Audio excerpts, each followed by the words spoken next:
Linfan pinched a handful of black dust from the corner. He shouted to the people ahead of him, "Wait a moment. There is something wrong with this city." "What is it?" The man in the lead froze for a moment and turned back. Linfan lifted off his protective helmet, brought the dust between his fingers to his nose, gently rubbing it, as he caught a faint, strange smell. His brows knit slightly. "If you want to stay alive, do not rush in blindly. This black stuff is their excrement." "How would you know that?" "I once served in the space fleet. I know them. You just pick up some dust off the ground and start spouting nonsense." The man in the lead adjusted his glasses with a cold snort. "Let me tell you, the drones have scouted this place for a full week and found absolutely nothing unusual." He was captain of scavenger team No. 1523, named Li Weigua, 50 years old. Once he had been a doctor of philosophy. Because of inappropriate remarks, his academic titles were stripped from him. With no way out, he joined a scavenger team and became its leader. Before Linfan could speak again, Captain Li Weigua had already walked off. The other scavengers stood not far away, sizing Linfan up with mocking looks. "Have any of you ever served in the space fleet?" "No. Me neither." "Did he just say he served in the space fleet?"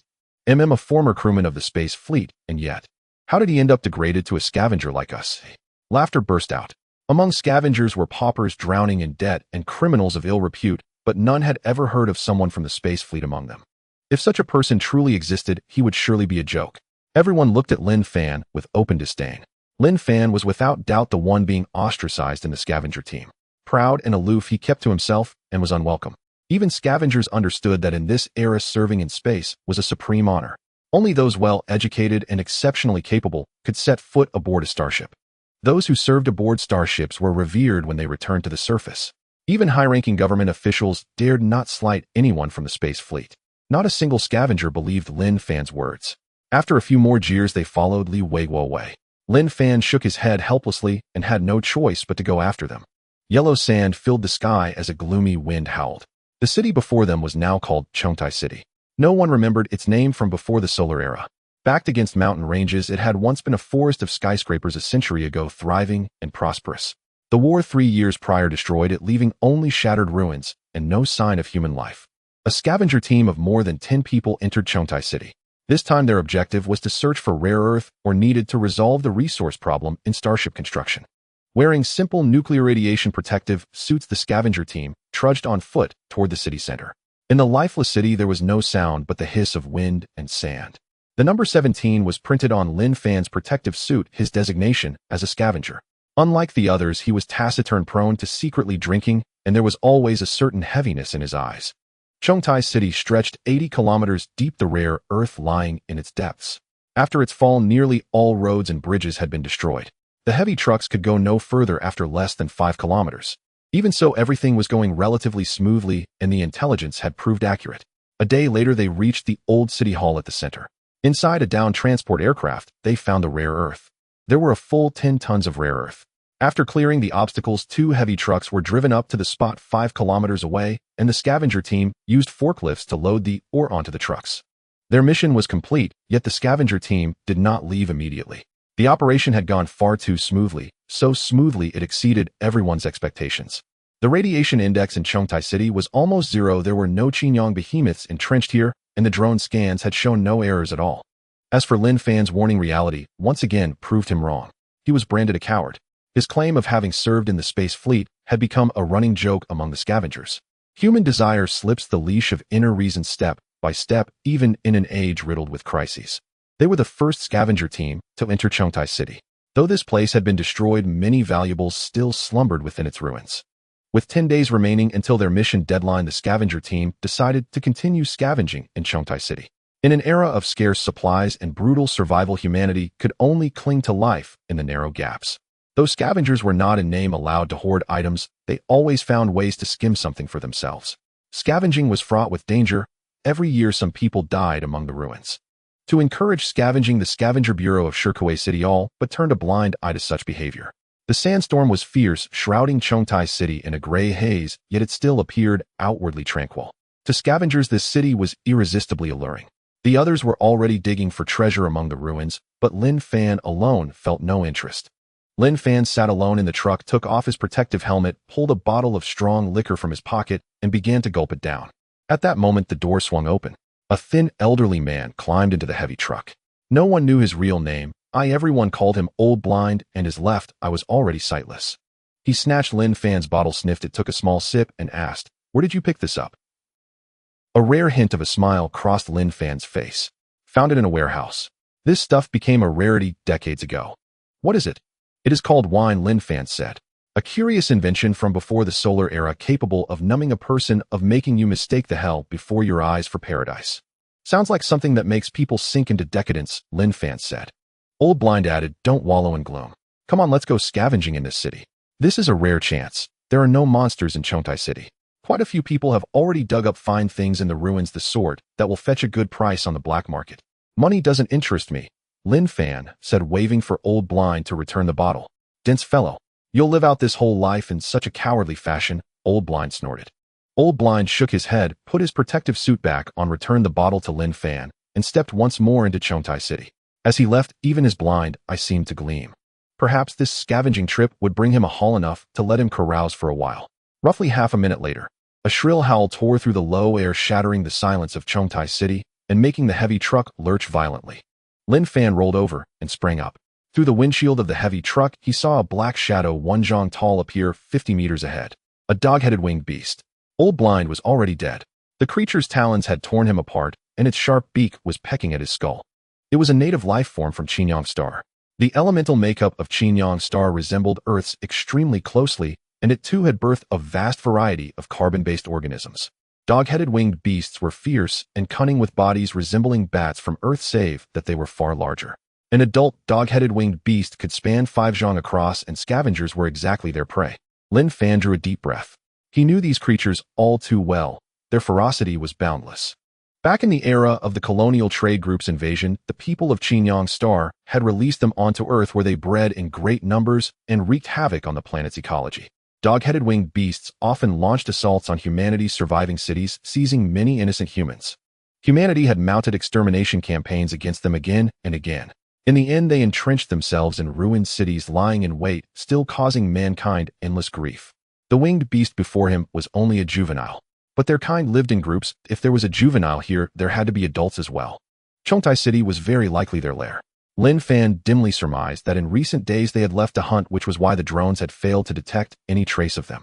Now they were returning to their nest, and the scavenger team had undoubtedly trespassed into their territory. Alone, Linfan had no idea what had become of the others. He did not act rashly, instead hiding his body in a concealed spot inside the heavy truck. Just then, a thunderous bang made Linfan's eardrums throb with pain. The heavy truck was toppled over, and Linfan's body slammed against the spherical steering wheel. He barely managed to steady himself inside the overturned vehicle when he saw a gigantic eye appear before the windshield. Linfan was horrified. It was an adult winged beast. It had clearly spotted him and slammed its head against the windshield with brutal force. The heavy truck's blast-resistant glass could withstand the force of ordinary bombs, yet faint cracks still began to spread across it. Judging from the sounds outside, there was more than one dog-headed winged beast. Knowing these alien monsters far better than most, Linfan flung the bottle aside and scrambled into the driver's seat. He started the heavy truck, switched on the high beams, and aimed them at the beast's eyes. The beast's eyes were highly developed, able to locate prey even in darkness, but with a fatal flaw: they were far too sensitive to light. The heavy truck's lamps were far stronger than those of ordinary vehicles. The beast's eyes were stabbed by the light, plunging it into brief blindness. It withdrew its head. Yet the effect would not last long, and the heavy truck lay on its side, impossible to drive. Linfan had become a turtle in a jar, trapped within. If this continued, he would undoubtedly be waiting for death. Within only a few seconds, the beast's sight recovered. This time it had learned its lesson. Its first move was to smash the truck's headlights. Unlike the windshield, the lamps shattered with a single blow. Freed of that annoyance, the beast no longer held back. Nothing now impeded it. Linfan frowned deeply, glanced at the creature outside, and switched on the marker lights atop the cab. The marker lights began to flash. Having just suffered at the hands of a bright light, the adult winged beast was greatly enraged by anything that glowed and hurled itself at the marker lights. With each resounding crash, the beast smashed the lights atop the cab one after another. But with the force of its impacts, the heavy truck was knocked back onto its wheels. In that instant, Linfan released the handbrake and the clutch, then slammed his foot down on the accelerator. The 10-meter-long heavy truck surged forward, accelerating violently as it charged straight toward the juvenile winged beast with a canine head. The juvenile winged beast was still reveling in the pleasure of pecking at the old blind man's corpse when the colossal truck cab hit it like a bullet, smashing it aside and then grinding straight over its skull. Dozens of tons of steel pressed down, deforming the winged beast's head. After a few agonized groans, the creature perished. "Old blind man, I've avenged you. Rest in peace," Linfan said, expressionless. In this world, like a living purgatory, he had long since cast life and death aside. He immediately reversed, then swung the cab back around to face the adult winged beast. The adult creature roared in fury and began to call out. Within mere seconds, cries of similar winged beasts echoed from different corners of the city. Their silhouettes appeared in the murky gray sky. Linfan understood. The scavenging team members were most likely doomed, and the winged beasts were converging on his position. Linfan floored the accelerator again, the heavy truck lunging forward like a raging tiger toward the winged beast. As the truck closed in, the creature beat its enormous wings and rose into low altitude, narrowly avoiding the collision. It then dove, ramming its body into the rear of the truck. A harsh sizzling buzz rang out as the internal circuitry was disrupted, and from the outside the heavy truck looked twisted and warped. Ignoring the damage, Linfan swiftly detached the trailer, spinning the truck cab in a drifting arc. The cab swung around and crashed hard into the beast's spine. The adult winged beast's body was nothing like that of a juvenile. Though it howled in pain, its bones remained unbroken. This had become a protracted, brutal struggle between Linfan and the beast. Never before had the adult beast encountered such stubborn human resistance. Rage burned in its eyes. Ignoring the agony in its body, it hurled itself viciously at the windshield. Sensing danger, Linfan activated the driver's protection system. In an instant, the winged beast shattered the windshield, but the protective shield enveloped Linfan, sparing him from the flying shards of glass. The cab was sent flying 4 or 5 meters, the windshield completely destroyed. Thanks to the truck's shock absorption system, Linfan was not severely injured, though a thin trickle of blood seeped from the corner of his mouth. When the cab briefly dropped out of the beast's line of sight, Linfan seized the moment and disengaged the shock absorption protection. He wriggled out through the shattered windshield opening, retreated to the roadside, and hid behind cover. The adult winged beast, unaware that Linfan had escaped the cab, continued to pummel it wildly. With each blow, the metal frame of the truck head caved in further. Seeing that the heavy truck could no longer move, the beast let out a low, resonant roar, "Ayo," as though proclaiming its victory. Then it thrust its head toward the front of the cab. Finding no trace of a human inside, it instinctively sensed danger, but by then it was already too late. An old-style rifle's trigger was pulled. Bang! The bullet slammed into the heavy truck's energy core. Ordinarily, the energy core of a heavy truck was well protected to prevent explosions during work. However, when Linfan abandoned the vehicle, he had already disengaged those safeguards. The old rifle's bullet ignited the energy core, and another explosion thundered through the ruins. Flames roared skyward, casting layers of fiery light across the murky air of Heavy Iron City. Billowing flames and dense smoke engulfed the winged beast. It struggled desperately, but was ultimately swallowed by death. The adult winged beast was dead. Had anyone witnessed this, they would have been utterly astonished that a scavenger armed only with an outdated weapon had managed to kill such a creature. But 4 or 5 more winged beasts were circling in the sky, swooping toward Linfan's direction. He drew in a breath and sprinted toward a nearby skyscraper. With eyes far sharper than any humans, the winged beasts made it nearly impossible for Linfan to escape their claws. He had trespassed into their territory and even slain one of their own. To them, Linfan was not only prey, but also a target of vengeance. Their bodies were far too large to enter the building, however. Instead, they hurled themselves against the building's outer walls, sending tremors through the entire structure. The pounding continued for half an hour before the exhausted beasts finally ceased.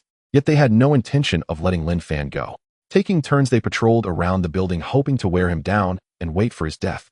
Linfan, however, understood human architecture far better than these alien monsters. He had already located the building's drainage shaft and descended into Heavy Iron City's underground storm drains. The sewers beneath Heavy Iron City were vast and complex, akin to a gigantic subterranean world. Following their routes, Linfan emerged several kilometers away at one of the exits. He hid in a corner of a ruined site. The fates of the other scavengers were unknown, though they were likely grim. Linfan fell into deep thought. To complete the mission alone would be exceedingly difficult. Yet to simply leave Heavy Iron City now filled him with unwillingness. Night slowly fell. Heavy Iron City was plunged into pitch darkness. Only the creaking of shaky iron fences broke the silence, making the cold desolation even more apparent. Tired and not daring to light a fire, he found a relatively safe spot and fell into a deep sleep. At that moment, a round, plump little creature crawled out of Linfan's backpack, climbed along his shoulder to his ear, and let out a series of squeaking sounds. Linfan did not wake, so the little fellow stretched out a tiny finger and scratched at his ear. Linfan finally stirred awake. Switching on his flashlight and seeing it was the round ball, he exhaled in relief. The round ball was only about the size of 2 palms, and it resembled a pig with a pig-like snout and pig-like ears.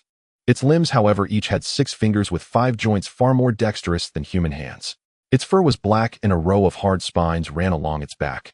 The round ball could stand upright and mimic many human hand gestures. At this moment it pointed at its own belly, indicating that it was very hungry. In the middle of the night, you should be sleeping. If you're asleep, you won't feel hungry, Linfan muttered, not wanting to bother with the round ball as he tried to go back to sleep.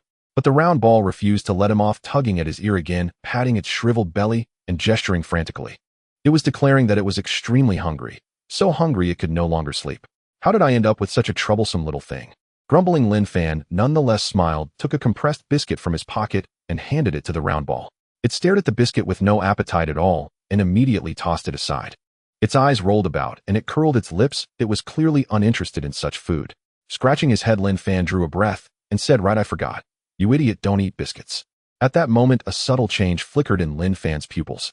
Unknown to any outsider, a holographic projection appeared within his eyes. The message read, "Interstellar Scavenging System activated. Scavenging pig, juvenile, a high-level civilization species from the TAS star system. The scavenging pig is currently hungry. If it is not fed in time, it will be unable to develop normally." Got it, Linfan muttered. Not only did he have to scavenge now, he also had to find food for the round ball. Command received. System shutting down automatically. The holographic projection vanished, and Linfan rubbed his temples. This so-called interstellar scavenging system was as uncanny as the round ball itself, seeming to have embedded itself directly into his mind. From time to time, such holographic system windows would suddenly pop up. As for the origins of the system and the round ball, it all began a month ago. 1 month earlier, while scavenging at the garbage disposal site of the Doomsday Fortress, Linfan had accidentally discovered a little pig searching for food amid the apocalyptic trash heaps. Seeing how filthy it was, he had assumed it was just a strangely shaped pet pig and decided to take it in. Little did he know that this creature was no pig at all. When it searched for food in the garbage, it was actually looking for metal. At the same time, the interstellar scavenging system identified Linfan as an Earth scavenger and inexplicably attached itself to him. From then on, system windows would pop up at irregular intervals, and Linfan struggled to get used to it. More than once he wondered if there was something wrong with his own mind. In truth, he instinctively loathed scavenging. If not for his refusal to remain in prison forever, he would never have resigned himself to becoming a scavenger. As for interstellar scavenging, it seemed even more inconceivable. Surrounded by ruins on all sides, he found even leaving Earth difficult to imagine, let alone traveling the stars.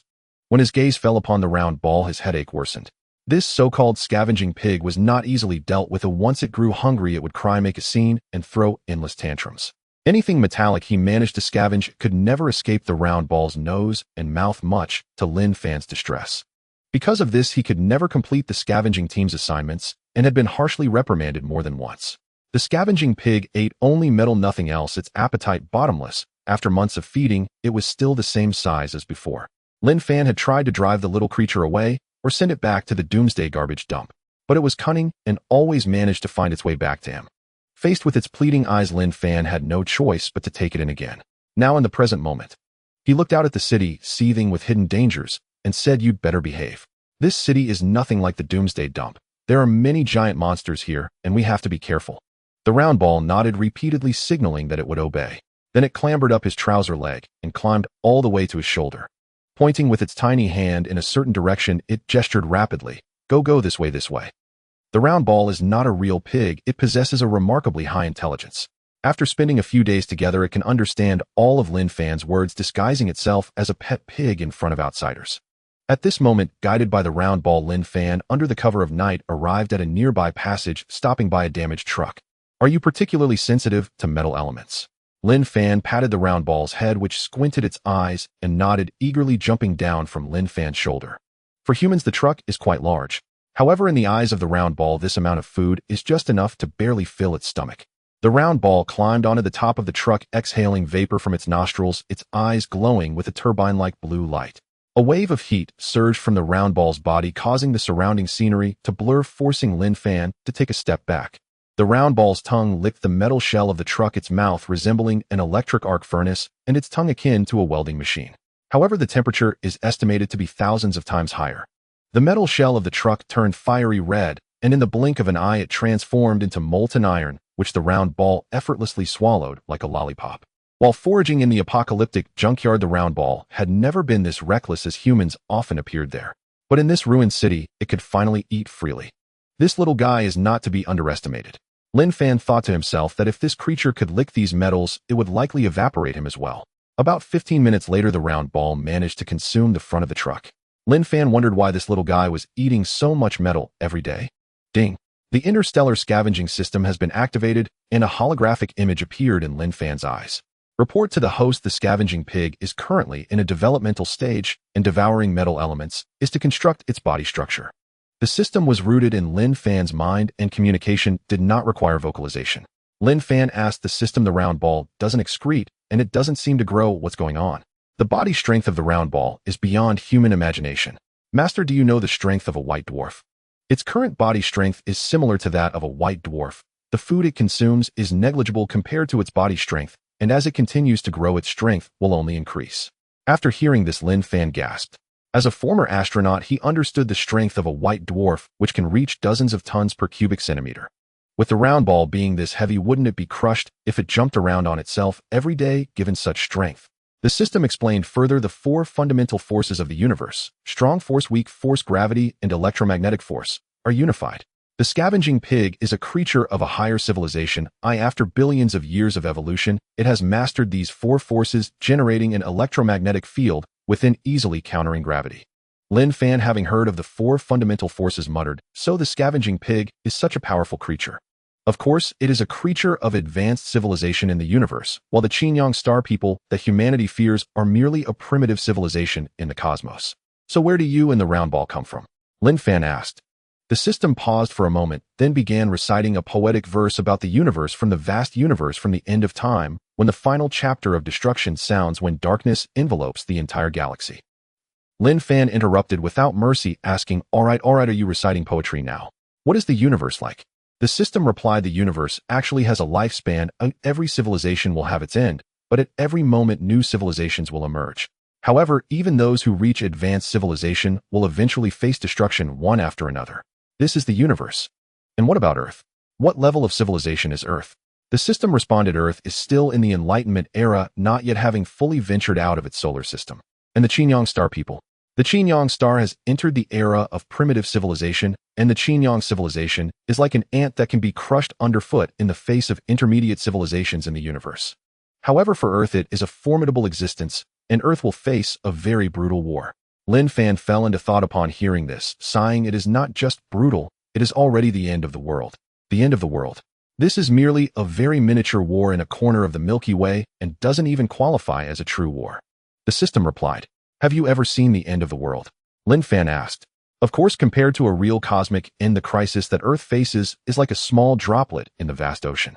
Human civilization is so insignificant." Linfan paused and asked, "Can I really go back to space again?" "Of course." The system said, "Master, you can even have your own fleet." "Fleet?" Linfan pondered. "Only a country has the capability to possess starships, and forming a fleet is even more unimaginable. It is extremely difficult for a regime." Seeing that Linfan seemed to doubt its words, the system added, "Everything I say is the result of calculations. I will never deceive you. Interstellar scavenging is slightly different from your scavenging. The wars between different civilizations in the vast universe never cease, just like Earth and Chinyong star. Countless abandoned starships drift in the universe, and some of these starships can still be repaired. Are you saying we will go to space to scavenge those wrecked starship remains?" "Yes. The universe is boundless, filled with many products of primitive, intermediate, and even advanced civilizations. Some things can even make the Chinyong star people tremble. Why not set off on a journey of cosmic exploration and collect those good things for your use?"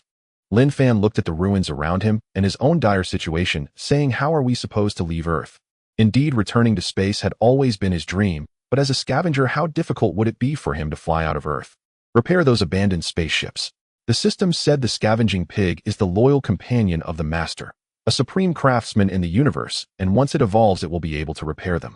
"A craftsman," Linfan murmured. "A creature that looks like a pig but can repair spaceships." If he told someone, it would be quite a ridiculous thing. Yet looking at the steel wreckage not far away, Linfan did not find it ridiculous at all.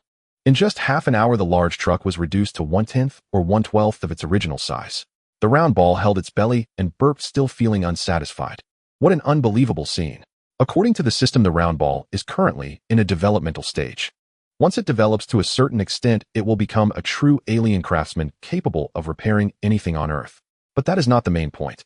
As the scavenging pig continues to devour, it will also grow, and its awakened forging abilities will become increasingly powerful.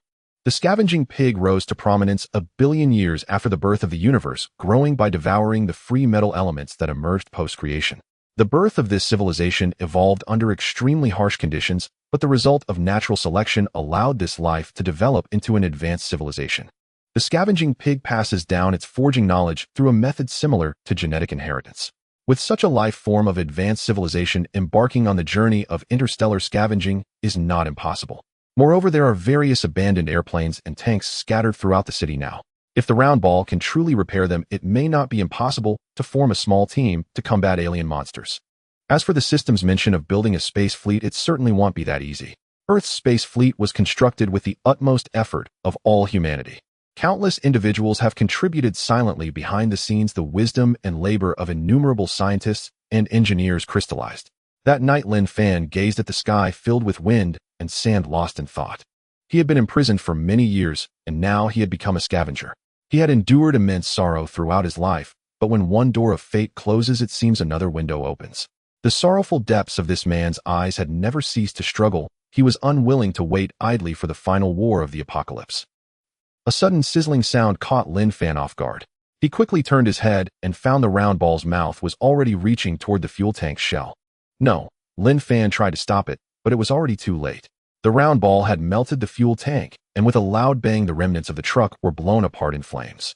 Immediately, the sound of the canine-headed wyvern echoed, and several shadows appeared in the dimly lit night sky, swooping down. The round ball was flung aside by the blast of flames covered in sooty residue, yet it was unharmed. It timidly ran back to Linfan's leg, pointing at the figures of the wyverns in the sky, mumbling, and knowing it had made a mistake. Linfan picked up the sphere and turned to flee into the city's underground sewer. He knew that the canine-headed winged beasts were still tracking his whereabouts. Once they sensed any disturbance, they would rush over. Linfan was not in a hurry to return. The city of Heavy Iron had already been sealed off by the canine-headed winged beasts. The road to becoming a true interstellar scavenger was still long. Heavy Iron City was indeed a good place, an abandoned industrial area devoid of human presence, perfect for the sphere to develop. As for the task, he still had 10 days left. The next morning, while the sphere was still sound asleep, Linfan stuffed it into his backpack and quietly opened the sewer manhole cover, peering out at the city. Morning sunlight filtered through the dust, illuminating a decayed billboard where the former splendor had long been consumed by the desolation of the apocalypse. On a rooftop, just a few dozen meters away, a winged beast was scanning the surroundings, akin to a sentry stationed in Heavy Iron City. Their remarkable observation skills were even more powerful than those of eagles back on Earth. Linfan now felt like a gopher burrowing through the underground passages, while the winged beasts had him cornered at the vital surface routes. As long as he dared to emerge, the winged beasts would launch a fatal attack. Linfan estimated that there were about 10 winged beasts within a few kilometers, and the actual number was likely even higher. He knew that as long as the canine-headed winged beasts remained, he would not be able to leave Heavy Iron City alive. However, within this lair, not even a well-equipped human army soldier could handle this group of winged beasts, let alone a scavenger like Linfan. These guys are really troublesome, Linfan muttered, obediently burrowing back into the underground sewer. After observing for a day, he noticed that the winged beasts guarding the northern area were significantly fewer, though he did not know why. Linfan remembered that after the Chinyong people took over Heavy Iron City, they established a base in the northern industrial area. After a year of fierce battles, humanity destroyed the Chinyong base and successfully expelled the Chinyong people from Heavy Iron City. Due to the severe damage to the city's infrastructure, humanity lacked the resources to build a large city and deploy significant military forces for its defense. Thus, Heavy Iron City was abandoned by humanity. Although the Chinyong base was destroyed, there might still be some useful items remaining. Moreover, the northern area was the industrial zone of Heavy Iron City, exactly where the sphere's preferred food could be found. Hence, Linfan made his way north through the underground sewer toward the industrial district. The city was vast, and the sewer system was not fully interconnected, making it impossible to reach the northern industrial area directly. After walking a few kilometers, Linfan avoided the line of sight of the surface winged beasts and found an entrance to subway line 5, which could lead to the base. The subway station had once been the site of frequent conflicts between the remnants of human soldiers and the Chinyong people. Humans hid in the intricate subway passages, launching surprise attacks on the Chinyong with deadly precision. This had incited the wrath of the Chinyong, who ordered the destruction of many subway entrances. Only this line leading to the Chinyong base was preserved. Before the city was destroyed, it had been transformed by the Chinyong into an important supply transport route to evade human airstrikes. Walking through the long subway corridors, Linfan finally arrived at the Chinyong base. It was a towering fortress standing in the center of the industrial area. Surrounding the fortress was a circular corridor supported by 12 large pillars, enclosing a massive command fortress. Above the corridor were damaged aerial particle beam weapons. The command fortress resembled a turtle shell, but this shell had been blasted open in many places with the dome punctured. The periphery of the Chinyong base was a vast open space, once used for parking robots, and also a battlefield for clashes between humans and the Chinyong. Now it had turned into a hellish place, where even time could not wash away the bloodstains of war. Remains of fallen aircraft from both the Chinyong and humans were scattered throughout. After the last battle of Heavy Iron City, no one had returned to this place. The Chinyong base was right in front of him, but a canine-headed winged beast had just landed in the square. Linfan was astonished. He realized why there were so few winged beasts in the north. The winged beast before him was exceptional. It had a prominent horn on its forehead, undoubtedly a formidable character among the winged beasts, typically a lord among them. Moreover, the abandoned base of the Chinyong was clearly its exclusive territory.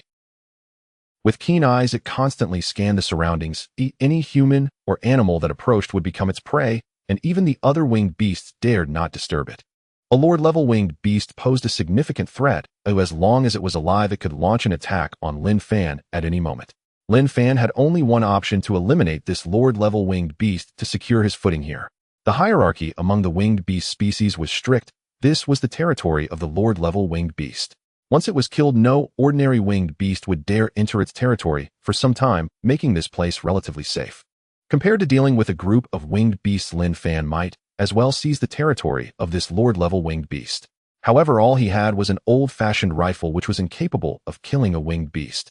He took out his binoculars to observe the terrain of the Chinyong base, planning to make this fortress the grave of the lord-level winged beast.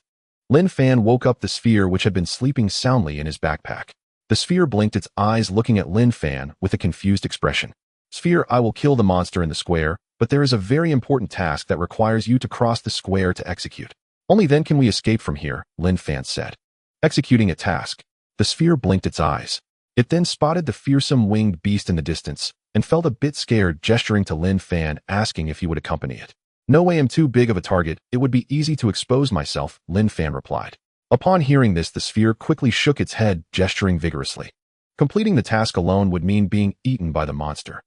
Based on my observations, a little creature like you will hardly be noticed by it." Linfan whispered his plan into the sphere's large ears. The sphere blinked again. While the task posed no difficulty, it was still frightened by the fearsome creature in the square. The sphere clung tightly to Linfan, afraid he would throw it out. Linfan hesitated for a moment, then pointed outside, saying, "Little one, do you think there is a lot of metal in this square?" The sphere nodded. "But the monster guards a huge metal warehouse filled with all sorts of metals piled high, like a mountain, far superior to the scrap metal outside." "Really?" The sphere's eyes lit up, gesturing to Linfan, questioning if he was lying. Linfan solemnly swore, "If I lie to you, I will not eat for 3 days. If you complete the task, you can go feast." The sphere's eyes widened in shock. Not eating for 3 days was a terrifying thought for the sphere. It never expected Linfan's oath to be so severe. The sphere believed Linfan and finally agreed to carry out the task, merely imagining various forms of food, feeling invigorated. Linfan checked the time. It was exactly 4 in the afternoon. He said, "You have 1 hour. The operation will begin in about an hour." The sphere gestured confidently. For the scavenger pig, millions of years of evolution had allowed it to master the laws of atomic motion, and its brain possessed a function similar to a human biological clock, albeit much stronger, enabling precise calculation and measurement of time. As long as it calibrated the time measurement units, it could pinpoint time without needing a clock. "Little one, do your best. After completing the task, I will take you out for a feast." Upon hearing the word feast, the sphere nodded enthusiastically, then darted out from Linfan's backpack, disappearing in the blink of an eye. The sphere tiptoed across the square. Just as Linfan had said, the winged beasts did not pay any attention to such a small creature. Linfan closely observed the sphere through his binoculars.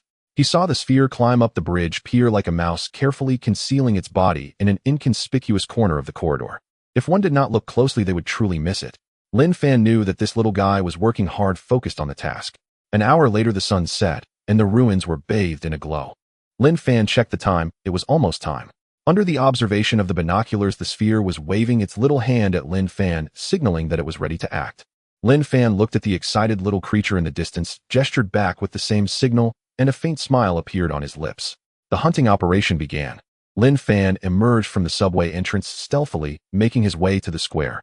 Not only the juvenile sphere, but Linfan himself felt a twinge of unease in front of such a massive creature. Behind a wrecked armored vehicle, Linfan took a deep breath, then aimed his rifle at the head of the winged beast and fired a shot. Bang! The winged beast was suddenly struck by a bullet, detecting the source of the gunfire, and turned its gaze toward Linfan. This winged beast was much stronger than an ordinary one, standing at least 10 feet tall, resembling a war machine, its eyes filled with killing intent. Linfan revealed himself from behind the wreckage, saying, "Come on, you bastard." Roar! The winged beast was startled to discover an intruder, and then it became furious. A tiny human dared to provoke it in its territory. What a death wish! It forcefully kicked off the ground with its wings and hind legs flapping its wings and lunging toward Linfan. With such a large monster charging at him, it was a terrifying situation. Anyone would feel a chill down their spine. Linfan turned and fled toward the corridor. In this shattered ruin, the dominant winged beast searched for its prey, a killing intent pervading the air. Linfan hid and dodged, escaping into the piles of scrap metal like a rat. Using the bomb crater and the wreckage of downed aircraft in the square, he played a game of hide and seek with the winged beast. Despite his nimble movements, his heart raced furiously. The weapon in his hand was nothing more than a trivial matchstick to the winged beast before him. Any slight misstep, and the winged beast would seize him, tearing him apart mercilessly and turning him into food. The winged beast smashed into an abandoned tank, rummaging through the scrap metal, but found nothing. At that moment, a voice rang out.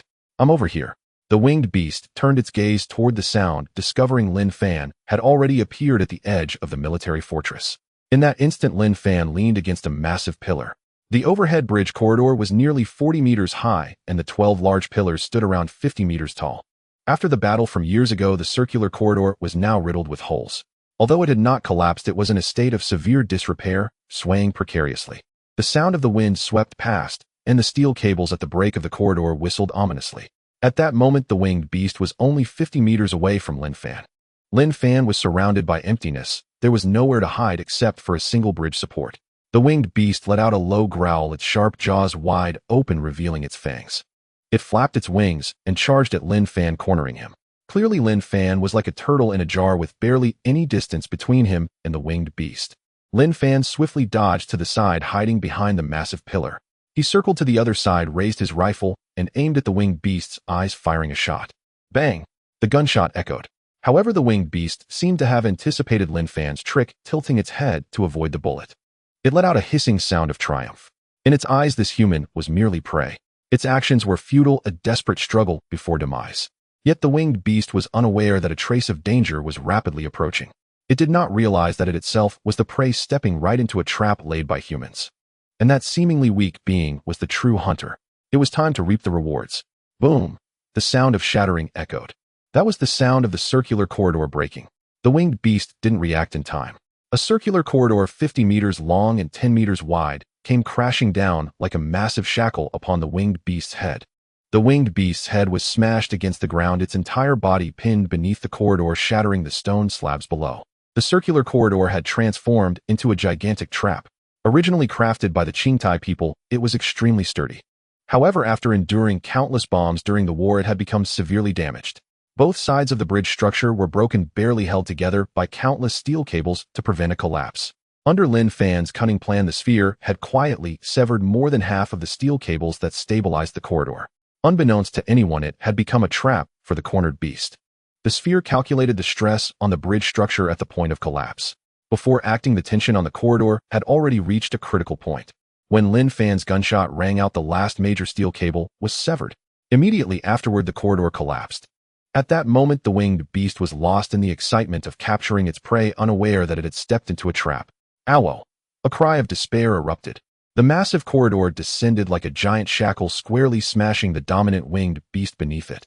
The ground trembled violently, and a cloud of dust billowed up. As the dust settled, the body of the dominant winged beast was revealed. It was covered in wounds, its wings battered by the collapsed corridor. Got it. Linfan, hiding behind the scrap metal, couldn't help but take a deep breath. The sphere crouched behind him, glancing at the pitiful dominant winged beast, scratching its head. It poked Linfan again, gesturing. It turned out this little creature wanted Linfan to take it to find food. Linfan understood. If it weren't for the help of this little monster, creating such a massive trap would have truly left Linfan at a loss. However, before entering the base, Linfan had one more task to ensure the winged beast was truly dead. He raised his rifle, aiming at the beast's neck. This was the most vulnerable spot on the winged beast. Usually it would protect this area, but clearly it no longer had that capability. If he fired a lead bullet repeatedly, it would cause severe damage to its blood vessels and could quickly take its life. But at that moment, the winged beast slowly opened its blood-red eyes, looking at Linfan. Linfan was also taken aback. Goodness, it was indeed not completely dead. However, the dominant winged beast seemed to have accepted its fate. Although the human body was incredibly weak, it had indeed lost. Faced with human weapons, it neither dodged nor struggled, awaiting its final fate. Ding! Linfan's vision blurred as something appeared before him, and he felt a chill. It was the holographic projection of the Interstellar Scavenging system. A line of text appeared in Linfan's vision: canine-headed winged beast, a species from Chongtie, can be tamed, difficulty level moderate. System, why did you take the initiative to appear? Linfan communicated with his mind. Master, the canine-headed winged beast can be tamed. Tame, Linfan replied. It is fiercer than any beast on Earth. The Chongtie people have tamed some winged beasts, making them their patrol squad. The system said. It is larger than the ordinary winged beast. Linfan pondered for a moment, saying, this is definitely a Lord-level canine-headed winged beast. Master, it is not a Lord-level beast. It is a higher-tier, dominant-level winged beast. Dominant-level winged beast. Linfan was somewhat puzzled. This was something he had never heard of. It is rare for a dominant-level winged beast to appear on Earth, yet this one is indeed a dominant-level beast. The system continued. It is merely in its developmental stage. Once it grows larger and spreads its wings, its wingspan could reach around 7 to 8 meters wide, and its muscles will become extremely powerful. With the type of trap you set, it could never be contained. Then I must eliminate this complete menace. Master, your current strength is still too weak. To become a true interstellar scavenger, the only path is to accumulate strength. Heavy Iron City is a good place. It has many resources that can be utilized and can serve as your first base. Oh, Linfan lowered his rifle. If he could tame this dominant winged beast, it would mean controlling all the winged beasts in Heavy Iron City, making the city his own. If he killed it, he would find it challenging to deal with the other winged beasts, let alone control Heavy Iron City. However, Linfan carefully observed the massive creature before him, and he couldn't help but marvel. Its head was nearly the size of a truck. If it were to go wild during the taming process, it could swallow him whole in an instant. It was a matter of life and death, and he had to be cautious. He asked again, is there a risk in taming it? Yes. How do I do it? You need to find some items first. Then I must hurry. The dominant winged beast was different from ordinary winged beasts. It had an inherent pride. After being taught a lesson by Linfan, it planned to summon its kind. Seeing Linfan put down his gun, it initially looked puzzled, and when it saw him about to leave, it became somewhat angry, baring its teeth and hissing. When Linfan intruded into the territory of the dominant winged beast, it believed this human had challenged it. For a high-level winged beast, a challenge was a sacred right. It was proud. Having failed in this challenge, the price was death. Moreover, it was defeated by a mere earth creature. This was a tremendous humiliation. Death was its best liberation. Yet Linfan still walked away without looking back. The abandoned base stood shrouded in darkness and cold, a scene of devastation, with metal debris and waste scattered everywhere. Linfan entered the fortress through the breach created by the explosion. This fortress was originally a massive factory for war robots, housing numerous combat robots, serving as a place for assembly and maintenance. After the last war in Heavy Iron City, the robots of Chinyong stars suffered a devastating blow from humanity, turning into mere wreckage. Many robot bases and remnants of robotic parts could still be seen here. Linfan remained cautious, fearing the presence of active robots. Do not underestimate the robots of Chinyong people. These machines are capable of inflicting devastating damage on humanity. After searching around, Linfan finally felt relieved. Aside from the fragments of robot parts, no surviving robots were found, not even a slightly intact robotic wreck. Linfan guessed that after humanity's army conquered this place, they had scavenged all useful weapons. As for the robots that were not completely destroyed, they were likely captured and taken to human laboratories for experimentation. The war with the Chinyong people dealt a heavy blow to humanity, yet they tirelessly endeavored to learn the technology of the Chinyong. Countless scientists and engineers worked day and night studying Earth's weapon systems, leaving no stone unturned. Linfan took a deep breath. The impending apocalyptic war would eventually arrive. Although Linfan couldn't find anything useful in the base at the moment, this steel fortress made the spherical creature's eyes glimmer with excitement. To the spherical creature, every piece of metal here was a gourmet delicacy, and it could even smell many rare metallic elements. Linfan certainly did not deceive it. The spherical creature eagerly rubbed against Linfan, unable to wait any longer. Its growth required constant intake of various metal elements. Consuming only a single or few types of elements could lead to developmental issues. Many metal elements were extremely scarce and could hardly be found in ordinary cars or construction steel. However, within this fortress, these rare metallic elements were indeed present. This little guy was utterly enchanted. Just by inhaling the scent of these rare metals, it was already floating in bliss, as if lost in a symphony of elements, with every metal element striking delightful notes. Go! The spherical creature famished pounced like a hungry tiger on a damaged robot maintenance base.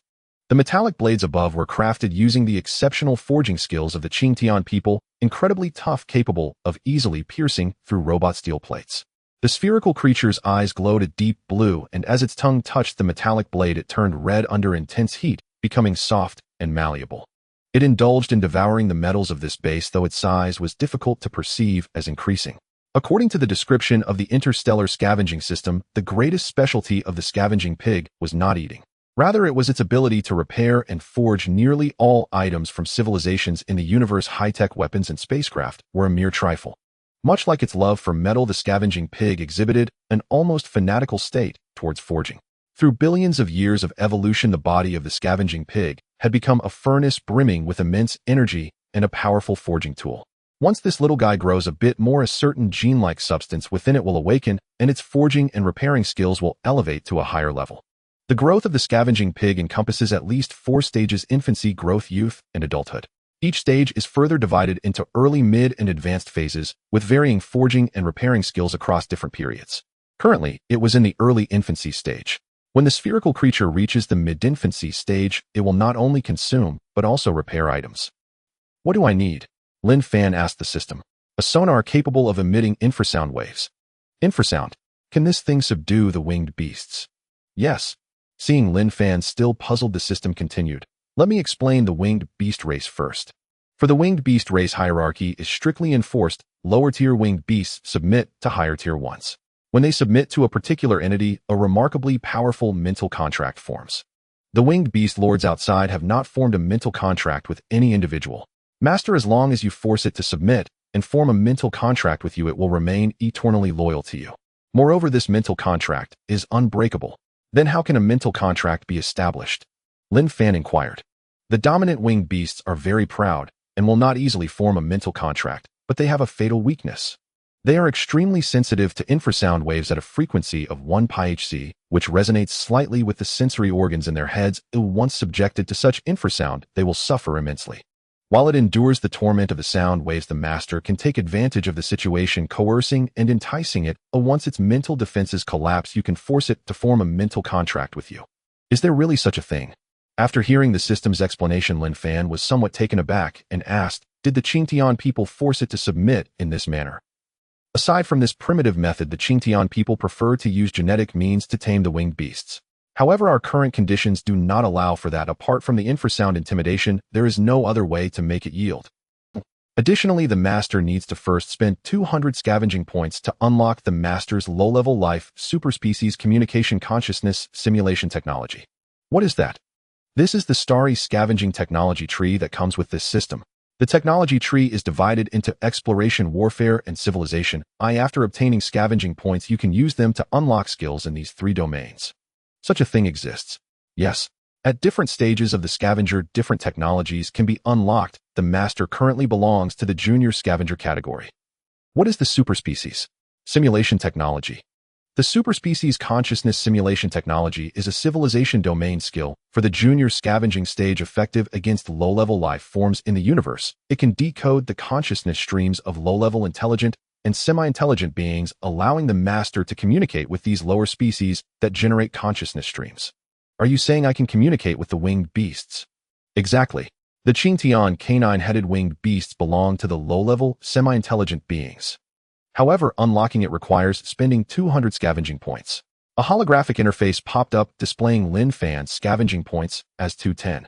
What are these scavenging points? Linfan asked. Scavenging points are a virtual value accumulated by the master through scavenging, determined by a series of factors, including the civilization level, technological content, and rarity of the materials scavenged.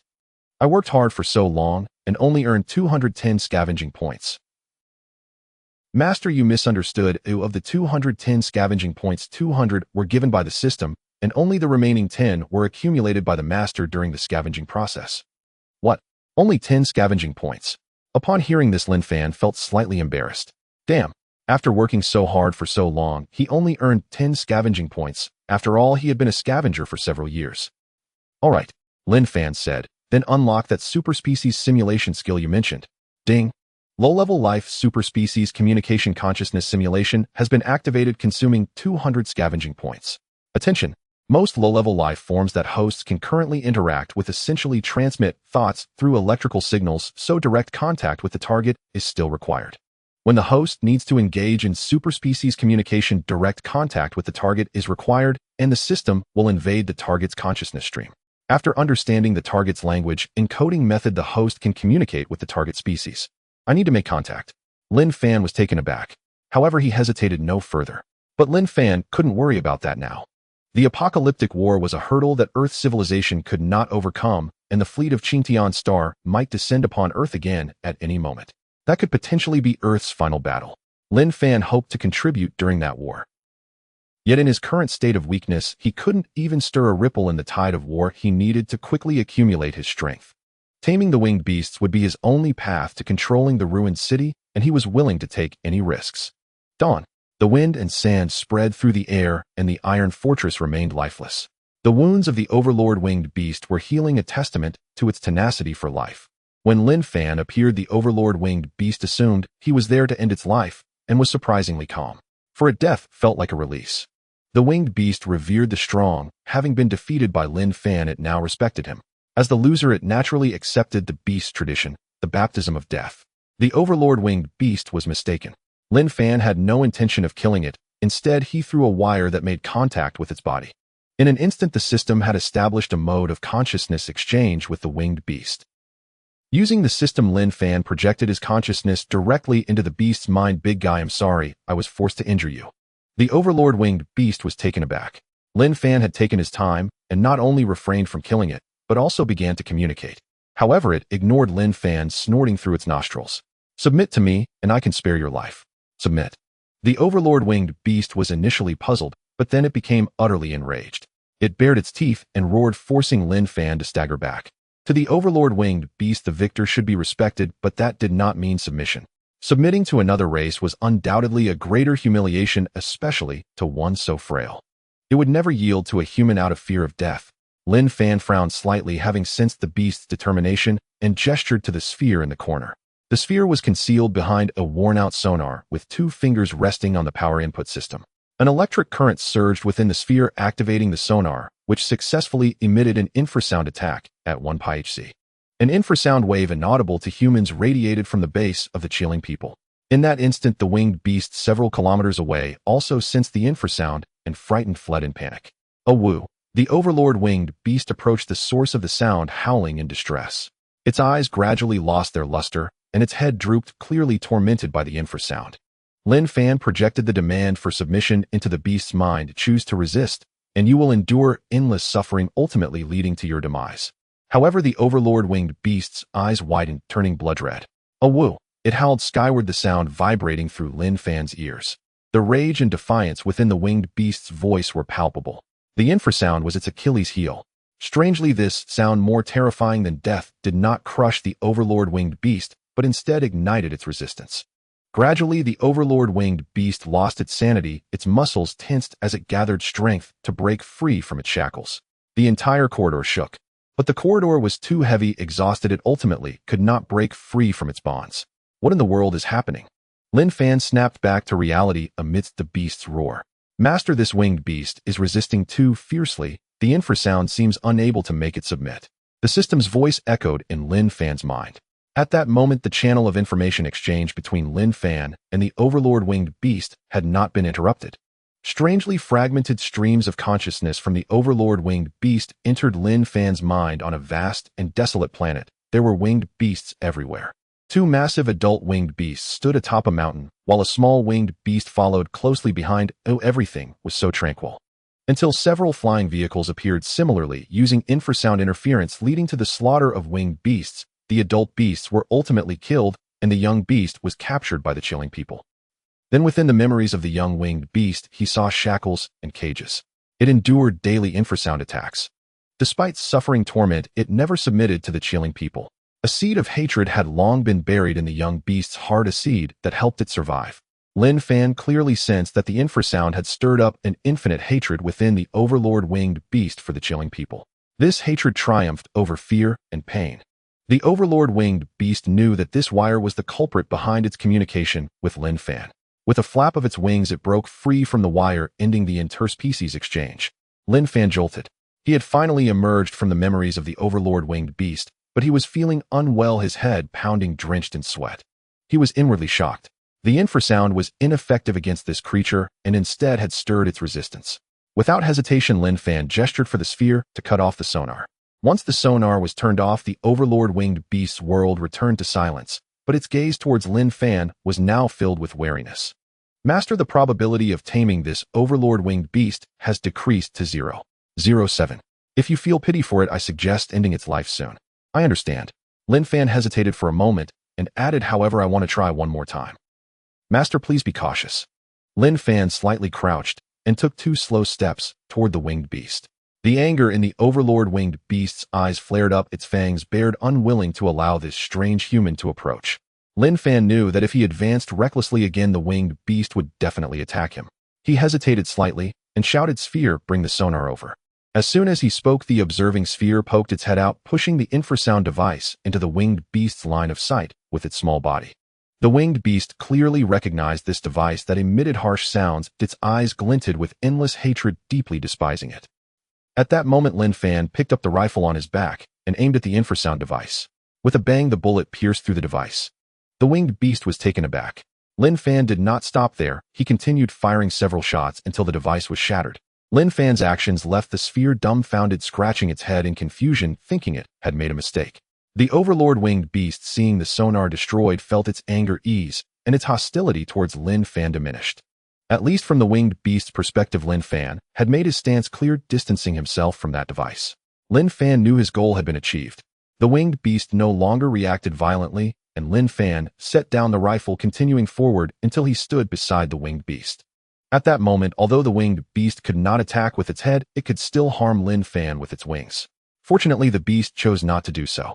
Linfan placed his hand on the beast's body and activated the interspecies consciousness simulation again. This time, the overlord winged beast actively conveyed its consciousness to Linfan. "Why do you approach me?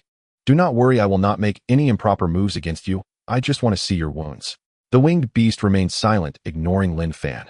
Linfan crouched down, staring at the beast's abdomen, where there were several deep scars. He gently traced the scars on the winged beast's abdomen, which were likely caused by the chilling people's aerial weapons. Aside from the scars on the winged beast, Linfan also vaguely saw an information code engraved by the chilling people on the beast's neck. The code was somewhat distorted, likely inscribed when the beast was still a cub. "Can you decode the information code of the chilling people?" Linfan asked the system. "Yes." Then the holographic projection of the Interstellar Scavenging system reappeared, automatically translating the chilling information code into text: "Danger. This beast cannot be tamed. Do not approach." Linfan understood the origins of this large creature.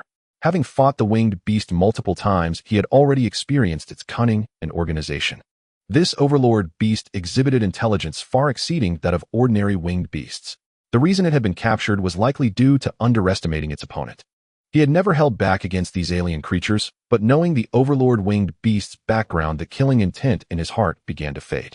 He sighed slowly, realizing it was also a pitiful creature suffering from the chilling people's persecution. At that moment, the overlord winged beast once again conveyed its consciousness to Linfan. "Kill me." Linfan also projected his consciousness to the winged beast. "I saw your memories. Your family and kin died at the hands of the chilling people. When you were young, you were imprisoned. Now you are once again used as a weapon deployed on Earth." Linfan paused and said, "Do you really wish to die in vain at my hands? Have you never thought of avenging your enemies?" The winged beast remained silent. However, a flicker of rippling emotion appeared in its eyes. Though it quickly vanished, Linfan knew his words had made an impact, and the beast's wariness of him had diminished slightly. "I will not kill you, nor will I threaten you to submit, because I know threats are useless to you. You are quite perceptive." The winged beast emitted a buzzing inhalation sound through its nostrils. Linfan continued, I have seen your past. You have endured torment and hardship. Those are excruciating memories. And we are the same. The invaders from the chilling star are our common enemies. On that desolate planet, your parents perished at the hands of the chilling people. And my relatives, friends, and comrades have also died at the hands of the chilling fleet. Linfan gritted his teeth and said, blood has stained our hands and hatred has filled our souls. We have not been defeated. Only through slaughter can we cleanse our shame. Human, what do you want to say? We are not enemies. We can cooperate. You possess great combat strength and your companions, while I have the largest race on Earth behind me. Linfan assessed the winged beast before him. Its gaze grew complex, perhaps finding Linfan's argument reasonable. However, no matter what, such an arrogant overlord winged beast would not submit to a human immediately. The overlord winged beast slowly closed its weary eyes. Ignoring Linfan, it simply buried its head into the ground. A day slipped by in the blink of an eye. Linfan scrutinized the alpha winged beast before him and sighed deeply. The beast, however, kept its eyes tightly shut, utterly uninterested in acknowledging him. Cooperation was out of the question. Linfan knew that such a stalemate would solve nothing. After long deliberation, he made a desperate, audacious decision. He would release the winged beast. The sun sank slowly, its afterglow falling across the shattered base. Linfan approached the flank of the alpha winged beast and forged a bridge of trans-species consciousness with it. Old friend, you and I both bear boundless humiliation and rage. Today you refuse to cooperate, yet I cannot bring myself to kill you. Linfan spoke slowly. Very well, I will let you go. The beast's eyes flickered with surprise as it asked, are you not afraid that if I am released, I will kill you? If you intend to kill me, you may strike now. Linfan replied. The beast snorted heavily, its disdain for this probing human plain to see. Linfan made the decision, but it was the guileless Yuanxiu who performed the rough task of dismantling the traps. Yuanxiu looked plaintive. It had labored to build the traps and now humbly had to tear them down. Its body was limp and it labored without vigor. Linfan smiled faintly, understanding its little ruse, and called out, work properly, or you won't be allowed to eat. At once Yuanxiu obediently fell to work. It clambered onto the broken bridge and hastened its effort. When standing, Yuanxiu barely reached 30 centimeters in height, yet its mouth was like an arc furnace, capable even of melting stone. Yuanxiu cut the contiguous bridge into a dozen pieces, and the trap that had held the winged beast lost its strength. Feeling the shift in pressure, the alpha winged beast slowly freed itself from the snare. It had expected to die. It had not imagined Linfan would truly release it. Such a choice, as Linfan well knew, was hardly a prudent one. From the beast's perspective, even wounded and freed from the trap, it could easily slay the human before it. Yet the beast possessed a measure of dignity and did not do so. It had lost the contest outright and accepted defeat. By the ancient laws of the winged beasts, that territory no longer belonged to it, it must depart. In truth, the alpha winged beast did not know its behavior had already been analyzed by the system. Before acting, Linfan had the system run a danger assessment. Under those circumstances, the chance that releasing the beast would result in an attack was calculated to be under 10%. Now the beast was exhausted, flapping its wings with great difficulty as it flew low. Before vanishing on the horizon, it glanced back once at Linfan. After letting the alpha-winged beast go, Linfan returned to the base with Yuanxiu. Yuanxiu finally had a hearty meal. If it kept refusing to eat, it might have staged a strike. Ding! The Interstellar Scavenging system activated, displaying a line of small text detected that the alpha-winged beast has departed. Host has fully occupied the Chinyong abandoned base and acquired the first scavenging outpost belonging to the host. System reward 500 scavenging points. 500 scavenging points. Linfan was inwardly astonished. He recalled how he had to toil for 2 months just to earn 10 scavenging points. Clearly such points were not easily obtained. Scavenging points were invaluable, unlocking branches of the scavenging tech tree. Master, 500 scavenging points are not much, the system reminded him. Not much, Linfan repeated. Without hundreds of thousands of scavenging points, Master will not even possess the power to set foot in space. And stepping into space is merely the first step of interstellar scavenging. Linfan frowned slightly. Hundreds of thousands of scavenging points. When, if ever, might he obtain such a sum? Clearly, he must accelerate his scavenging. For now, however, the most urgent matter was completing the rare Earth retrieval mission. 7 days remained before the mission deadline. The other scavengers were likely doomed. Linfan would have to single-handedly transport the rare earths out of Chongtie city. With the plan to tame the alpha-winged beast thwarted, the task would be exceedingly perilous. Linfan did not fear hardship. Trapped here as he was, he resolved to give it a try. The next day, Linfan made light preparations and slipped quietly toward the city center. Strangely, he encountered no sign of the winged beasts along the way. His progress was unexpectedly smooth. He even began to wonder had those creatures left Chongtie City again in search of food. Linfan had no time to investigate the cause further. Since the route seemed relatively safe, he needed to act quickly. He did not wish to repeat the fate of the scavenging team from a few days prior. After about half a day, Linfan returned to the area near the old city hall where he had slain a winged beast. One heavy truck had been blown apart, but another remained. Within it sat half a load of rare earths. After retrieving the rare earth, Linfan opened the system interface. As expected, the scavenging points column displayed obtained terrestrial rare earth, or 10 scavenging points. 10 scavenging points for picking up rare earths, yet unlocking the trans-species consciousness communication simulation alone cost 200 points, Linfan murmured. To be cautious, Linfan did not depart immediately. He lay in ambush at the old city hall for 2 hours, but detected nothing unusual. Still uneasy, he sent Yuanxiu ahead as a scout. Yuanxiu reconnoitered the area and confirmed there were no winged beasts lying in wait nearby. At last he allowed himself to relax, climbed into the heavy truck, and drove north toward the base. This mission could not afford mistakes. This load of rare earths was the last stock. He could not allow the truck to become prey to the winged beasts. Oddly, the ruins were unnaturally quiet, and there was still no sign of the beasts. Where had they gone? Dusk approached. Linfan drove the heavy truck to a point 2 kilometers from the base. Then at that very moment, he heard the beasts' cries. He turned and froze. 2 winged beasts had appeared on a distant ruined tower and were swooping in toward the base. If one had been enough, why had 2 now shown themselves? Linfan floored the accelerator. A battered pickup tore through the rubble, raising thick dust as it raced toward him. Only then did Linfan realize the beasts were not charging them directly, but chasing the pickup. He raised his binoculars and saw that it carried a scavenger, Scavenger 15. No one knew where 15 had scavenged a pickup. Scratched and dented, its shape warped, and the engine growling, it nevertheless ran swiftly. Linfan's brow tightened. 15 had treated Linfan as his last straw and gave chase. If the pickup overtook him, the winged beasts would turn their attention to the heavy truck. Linfan stamped the throttle, and the heavy truck surged. He could not allow 15 to pass. If the beasts were diverted, the heavy truck would replace the pickup as their quarry. Losing his life would be one thing, but if the heavy truck were destroyed, the mission would be utterly lost. Both Linfan and 15 strained every ounce of speed racing to see who could outrun the other. The heavy truck was no slouch, but laden with rare earths, it felt ponderous compared to the pickup. Soon 15 in the pickup left Linfan's truck behind. As Linfan had feared, the heavy truck was now fully exposed to the beast's sight and had become their prey. Sweat beaded on Linfan's forehead. Through the rearview mirror, he watched the 2 adult beasts. With his strength, there was no way he could contend with both. There were no tall buildings or shelter near the base to hide behind. That 15 is a menace, Linfan muttered. He knew the only option was to drive the heavy truck into the base itself.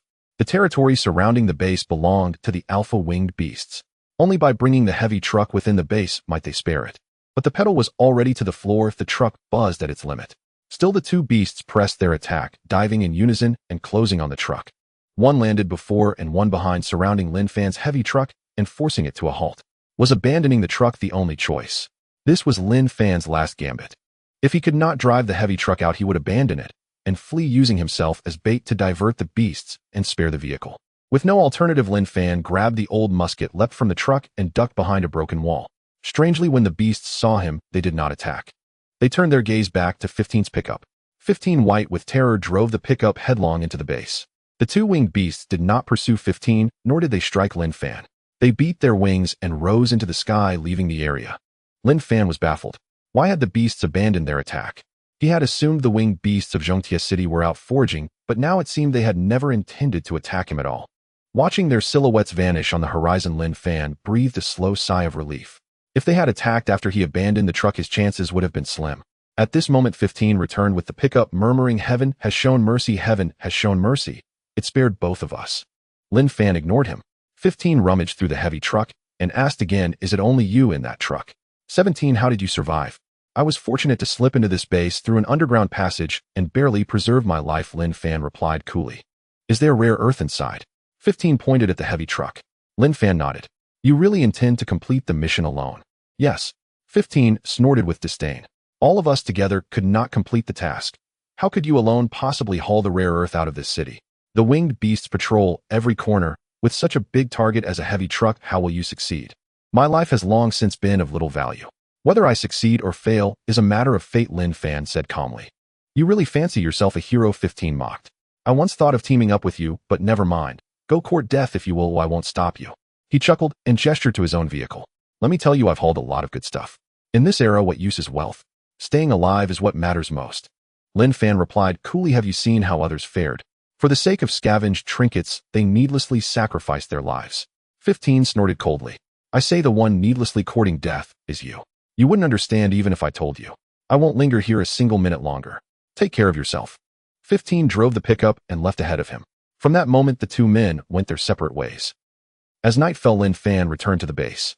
Like the previous days, the sphere began to consume its food ravenously among the heaps of discarded weaponry, as if it were a starving ghost reborn. Feeling a bit tired, Linfan had some compressed biscuits and water before falling into a deep sleep. Just as he drifted into dreamland, he heard the sphere's startled cry.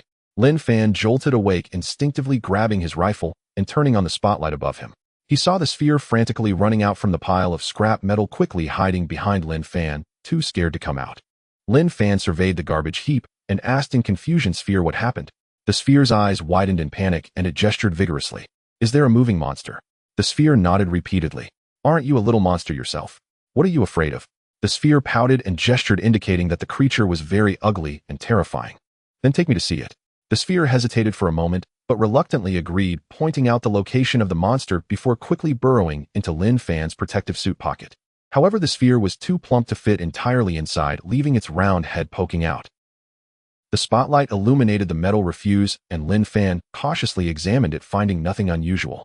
In fact, the sphere had already consumed a significant amount of metal waste, with traces of smoking molten metal remaining. Linfan slowly approached the garbage pile, using his rifle to poke through the discarded metal parts, and tentatively called out, "Is anyone there?" There was no response from the metal refuse. Linfan fired a shot at the pile, yet still no reaction. But he felt something moving beneath his feet. Looking down, the spotlight revealed a spherical metal structure. This metal component had a melted cavity, and the air was filled with the smell of molten metal. This metal component was alive. As it lifted its head, it revealed two eyes glowing with a bluish light. It didn't notice Linfan, but instead stared fearfully at the sphere hidden in Linfan's pocket. Evidently, the sphere also spotted the monster beneath Linfan's feet. The two locked eyes, and the sphere began to squeak in fear, burrowing deeper into Linfan's pocket, almost bursting it. The monster was equally frightened. Clearly, the hole on its head was caused by the sphere. Its two mechanical arms gripped the metal refuse as it struggled to pull itself out. Linfan lost his balance and tumbled down from the metal refuse. Only then did he see the creature clearly. The robot known as a water ghost on Earth, a war machine from the Chinyong star. The water ghost robot was 3.2 meters tall, not particularly large among the robots of the Chinyong people, but equipped with artillery. It brazenly infiltrated human starships in space, causing considerable damage to humanity's fleets. Unexpectedly, a water ghost robot still existed in this base of the Chinyong people, although the one before Linfan was only half, looking quite disheveled. Its weapon system had been destroyed, its lower half blown off, exposing damaged circuits and metal parts. The top of the water ghost robot had a large hole burned by the sphere, with circuits occasionally buzzing inside. Upon seeing the sphere, the robot reacted with the same fright as the sphere. Robots lack tactile senses, yet they felt extreme heat emanating from the sphere. That scorching temperature, capable of melting any metal, was an extremely dangerous signal for it, mistakenly believing it would be destroyed, tossed into a furnace to become a pile of scrap. Due to its disability in the lower half, the water ghost robot could only move along the ground using its mechanical arms, panic-stricken as it hid in a corner, trembling. This isn't right. The robot's reaction is a bit abnormal. It not only doesn't attack, but is also so cowardly, Linfan muttered. He began to ponder. Robots like those from Chinyong star typically come equipped with self-destruction programs to prevent them from being captured by Earth. Once they lose control of Chinyong star, they will activate self-destruct mechanisms, destroying all internal circuits and turning into scrap. Ding! The Interstellar Scavenging system activated, and a holographic projection appeared before Linfan. The system scanned the water ghost robot, displaying an analysis in Linfan's vision. Chinyong Star Model 2034 robot target belongs to the Chinyong civilization, but has sustained severe damage. Its parts are destroyed, rendering it incapable of normal combat or movement. Furthermore, the self-destruction program has also been unexpectedly damaged, preventing it from activating properly. In other words, this robot had lost control, appearing somewhat disoriented, temporarily unable to be reined in by Chinyong Star, nor could it initiate attacks against humanity. However, its self-protection system was still functioning normally, currently intimidated by the fusion energy of the scavenger pig, in a state of self-protection. So it's a fish that slipped through the net, Linfan sighed in relief. The system's voice chimed in. Master, the Chinyong Star Model 2034 robot can be repaired. With such severe damage, can it still be repaired? Linfan asked. Yes, its core processing unit is intact. As long as the master finds compatible mechanical lower limb components, it can be fully repaired. Have you forgotten the sphere's expertise? It is a natural blacksmith, the system replied. Linfan, upon hearing this, looked at the sphere still curled up in his pocket and asked, can you repair this type of robot? The sphere shook its head vigorously without a moment's thought. Linfan gently pinched the sphere's nose and asked again, honestly, can you repair it? The sphere drooped its ears, pouted, and looking aggrieved, nodded slightly while gesturing. It conveyed to Linfan that it could indeed repair this type of robot, but it needed to grow a bit more. Linfan replied, you consume food like a mountain every day, yet you haven't grown at all. Little guy, when will you grow up? The sphere gestured in distress. Who told you to restrict my meals every day? Of course I grow slowly. You little rascal, still talking back. Seeing Linfan pretending to be angry, the sphere nuzzled against his protective suit, looking for favor. The system explained, after arriving in this abandoned city, the sphere's growth rate has actually increased by more than tenfold. Its mass has doubled, but it is imperceptible to human eyes. Then Linfan asked the system, if this robot can't be repaired for now, what should be done with it? The sphere's body is not just a high-energy furnace and forging tool, it is also an energy entity that can drain the robot's energy, thus controlling it to enter a dormant state ahead of time. Upon hearing this, Linfan looked at the sphere again. The sphere, sensing Linfan's ill intentions, tried to push its head deep into Linfan's pocket, but unfortunately it couldn't. Sphere, don't be afraid. This robot can't hurt you. If you drain its energy, it'll enter dormancy and won't move anymore, Linfan reassured. The sphere clearly feared the creature before them, shaking its head vigorously. I need to go back to complete my mission. If you do this after I leave, you can stay in this city. No one will bother you, and you can eat and sleep as you please. What do you think? Linfan smiled at the sphere. The sphere gestured, clearly doubting Linfan's words. I promise the entire base will be your food then. Linfan grinned. The sphere glanced at the robot in the corner, pondering Linfan's words. It was unwilling to return to Linfan's original city, where daily life could only be described as one of hunger and cold. The sphere carefully considered and then crawled out from Linfan's pocket. It stood upright, took a deep breath, and its eyes transformed back into a blue light vortex as it stepped towards the robot. The robot saw the sphere as if it were looking at a moving furnace, the nemesis of machines. It twisted its arms, trying to flee, but the sphere was agile, quickly catching up. The sphere leaped onto the head of the water ghost robot. No matter how the robot struggled, it could not shake the sphere off. The sphere's middle finger suddenly transformed, extending a long steel needle that pierced directly into the robot's chest. The steel needle served as an energy interface, allowing the sphere to access the robot's circuits and quickly drain the water ghost robot's energy. Although the sphere's development was incomplete and it couldn't master repair techniques, it could still handle the simple operation of absorbing energy. Before long, the robot's eyes lost their gleam, and it ceased struggling, lying among the metal refuse and blending in with the surrounding trash. The sphere, still not at ease, poked the robot's head again. Seeing that it no longer moved, it finally felt relieved. Well done, sphere, Linfan praised. The sphere turned its head, grinning widely, showing a silly expression before gesturing again. It communicated to Linfan that it did not want to return to Shikuiching City. The dawn sunlight illuminated the desolate city. Linfan scavenged some weapon remnants in the base, loading them onto a heavy truck, preparing to leave Heavy Iron City. The round ball stayed behind as it wished, reluctant for Linfan to leave. It was quite timid and felt scared being alone here, asking Linfan if it could stay with him. I have a mission and I need to leave immediately, Linfan said, feeling both amused and helpless as he pinched the round ball's nose. Don't be afraid, there's nothing here that can harm you. Linfan thought to himself that the round ball would be safe here. With its physical strength, there truly wasn't anything in Heavy Iron City that could inflict substantial harm on it. As the round ball developed, it consumed more and more metal each day, and there was no way to satisfy its appetite in the cities inhabited by humans. Moreover, if other humans witnessed the round ball's ability to consume metal, it would likely attract trouble. Linfan was just a scavenger at the bottom of society, with nothing to hide the round ball. The round ball nudged Linfan's finger with its head still unwilling to part. Linfan was the only life it could rely on in this world, almost like family. Little one, be brave like a man, Linfan said. While I'm gone, you must not leave this base, and you must not cause trouble, understand? The round ball nodded vigorously, then waved its little hands, bidding farewell to Linfan like a human would. Just as Linfan was about to leave, ow! The cry of a winged beast shattered the farewell scene, forcing Linfan to climb onto the heavy truck. An adult winged beast circled above the base, flying around the fortress a few times before landing in front of the heavy truck.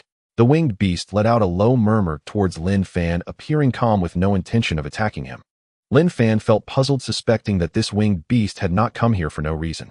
He cautiously approached the winged beast and placed his hand on its toe. The system established a superspecies consciousness simulation information channel with the winged beast. Linfan's thoughts transformed into specific electromagnetic waves projected into the winged beast's mind. "What are you here for?" The winged beast understood and transmitted its thoughts back. Thus a dialogue between two planetary lives was realized. The system decoded the consciousness of the winged beast. "This is the command of the Lord. My clan can form a covenant with you to confront the invaders together." The language thought pattern of the winged beast was somewhat underdeveloped, but under the system's information decoding, Linfan could still barely comprehend its meaning. "That sounds excellent." Linfan secretly rejoiced. The winged beast was finally willing to cooperate. This way he would be safe in Heavy Iron City and could freely explore the city from now on. A smile appeared on his face as he asked, "The reason I was able to smoothly obtain rare earth elements, and you didn't attack me along the way, was it your Lord's arrangement?" "Yes, the Lord ordered us not to hinder you from completing your mission. So it was the dominant winged beasts helping him. Thank it for me. However, the winged beast clan has 3 conditions for cooperating with you." The winged beast looked seriously at Linfan. "First, the invaders will inevitably step onto this land again. You must help my clan resist them." "That's natural. The Chinyong people are also my enemies." "Second, keep my clan's secrets and weaknesses safe." The so-called secret could interfere with the winged beast's subsonic wave frequency, and Linfan readily agreed to this. "Thirdly, is somewhat difficult." "Go on," Linfan said. "Humanity, our numbers are steadily increasing, and we are facing a serious food crisis. You must help my clan resolve it. However, you need to understand that our appetite is quite large. A human like you wouldn't even be enough to fill my gaps between teeth." Linfan pondered for a moment, smiled slightly, and said, "The third condition is no problem." The consciousness of the winged beast transmitted again. "If these 3 conditions are not met, our cooperation will terminate, and do not betray my clan, otherwise I will be the first to hunt you down. Do not worry, as long as we work together against the Chinyong people, I will be your most loyal friend, and you will get what you desire." "What is a friend? I cannot understand." Linfan replied, "A friend is a being that transcends species but can be trusted." "It doesn't matter." The consciousness of the winged beast conveyed again. "In exchange, I will temporarily become your guardian. To ensure your safety, I will escort you out of this city." Linfan readily agreed. Thus Linfan became the first human in history to establish cooperation with a winged beast. After relying on the star scavenging system to communicate with the winged beast, he learned more about this race. Despite their hideous and fearsome appearance, the winged beasts were not lacking in intelligence. Throughout the evolutionary history of the Chinyong planet, they excelled in both physical strength and sensory sensitivity. Linfan got onto the heavy truck and embarked on his journey home. The heavy truck slowly drove out of Heavy Iron City, passing by one dilapidated high-rise after another. The north had once been the main battlefield of war and was heavily damaged, with many roads blocked by collapsed buildings. He finally found a route that could be driven. Suddenly, Linfan slammed on the brakes. A pickup truck was blocking the road, the very one driven by number 15. The pickup truck had been attacked, its body marked with many scars and stained with blood. Number 15 had vanished without a trace. It was unknown whether he was dead or alive. Linfan frowned. The damage on the truck was relatively minor, but showed a denser pattern, clearly not caused by winged beasts. He became increasingly cautious, carefully observing the surroundings. He found nothing unusual, but an ominous premonition lingered. Linfan did not linger and continued driving the heavy truck forward. Unbeknownst to him, the day had turned late, and he had arrived at the northernmost edge of Heavy Iron City. He parked the heavy truck under an overpass, turned off the headlights, and did not proceed further. The chilling wind stirred up thick dust, creating a cold and silent atmosphere. Suddenly, he heard someone knocking at the door. "Open the door, quickly open the door." "Who?" Linfan awoke. He turned on the searchlight on the protective peephole, and outside was surprisingly another scavenger. Linfan hurriedly opened the door. The person outside quickly squeezed in and collapsed into the passenger seat, panting heavily. "It's you." 17. The person outside looked at Linfan in surprise. Linfan recognized him as the leader of the scavenger team, Li Weigua. "What are you doing here?" Linfan asked. "Don't ask, we need to leave now." Li Weigua appeared extremely anxious. Linfan started the heavy truck and turned on the headlights, then froze. He saw a mass of green light appearing on the overpass. Then a furry creature slammed into the windshield of the heavy truck. Upon seeing the glass, it turned to the people inside and began to claw and roar. "Radiation, mutant wolf." Linfan's brows furrowed. Ding! The star scavenging system activated. A holographic projection appeared and a line of small text floated before Linfan's eyes. Radiation, mutant wolfpack Earth species, having grown significantly in size due to nuclear radiation with a shortened lifespan, but greatly increased reproductive capacity, feeding on carrion and gradually adapting to the radiation environment. This species retained the aggression and pack behavior of primitive wolves. Although they had been struck by humans, they still roamed the cities affected by radiation and other severely irradiated areas. Linfan briefly surveyed the mutant wolves outside. There were hundreds of them. They surrounded the heavy truck, rushing forward one after another, leaping onto the front of the truck and slamming against the windshield. The mutant wolves were twice the size of their ancestors, with particularly sharp teeth capable of biting through steel. The operation interface of the heavy truck popped up a fault warning. Linfan thought it was bad. He stepped hard on the gas, and the vehicle emitted a buzzing sound, but remained stationary. The heavy truck had malfunctioned, and they were trapped inside. The mutant wolves were too cunning. Their slamming against the windshield was merely a feint. Their real intent was to damage the truck. The chassis' electrical system was affected, and the truck could no longer move forward. What on earth is going on with these wolves? Linfan looked at Li Weigua. Li Weigua said, I discovered a wolf foraging and shot it with a gun. But these beasts are particularly sensitive to the smell of blood, and they keep coming here. Taking a breath, he continued, I hid from them on a rooftop, but there are wolves everywhere. I couldn't leave. Until I saw you driving the heavy truck here, I risked my life to come find you. Linfan was slightly taken aback. In the end, it turned out Li Weigua had led these creatures here. He added, when we first entered Heavy Iron City, we didn't encounter these wolves. They must have wandered over from other places. They look starving, and we are in a passive position. We're doomed. I thought that with you driving the heavy truck we could leave this dreadful place, but I didn't expect these creatures to damage the truck, and now we're both going to die here.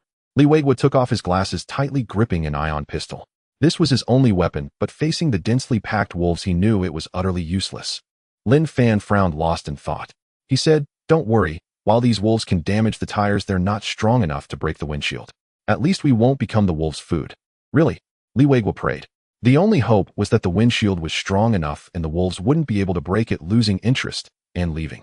But soon Li Weigua became disheartened, muttering, these creatures are very patient. Perhaps if they don't leave, we'll starve to death inside. Just as Li Weigua sighed, a piercing howl rang out and a massive figure descended from the sky, landing in front of the heavy truck. With a sweep of its enormous wings, several wolves were tossed into the air. This was the winged beast that had been escorting Linfan home. Linfan stared at the winged beast outside, feeling a surge of emotion. These monsters from the Chinyong planet had kept their promise in the most dangerous moment. The winged beast was ordered to protect Linfan. When Linfan faced danger, it did not retreat easily. In just 10 seconds, the winged beast killed several wolves. The winged beast was proud. Every battle was tied to its status within the winged beast community. It flapped its wings, trying to drive away the wolves, but these wolves were not to be trifled with. Soon a portion of the mutant wolves left the heavy truck and charged at the winged beast as their new target. Although the winged beast could easily shred the wolves, facing hundreds of brutal wolves rushing forward one after another, a single winged beast was simply no match. Ultimately, it was exhausted from the struggle, its wings and hind limbs being held down by several wolves. The wolves aimed for its neck to bite, which was the winged beast's soft spot. The winged beast realized the danger. If it stayed any longer, it would likely be torn to shreds by the wolves. It flapped its wings vigorously, soaring into the air, shaking off the wolves clinging to it. Watching the winged beast still circling low, trying to drive away the wolves, Linfan's expression grew grave. After a long while, the winged beast flapped its wings and vanished into the night sky. Linfan closed his weary eyes. Li Weigua almost shouted, 17, what time is it? And you're still able to sleep? Aren't you afraid of dying? I've been to the gates of hell countless times, unlike you who is so precious. Linfan replied, if you're scared, just keep a close watch. We don't want the wolf to sneak in and catch us off guard. Okay. Li Weigua's eyes widened as he focused intently on the situation outside. The wolves outside had no intention of leaving and continued to attack the heavy truck. The truck's shell was hard and could not be breached easily. Li Weigua was very tired and wanted to sleep for a while, but he was also afraid. He feared that while he was drifting off, the wolves would rush in and tear him to pieces.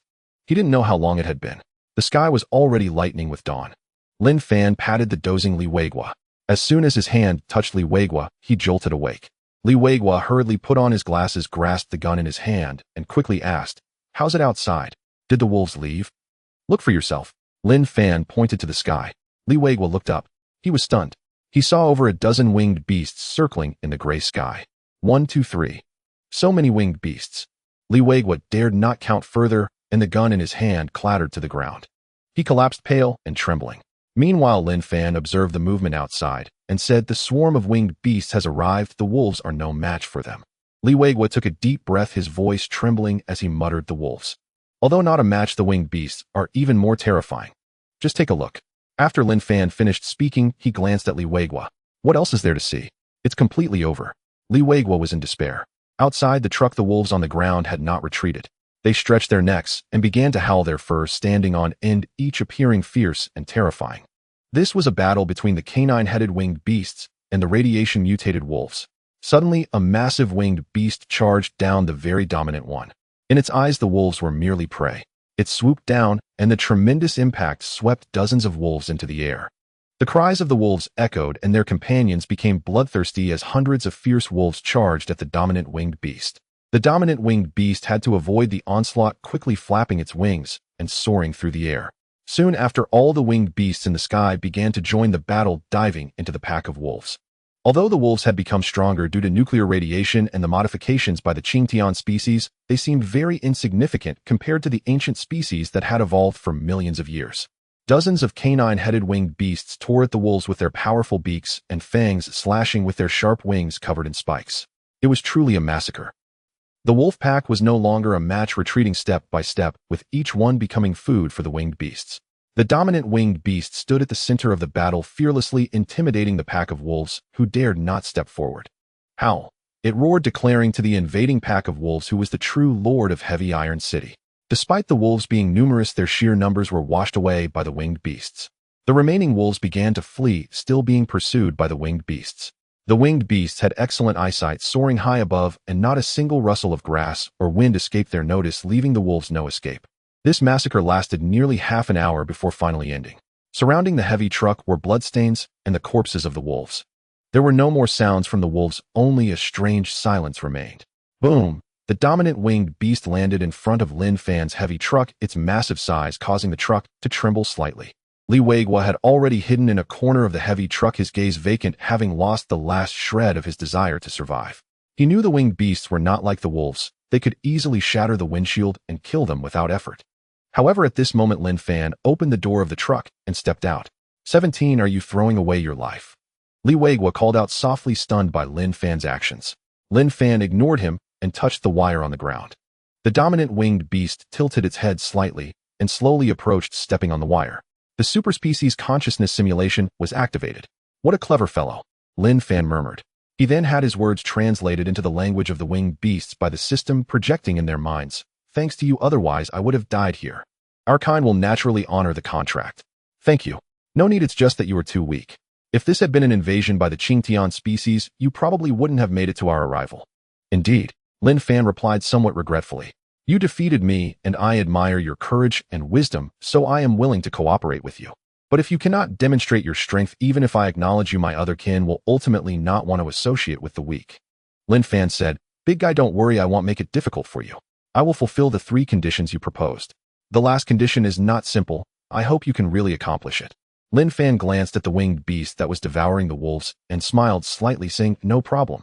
Our kind is leaving, and my companions will continue to escort you out." After saying this, the dominant winged beast flapped its wings and flew into the sky.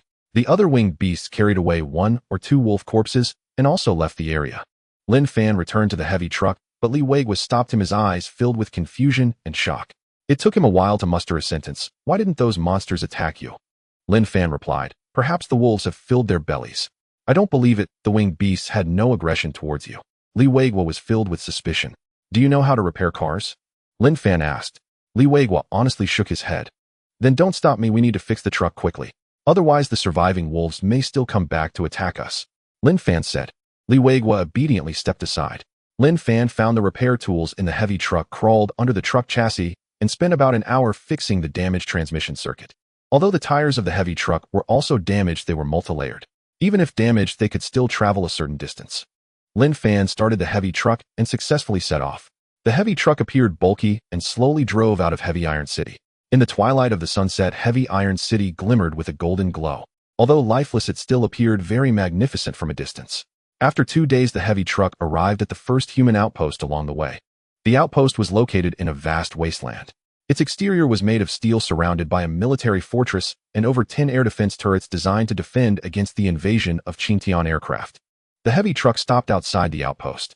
A heavily armed soldier came out from the outpost and asked, "Who was in charge here?" Li Weigua cleared his throat and said, "I am the captain of the 1523 scavenger team from Shikuiching City.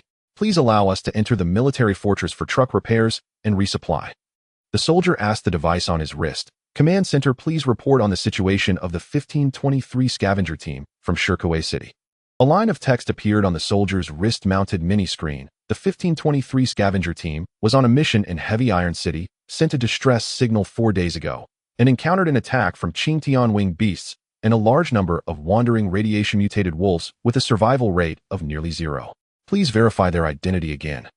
The soldier then checked Linfan and Li Weiguo's credentials, frowning and pondering. "You two actually escaped from the winged beasts and wolves." "That's right, we narrowly escaped," Li Weigua said. "The command center had already given up on you, and it's truly incredible that you could get out of such a hellish place." The soldier glanced at Li Weigua, saw him looking frail, and ignored him instead, asking Linfan in the corner, "What is in the truck?" "Strategic materials collected during the scavenging mission," Linfan replied. The soldier checked around the truck and confirmed everything was correct, so he reported the situation of the 1523 scavenger team to the higher-ups. Soon after, a military officer with the rank of captain personally came out from the fortress accompanied by several soldiers and invited Li Weigua and Linfan into the lounge of the military fortress. Rare earth resources were then transported onto another military truck and taken away by the troops. They stayed in the lounge for 2 hours while outside heavy soldiers were on guard. By common sense, they should have been able to go home, but the captain showed no intention of letting them leave. Li Weigua walked back and forth in the lounge, increasingly feeling strange, and asked the captain, "We've completed our mission, why won't you let us go?" "The commander wants to see you both." "Who?" "I cannot disclose that for now." The captain's expression was dull, and no matter how much Li Weigua pressed, he could not get more than a few words. At 10 o'clock in the evening, a soldier around 40 years old wearing a cloak and with dark skin walked into the lounge. Upon seeing him, the captain saluted and said, "Commander, these two are the ones you wanted to see." The soldier gestured for the captain to leave. After the captain left, Li Weigua could no longer suppress his dissatisfaction and questioned, "What do you mean?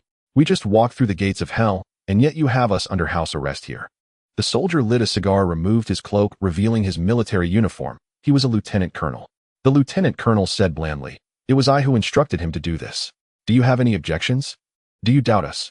Linfan, who had not spoken a word until now, finally spoke up. The soldier said sternly, "Yes, I do indeed have doubts about you two." "Where should we begin?" Linfan said. "You encountered a Yaw wolf attack in the Iron Heavy City and managed to escape, which is quite unexpected." The lieutenant colonel looked at Linfan and asked, "Do you know why there are Yaw wolves appearing?" "I'm not sure. It seems there are quite a few of them." "This is the scheme of the Chinyong people." The Chinyong people deployed a large number of mutated Yaw wolves in the northwest to cut off the resource supply to our city. Yaw wolves are not afraid of nuclear radiation. They roam through various ruined cities, attacking transportation facilities and scavengers. The lieutenant colonel paused and said, "Their genes have been altered." "I see. The combat capabilities of the Yaw wolves have significantly improved, and they are even well aware of the weaknesses of heavy trucks often lying in ambush on major roads attacking passing humans." This month, Shikuiching City dispatched 10 scavenger teams, all of which were attacked by mutated Yaw wolves. The lieutenant colonel took a drag from his cigarette and added, "But what's surprising is that without the help of the military, you actually managed to leave Iron Heavy City successfully. Is that why you suspect us?" "Exactly, it's too unbelievable. I think something must have happened in Iron Heavy City," the lieutenant colonel asked suspiciously. Li Weigua recalled the strange actions between Linfan and the winged beast on the way back, and quickly explained, "Lieutenant Colonel, this has nothing to do with me." The lieutenant colonel took another drag from his cigarette and asked, "Really has nothing to do with you?" Li Weigua nodded affirmatively. The lieutenant colonel scrutinized Li Weigua and said casually, "Your name is Li Weigua, a former university professor. Your performance in the scavenger team has been quite average. Looking at you, it really seems unlikely that you completed this mission." Li Weigua adjusted his glasses and retorted, "The progress of humanity relies entirely on technology. Don't underestimate us intellectuals. Without the efforts of intellectuals, Earth would have likely fallen long ago. True intellectuals deserve respect. You are merely a name without substance." The lieutenant colonel looked at Linfan and said, "Your number is 17, named Linfan, and your file information is classified. Even I cannot see it. You are quite mysterious. I suspect that your ability to return from Iron Heavy City and bring back rare earth elements is because of you, Linfan. Am I right?" I don't understand what you're saying, but I am absolutely loyal to humanity. If you suspect me, I have nothing to say, Linfan said. Don't be nervous. I have no doubts about your loyalty. It's just that under such circumstances, completing this mission is indeed remarkable. It was just luck, Linfan replied. I don't believe in luck. My only weapon is a gun from the pre-solar era. Calling it a bird gun would not be an exaggeration. It was merely by chance that we managed to escape. All right, enough questions, the lieutenant colonel said, a rare smile appearing on his dark face. My instincts tell me you are not simple. This time the higher-ups are very satisfied with your actions and intend to reward you well by promoting you to the new captain of Scavenger Team 1523. What?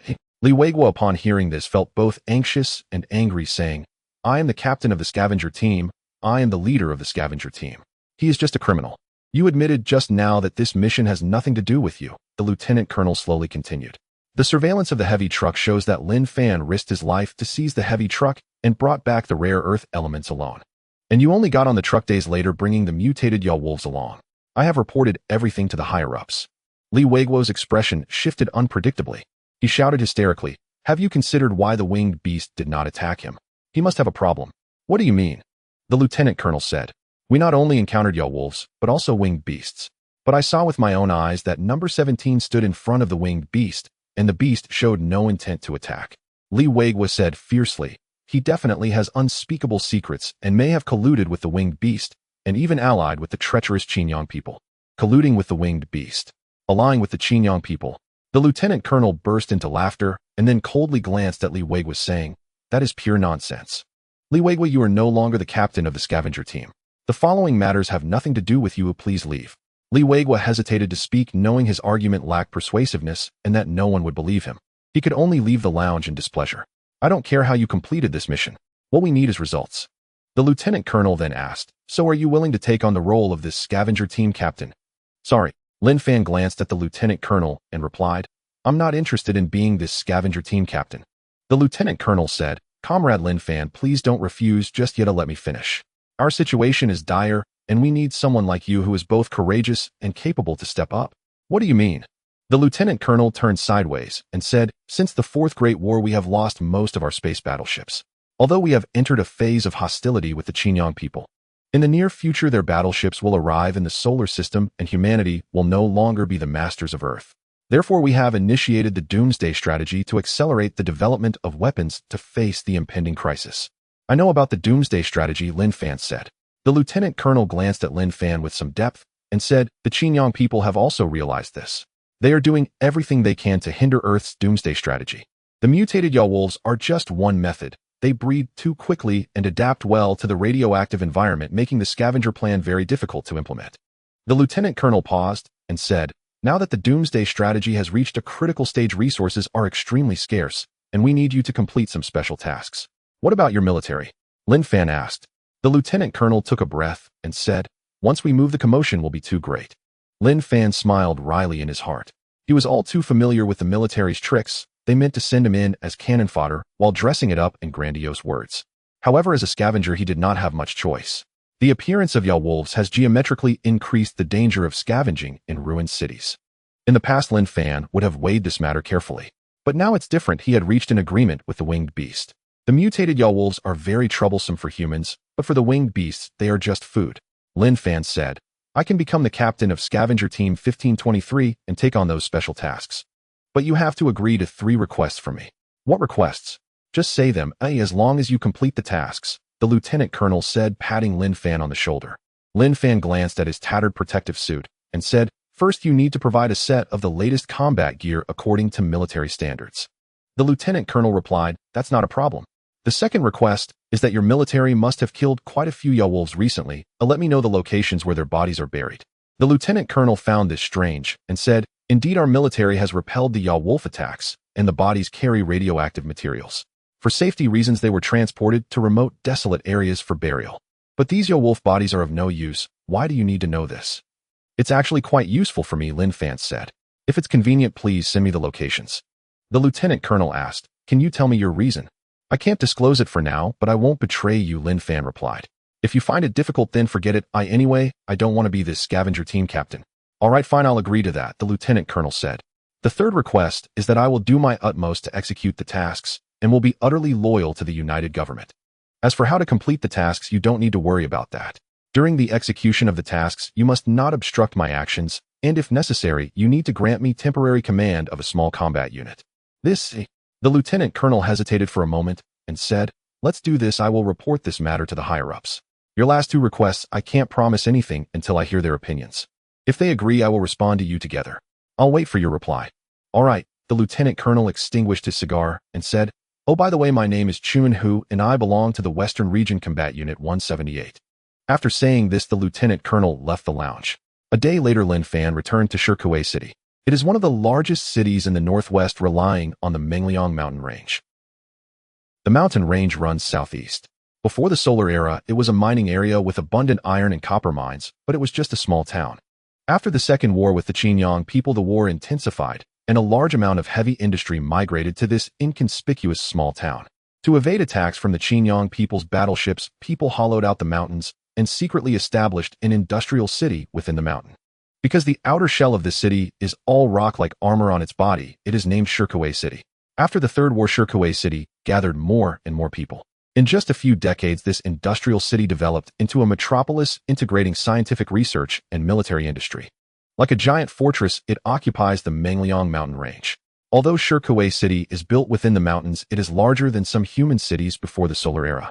In the ravines lie countless air defense artillery installations, and there are isolation zones and forward sentry posts within 200 kilometers of the city, with numerous drones patrolling. This is one of humanity's last sanctuaries, relatively safe. Inside the city, large pillars have been erected to bear the weight of the mountain shell.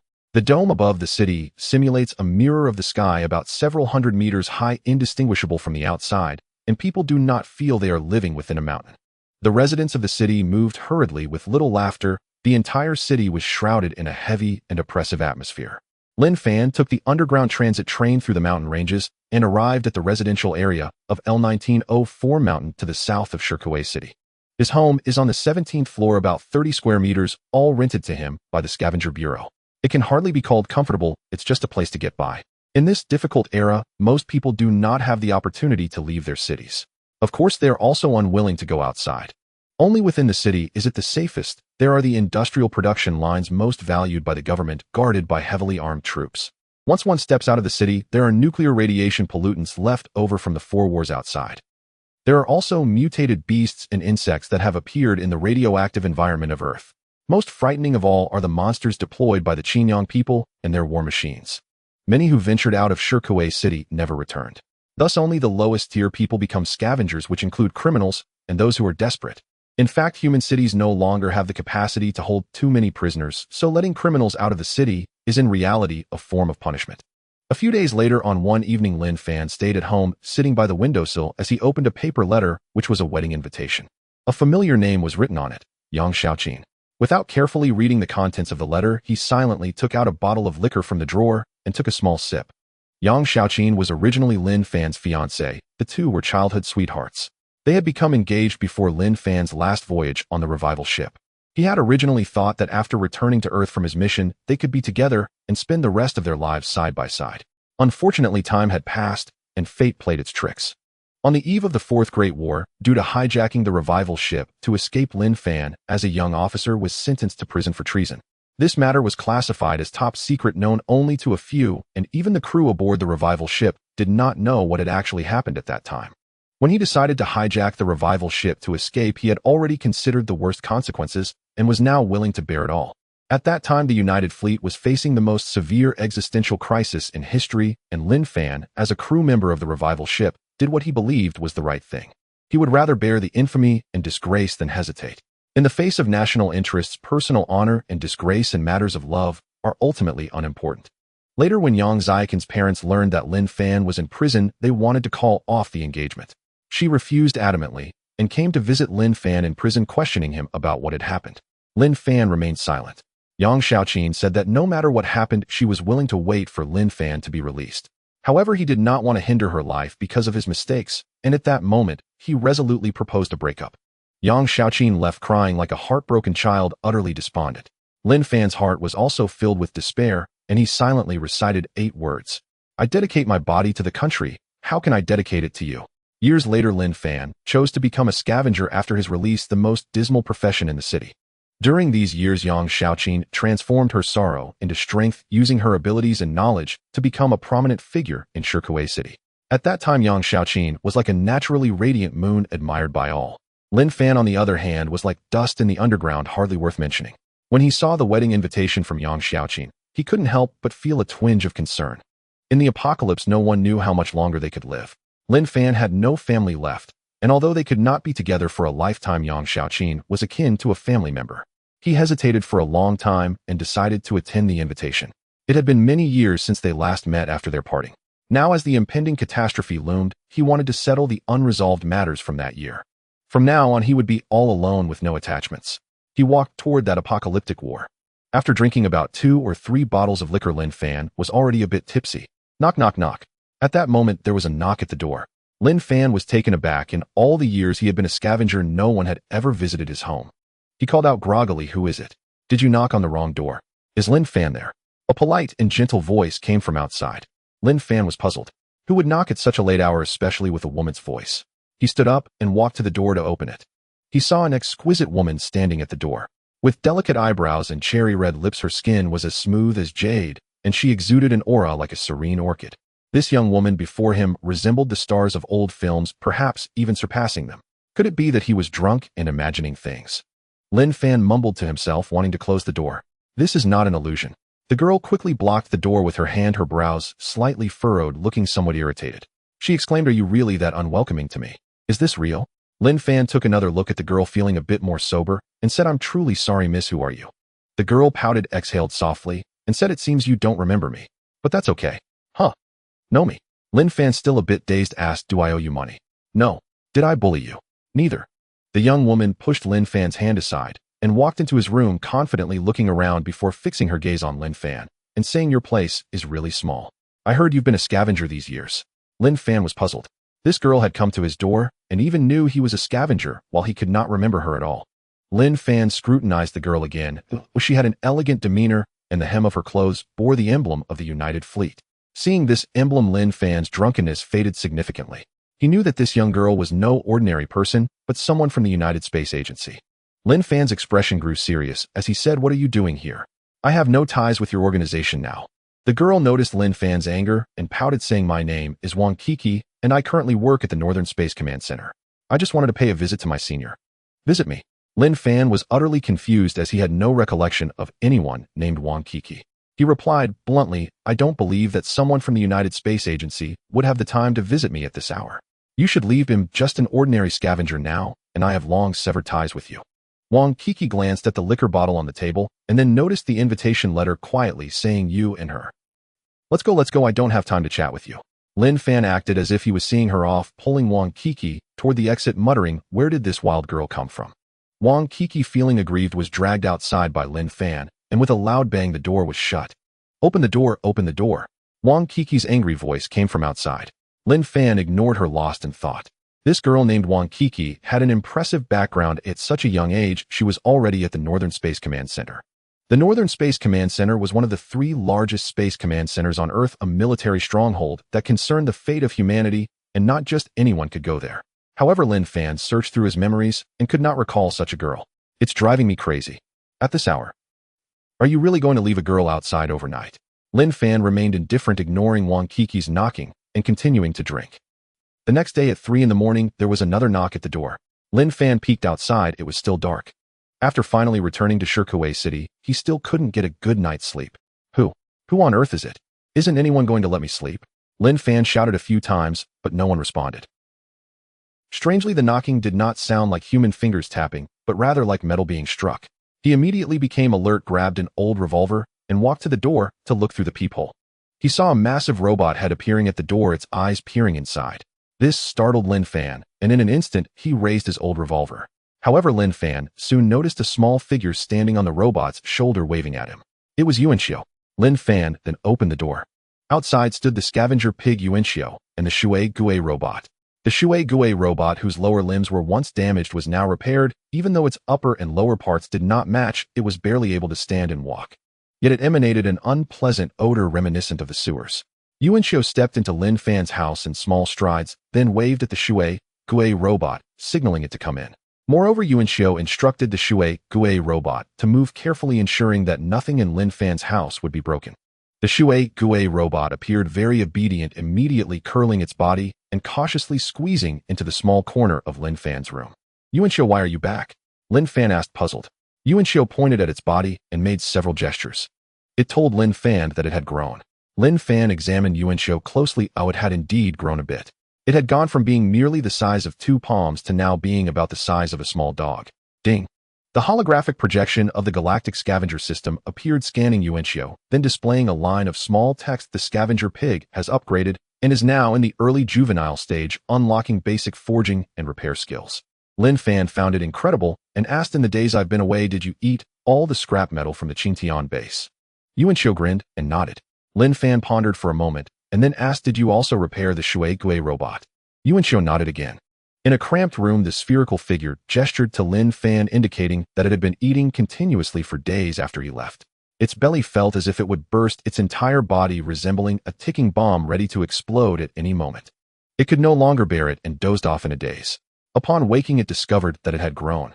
Its body had undergone some changes, allowing it to easily transform into repair tools. Moreover, it seemed to have unlocked some basic forging theories in its mind, along with fragments of strange memories. The sphere found many robotic lower limb parts among the ruins and pieced them together, attaching them to the water ghost robot. However, the physical assembly was still insufficient to control the water ghost robot, so it began to modify the robot's programming. Speaking of which, the sphere inadvertently swallowed some baseband chips during its usual feeding. As it entered the midstage of its juvenile state, memories related to etched coding emerged in its mind. Driven by these memories, the sphere autonomously performed primitive decoding on these baseband chips, unconsciously mastering a bit of the Chinyong coding technology. Thus, it carried out the most basic reprogramming of the water ghost robot. Of course, this was also due to Linfan's good fortune. Had it been a completely scrapped water ghost robot, or an intact one, the sphere would have been powerless. Coincidentally, this water ghost robot was in a half-dead state. The firewall set by the Chinyong people had failed, yet other core programs remained intact. The sphere managed to infiltrate the system of the water ghost robot and made simple and crude modifications.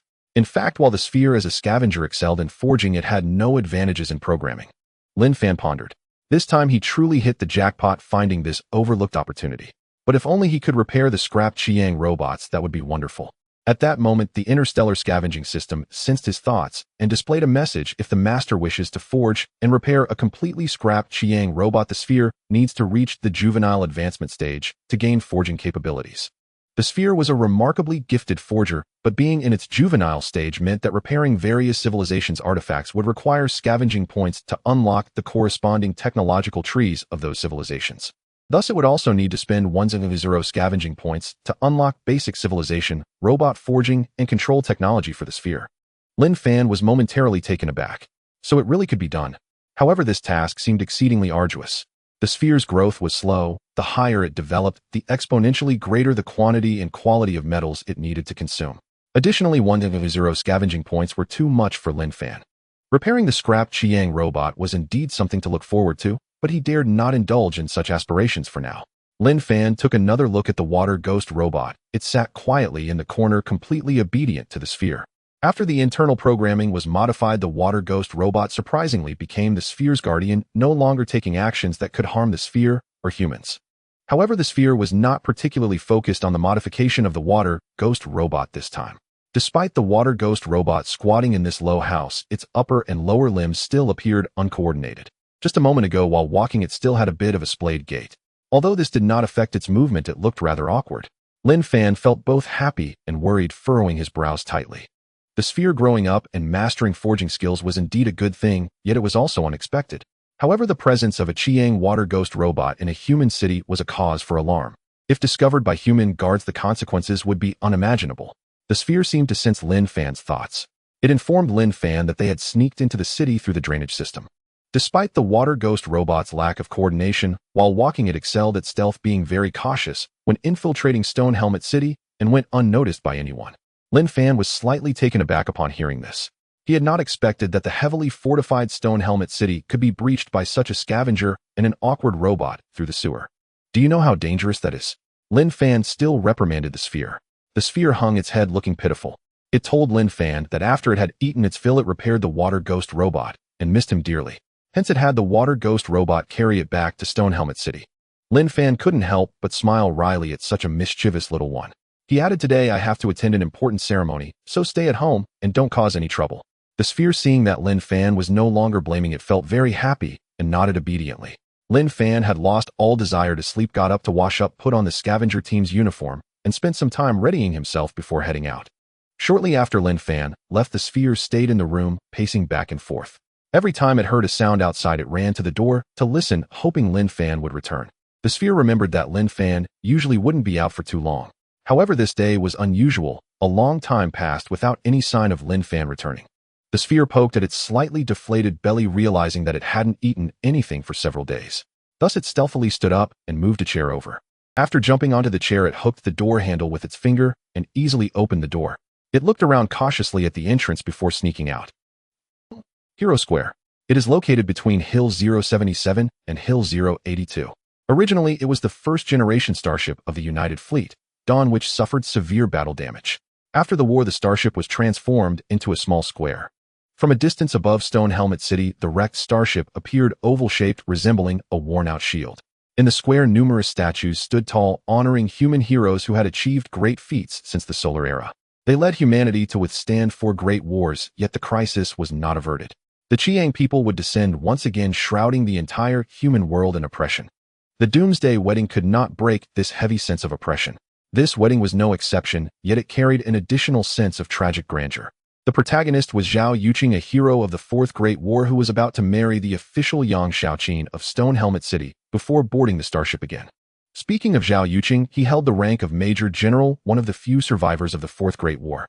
He achieved remarkable military exploits in that battle, for which he also lost an arm. Since then, he earned the title of the One-Armed General in the military. Moreover, Chinyong was young and came from a prestigious background, being the son of the Chief of Staff of the Western Theater. As the saying goes, a tiger's father does not breed a dog. His future was bright, and he was hailed as the most promising general in future wars.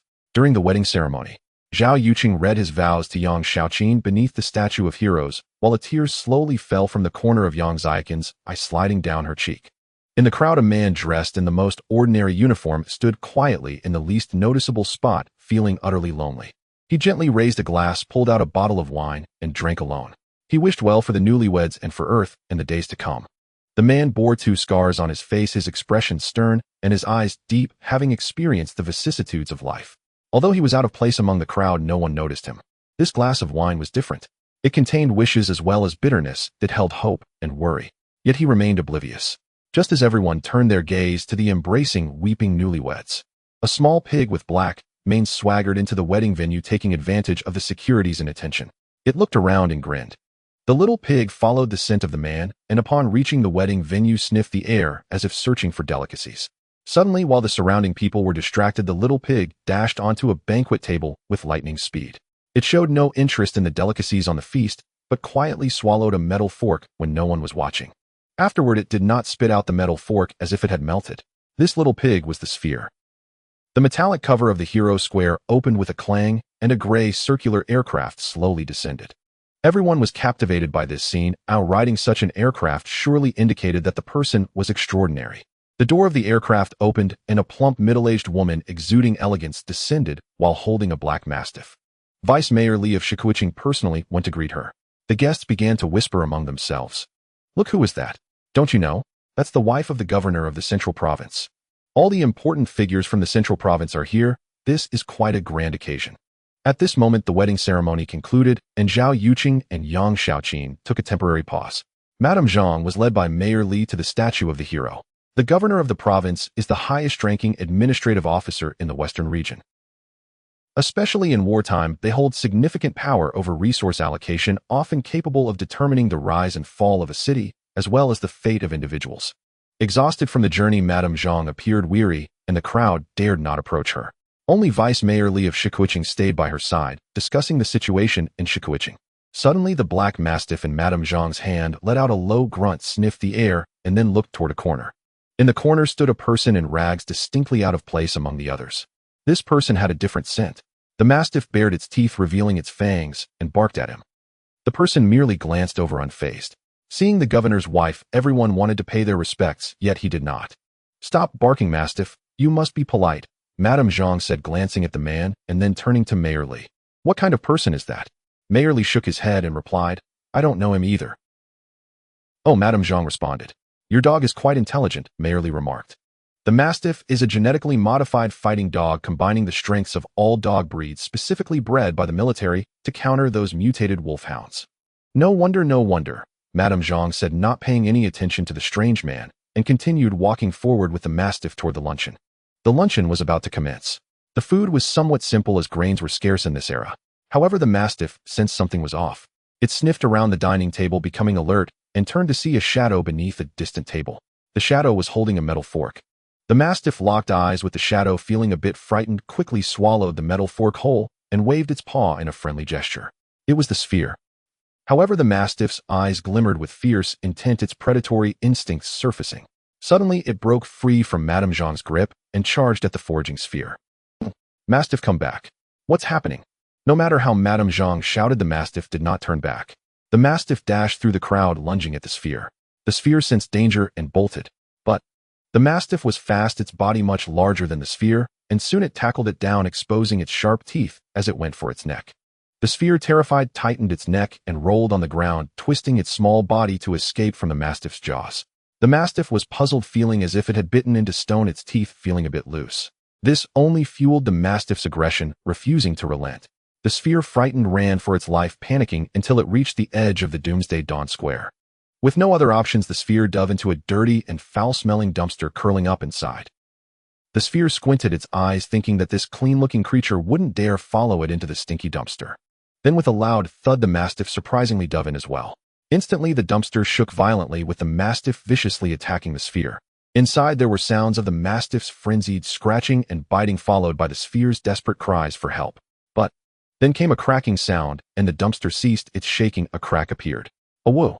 The mastiff let out a whimper, and the dumpster fell silent. Emerging from the dumpster was the sphere, panting heavily, quietly closing the dumpster lid. Looking around anxiously, the sphere quickly slipped away. The mastiff was a new breed of fighting dog with sharp claws, strong flesh, and swift attacks, making it the top among dogs who lone wolfhounds were often killed by it. Yet the sphere was a being from an advanced civilization. Despite being timid even in its early juvenile stage, its physical prowess could only be described as terrifying. Seeing that the mastiff was nowhere to be found, Madame Zhang arranged for people to search for it. However, after a long time, there was still no sign. What's going on? Where did the mastiff run off to? Madame Zhang asked, puzzled by the absence of her dog. Mayor Li approached and said, the people below said they saw your dog chasing a pig. A pig? How could such a filthy animal appear at a wedding? Madame Zhang asked, confused. I'm not sure either, Mayor Li replied. But rest assured, nothing will happen. Mayor Li added, where can you even find a pig these days? I'm just afraid of attracting any viruses or bacteria. That's true, Madame Zhang said. Mayor Li nodded repeatedly, then called over Old Wang, the administrator of the Doomsday Dawn Square, his expression suddenly turning serious. What's going on? How could there be a pig in the square? Old Wang, being scolded without a chance to defend himself, instructed 2 security guards to search for the dog. About 10 minutes later, the 2 security guards searched everywhere, finally hearing a faint barking from a dumpster before locating the mastiff inside. To their surprise, when the mastiff was found, it could no longer move. The guards brought the injured mastiff to Madame Zhang, who saw there were no external wounds, but all its limbs were broken, its body limp like a pile of mud.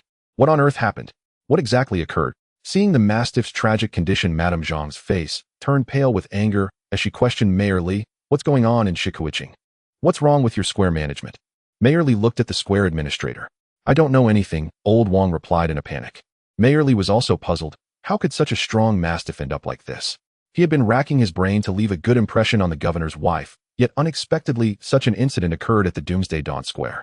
Noticing the anger in Madame Zhang's eyes, Mayor Li felt a headache coming on. Could it have been that pig? Old Wang whispered.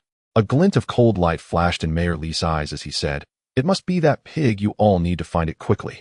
After about 5 more minutes, the security guards really did find a filthy pig. Originally, it wasn't easy to spot. But this creature, sneaky as it was, tried to sneak out through the entrance of the Doomsday Dawn Square and was caught red-handed by the guards. The sphere was only 30 centimeters long, with black bristles on its back and 6 toes on its feet, tightly wrapped in a capturing net. Many guests gathered around, exchanging glances. What happened? I heard this pig bit the dog. Wasn't it the dog that bit the pig? Can this creature really hold its own against the new fighting dog? That's impossible. People didn't believe a small pig could defeat the massive mastiff. However, at that moment, the mastiff, upon seeing the captured sphere, fell into a state of panic. It surprisingly bore the intense pain and crawled under the table, not daring to come out. People noticed that the usually unruly mastiff was now trembling in a corner. Its eyes were vacant, overtaken by fear, and it began to whimper. "That's it." Madame Zhang, furious, almost yelled. Everyone in attendance fell silent. Madame Zhang looked at the sphere with disgust, saying, "How could the people of Shikuiching raise such a thing?" Still no one spoke up. All present were prominent figures from Shikuiching, who would keep such an ugly, filthy pig.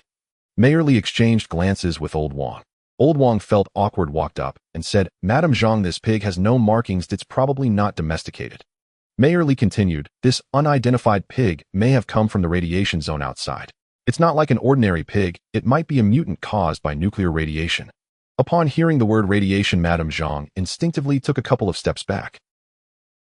She covered her mouth, saying, "That makes sense, but if it were an ordinary pig, how could it possibly be a match for the new fighting dog?" "Then let's knock it out and bury it," Old Wang suggested. Regardless of whether it was a radiation mutant or not, it was just a pig. There was no need to anger the wife of the governor of the western province over a pig. The sphere, hearing the discussion, was terrified to death and struggled desperately. Strangely, the surrounding temperature began to rise, and the people around began to sweat profusely. At that moment, a man's voice echoed, "Let it go, it's mine." Amidst a crowd of upper-class individuals, a man squeezed his way in. He wore the blue uniform of the scavenger team, looking average with a scar on his forehead.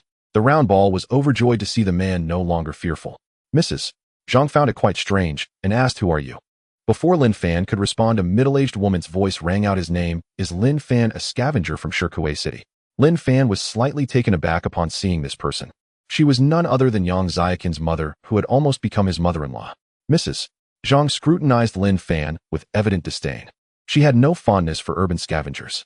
These individuals were often criminals before becoming scavengers, certainly not good people. Yang's mother continued, "Linfan Xiaoqin is getting married. How can you still show your face here? In this apocalyptic era, no one knows how much longer they will live. I was invited to come and offer my blessings," Linfan replied. The people present were not ordinary folks. Each was quite astute. From just a few words, they discerned that this scavenger was once a suitor of Yang Xiaoqin. However, the audacity of the scavenger was remarkable. How could he have the gall to come here? Zhao Yu was a young major general, while he was merely a scavenger at the bottom of society. Linfan was indifferent to this. After so many years, he had seen the coldness of the world, and the gazes of these people did not concern him. The only one he cared about was the round ball. Linfan watched as the round ball fell into the hands of a group of people feeling overwhelmed. These individuals were either wealthy or noble, and he couldn't afford to provoke them. "What do you plan to do with it?" he asked. Old Wang glanced at Mrs. Zhang's expression and replied seriously, "According to the regulations of Shikuiching City, mutated creatures, after radiation exposure, must be buried." "But it is not a radiation-mutated creature," Linfan argued. "What do you know? I am a scavenger. I know very well what radiation is. If you don't believe me, you can test it with a radiation detector. Everyone here is a big shot from Shikuiching City. How dare a scavenger like you speak? Since there's no room for negotiation, I have no other options." Linfan frowned slightly and said, "Round ball, let's go."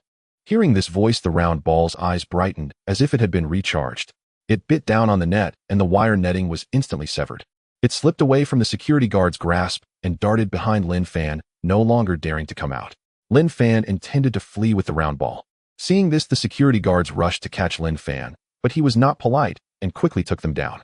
If he could handle the monsters in the ruins, how could these people from Shikuiching City pose a challenge? But at that moment, two soldiers blocked his path. Linfan recognized the emblem on their uniforms as belonging to the revitalization starship team. One of the tall soldiers looked at Linfan and said, "Scavenger, this is not a place for you to cause trouble. Be gentle, don't escalate the situation." The other soldier added. The guests at the wedding began to murmur. The two were soldiers serving in the starship team, far more capable than typical ground soldiers.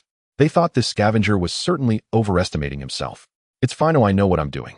The soldier fixed his gaze on Linfan. "Hand over the radiated item, or you won't be able to leave here." Linfan's expression remained unchanged as he silently placed the bottle into his pocket. The soldier strode forward, attempting to grab Linfan's shoulder with lightning speed. However, before he could get close, Linfan reached out and seized his wrist. The soldier felt a slight pain in his wrist and found it impossible to break free. He was somewhat surprised and angry, wanting to retaliate with his other hand. However, Linfan had already seen through his intentions and flipped him down to the ground.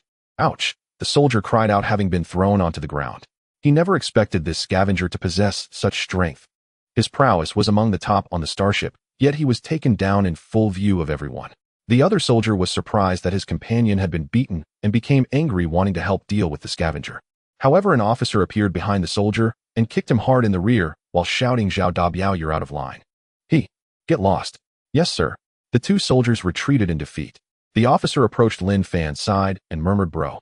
Linfan was slightly taken aback upon seeing this familiar figure and muttered, "Tai Dan." "Yes," Li Tai Dan replied. The two soldiers nearby were completely stunned. This scavenger had just called the officer by his nickname. What astonished them even more was that Li Tai Dan stood straight and immediately saluted. Seeing Linfan's disheveled appearance, his throat tightened and he could no longer speak. The once most prominent young officer on the revitalization ship had now become a scavenger. Faced with these aggressive upper-class individuals, he now had to swallow his pride. The crowd was dumbfounded. They never expected a starship officer to salute a scavenger. Looking at the officer's rank, it was actually at the colonel level. Not an ordinary army colonel, but a colonel from the starship fleet. "Why are you here?" Linfan asked. Li Tai Dan paused and replied, "I came to Shikuiching City for a mission. Miss Wang said you were here, so I specially came to see you." "Miss Wang?" Linfan was somewhat puzzled. At that moment, a woman approached. She dressed modestly in plain clothes, somewhat matching Linfan. However, her stunning beauty was enough to captivate the upper-class individuals of Shikuiching City with just a glance. Her demeanor exuded an innate nobility, making it difficult for people to harbor reckless thoughts. Linfan was slightly taken aback. Wasn't this the girl who knocked on his door last night? What surprised Mrs. Zhang even more was that others did not recognize Wang Kiki, but she knew who she was. She asked Kiki, "Why are you here for the wedding?" Wang Kiki pointed at Linfan and said, "I came with him." After speaking, she attempted to take Linfan away. Mrs. Zhang displayed a look of astonishment, pondering as she murmured, "Could this be the boyfriend you mentioned in front of the Song family?" Wang Kiki, knowing that Mrs. Zhang might have heard about her situation, thought for a moment and boldly said, "So what if it is?" "What?" Linfan was bewildered. What on earth was happening? All the others also revealed expressions of shock. Who exactly was this scavenger? Not only did the starship officer treat him with respect, but he also had such a beautiful girlfriend. But the most shocked was Mrs. Zhang, who paid little attention to Li Tai Dan. Her true concern was Wang Kiki. In her social circle, a colonel from the starship fleet was nothing unusual. However, the Wang family was a presence even feared by the governor of the western region. This man before her was merely a scavenger from Shikuiching City, his future uncertain. Even if he had some background, Wang Kiki's family was deeply influential in the capital war zone, one in the skies and the other underground. "Miss Wang, do you understand the consequences of this matter?" Mrs. Zhang asked after a long pause. Wang Kiki picked up the round ball and pouted, saying, "Do you also need to meddle in our family affairs?" The people around were whispering, and not many knew Wang Kiki's true background. However, just based on her temperament and appearance along with Madame Zhang's attitude, it was clear that this woman was extraordinary. Deep down, everyone felt that these two were mismatched. This was undoubtedly a case of a toad wishing to eat swan meat. Madame Zhang's expression was unpredictable as she said, "How could I dare to meddle in the affairs of the Wang family? But if the Wang family finds out you've taken up with a scavenger, it will surely cause an uproar. I will make my own decisions." Wang Kiki quietly entwined her arm with Linfan's. Madame Zhang realized that this was surely Wang Kiki's reckless nonsense. A person like her could not possibly make decisions concerning marriage. Even if Wang Kiki fancied him, the Wang family would never tolerate a scavenger. To put it bluntly, this was nothing short of a joke, even a scandal that would bring disgrace to the Wang family. Madame Zhang felt that the scavenger before her had no idea of his place, yet she did not press him further, instead smiling, as she said, "Young man, I won't hold this against you. Perhaps we will meet again." After saying this, she left in a huff and the others started to disperse. But Madame Zhang knew that this incident would likely reach the Wang family's ears very soon. At that time, the Wang family would surely be in an uproar. If things went poorly, the scavenger might find himself in big trouble. The surroundings quieted down considerably, and Linfan also let out a sigh of relief. Thankfully, the ball wasn't taken away, otherwise it would have given them away. Linfan looked at Li Tai Dan and smiled, saying, "Tiedon, you've made something of yourself now, sporting a military rank." "Bro, don't tease me," Li Tai Dan replied. "In that battle, those who survived in the space fleet were all like me. I just didn't expect you." "What about me? Should I help you find someone?" "You really shouldn't be a scavenger. It makes me feel uneasy." "No need, Tiedon, I'm doing just fine now. Bro, in the past, whenever others bullied me, you always helped me. If anyone dares to bully you now, let me know," Li Tai Dan said. Linfan patted Li Tai Dan on the shoulder, smiling, "All right." Li Tai Dan glanced at Wang Kiki again and added, "Miss Wang, I won't disturb you, and my brother am going to greet that bastard Chinyong." "You go ahead," Wang Kiki said with a slight smile. As Taidan walked away, Linfan turned to Wang Kiki and said, Miss Wang, we met by chance, yet here we are in such a complicated situation. Wang Kiki looked at Linfan's serious expression and pouted, sorry, I really had no choice. Being alone is no big deal. That woman just now made a valid point. You're so young and beautiful, and with such a good background it would reflect poorly if it got out. She said that on purpose for these people to hear, hoping they would spread it.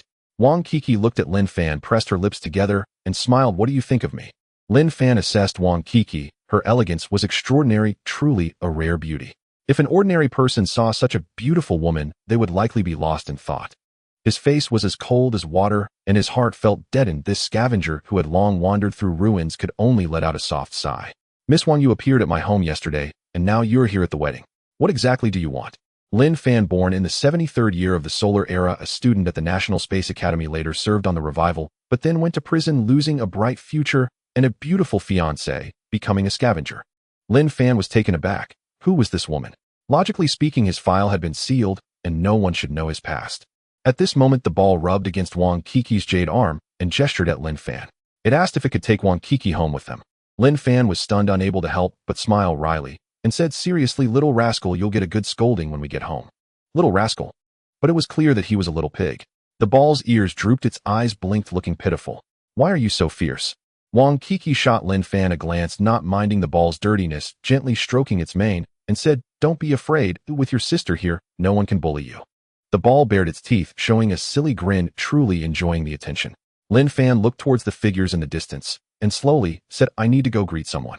Then I'll go with you. No need, it would be inappropriate. This era weddings were quite simple. That day's wedding was no different. After the ceremony, the guests would offer a few blessings before dispersing. The square gradually became deserted, leaving only a handful of people. Linfan looked at Yang Xiaoqin, and a hint of a smile finally appeared on his bitter face. Congratulations. Yang Xiaoqin, seeing Linfan, had a momentary daze and asked, you still came? The Shikuiching city is still as peaceful as ever, but the outside world has changed.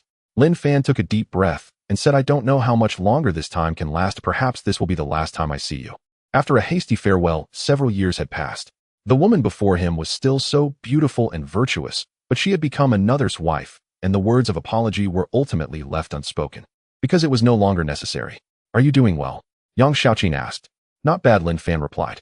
I'm leaving you, take care of yourself. Seeing the smile on her face, Linfan resolved the lingering feelings he had harbored for many years. He turned and left. From then on, what lay before him was a path of thorns and flames. Not long after, Linfan bid farewell to Li Taidan and left the wedding venue, while Wang Kiki continued to follow behind him. The two did not speak. Suddenly, Linfan stopped, turned to Wang Kiki, and said, Miss Wang, I'm almost at the station. You should head back. Wang Kiki hesitated for a moment and said, then I'll return to the Beijingjing district. If it weren't for you, the governor's wife wouldn't have given up so easily. Linfan said, thank you. Wang Kiki smiled gently and said, you're welcome. The ball looked at Linfan, eagerly gesturing, obviously asking if it could keep this lady around. Linfan shook his head. Wang Kiki said, although we are leaving, we will meet again. Forget it. I'm a scavenger, and we are not on the same path. I don't care about other people's opinions. Wang Kiki continued, in less than 10 years the real apocalypse will likely come. What use are these so-called fame and fortune? Yes, the apocalypse is approaching, and for someone like me at the bottom, it will be hard to survive that catastrophe. But you are different. Born in the Beijingjing district, you might still have a chance to live. Regardless, I don't care. The path I choose is one of thorns and flames, accompanied only by loneliness. I'm leaving, Linfan said. Take care. After saying this, Linfan tossed the bottle into a nearby trash can and left with the ball, watching the lonely figure fade into the distance. A trace of sadness flickered in those beautiful eyes. Wang Kiki knew that this man had once been an outstanding young officer in the space fleet, renowned for his achievements. To protect the Revival, he had commandeered the starship during a crisis, even if it meant bearing infamy himself. Now he had become a scavenger, looked down upon by others, having lost his first love. Although this man had not remembered her, she had always kept him in her heart. Even though he now had nothing, he remained extraordinary in Wang Kiki's eyes. The next morning, in a closed space, was Linfan's residence. Knock, knock, knock. Linfan answered the phone, and the holographic projection of Colonel Chun, who from the 178th Division, appeared before him. Chun, who took a puff of his cigar and said, Linfan, you're quite something. I heard you've snatched the daughter of the Wang family from the Jingji battle zone. Linfan was truly on the verge of tears. The speed at which this rumor spread was astonishing, even Chun, who knew about it. Originally a nameless scavenger, Linfan had gone unnoticed for years, but now he had suddenly become the focus of public opinion. The two of them had been innocent, but with Wang Qiqi's commotion, Linfan could no longer clear his name, even if he jumped into the Yellow River. Even worse, Linfan was merely a scavenger. Many were waiting to see him make a fool of himself. Seeing Linfan's awkward expression, Chun, who couldn't help but smile slyly, saying, all right, I didn't call just to tease you. I bring you good news. Of course, there's also bad news. Which would you like to hear first? Of course, the bad news. Chun, who paused and said, the Scavenger Bureau will assign you a very important task, but it won't be issued by our Western Battle Zone. It will come directly from headquarters. Headquarters? What task? I'm not sure if it's classified. I've heard it's extremely difficult, but also very important, related to the core aspects of starship construction. That doesn't really matter. We've always been operating on the edge. You must not take this lightly. It might be the most dangerous task the Scavenger Bureau has undertaken in years. Even regular ground forces would likely struggle to complete it. I see. It's strange why they would directly assign you such a high-level task. And the good news? Chun, who continued, the 3 requests you made earlier have been approved by the higher-ups. The individual weapons and equipment you wanted will naturally conform to the standard heavy-armed soldier configuration. As for temporary command authority, as long as your requests are reasonable, it will be personally granted to you by the higher-ups. What about the burial location of the wolf corpses? The higher-ups believe these locations are not state secrets. The coordinates have already been sent to you, encompassing all burial sites of the wolf corpses in the entire West.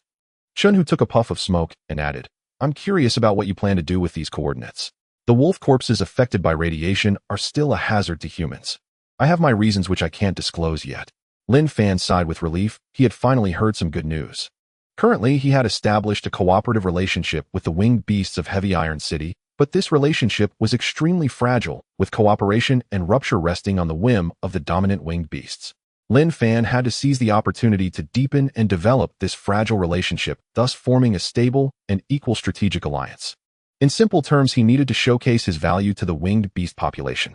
The food crisis facing the winged beasts provided Linfan with an opportunity, while the wolf corpses exterminated by the Western combat forces were key to resolving this food crisis. The wolf corpses contained radioactive materials which are harmful to humans and needed to be buried in no man's land. However, they posed no threat to the winged beasts feeding. You're always so mysterious, Chunhu mumbled. Linfan smiled and hung up the holographic call. At 10 in the morning, Linfan was notified to report to the Scavenger Bureau. In the director's office, Director Zhao personally assigned him an extremely important task to search for a mysterious substance at Moslo Fortress. This substance was crucial for starship construction, but currently human cities lack the capacity for large-scale extraction. There were only a few cities that contained this substance, and Moslo Fortress was one of them. The director's office was quiet. Director Zhao glanced at Linfan and said, Number 17, you must understand that the probability of completing this task is extremely low, almost 5, while the death rate reaches 95. To put it bluntly, Director Zhao did not wish to take on such a dangerous mission. The Scavenger Bureau had suffered heavy losses in recent scavenging operations, and he didn't want to incur unnecessary losses. However, the orders from above were not to be disobeyed. Linfan stored the classified task documents and pondered silently. Moslo Fortress was located 1.0 kilometers west of Heavy Iron City, but relatively close to Base 254 on Chinyong Star.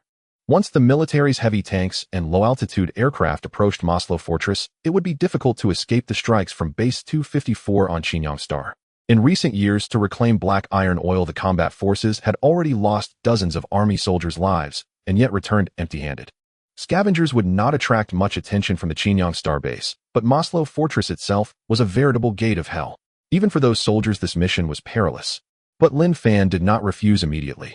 He had once been a soldier of the space fleet, having undertaken tasks far more perilous than this. Now accumulating strength and obtaining arms was of utmost importance. Although Heavy Iron City had plenty of ordinary supplies, it was difficult to find powerful weapons, and the ruins in human territories were basically the same. To strengthen his own power, the west side of the Hongbu Mountains might be a good place to explore. At that moment, Linfan's wristband vibrated, displaying an unsigned message. If I'm not mistaken, you should have received the task for Moslo Fortress. This task had gone uncompleted for 5 years, and yet someone was fully aware of it, even pinpointing the timing of his task reception. The previous message vanished in an instant, and another message arrived. But I won't make things difficult for you. I've left you a way out. Forget about Wang Qiqi. From now on, sever all ties with her, and you can withdraw from this task immediately. Moreover, you will receive an unimaginable sum of money. Linfan furrowed his brows tightly. How could he receive this message, and who was behind it? Director Zhao noticed Linfan's strange expression and said, Honestly, I can't understand why such a task would be assigned to you. Who knows? Linfan forced a smile. Director Zhao seemed quite sympathetic towards Linfan and stood up to close the door, whispering, "There is a way you can decline the task. According to scavenger regulations, you would just return to prison, but that's still better than going to hell." Linfan shook his head. No matter what, he didn't want to stay in prison again. He didn't want to wait for the apocalypse in helpless despair. "Director Zhao, I accept the task and will head to Moslo Fortress soon to complete it," Linfan stated. Director Zhao was momentarily taken aback. Linfan looked at the message on his wristband. As it disappeared, his expression still stern. Was it the Wang family that sent the message? Perhaps the Song family. Who knows? In their eyes, his existence was like an ant, yet he had somehow snatched away the jewel of the Wang family, causing them to be unable to sit still. And Linfan did not refuse this mission, because by doing so he could legitimately leave the actual control area of humanity and enter the territory of the Chinyong people. There he would find numerous battle remnants, perhaps uncovering many valuable items. Moreover, this mission was directly related to the doomsday strategy. Under the fallen nest, how can there be complete eggs? As a former soldier in this life-and-death moment, he ought to fight for the country and for humanity. Many soldiers had already perished because of this mission, and the danger was self-evident. He wanted to reclaim that item and accumulate strength, knowing full well he would encounter trouble, but Linfan did not care. He had faced greater threats. After all, it was just a Moslo fortress. In reality, Linfan had no intention of getting entangled with Wang Kiki. However, those in the upper echelons almost assumed that between life and death Linfan would abandon Wang Kiki and take the money to escape. They merely wanted Linfan to retreat in the face of difficulty and abandon the mission. This way he could not only save his life, but also secure a livelihood for the rest of his days. But what they didn't expect was that Linfan accepted the task. Similarly, this matter stirred quite a wave within the Scavenger Bureau. Now ordinary cities and ruins were filled with danger, let alone this fortress, which scavengers referred to as the Gate of Hell. Moslo and the surrounding areas were no-go zones for scavengers with a dangerously high risk level. For humans to venture in there was practically a matter of life and death. The 1,523rd Scavenger team had perished completely, and Li Weigua had also chosen to retire, leaving Linfan alone. No one in the Scavenger Bureau was willing to participate in this operation with Linfan, though it looked like a suicide mission. That night, Linfan returned to his doorstep, unexpectedly finding the door had been opened. He immediately became alert, carefully pushing the door open. Inside sat a middle-aged soldier with two heavily armored infantrymen standing behind him, wearing black sunglasses and wielding electromagnetic rifles. The room bore signs of a struggle in complete disarray. The water ghost robot, which had originally been hiding in the room, was nowhere to be found. The windows of the house had shattered. The water ghost robot must have escaped through the broken window. Linfan walked into the room, coldly observing the three individuals before him. The middle-aged man sat upright, appearing somewhat apologetic. He spoke first. "Linfan, I didn't expect that in this little room of yours there would be a modified water ghost robot.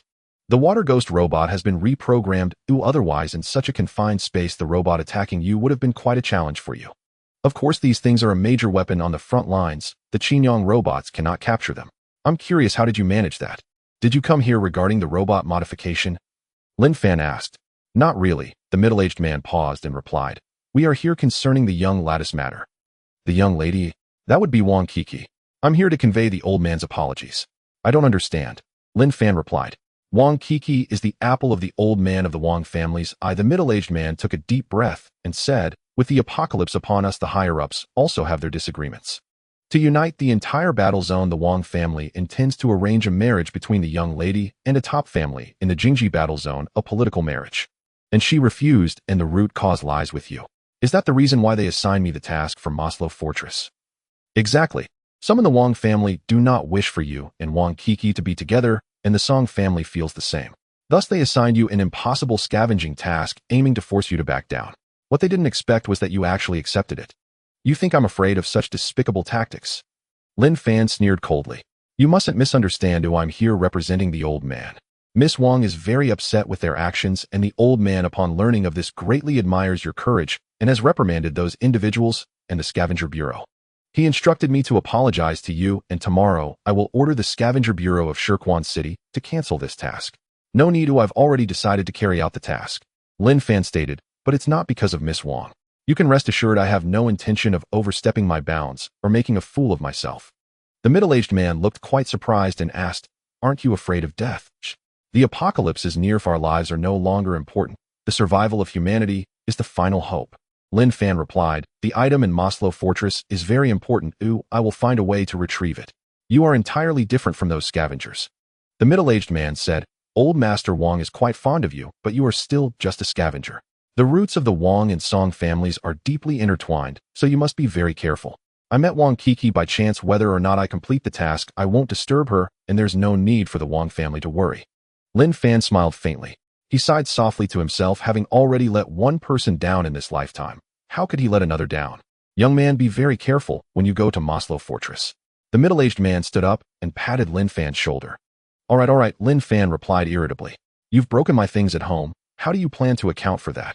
I haven't even mentioned the issue of you hoarding Chinyong robots yet." The middle-aged man awkwardly smiled and said, "You know everyone is tightening their belts these days." Linfan was left at a loss for words. The middle-aged man then wrote a note for Linfan with a line of small text on it. "I heard you punched 2 space soldiers at the wedding.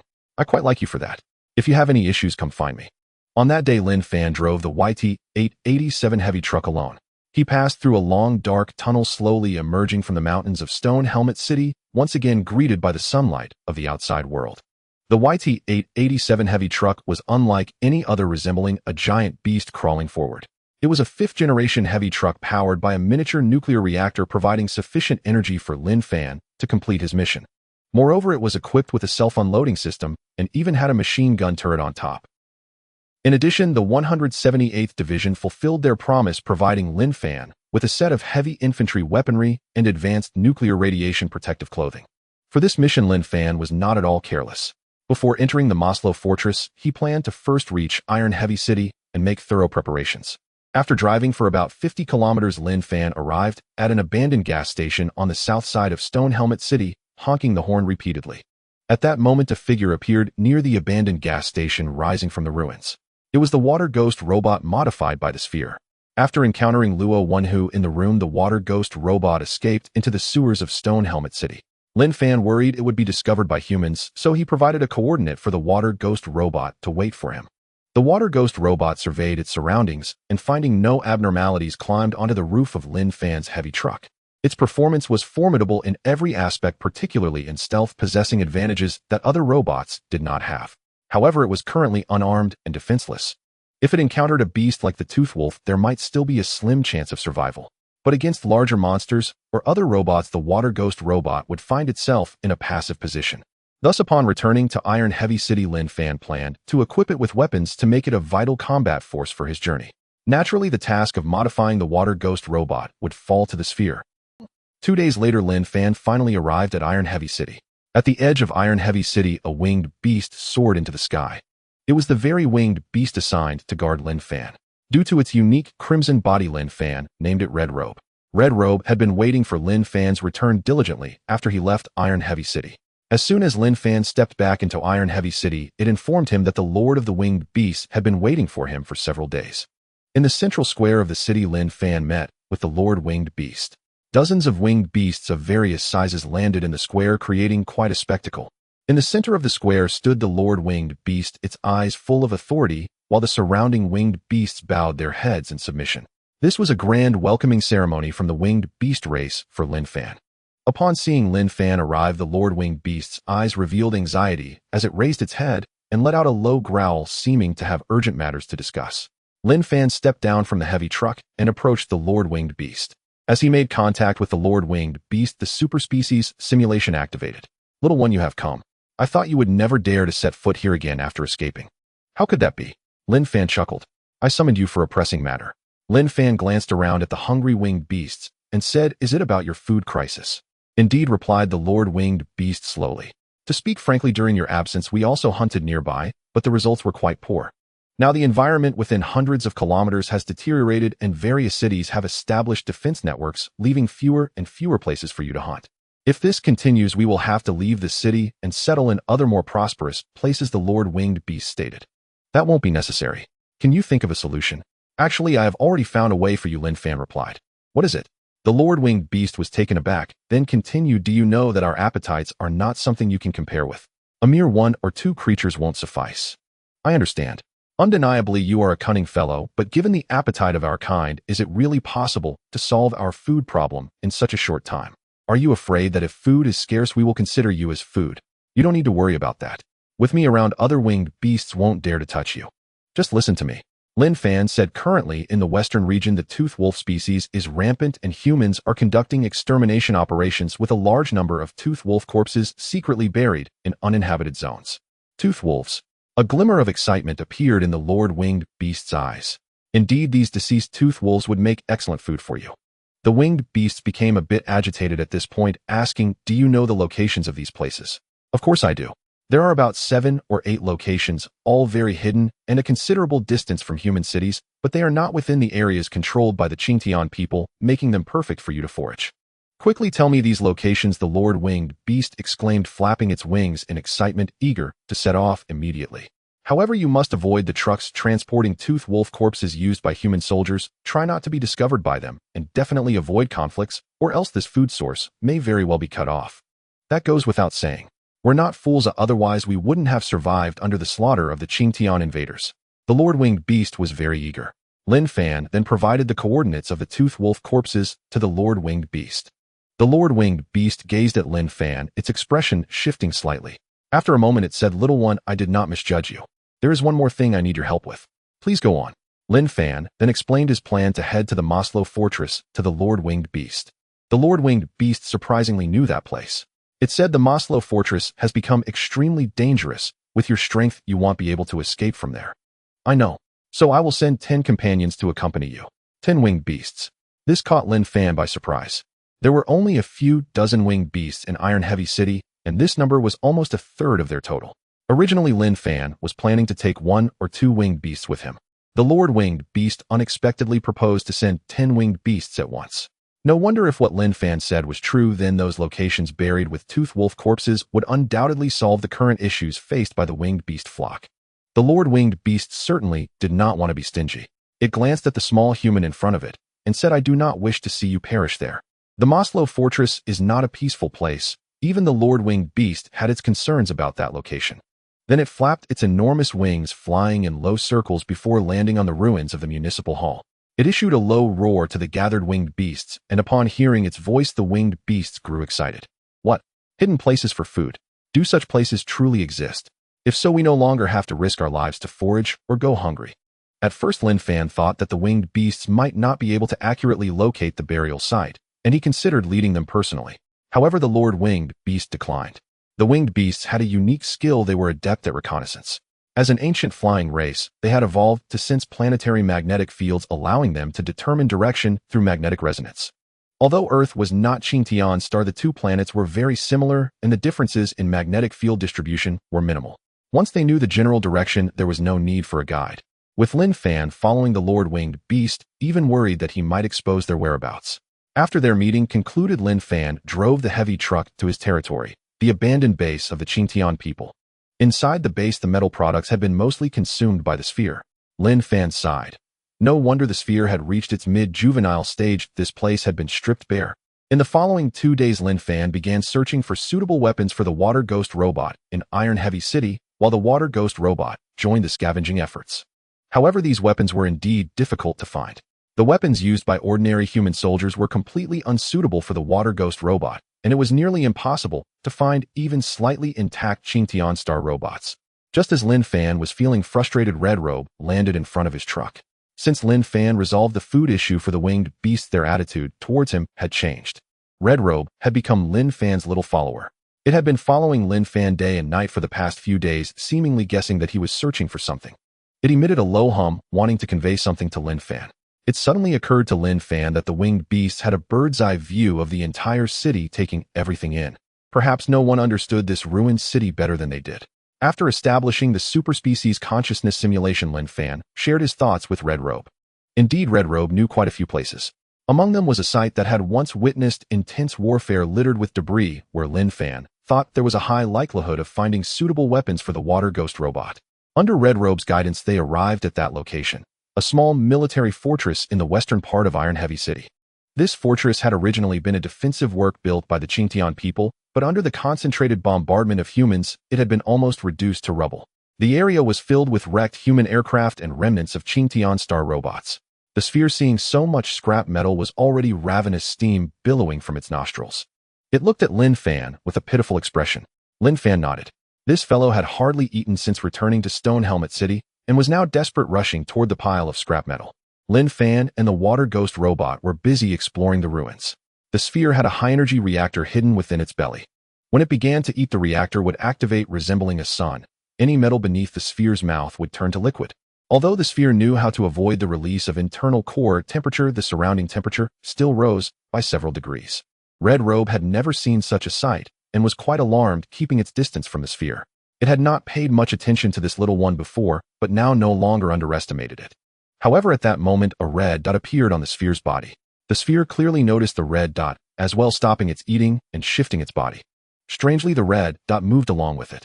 The core task set in the water ghost robot's control program was to protect Linfan and the sphere. Once a threat was detected, the water ghost robot would stop at nothing to protect them. At that moment, the water ghost robot sensed something was amiss. It lunged towards the sphere, trying to push it away, but it was already too late. A sharp sound rang out as a missile descended from the sky, striking the sphere directly. With a thunderous roar, an explosion erupted at the location of the sphere, sending a plethora of metallic debris flying. It soared into the air like a ball propelled several meters high. The water ghost robot quickly pinpointed the assailant's location. It was another robot hiding behind a crumbling wall, using the dilapidated structure to obscure its form. If it weren't for the excellent reconnaissance abilities of the water ghost robot, Linfan would have struggled to discern its position. The robotic assailant was starkly different from the somewhat dazed water ghost, with both its weapon and control systems operating normally. It had just been awakened by the thermal radiation emitted from the sphere, and thus had launched an attack on a target deemed a severe threat. Linfan was also caught in the shockwave, but fortunately, he was donning heavy infantry armor, which merely knocked him back without causing any injury. The Interstellar Scavenging system activated, scanning the robot, and a line of text appeared in Linfan's vision: detected Butcher-class robot belonging to the Chinyong Star Combat Robots. It was functioning normally, boasting exceptionally strong defensive and offensive capabilities, with its combat proficiency surpassing that of the water ghost robot. Linfan pondered. Originally intending to find a discarded robot, he hadn't expected to encounter a functioning one. This adversary appeared to be quite formidable. Without hesitation, Linfan took cover behind a wall and gestured to the water ghost. After a moment's hesitation, the water ghost robot charged towards the Butcher-class robot. Linfan provided cover with his electromagnetic rifle as the water ghost approached the Butcher-class robot. Tat tat tat. The Butcher-class recognized its fellow robot and sent a signal, waiting for the water ghost's confirmation. However, the water ghost robot rushed forward and began to wildly strike at the Butcher-class robot's head with its arms. Perhaps the Butcher-class was still confused. Why did this fellow not issue a confirmation command? But before it could ponder further, it was met with a punch from the water ghost. Currently, the water ghost was incapable of understanding the chaotic commands from Chinyong Star. To it, this unfamiliar robot had already committed an illicit act against the sphere and was deemed a significant threat. Thus, it attacked without reservation. After about 7 or 8 seconds, the Butcher-class robot finally realized that its opponent was unable to receive commands and raised its weapon, aiming at the water ghost. The water ghost sensed danger and leaped, dodging out of the Butcher-class robot's line of sight. At that moment, the red robe dove down from above, using its immense momentum to knock the Butcher-class robot to the ground. The Butcher-class robot was slightly taller than the water ghost, but was not as massive as the winged beast. During the war years ago, its components had suffered varying degrees of damage. Now, after being struck by the winged beast, its internals emitted a crackling sound. Seeing this, the water ghost seized the opportunity and dashed forward to deliver another punch to the Butcher-class robot. However, the Butcher-class was ultimately an original combat-type robot, far superior to the cobbled-together water ghost. Even after taking the water ghost's punch, its body remained unmoved. A cold light flashed. A gleaming blade emerged from the Butcher-class robot's arm. This blade, known as a butcher's knife, measured a full 1.5 meters long, crafted from alloy, unbreakable, and incredibly sharp. The Butcher-class leaped and swung the butcher's knife, aiming a strike at the water ghost. The water ghost had no time to dodge and was struck in the abdomen by the blade. Immediately, a sizzling sound emanated from its body as its components were damaged. It struggled desperately, but could no longer rise, relying on its arms to drag itself backward. The Butcher-class robot advanced step by step toward the water ghost, intending to execute this traitor. It raised the butcher's knife again, targeting the core of the water ghost robot. To it, this robot, betraying Chinyong Star, was destined to face judgment. The situation was dire. If the water ghost's core mechanism were struck, it would be reduced to a heap of scrap metal. Linfan frowned. He hadn't anticipated the Butcher-class robot to be so tenacious. In a moment of crisis, Linfan fired a round of shots at the Butcher-class robot, with his electromagnetic rifle. The Butcher-class robot used its left arm to dismantle a steel plate from a discarded armored vehicle, employing it as a shield to block all of the electromagnetic rifle's bullets. Clearly, the Butcher-class robot was virtually immune to the attacks of human infantry and showed no signs of slowing down. Fortunately, the red robe swooped in again, lunging at the Butcher-class robot. The Butcher-class was knocked to the ground, firmly pinned down by the winged beast. It refused to back down, using the blade to slash a wound across the red robe's wing. The red robe let out a wail, but did not retreat. At this moment, the water ghost, using the strength of its arms, managed to stand up and lunged at the Butcher-class robot. This fellow seemed to have gone mad. It swung a tank lid, smashing it down onto the head of the Butcher-class robot. Bang! Bang! Bang! The sounds were the collisions between the tank lid and the robot's head. The tank lid became deformed and a dent appeared in the robot's head. The Butcher-class struggled mightily, but was firmly held down by the two massive beings. The battle continued for 3 minutes. The Butcher-class robot was now battered and bruised, gradually ceasing its movements. With a crack, the Butcher-class robot's head was completely crushed by the water ghost. It emitted an alarm from its chest as its internal components failed and ceased functioning, rendering it completely inoperative. Linfan stepped forward, gazing down at the fallen Butcher-class robot, unable to suppress a sigh. He hadn't expected that this robot, a remnant of war, would still resist fiercely after years of deterioration and damage. Had it not been for the combined assault of the water ghost and the red robe, it would have been quite challenging to deal with. The red robe had always despised these metallic monsters from Chinyong star, yet at this moment it affectionately brushed against the water ghost with its wings. As a comrade in arms, it couldn't help but admire the water ghost's bravery, expressing its goodwill through this peculiar gesture. However, the water ghost was merely a robot driven by its internal programming, entirely oblivious to concepts of bravery or camaraderie. Ignoring the red robe's goodwill, it did not respond. Severely damaged, it activated its emergency protection protocols. Surveying its surroundings, it supported its body with its arms and retreated to hide beneath a crumbling wall. The water ghost's assessment of its condition had reached a very poor state, rendering it unable to participate in combat any longer. It remained quietly hidden in the corner, unwilling to emerge unless absolutely necessary. The red robe found the metallic creature utterly dull and ceased to pay it any further attention. Flapping its wings, it soared high into the air to a vantage point, continuing to monitor the surrounding situation. In truth, it too had sustained injuries, but as a winged beast, its healing abilities were remarkably robust, and it had not given it much thought. At that moment, the sphere crept out from the corner. It was covered in a dark soot, having just taken a hit from a missile, resulting in its current state. It hopped onto the Butcher-class robot, relieved to see that the robot had ceased moving. Interstellar Scavenging system scanned the Butcher-class robot, and a line of small text appeared. Butcher-class robot has been destroyed, now scrapped, unable to capture, earning 100 scavenging points. Linfan knew that to directly repair such a scrapped robot would require 100 scavenging points to unlock the scavenging technology tree. For Linfan, that was quite a distant goal. Subsequently, the Interstellar Scavenging system scanned the water ghost and provided a line of small text. Water ghost robot's body has sustained serious damage and requires immediate repairs. System: can the parts from the Butcher-class robot be used on the water ghost? Linfan inquired. Fully compatible, came the response. Linfan felt reassured. However, he did not dare linger in the area, or should any other combat robot survive, the situation would become exceedingly perilous. Linfan used a self-loading device to load the Butcher-class robot onto a heavy-duty truck. The battered water ghost climbed onto the truck with great difficulty, and Linfan brought it back to the base. Upon returning to the base, the sphere began to disassemble the captured Butcher-class robot. At the robot disassembly workstation, it took a deep breath and hydrogen began to undergo fusion within the sphere. The reactor inside activated immediately, and its eyes turned a ghostly blue. The sphere's originally fluffy fingers underwent rapid transformation. In an instant, they transformed into a rotating alloy mechanical hand. The fingers flexibly combined into intricate tools, dismantling the metal body of the Butcher-class robot. Before long, the fingers morphed into a red-hot welding machine. Tap, tap, tap. In 15 minutes, the once massive Butcher-class robot was reduced to a heap of various parts. Next, the transformation of the water ghost's body commenced. During the last modification, the sphere had lacked suitable components, leading to the water ghost robot's incomplete performance after repairs. Now, with the acquisition of the Butcher-class robot, a comprehensive optimization and upgrade of the water ghost robot could finally take place. Of course, the water ghost harbored fears regarding the body modifications. Yet upon receiving the sphere's command, the water ghost robot could not disobey and obediently climbed onto the workbench.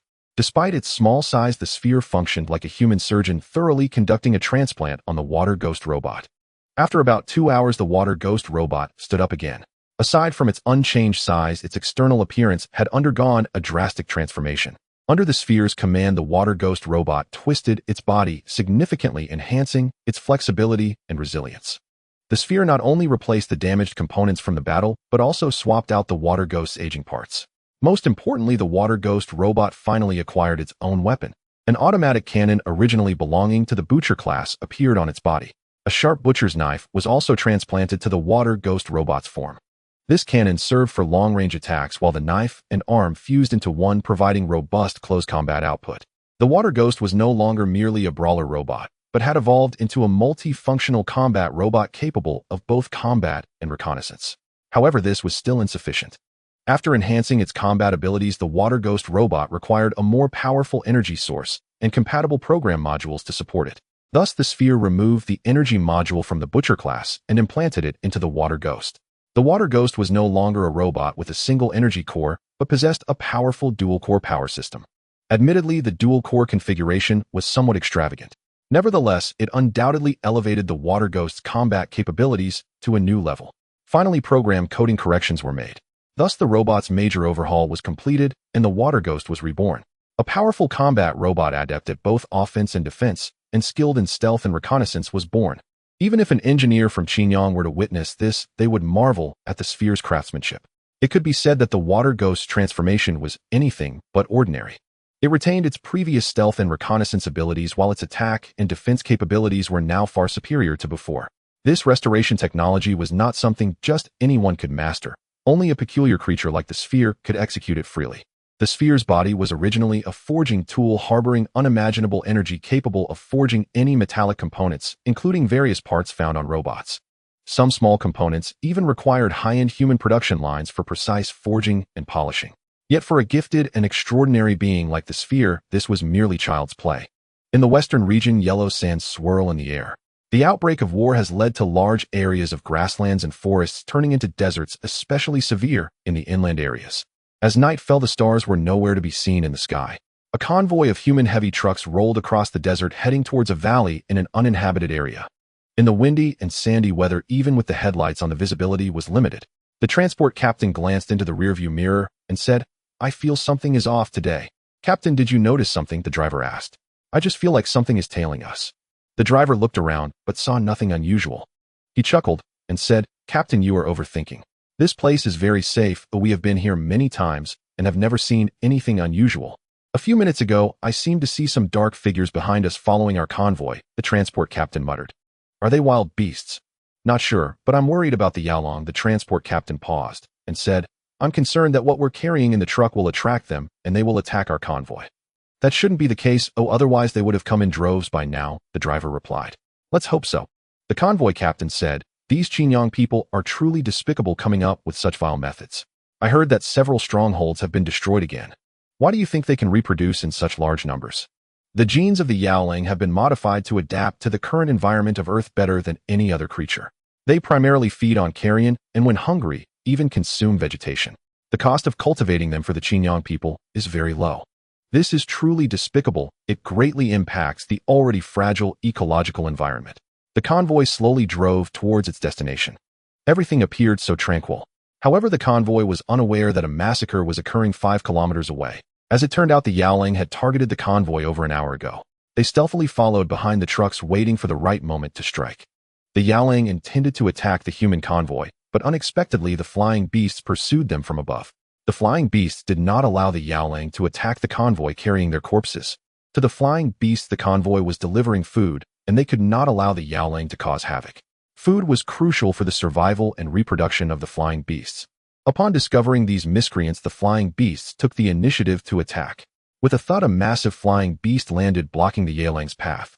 The Yaoling attempted to swarm and attack, but a sweep of the flying beast's enormous wings claimed several Yaoling lives. Dozens of flying beasts descended from the sky, like starving eagles, snatching the Yaoling away. The battle lasted about 15 minutes. Under the fierce assault of the flying beasts, the Yaoling suffered heavy losses. They were simply no match for the flying beasts, and thus abandoned their pursuit of the human convoy, fleeing in all directions. Thus, the human convoy successfully delivered truckloads of Yaoling corpses to their destination, the depths of an uninhabited valley. Tons of Yaoling corpses were discarded into the abyss. After completing the transport task, the transport captain gathered the drivers. He said, "I have a strange feeling today. Wasn't today smooth sailing?" "Captain, you are overthinking it," said another. "But it's never wrong to be cautious," the drivers discussed among themselves. About 10 minutes later, the convoy did not linger and set off for home. After the human convoy left the valley, enormous figures appeared in the dreary sky. They descended into the valley and began to devour the Yaoling corpses. These were the flying beasts that had previously driven away the Yaoling. The dead Yaoling emitted a strong stench and contained significant radioactive substances which ordinary humans dared not approach. Even when transporting the Yaoling corpses, strict protective clothing must be worn. However, the corpses of the Yaoling were a delicacy for the flying beasts. Their appetite was extraordinary. When fully spread, an adult flying beast's wings measured 5 zhong wide, capable of consuming a cow in one meal. And these corpses of Yaoling scattered across the mountains perfectly filled their empty bellies. The locations for burying the Yaoling corpses were relatively concealed, not far from the stronghold of the Heavy Iron City. Apart from the human convoy that regularly came to drop off the Yaoling corpses, no other individuals would visit this place. This was precisely an ideal feeding ground for the flying beasts. It is worth noting that as environmental degradation worsens, the food available for the flying beasts is increasingly scarce. Human strongholds have air defense artillery, posing a significant threat to the flying beasts. It is also very challenging for the flying beasts to hunt in human territories. Daylight was breaking. The transport convoy was still on its way home. "Yaoling!" Suddenly someone in the convoy exclaimed. The other members, upon hearing this, became somewhat flustered. The transport captain hurriedly asked, "In which direction?" "About 100 meters in our northwest direction," the driver said reluctantly. "But they are already dead." Only then did the transport captain breathe a sigh of relief. He saw the corpses of over a dozen Yaoling, signs of a struggle and countless fleeing footprints. There were quite a few Yaoling here. It seems they were driven away by something.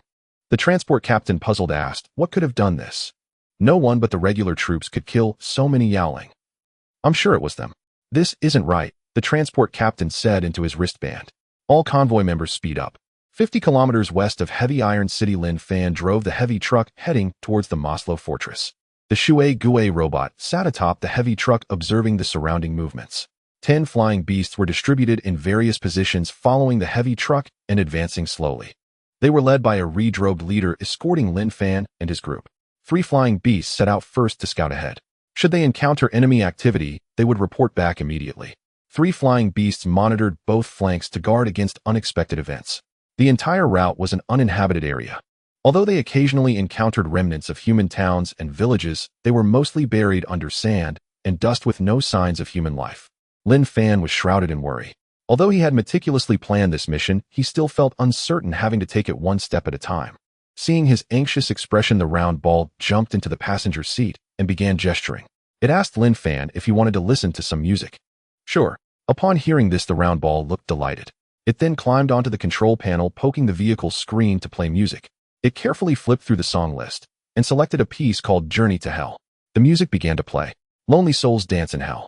As the music played, the round ball stood up, imitating Linfan's usual demeanor, twisting its little body to dance to the rhythm. Linfan couldn't help but chuckle at its antics. Seeing him smile, the round ball also grinned widely. Beep beep. Suddenly Linfan's wristband buzzed. It was an unfamiliar call. He was puzzled, since the Fourth War most civilian communication devices had been destroyed. In this Gobi Desert, there were no signal towers, and only a few military satellites could transmit signals. Could it be someone from the military calling? Linfan turned off the music and answered the call on his wristband. ZZZZ. A blurry holographic image appeared in the passenger seat of the heavy truck. As the signal was unstable, it took a while for the person on the other end to materialize. "It's you, Wang Kiki." Linfan was also taken aback. Wang Kiki appeared visibly angry, her lips pouting. As soon as they met, she shouted with a crackle, "Linfan. You? ZZZZ. How can you participate in its level mission alone? ZZZZ. You are no longer that highly decorated officer on the starship, but a solitary person. Why are you so angry? The Moslo fortress is the actual controlled area of the Chinyong people, and it is far too dangerous for you now. ZZZZ. Wang Kiki continued, "If you die, what will I? What will I do? What nonsense are you talking about?" Linfan replied, "We are just passing acquaintances. If I die, you should live well." You're really making me furious. This is a death wish, ZZZZ. Wang Kiki said, "Anyway, you must listen to me and hurry back. It's okay if the mission fails, but if the Scavenger Bureau does anything to you, I won't let them off. I have already made up my mind." Wang Kiki took a deep breath, bit her red lip, and said, "If it's because of me that traps you in the Moslo fortress, I would rather die with you. I chose to participate in this mission not because of you, but because it was my own choice." Wang Kiki said angrily, "If you really go, this may be our last meeting. If it's our last meeting, so be it. I'm merely a scavenger, and dying on this mission may not be a bad thing." Linfan replied, "Miss Wang, from today onward, just consider me dead, and take care of yourself from now on." After saying this, Linfan hesitated for a moment, but still pressed the button to end the call. He took a breath and muttered to himself, "What merit do I, Linfan, have to warrant Miss Wang's concern? I'm sorry." Jingji military base. A young girl watched the holographic image fade away. She sat silently in her chair, her expression heavy with sorrow, speechless. "Child, do not be so desolate," a middle-aged general murmured in consolation. His temples were streaked with white, yet his eyes remained keen and bright. How could he be so foolish? That place is a pit of death. How could one person possibly walk out of it, the girl said. "Could you have the Shikuiching Bureau recall him?" "There is nothing to be done. That was his choice," the general replied. "But he will die. The doomsday war could erupt at any moment, but perhaps none of us will escape. His choice may be like a moth to the flame, but it is his hope," the general added. A tear glimmered at the corner of the girl's eye. She spoke slowly, "I cannot watch him throw his life away." "Foolish child, there is an insurmountable gulf between you. Why persist?" the general said. "You are the sole scion of the Jingji Wang family, and he is merely a scavenger. Forget him. If not for that scavenger you disdain, I would not exist now. Only a nameless corpse adrift in the endless cosmos." The girl wiped her eyes and rose to her feet. "Where are you going? Do not concern yourself. Consider me dead." As she reached the door, a line of guards barred her passage. On the Gobi of the Northern Hemisphere, night had fallen when Linfan arrived at an abandoned township. Winged beasts patrolled nearby high points while Linfan parked his heavy truck inside the ruins. A radiation detector registered no contamination in the desolate town. Having been cooped inside the truck too long, Linfan stepped out for air and wandered into a nearby temple. The temperature swings on the Gobi were severe. Linfan built a small fire, roasted meat alone, and drank strong spirits, savoring the last vestige of freedom before reaching the Moslo fortress. He was a man who loved his drink. For this mission to the Moslo fortress, he had swindled a large crate of liquor from the Shikuiching Bureau. Alcohol was scarce in these times. Humanity no longer had the leisure to brew. Fortunately, the Shikuiching Bureau had scavenged a few bottles from the ruins. Yuanxiu wandered the abandoned town, clawing through metal until there was barely enough to nibble on. It watched Linfan enjoy his meal with hungry eyes and rubbed its hollow belly. It had no interest in human food. Slightly tipsy, Linfan stroked Yuanqi's head and asked, "Have you ever drifted through the stars?" Yuanxiu shook its head and made gestures. Its memories began in the wasteland of the apocalypse, scavenging for scraps. "Do you know how you came to Earth?" he asked. Yuanxiu shook its head again. "This place is called a temple once dedicated to gods from before the solar era." "Gods?" Yuanqi's eyes widened. "Back then, people believed gods would protect the world from harm. My elders told tales the world was once brimming with life, and stars filled the skies everywhere." Soon sleep overcame Linfan, and he began to snore. Yuanxiu curled up beside him and also drifted off. Clang! A statue had shattered. Startled awake, Linfan and Yuanxiu saw a water wraith robot appear inside the temple. "What happened?" Linfan asked. The water wraith pointed toward the broken statue's location. Linfan followed the robot's gesture. A dark shape lurked behind the statue. He turned on his searchlight. The beam flashed, and the shadow moved with startling speed, vanishing into another murkier corner in an instant. The shadow was less than a meter tall and vaguely humanoid. Could it be a human child? Linfan felt a twinge of unease. There should be no humans in this godforsaken place. He raised his electromagnetic rifle and trained its muzzle on the silhouette, calling out, "Come out, or I shoot." The shadow panicked and tried to flee through an exit of the temple. But the water wraith robot was no mere ornament. Skilled at reconnaissance and exceptionally agile, it leapt and blocked the doorway. Under the combined intimidation of the water wraith and Linfan, the shadow could not escape. Slowly it shuffled into the searchlight. The creature stood roughly 90 centimeters tall. It was swathed in thick woven fabric, its skin was gray, its head disproportionately large, its eyes bulging, and it bore sparse hair.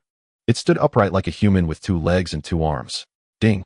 The Interstellar Scavenging system activated, projecting a holographic scan of the creature and producing a line of text. Chinyong star, half-human slave native of Baikin, star sentient life. Baikin star had been subjugated by Chinyong. The Baikin halfhumans, diligent by nature, were made into wartime slaves by the Chinyong people. So they are from there, Linfan murmured. When the Chinyong commercial fleet invaded Earth, they brought legions of half-human slaves to toil at their outposts. But after countless battles, sightings of such slaves had become rare. Linfan had not expected to encounter one in this ruined township. The creature trembled, clutching a piece of roasted meat. Linfan realized then that it had come to steal food. When the half-human noticed Linfan's attention on the meat, it panicked and shoved the morsel into its mouth. That impulsive act enraged the water wraith. To the robot, the thief had stolen from its master. Stealing was an act of hostility. With one stride, the water wraith leapt before the half-human and grabbed it. Upside down, the robot clamped its hands over the creature's mouth and shook, trying to force the stolen food back up. Linfan could only smile wryly and signal the robot to stop. After a pause, the water wraith let the half-human drop to the ground. It struck the creature's head with its metal barrel in a hard, indignant clack, its agitation audible. The half-human howled in pain. Terrified, it nevertheless swallowed the roasted meat. It was unbearably hungry. For that creature, death was preferable to dying on an empty stomach. But Linfan had no intention of harming the half-human. He felt pity for them. Their homeworld had been occupied, the entire species enslaved and uprooted, forced to eke out miserable lives on Earth. Instead of reproach, Linfan tossed a piece of bread from his pack. The half-human accepted it with a pitiful glance at the menacing water wraith, afraid to eat. "Water wraith, step aside," Linfan said. The robot hesitated, sheathed its weapon, and slowly left the temple. Only then did the half-human dare to gnaw at the bread, grateful to Linfan, but more frightened than anything. As Linfan approached, the creature kept backing away. "Do not be afraid, I will not harm you." Linfan lowered his electromagnetic rifle, and the half-human ceased its retreat. It finally approached. The creature's body was covered in scars. Linfan placed a gentle hand on its head and established a simulated cross-species communication. Linfan's consciousness transmitted into the half-human's mind. "Do you have a name?" The half-human was astonished by this method of contact. After a long hesitation, it managed a sound with its mouth. "Kai." "Kai, I mean you no harm, and do not wish to hurt you," Linfan said gently. "Can you tell me why you are here?" Linfan asked. Akai glanced at Linfan with timidity. He replied, "I wandered here. I am a half-human. Though I was born on Earth, I am not of Earth's peoples. My homeland lies in the distant cosmos." "I see. Forgive my ignorance. You can command the robot outside. Are you a high figure of Chinyong?" Linfan answered, "No, I am human." "Is that so? I stole a grown one's food and committed a grievous sin. Will you execute me?" "Rest assured I will not." Akai was astonished to hear he would not be put to death. Seeing Linfan make no move to harm him, he relaxed and ate more freely. "Take your time," Linfan said. "Akai, do you know the Moslo fortress?" Akai hesitated at the name, then nodded slowly. He transmitted to Linfan, "It is a terrifying place. Sir, are you traveling there?" "Yes." "Do you know it well?" Akai's expression darkened. "Sir, I escaped from there. I used to be a miner at Moslo Fortress Mine No. 3, the uranium pit." "I see." Akai nodded. "We labored day and night in those tunnels. I never want to return there for as long as I live." "Your people suffered greatly," Linfan observed. "Indeed. You cannot imagine how lowly our status was. We were tools. Robots ruled us with brutality. Any kinsman found shirking was torn apart. You are truly unfortunate souls." Akai's face grew grave as he gripped Linfan's sleeve. "Sir, you are a kind human. I urge you not to go there. My parents died at that place." "I must go," Linfan said, studying the half-human and reflecting. "I want you to guide us." Akai hesitated and asked timidly, "If I refuse, will I be executed?" "No," Linfan replied. Akai was torn. He furtively glanced at the watchful water wraith outside. He knew the robot could kill him in an instant. He cast a look at Linfan's food-laden pack and asked, "If I become your guide, will I be given food?" "Of course. Not only food. I will protect you." "Then I will stay and serve you, sir." "Very well." Linfan regarded Akai. To him, these ugly-featured alien halfhumans drifting their whole lives across distant stars were pitiable. If after the Doomsday War Earth were wholly subjugated, might humanity not suffer the same fate and become slaves like them? Linfan sighed at the thought. The sun was already high in the sky. Akai lay in the heavy truck, deep in sleep. Last night, he had mistakenly taken a sip of alcohol and then collapsed.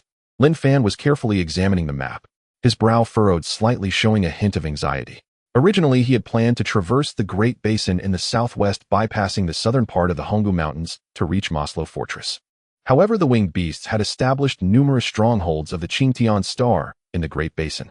The defenses were tight, making it difficult to break through. If he continued forward, it was highly likely he would be discovered. The originally planned route was no longer viable. The Honggu Mountains stretched north and south, their peaks towering and blocking the way east and west. The only remaining route was to detour around the northern side of the Honggu Mountains. Linfan studied this route seriously. It passed through a plateau region, which was steep and treacherous with harsh weather conditions posing great danger. What should be done? Before even reaching Moslo Fortress, Linfan found himself in a dilemma. At that moment, Akai finally woke up under the sunlight. He rubbed his sleepy eyes. Seeing the glaring sunlight outside, he was startled and immediately turned over. A glance at Linfan, who was already working, left him dumbfounded. He realized he had overslept. Panic and unease washed over him like he had committed a grave error. He approached Linfan, not daring to lift his head. He just mumbled half-formed words. Linfan, puzzled, placed a hand on his shoulder and asked what's wrong. Didn't sleep well? Akai timidly replied, "My lord, I'm sorry, I overslept on my first day of work. If you want to punish Akai, please don't hit my head. Because it could very well lead to my immediate demise." Linfan couldn't help but laugh at this. It was not merely oversleeping, he had clearly passed out from drunkenness. "Don't worry, no one will take away your freedom, nor will anyone hit you." Upon hearing this, Akai appeared somewhat incredulous. "You must know in the mines, if one slacks off, they could be beaten to death." Akai, "That's all in the past, such things won't happen in the future." Akai still seemed a bit at a loss. His long years of servitude in the mines had left him with an invisible shackle in his heart. He believed he was merely Linfan's servant now. Opening that shackle was not easy. Linfan felt helpless too. Observing this submissive halfman, an idea suddenly struck him. He was troubled about the route. This fellow had originally been in Moslo Fortress, yet now he appeared east of the Honggu Mountains. Perhaps he had a solution. Thus Linfan said, "I'm currently facing a dilemma. I initially intended to take the Great Basin to reach Moslo Fortress, but I've discovered there are Chongtie star guards there, and we can't pass. Do you have any ideas?" Akai hurriedly replied, "Whatever you do, don't go to the Great Basin, it's too dangerous." Linfan hesitated slightly, and asked, "Then how did you come from Moslo Fortress?" "I passed through the Honggu Mountains." "The Honggu Mountains?" Linfan asked again. "This mountain range runs north and south, towering and majestic. You were able to traverse it on foot?" "No." Akai replied, "I escaped through a tunnel under the Honggu Mountains." "A tunnel under the Honggu Mountains?" Linfan pondered, examining the map. Where on this map was there a tunnel? Akai said, "My lord, do you know Altai City?" Linfan nodded. The Chongtie star people of Altai built a mine in the Honggu Mountains to extract metal ores and constructed a road for transporting the minerals. The mine is now abandoned, but that tunnel still exists. Linfan suddenly understood. So it was like this. He thought since it was a tunnel for transporting minerals, it should accommodate heavy trucks. He felt a surge of joy and asked, "Is the tunnel safe?" "Safe." Linfan eagerly handed the map to Akai. "Can you point out the location of the tunnel for me?" Akai looked at the map for a long time, but couldn't understand it, let alone mark it accurately. He scratched his head vigorously and said, "I can't describe its location. However, if you follow a river valley without water, you should be able to return there." "Could it be the Heishui River Valley?" Linfan muttered. He quickly found the Heishui River on the map. The Heishui Gorge was originally a river, but due to climate change it had dried up. Finally, Linfan revealed a hint of a smile. At the source of the Heishui River there indeed lay a mine in the Honggu Mountains, likely the Chongtie star mine. It seemed that the dried-up river valley Akai mentioned was likely the Heishui River. He said, "Akai, well done. If there really is such a tunnel as you say, I must thank you properly." "Thank you." Akai's mouth curled into a happy smile. He had never been thanked in his life. But soon he shook his head vigorously and said, "My lord, it's Akai who should thank you. Halfmen are of lower status. How can you thank a halfman?" "Who said halfmen are inferior?" Linfan retorted, "All life is equal, especially since you are so clever." Akai was left somewhat dazed after this. Having lived for so long in the mines, he felt like an unceasing tool. He had witnessed his companions and parents being slaughtered like livestock, and fear had firmly gripped his heart. As a slave, he felt as lowly as an ant. Suddenly being treated equally, even valued, and praised made his heart tremble. It was an excitement he could hardly suppress. My lord not only shares food with Akai, but also praises Akai. Akai will work hard and will not disappoint your trust. Linfan smiled slightly and patted Akai's shoulder. He said, "Akai, I should be the one thanking you. You have solved a major problem for me." Akai then said, "My lord, this is what Akai should do. Moreover, Akai has another idea. We can proceed through the river valley. It's very concealed. I came through there." Proceeding through the river valley. Linfan thought for a moment and found it feasible. Without further delay, he drove towards the direction of the Heishui River Valley. Akai did not dare to sit and kept observing the surroundings for Linfan. To him, the advanced beings of this earth gave him a feeling he had never experienced before. In his understanding, all advanced beings were fierce and brutal. However, Linfan was different. He not only shared food with him, but also forgave his offenses and theft. He even treated him as an equal partner. The halfman had always been in a role of servitude, and this equal relationship initially left Akai at a loss. Yet in just one day's interaction, he surprisingly began to trust Linfan. In the evening, Linfan arrived at the Heishui River Valley and found a concealed spot to park and rest. Akai was very diligent, helping Linfan build a fire and imitating Linfan to roast meat. He had never eaten something so delicious. He was already drooling. Akai, be careful not to burn yourself. Akai grinned widely and said, my lord, may I ask you a question? Go ahead. If we return from Moslo Fortress, will my lord continue to keep me by your side? Akai's eyes were filled with anticipation. Linfan replied, no problem. Really? Akai seemed very excited, jumping around the campfire. Linfan couldn't help but smile at his pure demeanor. When Akai got tired, Linfan asked, are there any places nearby where large wild beasts roam? Large wild beasts. Akai pondered and said, this place is quite barren and dry, and there are very few animals. After hearing this, Linfan looked up at the sky, appearing somewhat worried. Akai wanted to ease Linfan's worries and scratched his head. After a long time, he said, there is a place where wild beasts may appear. What place? It should be south from here. There's a concealed valley with a small lake where wild beasts often come to drink water. Linfan opened the map.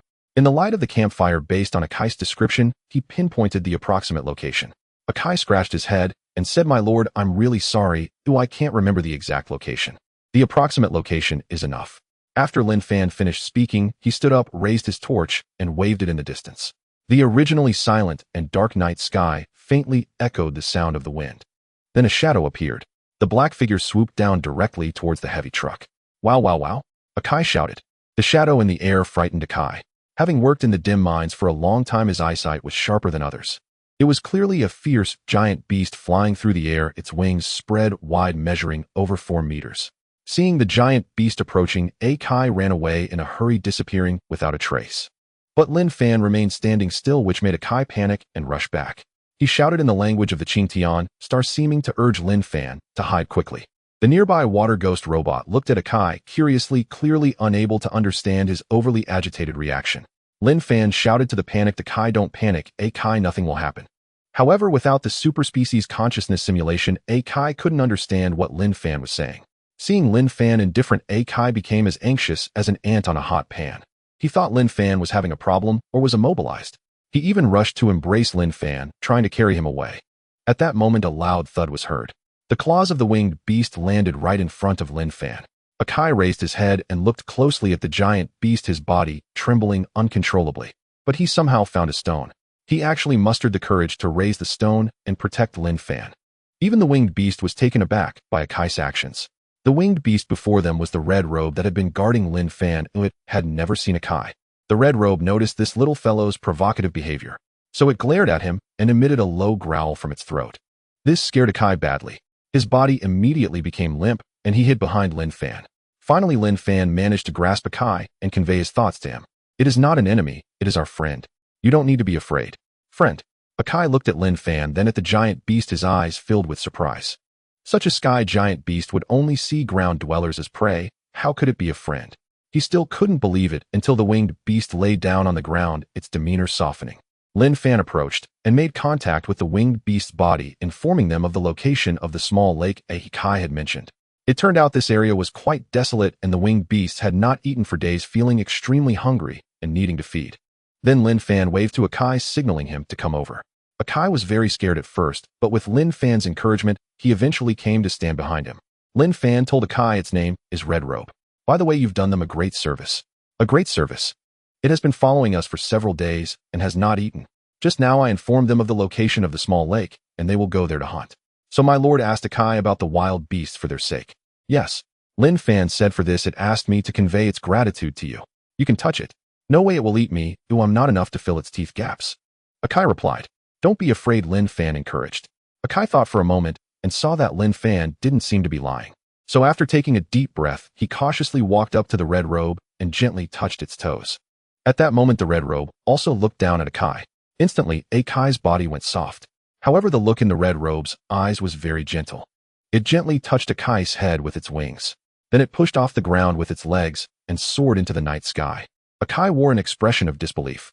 He returned to Linfan's side and exclaimed, my lord, it's hard to imagine that such a fierce sky giant beast would work for you. We are in a cooperative relationship. They, like you, are not life forms birthed from this earth, but were brought here by the Chingtian star people. So that's how it is. Akai looked at the winged beast gradually flying away and murmured, in the legends of our ancestors, only the Ulu can tame such fierce beasts. Ulu. Ulu is our god, but I think these legends should be fabricated.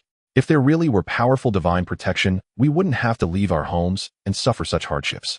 2 days later, Linfan followed the Heishui Canyon and arrived at the Honggu mountain range. This ancient mountain range stretched across the plateau, endlessly undulating and winding. A heavy truck traversed the rugged terrain. After traveling more than 10 kilometers, they finally arrived at the mine mentioned by Akai. The mine was vast, but had already been abandoned. The Chinyong people had excavated a tunnel for transporting ore. It was already night. After walking several dozen kilometers in the tunnel, Linfan arrived at a mining area. The surroundings were quiet, so he stopped to rest. In the dark mining area, 2 damaged Chinyong machines could be seen. They were shattered and had long been rendered useless.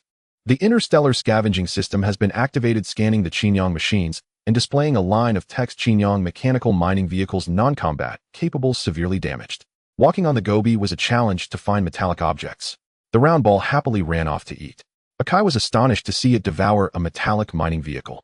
Linfan asked Akai, "Have you seen these mining vehicles before?" Akai replied, "To be honest, my lord, I drove such mining vehicles in the Moslo fortress cultivating uranium deposits." Linfan said, "Thanks to you for finding this route, otherwise crossing the Honggu mountain range would be exceptionally difficult." He thought to himself that even military personnel probably did not know a tunnel was hidden in the Honggu mountain range. Following the tunnel, they could directly reach the northwest of the Honggu mountain range. Hearing Linfan's praise, Akai appeared very happy. He scratched his head and grinned, saying that's what Akai should do. However, a light breeze began to stir. A strange sound echoed from deep within the mining area. It resonated softly through the tunnel. The round ball was startled by the strange sound and quickly turned back to hide behind Linfan. The water ghost robot sensed something amiss, stood up, and alertly stared into the darkness at the end of the tunnel. "What was that sound?" Linfan muttered. Was it the sound of the wind or the hissing of snakes and insects? Only Akai stared into the darkness ahead, the earlier joy now gone. A hint of anxiety grew in his pupils. The water ghost robot patrolled around, but found nothing unusual. Approaching Linfan, it emitted a clattering sound. "Shall we investigate?" Linfan shook his head, signaling the water ghost robot to guard the heavy truck and not to leave. If it was just a beast, the water ghost robot would be sufficient to handle it. Linfan got into the heavy truck, feeling somewhat fatigued, and lay down. However, Akai couldn't fall asleep, sitting by the window, staring into the distance.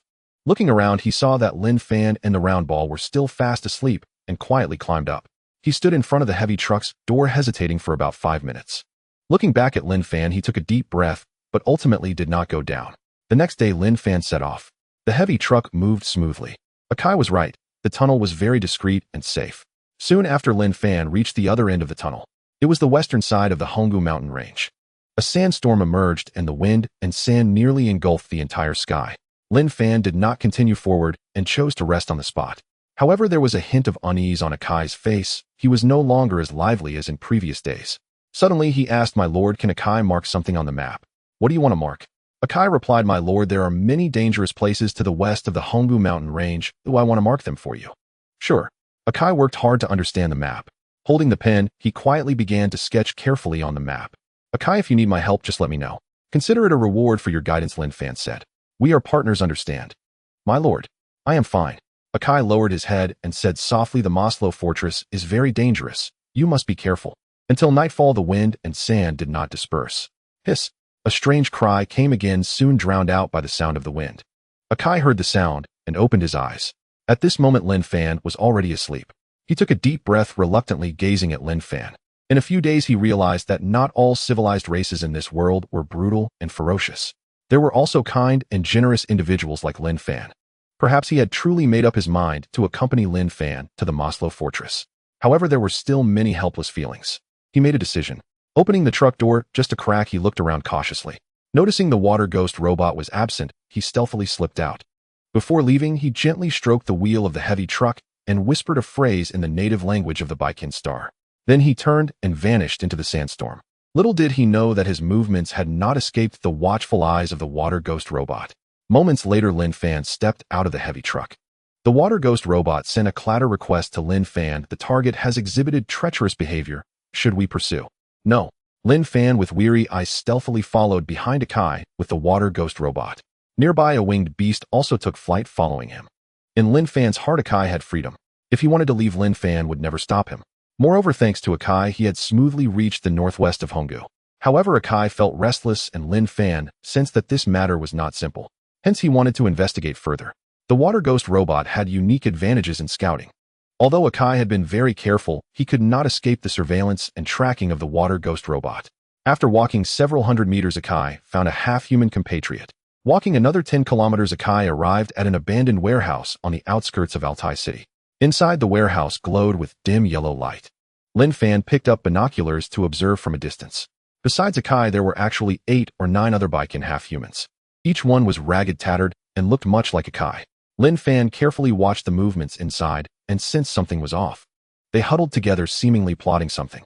Just then, a faint sound of machinery operating came from the warehouse. It was a mechanical mining vehicle with Akai sitting in the driver's seat.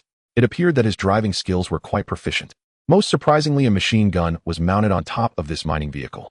A Gatling. What are they planning to do? Linfan looked at the water ghost robot. The water ghost robot appeared confused and indicated it was unclear. Could it be? Seeing these armed mechanical mining vehicles, Linfan understood something. He also began to grasp why Akai had disappeared without a word. The Baiken half-humans drove 3 armed mechanical mining vehicles towards Altai City. These guys are likely planning a revolt, Linfan muttered. Akai had mentioned that there were no Chinyong soldiers in Altai City. So who was the target of the revolt? Linfan did not know, but he was sure it was inside Altai City. The half-humans preparing to revolt completely altered his perception of the Baiken half-humans. The half-humans seemed timid and fearful, yet they also had a fierce spirit. Dawn was about to break. The wind and sand had eased a bit. A faint light broke through the wind and sand, illuminating the vast Altai City. Altai City had originally been an industrial city occupied by the Chinyong. As the surrounding mines were exhausted, this city had now been abandoned. Akai and his companions arrived at a corner of this city. This was a concentration camp for half-human slaves built by the Chinyong. Surrounding the camp were barbed wire, which was overcrowded with hundreds of Baiken half-human slaves. In the corner, there was a sentry post where a butcher robot was monitoring the surroundings. Additionally, there were 3 guard robots nearby. The half-human slaves in the concentration camp had obviously escaped from the mines. They were crammed into a space of less than 200 or 300 square meters, resembling livestock in captivity. Each one was emaciated and starving. In their eyes, despair and fear were evident. It was estimated that before long, these poor souls would be sent back to the mines to work. Often, half-human slaves attempted to climb the barbed wire to escape. However, under the watch of the butcher robot, these individuals would be killed immediately. The heads of the deceased half-human slaves were chopped off and thrown into the concentration camp, blue liquid oozing on the ground. The atmosphere in the camp was filled with repression and despair enough to suffocate anyone. As the first rays of dawn illuminated the earth, a series of explosions sounded. Several grenades blasted 3 openings in the concentration camp's barbed wire. Suddenly, the half-human slaves in the concentration camp were thrown into chaos. The one throwing grenades was Akai's companion, who began to scream. The half-human slaves in the concentration camp quickly understood what was happening and swarmed out through the openings in the barbed wire. The butcher robot in the sentry post noticed something was wrong and shot down the half-human who had thrown the grenade. Then it jumped down from above, intending to block the blasted opening. But at that moment, 3 mechanical mining vehicles appeared at 3 different positions. They formed a pincer attack, with the Gatling gun firing fiercely at the butcher robot. After being attacked by the mechanical mining vehicles, the butcher robot classified them as higher-level threats. It raised its cannon and fired a missile at the mining vehicle. Boom. One of the mining vehicle's tracks was instantly destroyed, sending the half-human driver flying. The remaining 2 half-humans crawled up from the pool of blood and continued firing the heavy Gatling gun at the butcher robot. The butcher robot, quite furious, had a butcher's knife appear on its arm and swiftly approached the wrecked mining vehicle. The blade flashed. The butcher's knife swung towards the driver's cabin. Blood splattered, cutting the Baiken half-human inside in half. The butcher robot intended to return to the concentration camp's opening to stop the escape of the half-human slaves. The other 3 guard robots moved in different directions to pursue the fleeing half-human slaves. The situation was already very critical. Boom. At that moment, another mechanical mining vehicle came under attack. Akai gritted his teeth, his hands trembling. Not all half-human compatriots had escaped yet. The opening blasted in the concentration camp could not be blocked. The mining vehicle he was driving was their only hope, their last hope. So he pushed the full throttle, and the mining vehicle's tracks spun rapidly. It charged straight towards the butcher robot. Akai and his companions were fully aware of the deadly resolution, with no thought of leaving alive. At that moment, Akai's 2 companions hurriedly turned the Gatling gun around, fiercely shooting at the butcher robot. A volley of bullets struck the butcher robot. The butcher robot had thick steel plating, and the Gatling bullets did not inflict any substantial damage. However, they successfully drew the butcher robot's attention. This was precisely Akai and his companions' intention. They had no plans to defeat the butcher robot. Their goal was merely to attract fire, providing cover for the half-human slaves to escape the concentration camp. The butcher robot once again raised its cannon and launched a missile at Akai's mining vehicle. Fortunately, Akai had anticipated the butcher robot's tricks and had already manipulated the directional controls. Moreover, Akai was extremely skilled at operating the mining vehicle. The cumbersome mining vehicle managed to swerve just in time, narrowly avoiding the missile. Furthermore, the mining vehicle continued to accelerate. In an instant, it was closing in. The mechanical arms suddenly lifted and the hard metal drill pressed against the butcher's body. The mining vehicle itself lacked offensive capabilities. However, given its size comparable to the butcher robot, it possessed significant kinetic energy. With a loud bang, the butcher robot was struck. Although the robot was not affected at all, it was pushed aside, allowing Akai to secure the gap in the concentration camp. The confrontation lasted only a short time, less than a minute. However, most of the half-human slaves had already escaped through the gap in the barbed wire. They fled in all directions towards Altai City. The butcher robot, having taken a hit, now regarded the mining vehicle as a higher threat. Amidst the bullets from the Gatling gun, the robot stood up effortlessly, its blade-like arms reappearing. It intended to end this clumsy mining vehicle. However, Akai had no intention of fleeing. Against such a robot, escape was simply impossible. Their purpose was to provide cover for their half-human brethren's escape. Even if it was just a second's delay, more of their brethren could survive. The robot leaped forward, drawing closer. With a swift motion, it slashed its blades, severing the tracks of the mining vehicle, rendering it immobile. The butcher robot then reached out to grab two half-human gunners. The half-humans let out cries of despair. With a gentle squeeze, their skulls were crushed, blood flowing down the mining vehicle. The butcher robot's assault did not cease as it finally turned its gaze towards the driver's cabin. But Akai was nowhere to be seen. He had jumped off the mining vehicle and was fleeing in a panic. Just as Akai was escaping, the butcher robot spotted him and gave chase. Its speed was astonishing, like an arrow released from a bow, far beyond what a half-human from Baikinstar could compare. It took large strides forward, leaping to block Akai's path. A blinding light flashed. The blade pressed against Akai's chest. In that instant, he felt the approach of death. Just as the situation seemed dire, a missile appeared in front of the butcher robot, which could not evade it. It was struck and veered off course, crashing to the ground. Akai narrowly escaped a fatal blow. He heard a loud rumble as a massive figure leaped down from a broken wall, sending dust swirling into the air. Through the dust emerged another robot. It was the water ghost robot captured by Linfan. Upon seeing the water ghost, the butcher robot hesitated for a moment. However, it quickly determined that this fellow had betrayed the Chinyong star and raised its cannon for a fierce attack. The water ghost possessed dual-core power and was incredibly fast. Before the butcher robot could fire, it whisked Akai away, retreating swiftly. Linfan also appeared clad in heavy armor, firing an electromagnetic rifle at the butcher robot to cover the rescue operation of the water ghost. Seeing Linfan, Akai was taken aback. He froze in place, guilt written all over his face. The butcher robot did not back down, charging towards the water ghost. However, a sharp cry pierced the sky. Among the swirling winds and sands appeared a massive figure, revealing itself in a red robe. Descending from the sky at high speed, it crashed into the butcher robot. Seizing this moment, the water ghost stealthily appeared behind the butcher. It too wielded a sharp butcher's knife, swinging the blade fiercely for a surprise attack. With a crack, the butcher robot was caught off guard, and its head was severed in an instant. Akai was dumbfounded. It was the first time he had witnessed a butcher robot being defeated. In his eyes, so many of his brethren had perished at the hands of these butcher robots. He never thought they could be defeated. The half-human slaves hiding in the corners were equally astounded. Although they did not know who the newcomer was, they felt that he was on their side. The half-humans from Baikinstar had been working tirelessly in the mines on Earth day and night. They were slaves devoid of status and dignity, and no one had ever helped them. The fate awaiting the half-humans was always misfortune and tragic endings. They could hardly fathom what kind of being would assist them at this moment. Moreover, in just a minute, the demonic butcher robot was vanquished. At this moment, in the corners of Altai City, 3 more robots were pursuing the fleeing half-human slaves. Upon discovering that their companion had been decapitated, they designated Linfan and the water ghost robot as primary targets for attack. Thus, they abandoned the pursuit of the half-human slaves and headed towards the concentration camp. The half-human slaves hiding in the shadows were secretly worried. They knew that the one just slain was merely one of the robots. If the 3 butcher robots teamed up, they did not believe the water ghost robot and Linfan could handle them. While the half-humans from Baikinstar were still concerned for Linfan, the sounds of other winged beasts echoed around them. Ow! The wings tore through the sandstorm, gradually revealing their forms. The half-human slaves on the ground were utterly shocked. In the sky, there were actually 9-headed dog-winged beasts flapping their wings and launching a frenzied attack on the butcher robot below. The butcher robot attempted to retaliate with its cannon, but the winged beasts were too quick. Utilizing the immense potential energy from their descent, they easily dodged the robot's fire. They were clever, concentrating their efforts to capture a lone butcher robot. Though the butcher robot was quite tall compared to humans, it seemed somewhat small next to the winged beasts. The winged beasts surrounded the butcher robot. Their fangs and claws were formidable weapons, and their first target was the robot's weapon system.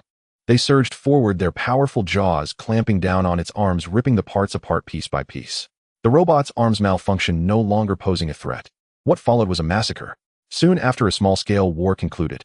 Under the siege of the water ghost and the winged beasts, all 4 butcher robots were rendered scrap, and tranquility returned near the concentration camp. The half-human slaves who had been fleeing all stopped in their tracks. They looked up at the enormous flying creatures circling in the sky and surprisingly began to gather back towards the concentration camp. At this moment, Linfan walked into the corner and found Akai. Akai lowered his head, filled with shame, pounding his own head. He said, "My lord, I'm sorry." Akai left without notice. "You have more important matters. This is your mission," Linfan replied.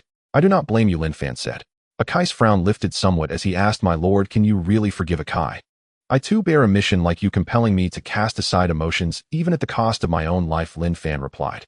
Akai was overjoyed and continued, "My lord, not only did you save me, but you also saved my brethren. I have one request, can you grant it to me?" "Speak," Linfan said. "I wish to continue being your guide." Upon hearing this, Linfan's brows furrowed slightly. Akai felt a pang of anxiety as all the joy drained from his face. "Surely my actions have disappointed my lord, leading to a loss of trust." Linfan retorted, "You've consumed so much of my provisions, do you still want to run?" Akai, relieved, began to jump around in joy before Linfan. The swirling sand in the sky gradually dispersed, and a beam of sunlight pierced through. It illuminated the battered Altai city. Numerous half-humans from Baikan Star poured out from every corner, all converging together. Seeing this, Linfan felt somewhat puzzled. One by one, the half-humans dared not make a sound. They quietly approached Linfan, forming neat rows. Their faces were filled with reverence. Suddenly, they knelt in unison, prostrating on the ground. "Ulu!" the half-human slaves exclaimed together. "What?" Linfan was taken aback by this display. Even the orb perched on his shoulder was startled, quickly hiding behind him. "Ulu!" the half-humans continued to call out. Linfan hurriedly waved for Akai to come over and asked, "What is going on with your companions?" According to legend, the Ulu spirit can command the giant beasts of the sky. Our ancestors once said that Ulu will one day save our tribe, Akai conveyed to Linfan. "What? A god?" Linfan was bemused.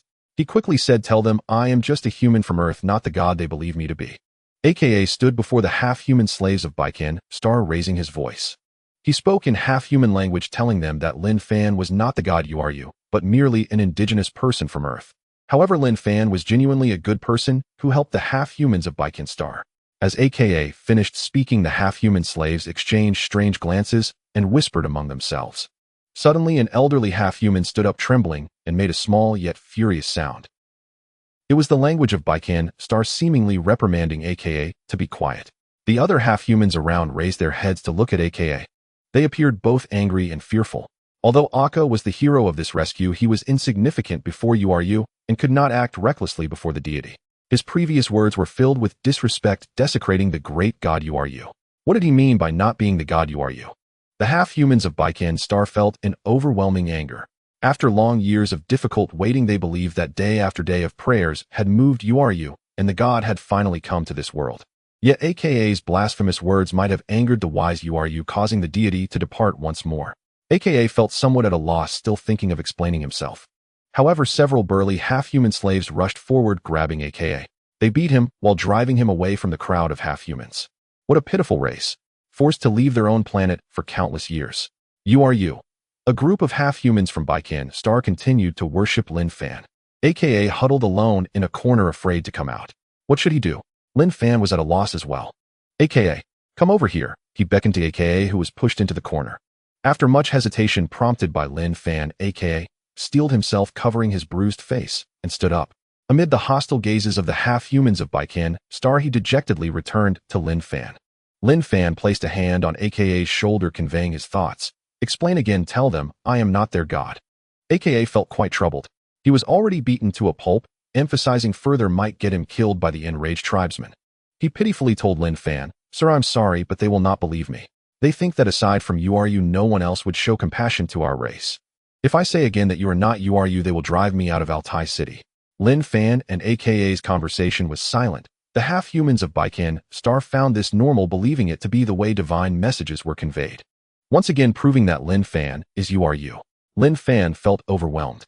These half-humans of Baikan Star probably believe he was indeed you are you, and aka could no longer explain. What a stubborn race. He saw that the half-human slaves were all skin and bones, starving in the concentration camp, their stomachs rumbling. He couldn't bear it, so he told AK, "Your companions are starving. Let them go find food first. If there is danger, tell me immediately." AKA gathered his courage, conveying Linfan's words to the half-humans of Baikan Star. Upon hearing that Linfan wanted them to find food, the half-humans did not leave immediately, but looked at one another whispering. Linfan was somewhat curious and asked, "What are they discussing?" AKA replied, "My compatriots believe that any food found cannot be eaten by themselves, but must be offered to you as a tribute. They are very afraid that if you are displeased with the halfhumans, you will abandon the Baikan Star race once again." Linfan was surprised upon hearing this, feeling even more pity for these people. Perhaps for these expatriates from Baikan Star, their tragic experiences made them feel hopeless.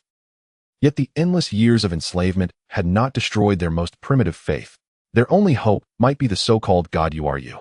For the being that suddenly appeared to save them, though just a small spark in the darkness, they regarded it as a star-like existence, viewing it as a high and mighty deity.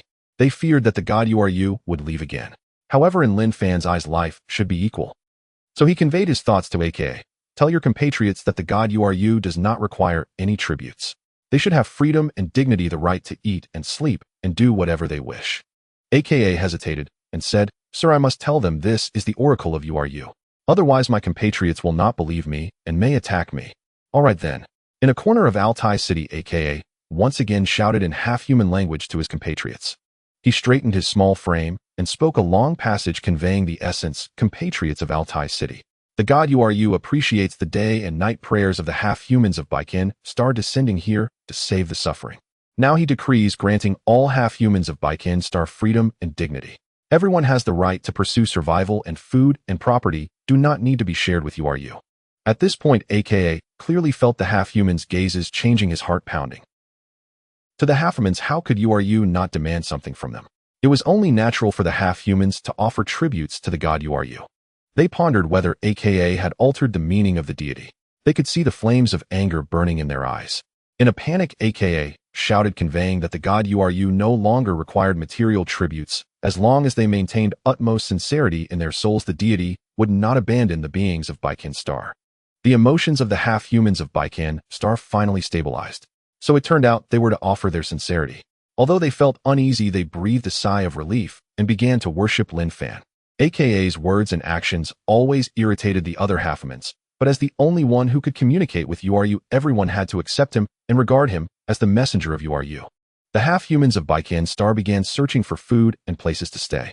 By nightfall, an old half-human quietly approached the heavy truck, prostrating before it. Linfan told AK, "You should let him in quickly. He refuses, believing such an action would be disrespectful to the God you are you," AKA explained. Linfan, feeling helpless, had to get off the heavy truck himself and help the old half-human up. He asked AKA, "Who is this?" "He is our elder named Moda. He is a believer of yours, firmly believing that you are the God you are you who will save our race," AKA replied. Linfan scrutinized him closely.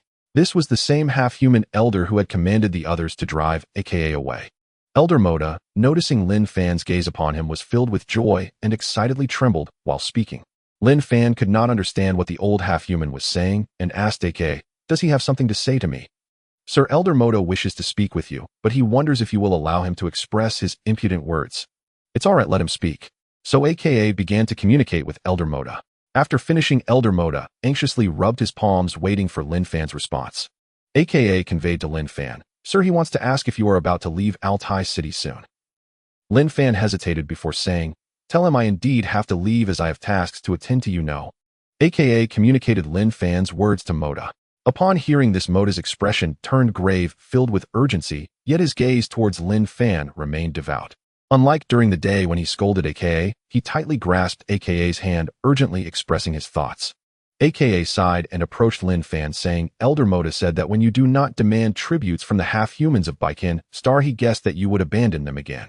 He also mentioned that our tribe has always been incredibly devoted to you are you, and even in the mines we have not forsaken our faith. Therefore he asks you to give the half-human tribe another chance." Linfan scratched his head and said, "I am not abandoning everyone who I want to help your race.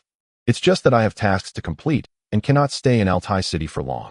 AKA showed a troubled expression and said he does not think so. He came here to plead with you not to abandon the pitiful race of Baikin Star. No matter where you go, take the half-humans with you. They will surely vow to serve you to their deaths. Linfan frowned and said, tell him that I am going to Moslo Fortress, a place that was once a site of tyranny against the half-humans of Baikin Star, and the dangers there are better known to them than to me. Besides, I am going to retrieve something very important, a matter of life and death, so you'd better convince him to discard this idea. After hearing Linfan's intentions, the old half-human displayed not a shred of fear, but instead a look of delight. He chattered excitedly to AKA, and then prostrated again, shouting, you are you. Linfan gave a knowing glance to Akai. Akai shook his head helplessly and said, Elder Moda's faith in the Ulu deity is unshakable. He firmly believes that only the Ulu deity, whom our clan worships, will lend a helping hand in the most perilous moments for the Baikin Star half-breeds. And that is you. Linfan took a deep breath. To his surprise, he found himself regarded as a so-called deity by a group of extraterrestrial races. Reluctantly, under Elder Moda's plea, Linfan agreed to his request. As a result, Linfan and Akai's scavenging team suddenly increased by several hundred Baikin Star half-breeds. Elder Moda was incredibly excited and happily left. Soon this news was conveyed to every Baikin Star half-breed in Altai City. The Ulu deity would no longer abandon the Baikin Star half-breeds, and many half-breeds began to cry with excitement. Inside the heavy truck, Linfan asked, Akai, what should we do now? Altai City is not safe. Although the robots here have been defeated, there will likely be more robots coming here in about 3 weeks. What are they coming here for? To take the half-breed slaves from the concentration camp back to Moslo Fortress mines. How many miners are there in the mines? I estimate there should still be over 10,000 half-breeds in the mines. 10,000. Linfan muttered, pondering silently. This number isn't small, but it's certainly not too many. He then asked Akai, Akai, can you tell me how you escaped from Moslo Fortress a few years ago? Akai hesitated for a moment and said, Sir, I'm sorry, I didn't tell you about this. That's all right. This story goes back several decades. Our ancestors were brought to Earth by the massive merchant group from the Chinyong star. Akai's eyes still held a hint of dread as he slowly recounted. After the merchant group's colonization plan failed, we were forced to wander and hide in valleys and ruins, eating anything with no hostility towards the natives of Earth. At that time, most of humanity's cities had been destroyed and were in the process of reconstruction, unable to pay attention to you. Akai nodded. Yes, even the ancestors of half-breeds thought the dark times had passed, but unexpectedly the Chinyong people returned even stronger than the merchant group. We were captured again and sent to those pitch-black mines. With your strength, it is not easy to escape under the defense of the Chinyong people. Originally, there weren't many robots in the mines, but we half-breeds became clever and spent several years secretly carving out tunnels barely wide enough for half-breeds to pass through, leading to the drainage ditches of Moslo Fortress. At this point, Akai's eyes sparkled with excitement. Thus, those foolish robots never suspected we had escaped through the tunnels. What happened in the end? Akai's expression turned somber. On that fateful night, the very day I fled, the robots caught my escaping brethren and finally discovered something was amiss. The matter was exposed. To allow more brethren to escape, our clan initiated a final uprising, piloting mining vehicles. Akai's voice grew choked with emotion. To send me into the tunnel, my parents had their heads severed by the robots. Linfan gritted his teeth. It was indeed not easy for these half-breeds to survive. No wonder they regarded themselves as the only lifeline. The half-breeds who have wandered outside unarmed have always been too weak. Faced with the robots of the Chinyong people, they simply cannot withstand their powerful firepower, inevitably falling into the fate of capture. Linfan closed his eyes and contemplated for several hours. Looking at Akai, he finally spoke again. Akai, do you know? Before today, I intended to sneak into Moslo Fortress with you and Shui Gue, avoiding the robots and stealing what I wanted. Akai understood. But I have changed my mind. Akai scratched his head and asked what happened. A glint shone in Linfan's eyes. Now I plan to attack Moslo Fortress and rescue all our brethren trapped in the mines. Akai was dumbfounded. He stammered, Sir, you mean? How is this possible? Linfan took a gentle breath and calmly replied, How will we know it is impossible unless we try? Akai was shocked beyond measure. He never expected that Linfan actually wanted to rescue the half-breed slaves from Moslo Fortress. He exclaimed, Moslo Fortress has many robot guards. There are also numerous sky beasts lurking around the fortress. Their numbers are 10 times that of the beasts under your command. Don't you want to save your companions? Linfan smiled and said, No, I do. Akai added, From our clan's perspective, we can't help but hope for you to assist our brethren in escaping from Moslo Fortress. However, Akai hoped even more that Linfan could survive. I am not going to die. Aren't there, you Baiken Star half-breeds? Linfan stated. So you saw it too? We half-breeds lack powerful attack capabilities. We are merely cannon fodder, hardly able to escape the fate of slaughter. Akai said. He knew from experience that even piloting steelcraft mining vehicles, they still had no means of defense against the robots of the Chinyong people. Indeed, it is very difficult.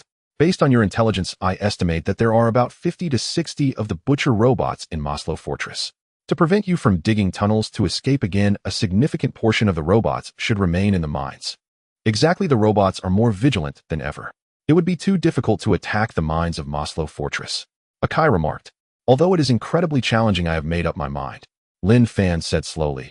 I have witnessed your wisdom and courage, and you are not without the power to resist. This time I will help you better arm yourselves. Akai fell into deep thought, his expression grave. Sir, is there not still a task at hand? If you plan to rescue our companions, it will only complicate your already difficult mission. Actually, I have my own selfish motives. Linfan said seriously, my mission is very challenging. One might say there is no certainty. However, there is something even more important that is worth doing, that is to destroy the uranium mines of Moslo Fortress. Destroy the mines? Yes, that is my goal. While rescuing your brethren, I also want to blow up the mines. These uranium mines are crucial materials for the nuclear energy of the Chinyong starships, akin to a malignant tumor. Regardless of the danger, I want to eliminate them. I see. Akai muttered. The next day, Linfan asked Akai to summon Elder Moda. He gestured to Akai and said, tell Elder Moda the plan. Akai had a troubled expression, not wanting Linfan to take risks. However, he did not contradict Linfan and still disclosed the plan to Elder Moda. When Elder Moda heard Akai mention the plan, he was momentarily dazed, a bit confused. He repeatedly confirmed with Akai if he had misheard. Upon realizing he had not misheard, he could no longer suppress the surging waves within him. He immediately prostrated himself on the ground, worshipping Linfan frantically. Ulu. Unlike Akai, Elder Moda was the most steadfast believer and supporter of Ulu. His following of Ulu's words and actions was almost blind. Attacking Moslo Fortress was undoubtedly a mad act, but Elder Moda had no doubts whatsoever. Hearing that Linfan intended to rescue the half-breed slaves of Moslo Fortress filled him with uncontainable joy. Akai, on the other hand, wore a worried expression. This old stubborn was already crazy, but now he had completely lost his sanity. Linfan exerted considerable effort to calm Elder Moda down. He held Elder Moda's scarred hand and conveyed his thoughts to him. Old man, the first thing we need to do to attack Moslo Fortress is to arm the unarmed Baiken Star half-breeds. Elder Moda nodded eagerly. He felt the exchange of consciousness and was secretly delighted. This was a sign that the Ulu deity accepted him. Mechanical mining vehicles will be your weapons, but they need to be further improved. Linfan stated. Elder Moda nodded again. Linfan continued, the following tasks need your arrangement. The Baiken Star half-breeds need to be divided into 3 groups. The first group of half-breeds will explore weapons in Altai City, finding all the abandoned mining vehicles. The second group of half-breeds will gather in the abandoned warehouses of Altai City, where Akai will modify the mechanical mining vehicles. This group must be resourceful and capable, and the number cannot be small. I will work with them to arm the mechanical mining vehicles. The third group consists of the remaining elderly, weak women and children who will search for food and supplies in this city. Before attacking Moslo Fortress, the half-breeds must store enough food, which is very important. After hearing Linfan's words, Elder Moda once again prostrated himself on the ground, his face full of reverence. He said, O Ulu deity, as a believer of you on this planet. Elder Moda expressed gratitude to the Ulu deity for forgiving the past sins and disrespectful actions of the Baiken Star clan. The entire Baiken Star tribe would be thankful and vow to follow the deity to confront the evil fortress of Moslo. Even if it meant sacrificing their lives or souls, they would not hesitate. Linfan finally managed to pull the half-breed elder up and said, there's one more thing, you don't need to kneel before me. Just treat me as a partner. Elder Moda hesitated for a long time, but resolutely shook his head. Soon after, Elder Moda returned to the half-breeds. He announced Linfan's plan to breach Moslo Fortress and rescue the half-breed slaves. With Elder Moda's heartfelt boasting, the morale of the Baiken Star half-breeds soared, and they all became full of fighting spirit. It seemed that the once evil city would be completely destroyed under the tread of the great deity. Even the small Baiken Star children seemed to be invigorated. Most of them had fled from Moslo Fortress, fully aware that it was a hellish place. Yet under Ulu's call, they were ready to face death. Altai City, a city that rose to prominence years ago due to its mineral resources, having endured brutal wars, it now lies shrouded in dust and decay. In an abandoned warehouse in the south, many half-people are bustling in and out. Nearby, several long-abandoned mineral transport vehicles have also been commandeered by the half-people. They are less than a meter tall, agile, and working tirelessly. Familiar with the city, they tirelessly scurry about searching for abandoned mechanical mining vehicles scattered in every corner. Some mechanical mining vehicles can still operate and have been driven directly into the warehouse. Others have been scrapped, and the half-people have no choice but to load them onto transport vehicles. Even the scrapped mechanical mining vehicles have most of their parts intact. The spherical figure becomes busy, its body transforming as its fingers turn into disassembly tools. Like eating, repairing brings joy to the sphere. It tirelessly leaps on and off the mining vehicles, installing new parts. Gradually, a portion of the half-people gathers various tools to join in the repair work, attempting to disassemble and reassemble the mechanical mining vehicles. They are not foolish, they have repaired mining vehicles in the mines before. However, repairing mining vehicles is not just about fixing them, but also about modification. The driver's cabin and tracks have been welded with thick armor plates. The mining vehicles now adorned with armor look peculiar and bulky, but one should not underestimate these uneven armor plates. Originally, they were parts from aircraft or armored vehicles far sturdier than those of the mining vehicles. They ensure that the mining vehicles can withstand the robot's firepower without being blown to pieces. Under Linfan's command, the diligent half-people are also searching for various weapons in Altai City, including many primitive firearms, heavy machine guns, grenades, and even high-energy bombs. These weapons are useful, but not particularly effective against robots. It wasn't until Elder Moda led a team to the outskirts of Altai City that they discovered a downed transport aircraft. Inside was a heavy infantry unit equipped with anti-armor weapons that hadn't had the chance to land. The soldiers had turned to skeletons, but their weapons remained. They were equipped with a full set of anti-armor rocket launchers. These weapons are far more powerful than Gatling guns, and the barrels are small enough for the half-people to use.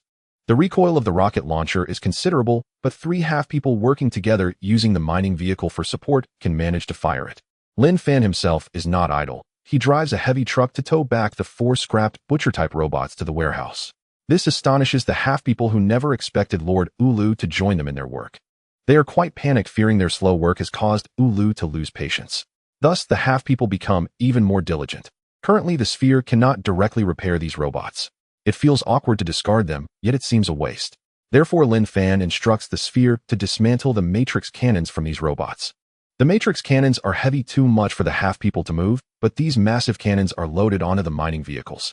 The cannon's control system connects with the mining vehicle's operating system. When the half-people press a button, the matrix cannon can fire. Its firepower is much greater than that of a rocket launcher. However, the operation has significant flaws. The butcher robots, aided by their radar targeting components, can automatically aim and strike accurately. The cannons modified onto the mining vehicles are completely fixed with the driver's cabin. Only by turning the entire cabin can the cannon's aim be adjusted, making it cumbersome. The weapons equipped on each mining vehicle vary. Most are armed with anti-armor rocket launchers, and some have a Gatling gun welded to the rear of the mining vehicle. Some are also equipped with grenades and primitive rifles. The 4 mining vehicles equipped with matrix cannons are referred to as Ulu war chariots by the half-people. The half-people work tirelessly day and night, completely unaware of fatigue. In just 3 to 4 days, they managed to produce over 50 mining vehicles equipped with various weapons and ammunition. In addition, they drive mineral transport vehicles to bring nearly 10 tons of refined compressed coal. Refined compressed coal is one of the most widely used energy sources in industry and transportation. Though not as effective as nuclear energy, it is extremely inexpensive. After arriving on Earth, the Chinyong people also adopted this energy source. The combustion efficiency of refined compressed coal is hundreds of times that of coal before the solar era. A small piece of refined coal is sufficient to keep mechanical mining vehicles operational for a long time. Watching the industrious half-workers in the abandoned warehouse, Linfan fell into deep thought. Though these half-people are in a primitive state, they are indeed diligent. It is no wonder the Chinyong people would regard them as laborers for colonization across various planets. In the Moslo fortress mine, there are over 10,000 half-people. If they truly escape, a significant problem will arise. How to accommodate so many half-people? Humanity's territory absolutely cannot accept them, and the Chinyong people will only enslave them. Linfan thought for a moment and felt that Heavy Iron City would be a good place for the half-people. However, he did not dwell on it much and immediately began training the troops. Elder Moda called all the young half-people together. They would directly participate in the assault on the Moslo fortress. In terms of fighting, they are definitely a mob. However, Linfan named them the Half-People Mechanized Infantry Battalion. This name sounds quite impressive. The half-people are thrilled. Linfan is clear in his heart that training this new group of recruits is a daunting task. Furthermore, there is only a little over 10 days. The half-people had previously staged the most primitive of revolts, but their strength was too weak. On one hand, they lack a systematic team combat awareness in military operations. On the other hand, many half-people do not even know how to use firearms or grenades, and they are somewhat unfamiliar with the modified mining vehicles. The training is scheduled for the evening because Linfan plans to attack the Moslo fortress after dark. Altai City is still shrouded in darkness and gloom. On the half-people's rudimentary training ground, the heavy truck lights illuminate the ground, followed by the sound of duh. This is the assembly call. More than 300 Chinyong half-people gather around Linfan like rushing ducks. They huddle together, calling out, and hurriedly search for their spots. After spending quite a while, they barely manage to form 4 crooked formations. Linfan feels somewhat melancholic. The half-people are probably the most difficult recruits he has ever trained. These fellows are in awe and reverence of Linfan, even harboring a hint of fear, and they completely obey any command. It's not that they are not serious enough, but their foundation is too poor. Growing up in the mines, they lack team awareness, and having drifted for a long time, they have become accustomed to being slack. Linfan personally conducts the training, standing straight. He loudly shouts, "Stand at attention." The half-people fall silent, hesitating slightly, and then diligently straighten their small bodies. At ease. At ease. The half-people listen attentively, looking around, and whispering cautiously, extending their right feet. However, in the front row, a chubby half-person still extends his left foot. The half-people behind him nudged him before he finally moved his right leg. Stand at attention. At ease. This chubby half-person once again stepped out with his left leg. The surrounding half-people feel he is useless, always dropping the ball at crucial moments, fearing to anger Lord Ulu. The chubby half-person feels somewhat embarrassed and slowly retracts his foot. Unlike the half-people around him, Linfan does not blame him. Looking at this simple half-person, he merely casts a gentle glance at him. He not only feels comforted, but also becomes more ashamed and even angry, smacking his own head. Linfan knows this fellow is quite diligent, arriving the earliest and leaving the latest. He just cannot distinguish left from right and is also a bit of a klutz. However, Linfan's expectations are not high, especially with limited time remaining. He shouts at the half-people, begin throwing practice. Under Akai's lead, the half-people move in rows to an open area to practice throwing stones. This serves as practice for throwing grenades and is also a warm-up. Soon after, formal target practice begins with Akai coordinating and Linfan personally instructing. The half-people shoot with primitive rifles. However, their marksmanship is lacking. They often miss the target, rarely hitting it. The recoil of the rifles is substantial, and after firing one shot, it takes a long time for them to stabilize. However, with a whoosh, a bullet flies through the darkness and strikes the target. The surrounding half-people are astonished. The one who hit the target is named Gang Shi, a warrior among the half-people. In the revolt in the mines, he had used a mining vehicle to block the robot's advance, losing an eye in the process and earning the name One-Eyed Gang Shi. Now it is the chubby half-person's turn. He walks up with a clumsy gait, shouldering a heavy rifle that is as tall as he is. The half-people are worried. Oh, will this guy drop the ball again? Please don't shoot at their own people. The chubby half-person stuffs a piece of food into his mouth and starts chewing. He lifts the rifle, his eyes wide open as he aims. Bang! He actually hit it, and the makeshift target wobbles. Linfan is somewhat surprised. He clearly saw the bullet hit the target, and it was quite close to the bullseye. The chubby half-person is delighted, bending forward to Linfan with a silly smile. Linfan thinks to himself, this chubby half-person is not simple at all, and he gives him a thumbs up. The half-people are all incredulous. Seeing him receive Lord Ulu's praise, they become somewhat jealous, whispering. They all think this guy can't even walk properly. Hitting the target must have been pure luck. The chubby half-person is not convinced, glaring fiercely at his doubting peers, wanting to try again. Linfan smiles slightly, encouraging him to continue. Ulu. The chubby half-person prays softly again, raises the rifle once more, aims and fires. At the moment he fires, the recoil of the rifle pushes him back a bit. Luckily his body is hefty, so he doesn't get knocked over. Once again the bullet strikes the target, hitting the bullseye. Linfan thinks to himself, this chubby half-person is indeed not to be underestimated. He then approaches the chubby half-person, placing a hand on his shoulder and asking, what is your name? Ulu. Lord, they all call me Fatty. The chubby half-person converses with Linfan for the first time, feeling very nervous and stammering as he talks. Have you ever used a gun? Fatty nods and says to not hide it from Lord Ulu. I have killed wild beasts with it when wandering through the ruins. But it is completely useless against robots. Of course it's useless. Linfan reflects slightly and says, Fatty, try the rocket launcher. If you can hit the target again, it'll make you the squad leader of the half-people. Squad leader? What is that? Can you eat it? Linfan finds this amusing and replies, more than 90 half-people make up a squad. You will be their leader. Lord Ulu, is that true? Fatty points at the surrounding half-people, chuckling. If I become the squad leader, will they have to listen to me? Absolutely. Not only will you tell them how to shoot, but you will also command them during the assault on the Moslo fortress. Alright, I will definitely hit it. Fatty's eyes shine with excitement. Throughout his life, he has faced mockery from his peers, but now he finally sees a chance to prove himself. Linfan then hands a rocket launcher to Fatty. With the assistance of two other half-people, Fatty joyfully hoists the rocket launcher. He examines the armor-piercing shell and weighs the rocket launcher before firing. Boom. Without any support, the recoil from the rocket launcher sends all three half-people tumbling to the ground. However, the armor-piercing shell hits the target, then flies towards a distant collapsed wall, completely obliterating it. Many days passed. The smog and sandstorms of Altai City rarely dissipated. In the days leading up to the departure, Linfan conducted a mobilization. More than 50 armed mining vehicles slowly drove out from the ruins, resembling moving small fortresses, appearing quite spectacular. The half-people now had an army, albeit small in scale. The elderly women and children among the half-people also came, each one filled with excitement. This might be the first armed force of half-people established on Earth. The half-people were either on the run or enslaved, and never before had they possessed their own army like this.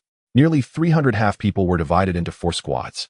The first squad was led by a water ghost robot. The squad leader of the second squad was Akai, the third squad leader was Gang Shi, and the fourth squad leader was Pang Dun.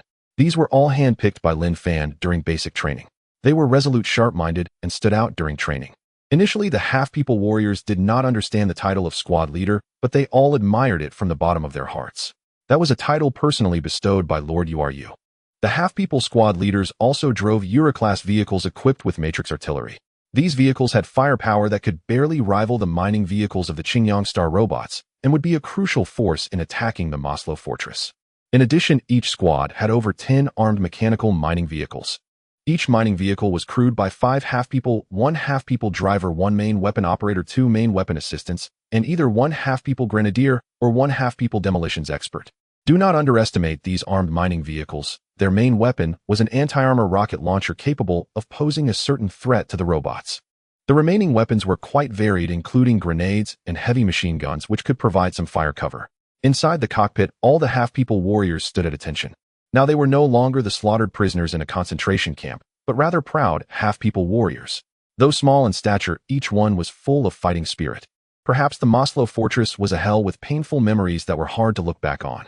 However, these diminutive half-people from the Viking Star showed no fear at this moment. With a command from Uru, even in the face of a mountain of knives and a sea of flames, they charged forward without hesitation. The mining vehicles lined up in formation in the open space outside the warehouse, exuding an imposing aura. The abandoned warehouse outside Altai City was the starting point for Uru, leading the half-people warriors to attack the Moslo fortress. It was a solemn and sacred moment. The scene was silent, and all the half-people present remained quiet. Akai jumped down from the Euro-class mining vehicle and approached the formation. Raising his voice, he represented Uru and passionately read the final pre-battle mobilization speech in the language of the Viking Star. Akai's voice echoed throughout the training ground. Warriors of the half-people mechanized infantry battalion, we are about to set off for the battlefield. Uru has asked me to tell you that we do not fight for ourselves, but for the liberation of our brethren. Perhaps we may never return, but our brethren will forever remember our names. As he spoke, Akai's voice choked up, but the fear in his eyes gradually disappeared, replaced by a growing determination and courage. Fight bravely, push forward, and build the future of the half-people of Viking Star with our flesh and blood. The half-people warriors shouted Uru. Elder Moda had never seen such a scene and was overwhelmed with excitement. Immediately at his call, the elderly women and children among the half-people knelt on the ground and began to shout along. Uru, Uru. The voices of the half-people were resonant. Their expressions were complex, a mix of resentment and devotion. They were grateful for the blessings bestowed by Uru and resentful of the atrocities committed by the Chinyong Star people. Having suffered persecution for many years at the hands of the Chinyong Star thugs, the half-people had not dared to resist. But now, with the appearance of the god Uru, they finally gathered the courage in their hearts and gripped their weapons tightly. Suddenly, with a shrill cry, a figure of a winged beast appeared in the sky. The women and children of the half-people were thrown into a panic. This winged beast was far from as strong as the Red Robe and his companions. Its body was thin and its wings were damaged. However, on its abdomen, there was a crescent-shaped red mark. It was not a winged beast under the god Uru, but a reconnaissance beast tamed by the Chinyong Star. Clearly, the reconnaissance beast regarded the half-people as food. Having spotted the half-people on the ground and in the mining vehicles, it swooped down towards them. In the eyes of the reconnaissance beast, the half-people could only flee and scurry with no power to resist. However, it was mistaken.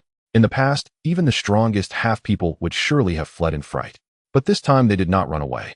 The half-people mechanized infantry began to move. The mining vehicles sped forward, changing their formation. They guarded in front of the panicking half-people, women and children, forming a wall of steel.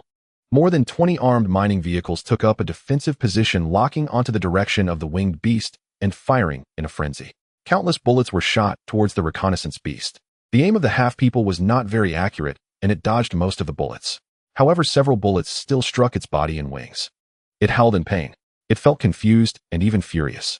How dare a group of weaklings fire at it? Often bullied among its kind, it could not bear to be taught a lesson by a group of diminutive half-people. Spreading its wings, it flew higher and then dove down again. It must teach this audacious half-people a harsh lesson and destroy all these mining vehicles. However, just as the reconnaissance beast approached, an anti-armor rocket was launched. In an instant, it felt threatened and was alarmed, quickly dodging. The anti-armor rocket still hit its wing. Boom. Although it avoided the critical hit, its tail was blown, losing balance and crashing to the ground. This unfortunate reconnaissance beast realized its mistake. It understood that this group of half-people was not to be trifled with, entirely different from the half-people who were slaughtered in the mines. Struggling to stand up, it wanted to escape. However, a low cry of a winged beast echoed across the sky. The reconnaissance beast looked up and saw 10 dark figures appearing in the sky. It knew it could not escape. The half-people, seeing the large creatures in the sky, appeared respectful and retreated one after another. These were the winged beasts protecting Linfan, held in high regard by the half-people. The red robe dived down, landing beside the reconnaissance beast. The reconnaissance beast was startled and delighted to see the red robe, emitting a low cry of goodwill. However, the red robe's eyes brimmed with fury as it bared its fangs and bit down on the reconnaissance beast's neck. The reconnaissance beast let out a painful howl. Burying its head in the ground, its body trembled, filled with fear. Fortunately, Linfan arrived next to the red robe and conveyed his consciousness to it. He said, "Red robe, wait, don't be too quick to kill it, perhaps." The red robe slowly released its grip on the reconnaissance beast's neck and looked at Linfan. He said, "Little one, it has enmity with me and attempted to attack the new subordinate of my lord. It cannot be spared. Do you know it? Yes, we were once partners. What happened? This matter must start from the beginning," the red robe said. "Once my tribe occupied the Moslo fortress, but was defeated in a war. This guy originally belonged to our tribe. The lord treated it well, but in the end it sided with the lackeys of the Chinyong star." "Oh, you were originally from the Moslo fortress. Our tribe's lord did not wish to recount the past because it was its shame. Having lost its territory, didn't it ever think of returning to take revenge? It very much wanted to. However, according to the traditions of the winged beasts, the losers in war cannot step back onto their original territory," the red robe explained. Linfan finally understood. When he mentioned his intention to go to the Moslo fortress, why the dominant winged beast had shown a hint of concern. It turned out that the Moslo fortress had once been its home, just usurped by others. The dominant winged beast had originally had more subordinates, but retreated in the war, taking only a small portion of its kin with it. Linfan examined the reconnaissance beast, once a subordinate of the dominant winged beast, carefully. Apart from its tail being recently injured by a rocket, there were bite marks on its neck and fresh claw marks on its wings. It seemed to have been injured by its kind. And the winged beasts of the Moslo fortress rarely encountered attacks from other winged beast tribes. These wounds must have been inflicted by other winged beasts from the Moslo fortress. Looking at its frail body, Linfan knew that the reconnaissance beast's life had not been easy. At this moment, the reconnaissance beast appeared very frightened, looking at the red robe, emitting a series of mournful cries. The red robe stared at the trembling beast, showing no mercy, grinding its teeth, in anger, wishing to skin this traitor alive. Linfan conveyed his consciousness to the red robe again. "What is it saying to you? This guy is pleading for my forgiveness for its sins. But I will not believe its fabrications." Linfan said, "Don't be too quick to kill it. Let me communicate with it first. Little one, you must be careful how it can easily deal with you." "No problem." However, the red robe still did not feel at ease and pressed the reconnaissance beast down firmly with its claws. It glared at it, growling low a few times, warning it not to make a move against Linfan, or else it would be its death. Linfan approached the reconnaissance beast, grabbing its wing and conveying his consciousness to it. "Why did you attack the half-people here?" The reconnaissance beast did not expect that this human could communicate with it, feeling somewhat amazed. It also vaguely sensed that the red robe obeyed this human, though curious, it did not dare to ask further. It lowered its head, looking at Linfan, and pitifully said, "Human, I am just so hungry. You are the reconnaissance beast of the Chinyong star people. Do you not have enough food?" "Not at all. We are merely tools," the reconnaissance beast said with a sigh. After the departure of Howling Wind, we have had a very miserable existence. Howling Wind. Oh, that was our former lord. It probably feels that name is a shame and does not want to mention it. So the dominant winged beast was named Howling Wind, Linfan probed again. Looking at the scars on you, they seem to come from your kind. Upon hearing this, the reconnaissance beast's eyes filled with resentment as it said, "It was that guy who did it. It is a complete outlier and never regards us as kin. The scars on my body were mostly inflicted by it." Who? The current lord of the Moslo fortress, Black Fong. The reconnaissance beast slowly said, "Human, my winged brethren are all loyal to you. Are you a partner of Howling Wind?" "Indeed, I was a partner and friend of Howling Wind." The reconnaissance beast quickly said, "I surrender. Can you forgive me? I am also willing to work for you." Linfan was taken aback. He did not expect this guy to surrender directly. However, he was quite skeptical and asked, "The spiritual contract of winged beasts is powerful. Since you submitted to the lord of the Moslo winged beasts, how could you possibly surrender to us? Human, you actually know about the spiritual contract of our kind." The reconnaissance beast was somewhat surprised, then said, "Actually, I did not form a spiritual contract with Black Fong." "What happened?" "I don't know either. Our tribe was defeated in war, I fell behind, and was captured. Black Fong forced us to submit. However, strangely, a new spiritual contract was never formed." Linfan was secretly astonished as their communication was through simulated consciousness. If the reconnaissance beast were lying, the superspecies simulated consciousness technology could detect it registering faint abnormal signals. Yet there were none. This indicated that the reconnaissance beast was not lying. He pondered deeply, almost certain that this was due to the dominant winged beast's bloodline. This ancient gene was too powerful, and the new lord-level winged beasts could not break the original spiritual contract. Linfan then asked, "How did you trick the new lord?" "Black Fong is arrogant and has no idea. I have not truly submitted to it," the reconnaissance beast said. "I committed an unforgivable sin, but in my heart, I never truly betrayed my original lord." Upon hearing this, Linfan pondered slightly. This time he intended to set fire to the Moslo fortress. If that's the case, he might as well make the fire burn even fiercer. He said, "I will persuade the Red Robe to spare your life." "Really?" The reconnaissance beast was greatly surprised and said, "Human, thank you for trusting me. I am willing to join you." Linfan shook his head and said, "You cannot return yet. There are more important tasks you need to accomplish." Shikuiching City. The Scavenger Bureau Director's office. Director Zhao paced back and forth inside, his face clouded with worry. Li Weiguo pushed the door and entered. Director Zhao asked urgently, "Any news of Linfan?" "None," Li Weiguo sighed. "What are we to do?" Director Zhao grabbed his head in despair. "We cannot reach him at all. Either he has gone too far, or he is dead," Li Weiguo said. "Bah, don't jinx it," Director Zhao snapped at Li Weiguo. "If he is dead, both you and I are finished." Li Weiguo glanced at Director Zhao and asked, "Is it really that bad?" Director Zhao nodded, hopelessness carved across his face. "The evidence is overwhelming." Li Weiguo adjusted his glasses and muttered, "We scavengers risk our lives in the ruins to pull a few things out. What's wrong with that? It's only natural." Director Zhao shot him an irritated look. "Not like the way you do it. I've examined the black market records. The sums are enormous." "Li Weiguo, I never imagined you were this greedy," Director Zhao said. "Should I find someone to teach her a lesson?" Li Weiguo proposed. "Get out." Director Zhao pointed at Li Weiguo. "Have you lost your senses? She is backed by the Wang family of the Jingji war zone." Li Weiguo left in a sulk. Director Zhao began to murmur prayers. "Heavens, please watch over Linfan, let him return alive." He closed the door and walked anxiously from side to side, his mind in turmoil. Some time before, he had received a strange message claiming to be from the Northern Command Center, asking him to forcibly recall Linfan and declare the Moslo fortress mission a failure. The reward was generous. Director Zhao wondered what the Northern Command Center even was. How could a scavenger hope to have such connections? The vague message was tersely refused. After repeated attempts, Director Zhao lost patience and scolded the sender. The Scavenger Bureau's missions were not something to be withdrawn on a whim. Soon after, a young woman named Wang Kiki came to his door. This time she demanded the Bureau recall Linfan and produced a pile of evidence against the Bureau. Ordinary scavengers might grease the palms of their director to secure favors, but Wang Kiki had somehow seized hold of his indiscretions and used them against him. Wang Kiki threatened that Director Zhao must immediately bring Linfan back alive, or she would expose his years of misdeeds and report him to the unified government in the name of the Northern Command Center. When he investigated, he discovered that the woman coercing him was the eldest daughter of the Wang family of Jingji. My God, how had he angered such a highborn troublemaker? Director Zhao felt bitter. The municipal authorities of Shikuiching City tacitly tolerated such arrangements to advance scavenging operations, but only tacitly. If anything went wrong, the blame would land squarely on Director Zhao. Desperate, he seized a sliver of hope and ordered Linfan recalled even if it meant defying those above him.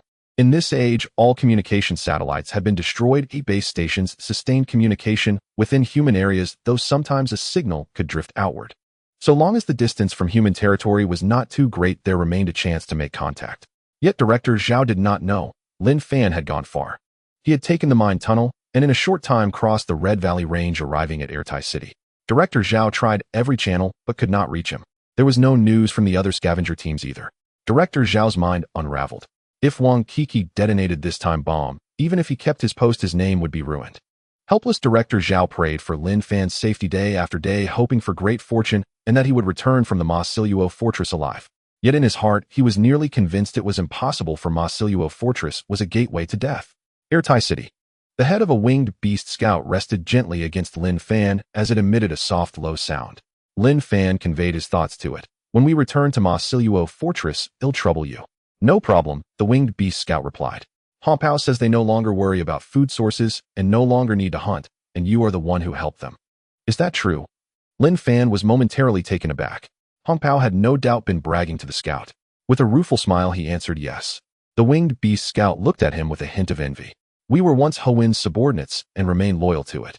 If everyone knew it lived and had more food than it could eat, they would long to return to its side. Do not reveal it, Linfan cautioned. Understood, the scout said. Human, could you spare some food? I'm so hungry I can barely take flight. Linfan ordered the half-humans to bring some provisions. The half-humans were intimidated by the Chinyong winged scout and hesitated to approach.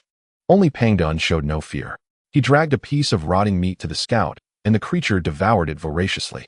Pangdun knew hunger all too well. Seeing the scout's emaciated frame and hollow belly, he felt a pang of pity.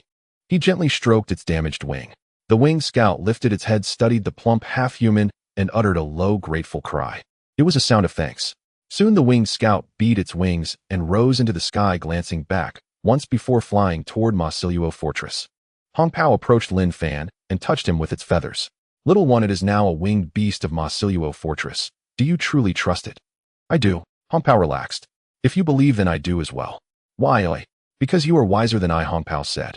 Linfan smiled, then his expression grew grave. He said slowly, the battle for Moslo fortress will not be easy. Are you ready? Challenging Haya has long stirred me, Hongpao replied. Even without you, I would have wanted to fight it. Then it took to the air with 4 or 5 winged beasts and flew southwest. After the winged beasts departed, Linfan went to Elder Moda's side. Elder Moda looked up at Linfan with reverent eyes. Moda wishes to follow Lord Walu to attack Moslo fortress, he declared. You are old, your strength may not hold up, Linfan said. Elder Moda's face fell with disappointment. Linfan paused, then added, however, there is an extremely important and dangerous task I wish to entrust to you. I do not know if you will accept it. I will. Elder Moda answered firmly and eagerly. Moda has always said that as a believer in the deity, he is willing to sacrifice his life for the cause. I want you to live well, Linfan said, studying the elder. Although aged, Moda was shrewd and meticulous and commanded great respect among the half-humans. Elder Moda was the perfect choice. Linfan revealed the second phase of his plan. After hearing it, Moda's face displayed a composed, almost serene smile.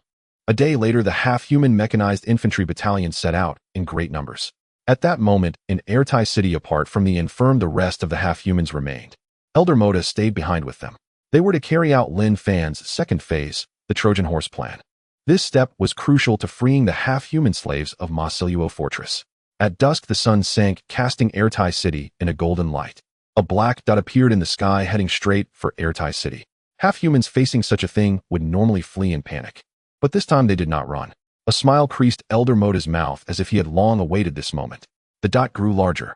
It revealed itself to be an REW medium transport craft used by Chinyong for hauling. It landed near the internment camp and 4 Butcher-class robots disembarked.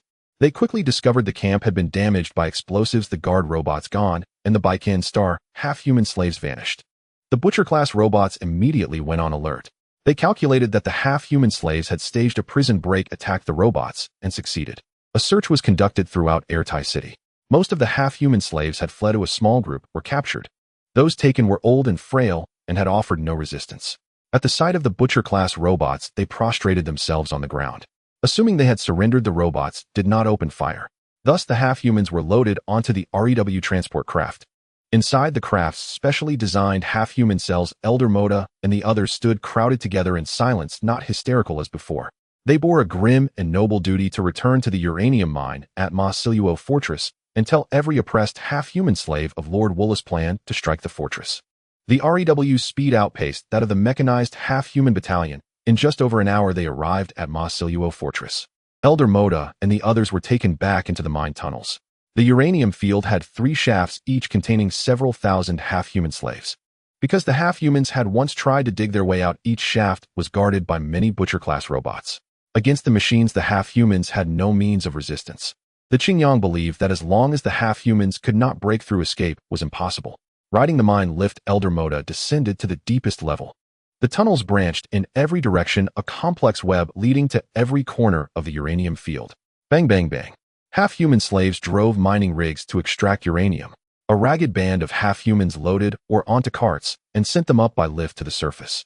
Although Chinyong technology was advanced, the mine's facilities were crude and primitive, a world apart from human mining operations. Chinyong demanded only that enough uranium be produced to fuel their wars. They cared nothing for the lives of the half-humans. Elder Moda saw his old comrades. Their gaunt bodies and scarred faces tightened his chest as if cut by knives. The old comrade fell silent at Moda's sight, eyes mixing joy with sorrow, joy that Moda lived to see him again, sorrow that he had returned to the mine. Their reunion was brief.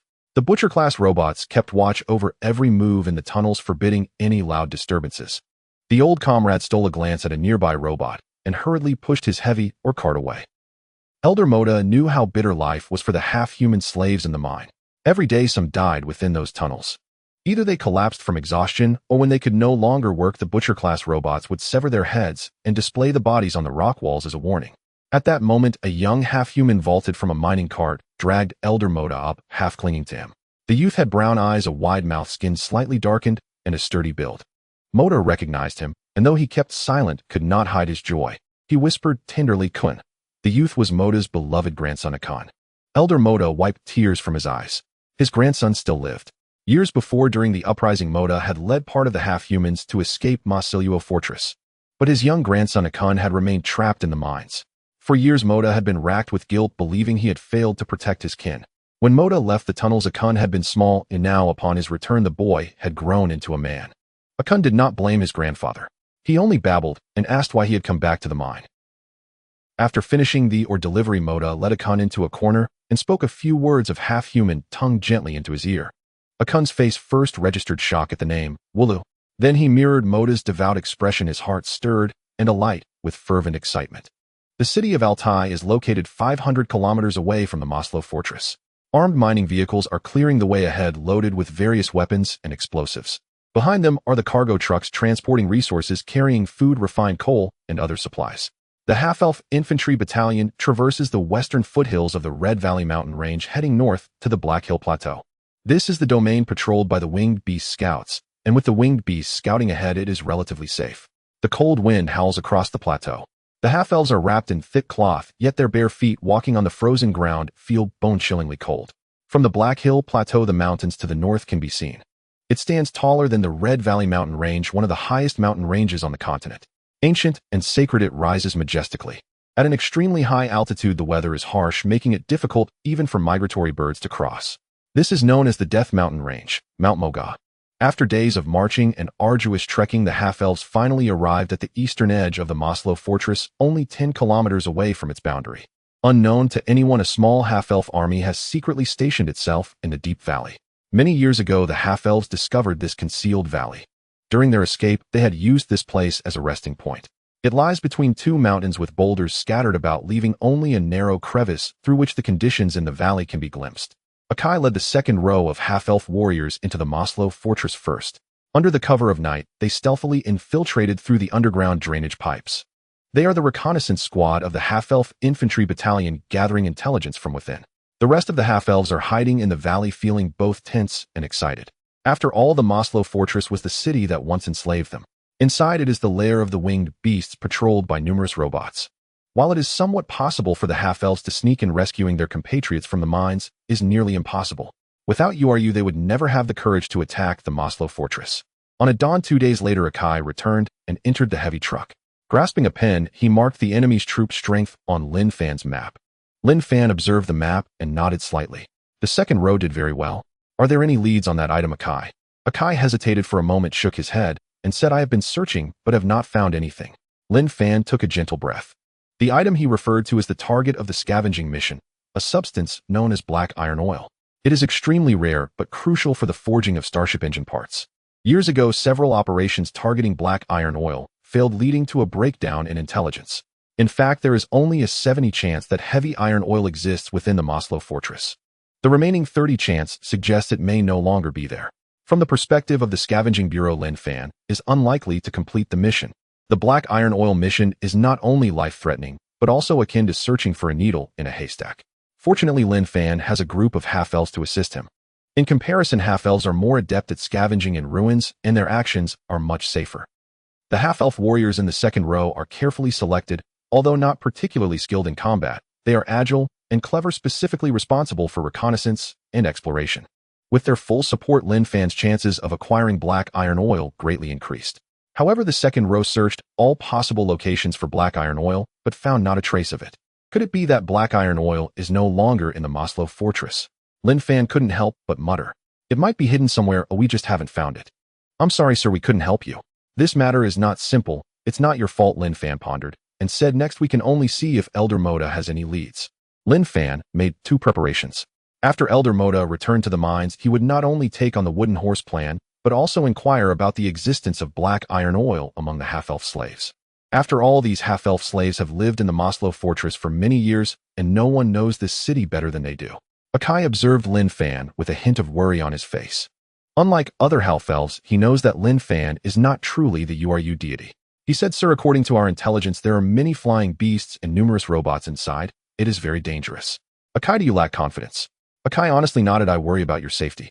Linfan patted his shoulder and said, don't worry, I have a plan. In the evening, a strong wind swept through, nearly engulfing half of the sky over the Moslo fortress. On the heights of Moslo, there is a small airport.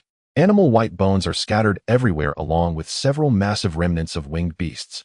This is the nest of the Moslo fortress. A towering winged beast stands in the center, the winged beast lord of the Moslo fortress, Black Fong. A powerful entity flowing with the bloodline of a lord-level winged beast. Raised in captivity by the Chinyong people, it has become their most loyal servant through their careful training. Subjugated to the rule of the Chinyong people, it is extremely brutal towards its own kind. The huge remains are those of the winged beasts that once died at Black Fang's hands. This is the fate of rebellion. Black Fang's gaze is fierce, its tusks on full display. Occasionally, it emits a roar filled with killing intent, causing the surrounding winged beasts to tremble in fear and dare not look up. However, beneath the seemingly submissive winged beasts, there are currents of unrest. Recently, the patrolling winged beasts have frequently been attacked by their kind. Several winged beasts have died outside. Black Fong is furious. This is a provocation against the dignity of the Moslo winged beast lord. The only survivor is that winged beast scout. It crouches at Black Fang's feet, exposing the wounds inflicted by its kind on its neck, emitting a low whine. The name of another winged beast lord appears in Black Fang's ears. Black Fang's eyes are filled with killing intent, with no hint of doubt.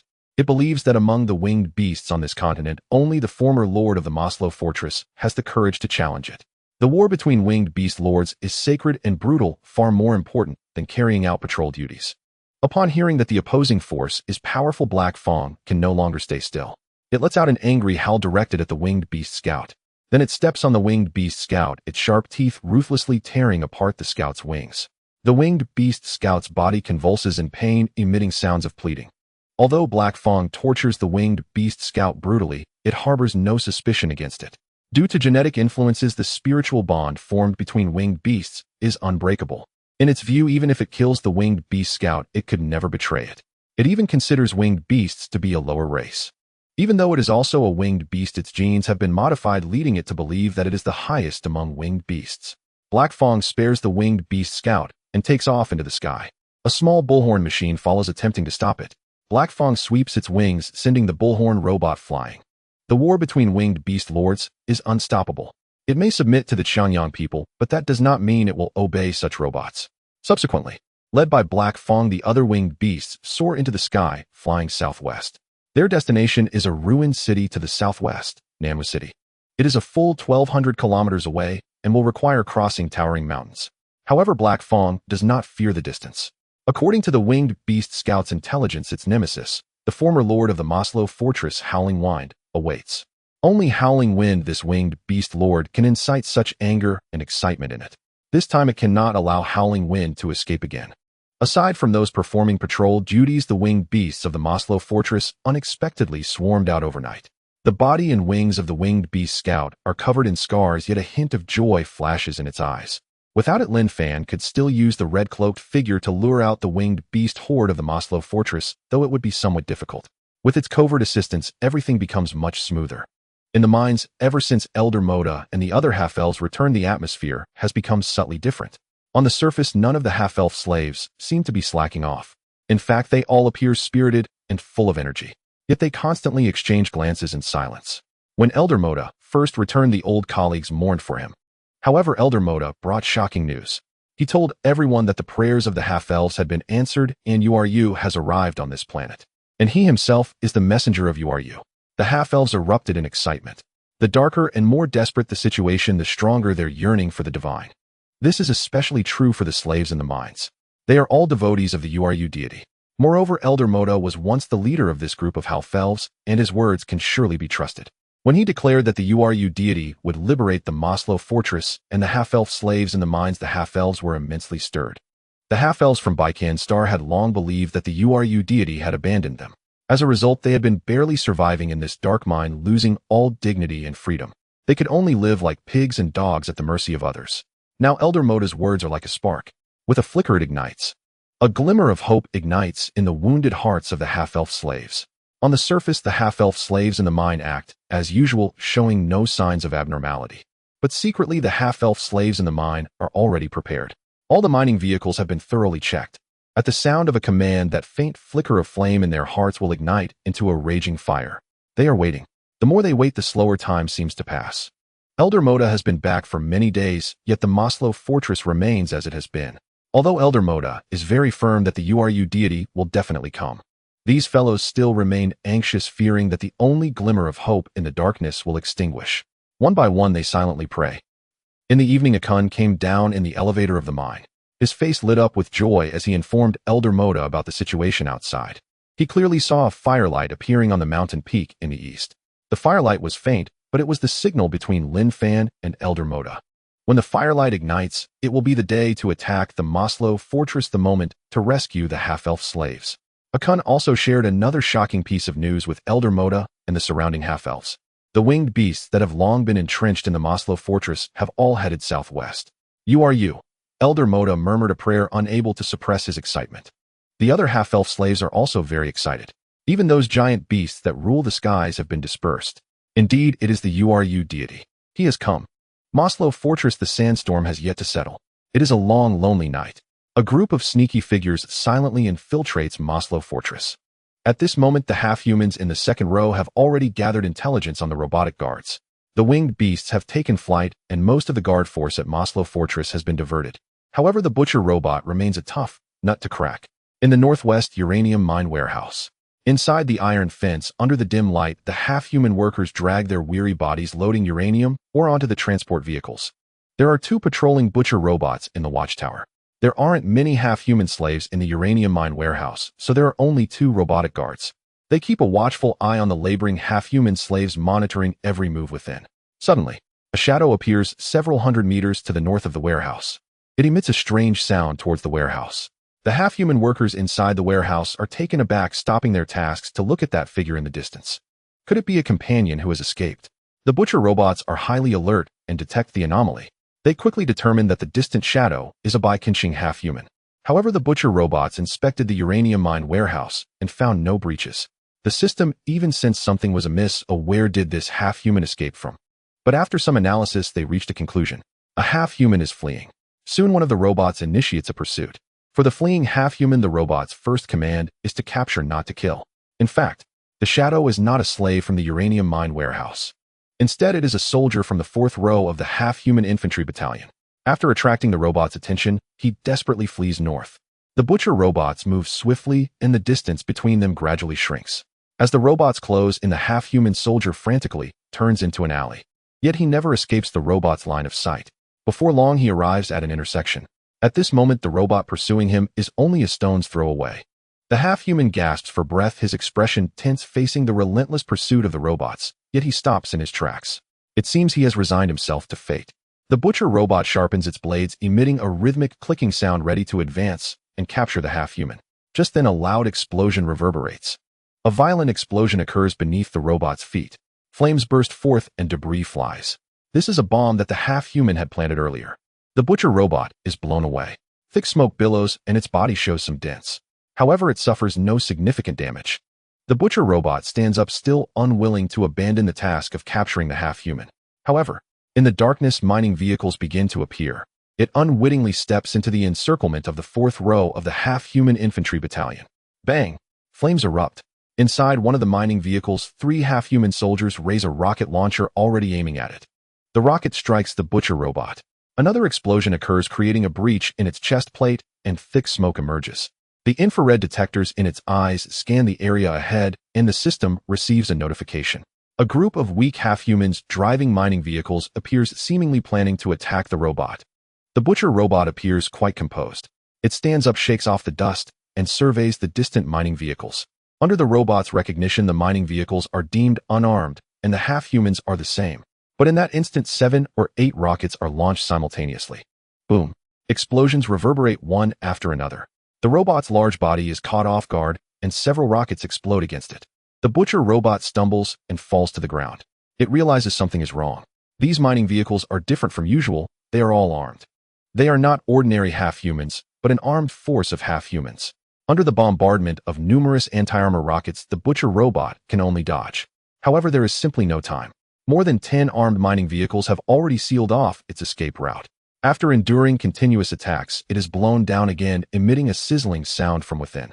Nevertheless, it has not been truly defeated. Again, it slowly stands up, readies its matrix cannon, and prepares to launch a deadly strike against this half-human armed force. However, the half-humans have no intention of giving it a chance to breathe. From the darkness, an Euro-class tank reveals itself. It has already aimed at the back of the butcher robot, and Pang Dun personally fires the matrix missiles. Whoosh! The missile arcs through the air and strikes the butcher robot's back. Boom! It explodes. The defense behind the robot is weak, and after enduring a barrage of attacks, the steel plate has cracked. The final missile completely destroys its defenses.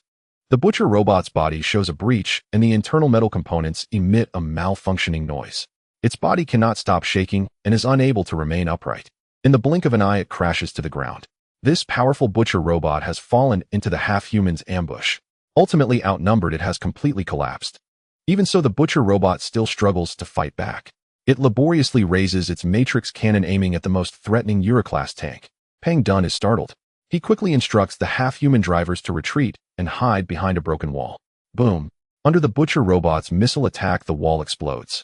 The heavy Euro-class tank rolls back 2 or 3 meters under the force of the shockwave.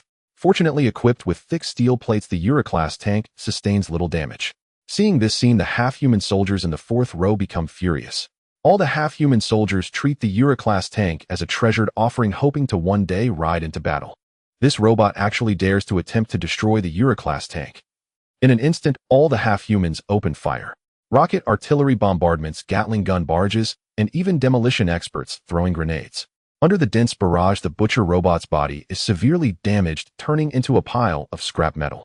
There is still one butcher robot in the uranium mine warehouse. It detects the successive explosions and analyzes the presence of a threat. It heads towards the location of the explosions. However, it also falls victim to the half-human's ambush. Once upon a time, even a single butcher robot in Moslo Fortress was enough to kill hundreds or thousands of half-humans. Half-humans were like fish on a chopping block, slaughtered without resistance. In the eyes of the half-human slaves, they are cruel, oppressive, and terrifying. Yet at this moment, the armed force established by the half-humans has destroyed 2 seemingly invincible butcher robots. The threat in the uranium mine warehouse has been eliminated. Pang Dun leads the fourth row of half-human soldiers charging towards the uranium mine warehouse. Amidst a chorus of roars, the half-human demolition expert blasts a hole in the wire fence. "You are you," Pang Dun shouts loudly. He informs the half-humans in the warehouse. "Rise up. URU has descended, and the war to liberate Moslo Fortress has begun." The half-humans in the uranium mine warehouse are filled with joy. Instead of fleeing immediately, they join the fourth row. Next, the half-human soldiers raise their rocket launchers and recklessly attack the various facilities built by the Chongtie star. One by one, half-human demolition experts carry barrels of explosives and place them near the pillars of the warehouse. Bang, bang, bang. In the deafening sound of explosions, the uranium mine warehouse collapses one after another. Several half-humans also dart into the nearby abandoned energy plant and ignite it. Before long, the factory experiences a massive explosion. Flames leap quickly, engulfing the entire factory, the fire illuminating half the sky. Amidst the billowing smoke and flames, the sounds of explosions and gunfire are incessant. Like the pent-up anger and fury within the half-humans for years, perhaps it is just the prelude to their self-destructive carnival. It appears to be a grand scene and extremely chaotic. In the midst of the flames, Pang Dun reveals a slight smile. He knows that the greater the commotion, the better, as it will attract the attention of the robot guards in the mine. The mine is the lifeline of Moslo Fortress. There, the Chongtie Star people have deployed a large number of robots, which are the real threat. The fire and chaos spread in the northern part of Moslo Fortress. The situation seems to be nearing a point of uncontrollability. The robots outside the mine finally move. More than 30 butcher robots have assembled and march in unison towards the north. On a distant hill, Linfan is observing with binoculars. Seeing this scene, he knows the fourth row has not disappointed his expectations. They have already captured the uranium mine warehouse and successfully attracted the attention of the robots in the mine. The horn of war has sounded. The sounds of gunfire break the oppressive silence of the night sky over Moslo Fortress. In the mine, dark currents are already surging. Hearing the faint rumbling from outside, the half-human slaves in the mine are overwhelmed with excitement.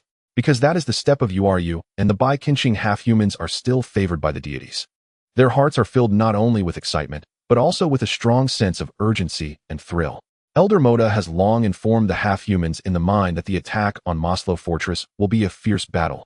It will require not only the bravery of the half-human soldiers to slay the enemies, but also for all oppressed half-human slaves to bravely rise up. United together, they will overthrow the tyrannical rule of Chongtie Star in Moslo Fortress. Near the uranium mine warehouse, chaos reigned. A formation of nearly 30 butcher-class robots advanced, aggressively hunting down the rampaging half-people. Boom. 2 or 3 missiles flew in from a distance, striking the armed mining vehicles in the fourth row. The armored surfaces of the mining vehicles were torn apart, followed by an explosion, flames leaping and engulfing the vehicles. The half-human warriors jumped out of the vehicles in panic. Upon seeing the robot formation, Pang Dun gritted his teeth. Under his command, most of the half-human warriors in the fourth row began to retreat northward. By the uranium mine warehouse, only Pang Dun and a dozen half-people remained. They leaned against 3 or 4 mining transport vehicles, their expressions grim, afraid to breathe loudly, their bodies trembling. The imposing presence of the butcher-class robots was overwhelming, capable of annihilating the entire half-human infantry battalion with a mere gesture. Not to mention, they were just a small fourth row. Before long, they were almost upon them, the rhythmic sounds of the robots' footsteps audible. "Ulu," Pang Dun muttered. Grabbing a half-piece of bread, he stuffed it into his mouth, a look of fervent devotion appearing in his eyes. Then he tore at his throat and shouted loudly in the half-human language. His voice carried a hint of anger and grandeur. The half-human warriors dared not linger for a moment, swiftly climbing aboard the mining transport vehicles and starting them up. Transport vehicles loaded with uranium or surged forward like armored beetles, crashing through barbed wire and roadblocks. The massive wheels spun with force, the overburdened engines emitting a buzzing sound. Reaching maximum speed, they headed north. However, upon witnessing this scene, the butcher-class robots did not open fire immediately. Instead, they retracted their array cannons. For once they opened fire, they would not only kill the half-people, but also destroy the mining transport vehicles, resulting in a loss of uranium, or Pang Dun and the others' actions were deemed theft. The robots pursued relentlessly, aiming to reclaim the uranium ore and eliminate these half-human thieves. Pang Dun, seeing the robots behind him, let out a quiet sigh of relief. These robots were quite foolish. However, they still did not dare to let their guard down. Being caught would mean being torn to shreds. After covering about 7 or 8 kilometers, the transport vehicles arrived at an abandoned military base to the north. The military base was built by humans nestled within the mountains and had been abandoned decades ago. As the dark silhouettes of robots closed in, the half-people felt a chill run down their spines. At that moment, 4 mining transport vehicles, without hesitation, dashed directly into the military base. The butcher-class robots were stunned, utterly perplexed. This was clearly a path to death. While entering the mining transport vehicles was easy, escaping afterward would be difficult. Nevertheless, without hesitation, they drew their blades and followed inside. They were determined to reclaim the uranium ore and slaughter the half-human thieves. Inside the military base, darkness enveloped everything. The air was suffocatingly murky, filled with dust-covered abandoned weapons, collapsed pillars, and the skeletal remains of soldiers in uniform. There were also traces left by several transport vehicles. The Butcher-class robots advanced cautiously along the traces, aware that such places were prone to ambush. However, after walking about 400 meters, there was no sign of anything unusual. In the open area ahead, 4 transport vehicles filled with uranium were quietly parked. The Butcher-class robots split into 2 groups, flanking from the sides to surround the transport vehicles. However, the vehicles were completely empty inside. The half-people had vanished. In that instant, a loud rumble echoed. Boom. Crack. A series of explosions erupted at the entrance of the military base. Boulders shattered and parts of the mountains crumbled, sealing the entrance tightly within moments. It turned out that many years ago, this military base had suffered a fierce attack during a war. Numerous cracks appeared on the walls of the passageway. Meanwhile, the half-people demolitions experts had long since filled these cracks with highly potent explosives. They formed a nearly 10-meter explosive belt. Just moments ago, they had been detonated. A wave of explosive force surged against the robots' bodies within the military base. The last faint glimmer of light from outside vanished. The robots searched for a long time, finding only a narrow passage meant for humans as the sole exit. These dozens of Butcher-class robots had been trapped by the half-people. Despite their immense strength, capable of easily destroying the entire armed force of half-people, the half-people had no means to deal with such a large number of robots. However, at this moment within the pitch-black military base, they could only walk back and forth, producing a series of thud, thud, thud sounds. It truly seemed that heaven did not respond to their calls, nor did the earth heed their pleas. The task of the 4th row of half-people was not to destroy the uranium mine warehouse, nor to steal the uranium ore. Everything they did was to lure the robot army here, trapping them to death. Uranium mine no. 1. The entrance to the mine was quite small. However, underground lay a vast mine. The cold wind blew fiercely and dim yellow lights illuminated the area around the entrance. Most of the robots had gone north to quell the rebellion, leaving only 2 robots behind to guard the entrance. Suddenly, a dark figure approached the mine entrance from a distance. The Butcher-class robots reacted quickly without any hesitation, raising their array cannons and opening fire. However, the shadow was not a half-person, but another robot. Its speed was remarkably agile, and the missiles did not hit. Gradually, it emerged from the darkness, appearing under the dim yellow light. Finally, its figure became clear. It was the water ghost. 2 Butcher-class robots fired in unison. In an instant, 2 missiles closed in. The water ghost, already adept at stealth and subterfuge, sidestepped, allowing the missiles to whiz past. One of the Butcher-class robots, noticing this, strode toward the water ghost, its right arm revealing a blade. It intended to engage the water ghost in close combat. Under the dim searchlight of the mine, the blade glimmered with a chilling light. At this moment, several armed mining vehicles had already approached. These were the half-human warriors of the 1st row. The rocket artillerymen had loaded the ammunition, aimed, and fired. A whirring sound erupted as the anti-armor rockets launched in a barrage. The firepower was substantial. The Butcher-class robots were somewhat bewildered. A group of half-people driving mining vehicles had the audacity to fire at them. Then the sounds of heavy machine guns and rifles echoed. Countless bullets struck the steel plates of the Butcher-class robots, producing a clanging noise. Awkwardly, the water ghost also felt a clang sound from its back. Startled, it thought it was ambushed and quickly dodged to the side. Glancing at the bullet casings on the ground, it realized that it was the half-people's doing. It felt quite helpless. The half-people's aim was not precise. When they went wild, they even shot their own. Under the firepower onslaught from the 1st row of mining vehicles, the Butcher-class robots were left in disarray, smoke billowing from their bodies. However, the 1st row was not the true threat. It was the water ghost robot that truly posed danger. Modified with a spherical design, it possessed dual-core power. Its speed surpassed that of the Butcher-class robots, and its strength was equally formidable. Seizing the moment when the Butcher-class robots were preoccupied with the half-human rocket attacks, the water ghost closed in. A blade appeared on its arm, resembling a butcher's knife. With a flash of white light, it moved at an incredible speed, fast enough to fluster the Butcher-class robots. Caught off guard, the defenses of the Butcher-class robots were breached by the blade in the water ghost's hand. With a full-force strike from the water ghost, the head of the Butcher-class robot was severed cleanly. The massive robot had rolled onto the ground, its originally azure-glowing eyeball turning gray. Meanwhile, the steel body emitted a sizzling sound before collapsing with a crash in the cold wind. Another Butcher-class robot sensed the threat, realizing it could not hold its ground. It emitted a thud, thud, thud signal, hoping to summon the robots from within the mine. However, the robots inside the mine were already overwhelmed. In a corner of the mine, Elder Moda had gathered several hundred half-people. Ulu, he shouted, his voice hysterical, filled with anger that had been suppressed for many years, the pain buried deep within. The half-human slaves instantly erupted in fervor. The rebellion began. They rushed through the intricately winding corridors like a tide, charging into every corner. Shouting angrily, they swung shovels and pickaxes, smashing various equipment in the mine. The locations of the uprisings were numerous, creating a chaotic and noisy scene. Despite the summoning signals from outside, the Butcher-class robots within the mine had no means to go out and provide support. Deep within the mine, the half-human rebels were also fiercely attacking the robots. They drove mining machinery charging toward the robots in the narrow corridors. It was utterly frantic, pushing the horsepower to its limits. Although the Butcher-class robots were struck, the heavy mining vehicles had little attacking power. In the next moment, the Butcher-class robots effortlessly wrenched open the door of the mining vehicle's cabin. They extended their arms, twisting the small bodies of the half-human slaves into a knot. Bones shattered, flesh and blood splattered. This was almost a suicide attack by the half-people. However, in order to delay the Butcher-class robots, the half-human rebels shouted the name of Ulu, ready to die. Even if it meant flying into the fire, they did so without hesitation. In the blink of an eye, yet another half-person climbed onto a mining vehicle driving the heavy machine to continue ramming the robots. Clearly, the Butcher-class robots had lost their patience. With a resounding boom, the mining vehicle exploded under the Butcher-class artillery fire. The bodies of the half-people, engulfed in flames, slowly turned to char. In the eyes of the robots, the half-human slaves were so weak that killing them was akin to squashing ants.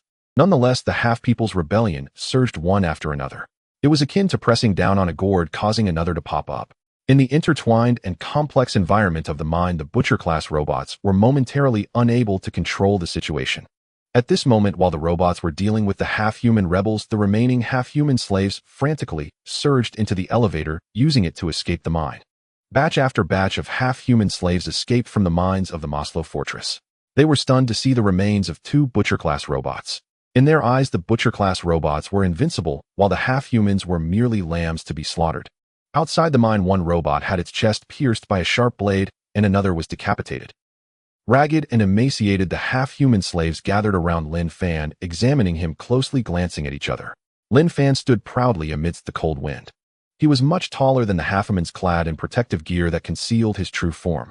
Behind him were half-human warriors operating mining vehicles, along with a towering robot guarding him. Could it be? The half-human slaves in their panic became excited. This was the Lord Uru spoken of by Elder Moda. The deity who had once abandoned the half-human citizens of Baiken Star now extended a compassionate hand, illuminating a lamp of hope in the dark world of these half-human slaves. Only a powerful deity like Uru could easily slay the Butcher-class robots and was willing to save them from suffering. The half-humans crawled on the ground almost in tears of gratitude and began to worship. Uru. Linfan felt quite overwhelmed. There was little time for explanations. The most important thing was to get the half-human slaves to safety. At that moment, the second row of half-human warriors had arrived. They would escort the half-human slaves to escape. Inside the mine, Elder Moda was directing the half-human slaves to evacuate, his expression grave and cautious. The half-human rebels in the mining vehicles were no match for the Butcher-class robots. It wouldn't be long before the Butcher-class robots broke free. At that time, the half-humans in the mine would face certain death. The iron chains creaked ominously as several elevators operated up and down. Watching batch after batch of half-humans escape in the elevators, only the last few dozen half-humans remained in the mine. Elder Moda let out a sigh of relief. But then his heart tightened, and a look of terror crossed his face as he shouted in horror, "Kun!" He suddenly realized that his grandson Akun was not among those who had evacuated. Akun was the last descendant of his clan. "Kun!" Elder Moda cried out desperately into the mine. The elevator would soon arrive. This might be the last batch of half-humans evacuating. He asked the surrounding half-human slaves if they had seen Akun. The other half-humans shook their heads.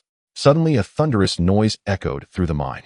One Butcher-class robot blasted open the collapsed rocks, blocking the tunnel, clearing a path. It slowly walked out of the passage, coming near the elevator, surveying the half-human slaves preparing to escape. Cannons were loaded, ready to eliminate them. The surrounding half-human slaves screamed. Elder Moda was horrified as he watched the Butcher-class robot approach, knowing they were in grave danger. At that moment, a mining vehicle charged out of the tunnel, like a crazed bull revving at full power as the engine roared. Caught off guard, the Butcher-class robot was knocked down. Inside the mining vehicle sat a dirt-covered half-human slave. Elder Moda felt a mix of joy and anger upon seeing him. This guy was his grandson, Akun. Under his arrangement, Akun was supposed to have left on the elevator long ago. However, due to the chaos before the rebellion, Elder Moda had no time to manage him. Unexpectedly, Akuin had taken the initiative to join the rebels. Akun's ragged cloth was torn with holes, and he was covered in dust and blood from the explosions. Clearly, he had just gone through a fierce battle. At that moment, he had somehow gotten another mining vehicle. Just as he saw the butcher-class robot about to attack the halfhumans, he floored the accelerator and crashed into it. Clang! The elevator reached the lowest level of the mine. The half-humans breathed a sigh of relief. Akuin sat casually in the mining vehicle. He surveyed the butcher-class robot preparing to rise, and stood up, a faint smile appearing on his lips. Then he clenched his teeth, his eyes filled with fury and emotion that had been suppressed for years. He had made a decision to guard the elevator with his life. Akuin shouted in half-human language, urging his grandfather Moda to take his compatriots and leave. As for himself, born here, he was destined to die here. Let this mine become his grave. But then Elder Moda opened the door of the mining vehicle. Do not underestimate the old man, and despite his age, he was strong enough to kick Akuin out. Elder Moda shouted to the halfhumans this was his last request. The other half-human slaves, upon hearing this, forcibly dragged Akuin into the elevator. Ding! The elevator started. Elder Moda turned to glance at Akun's youthful face. A smile slowly appeared on his face. It had been a long time since Elder Moda had smiled like this. Even after escaping from the Moslo mine, his heart was still heavy with worry for his young grandson.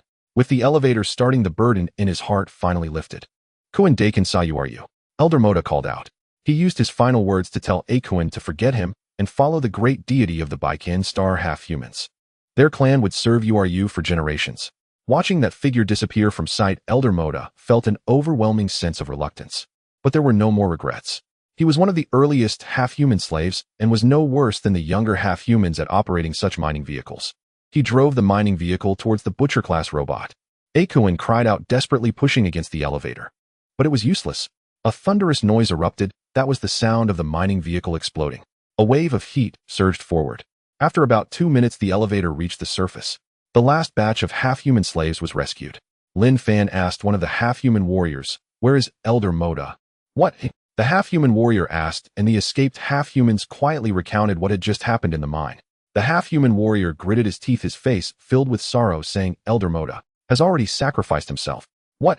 Linfan's expression darkened upon hearing this. Elder Moda was the leader of the half-humans at Moslo Fortress. While his compatriots were being liberated, he would forever rest beneath the mine. Then Linfan issued an order. Destroy all elevators in Mine No. 1.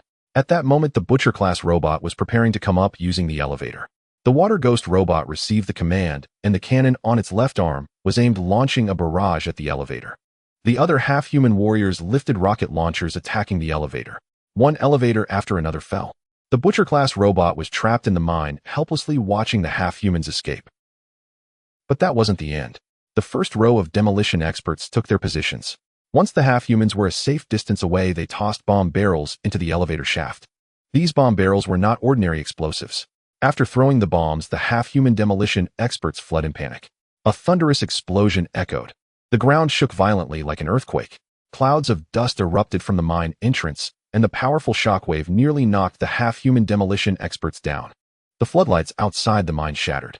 The booming sound reverberated through the Moslo fortress. Soon after, the ground near the mine entrance collapsed. Mine No. 1 was completely destroyed. It had become the grave for the half-human rebels and the Chongtie star robots. The throng of half-human slaves led by the second row fled eastward, these small-statured beings inhaling the fresh air outside, gazing at the collapsed mine. The oppressive fear in their eyes flickered with traces of vitality and light. They thought the dark ages had passed, and a new era of URU was beginning.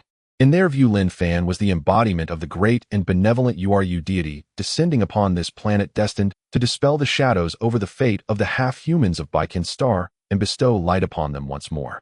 All the half-human slaves who escaped from Moslo Fortress were faithful followers of URU. A small number of half-humans even wished to stay and join the fight. However, Linfan refused. They had lived in the mine for too long, were physically weak, and had not received proper training.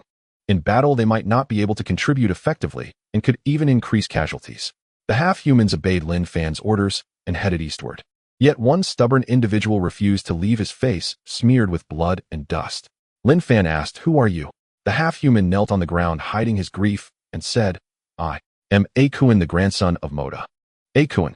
Linfan quickly pulled him upside and said, "You must leave with everyone else." Long ago, Elder Moda had begged Linfan in Altai City, asking that if he encountered Akuin, he hoped to protect his life. He was the only descendant of Elder Moda's family. Now that Elder Moda had sacrificed himself, Linfan was determined to protect this young half-human at all costs. Akuin secretly observed Linfan, a look of reverence on his face. He sensed that Uru was not the lofty figure he had imagined, but rather approachable. This was the Uru deity of Baikan Star he had heard about. He was filled with emotion, saying, "Please, Lord Uru, take an Akuin, I will be your most loyal follower." In the distance, the sound of explosions erupted, and the ground shook once more. Linfan's face lit up with joy. He knew that the half-people in the second and third rows had successfully destroyed the No. 2 mine. This assault on the Moslo fortress went smoothly. The only drawback was that they had yet to find the black iron oil. He looked down at Akuin and asked, "Do you know its location?" Akuin nodded, pondering for a moment, then replied, "But I can't be certain that it is exactly what you are looking for, my lord." Linfan was secretly astonished. There really was a clue about the black iron oil. When he accepted this mission, he had no confidence that he could find the black iron oil. The army had previously sent people, all of whom had undoubtedly failed. Even the special forces had faltered here. This scavenging task was extremely challenging. With just one scavenger's skills, it was hard to determine the location of the black iron oil in the vast Moslo fortress. He thought for a moment and asked, "Where is it?" "In the lake to the east," Akuin replied. "In the lake?" Linfan asked, "How do you know?" Akuin waved his hand toward the distance. A half-person timidly poked his head out from a corner. He looked quite sneaky. Upon seeing Linfan, he became frightened and dared not approach. Akuin pointed at this half-person and said, "My lord, this is Yuze. He is the one who discovered it." Linfan examined the half-person named Yuze, who appeared quite terrified. He found it strange and asked what happened to him. He's scared. Why? He has stolen, quite a bit, afraid that Lord Uru will banish him to hell. Akuin explained. Linfan was taken aback and asked, "Whose things did he steal?" "From the Chinyong people." Akuin pleaded, "My lord, if Yuze finds what you want, can you forgive his past sins?" "Of course, stealing from the Chinyong people doesn't count as theft," Linfan said earnestly. Immediately, Akuin became very happy and said a lot to Yuze. Yuze was extremely delighted and darted into the darkness. Then in the darkness, he slowly revealed an excited face, vigorously waving his hand, urging the others to hurry up. He could hardly wait. Under Yuze's lead, Linfan, Akuin, and several half-person warriors headed east. At that time, the half-people in the first row were meeting up with those in the second and third rows. They would collectively attack the No. 3 mine. Linfan still had some doubts. As they walked, he asked Akuin, "How does your friend Yuze know the whereabouts of the black iron oil?" Akuin thought for a moment and said, "A few years ago, an armed force infiltrated the Moslo fortress. They quietly defeated the robotic guards, broke into a secret passage, and stealthily transported out a black iron-shelled ball." A black iron-shelled ball. Linfan pondered. Those intruding humans were likely the special operations team from a few years back. Akuin glanced at Linfan and added, "At that time, many half-people were frightened, but this Yuze fellow was quite bold and secretly clung to the bottom of the transport vehicle. He wanted to hitch a ride and escape with the human soldiers." Akuin nodded and said, "However, before the humans could escape the Moslo fortress, they were besieged by the Chinyong robots." Strangely, the last human carrying the black iron ball drove the transport vehicle into the lake on the eastern side of the Moslo fortress. Linfan took a deep breath. He understood that the soldier had done so to prevent the Chinyong people from noticing the existence of the black iron oil. Did Yuze return to the mine? Don't underestimate him. He fears no one except Lord Uru and is very perceptive. He knew he couldn't escape, so he sneaked back into the mine. Linfan could almost confirm that the thing Akuin referred to was indeed the black iron oil. Yuze appeared unremarkable, but had his own unique skills. Soon after, they arrived at the lake east of the Moslo fortress. The water of the lake was already black, floating with a layer of black crude oil. Yuze excitedly pointed to a location in the distance, looking at Linfan and chattering away. Linfan knew that place must be where the black iron oil was located. He could hardly believe that the target of this mission lay submerged at the bottom of the lake. No wonder the people behind had never found the black iron oil again. At that moment, the round ball that had been sleeping in Linfan's backpack even poked its head out. Its eyes glowed, and it was drooling. The round ball was very sensitive to rare metallic elements, seemingly detecting an element it had never encountered before. However, Linfan said sternly, "Round ball, this matter concerns the mission. You must not steal a taste." Hearing this, the round ball knew it was not going to get any. It retracted its head, appearing somewhat reluctant. Linfan also faced a dilemma. This nameless lake was much deeper than he had imagined. He checked the depth of the lake. The location of the black iron oil was at least 10 meters deep. White Kinstar half-people typically lived in mines and had no experience with diving. Linfan contemplated. The black iron oil weighed a ton, and only by diving himself could he use a chain to retrieve the black iron oil, leveraging the power of the mining machinery to haul it up. However, during this process, Linfan would not be able to remove his protective suit. The radioactive materials carried by the crude oil in the lake could damage the suit's airtightness, exposing him to radiation. Time was short. The black iron oil was right in front of him in the lake. Linfan did not want to miss this opportunity and had to give it a try. He took a rope from the mechanical arm of the mining vehicle. However, Yuze became restless, blocking Linfan's way. He seemed eager to volunteer to help Linfan complete this task. Linfan smiled and placed his hand on Yuze's small shoulder. He conveyed his thoughts to him. "You're too weak. Let me handle this." Yuze did not expect Linfan to communicate with him, a half-person, and looked quite encouraged. "My lord, you must not go into the water. Let Yuze handle this dirty work. Besides, it is very dangerous." "What's going on?" "There are monsters inside." "Monsters?" Yuze nodded and added, "Very big, but I know how to deal with them." Linfan was quite puzzled. The lake's surface appeared very calm and did not seem to harbor any monsters. Yuze had already begun to unwrap the cloth around himself. This fellow actually had 3 rotting dead fish tied around his waist, and a stench wafted over. Linfan and Akuin both retreated in disgust. He didn't know where Yuze had stolen these from. Yuze tossed the 3 dead fish onto the distant shore, each at least 100 meters apart. After about 10 minutes, indeed, ripples appeared in the nameless lake. A huge shadow emerged beneath a small whirlpool. Linfan sensed a dangerous aura and quickly instructed the half-people to turn off the spotlight of the mining vehicle. It was pitch dark. A vague, massive shape appeared, and with a flick of its tail, a wave over a meter high surged across the lake's surface. The monster twisted its bulky body and crawled to the shore, ravenously pouncing on the furthest dead fish. Ding! Interstellar Scavenging system has been activated, displaying a line of small text. Radioactive mutated fish monster, a mutated monster from the crocodile of Earth, genetically altered, extremely dangerous. Linfan couldn't help but gasp. In this Moslo fortress, a radioactive mutated fish monster was still alive. Fortunately, Yuze was clever. If Linfan had dived into the water himself, he would have most likely fed the fish. Yuze quickly grabbed the rope from the mining vehicle and firmly tied it around his waist. He gently extended his finger, touching Linfan's protective suit, and said, "Lord, you am going. Don't force yourself. Oh, be sure to be careful." Yuze nodded, chatted with Akuin for a moment, and stepped into the lake. His time was limited. He had to secure the rope around the black iron oil before the mutated fish monster returned to the water.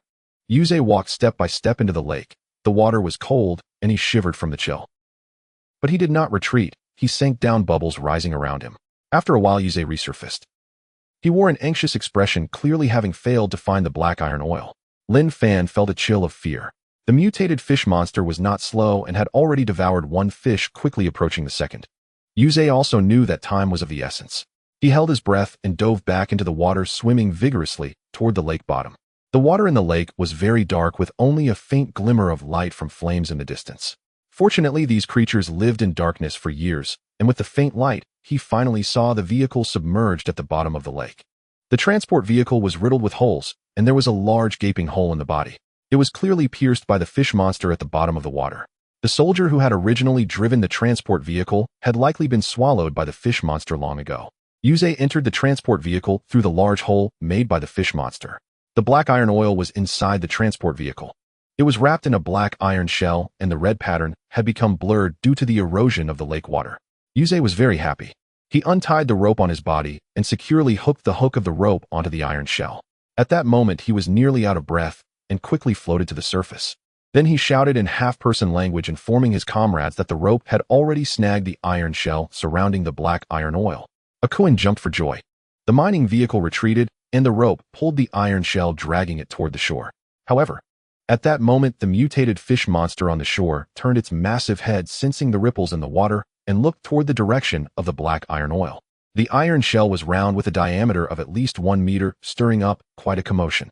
The mutated fish monster was clearly attracted to it and leaped back into the lake. It actually swam toward the black iron oil. Akuin and Linfan were both stunned. The iron shell was made of metal. Unexpectedly, the foolish mutated fish monster mistook the black iron oil for food. The half-human pushed the mining vehicle to its maximum power. However, the black iron oil was heavy, and combined with the resistance in the water, the black iron ball did not move quickly. It was clearly not as fast as the mutant fish monster in the water. The mutant fish monster's eyes sparkled upon seeing the dark object in the muddy water.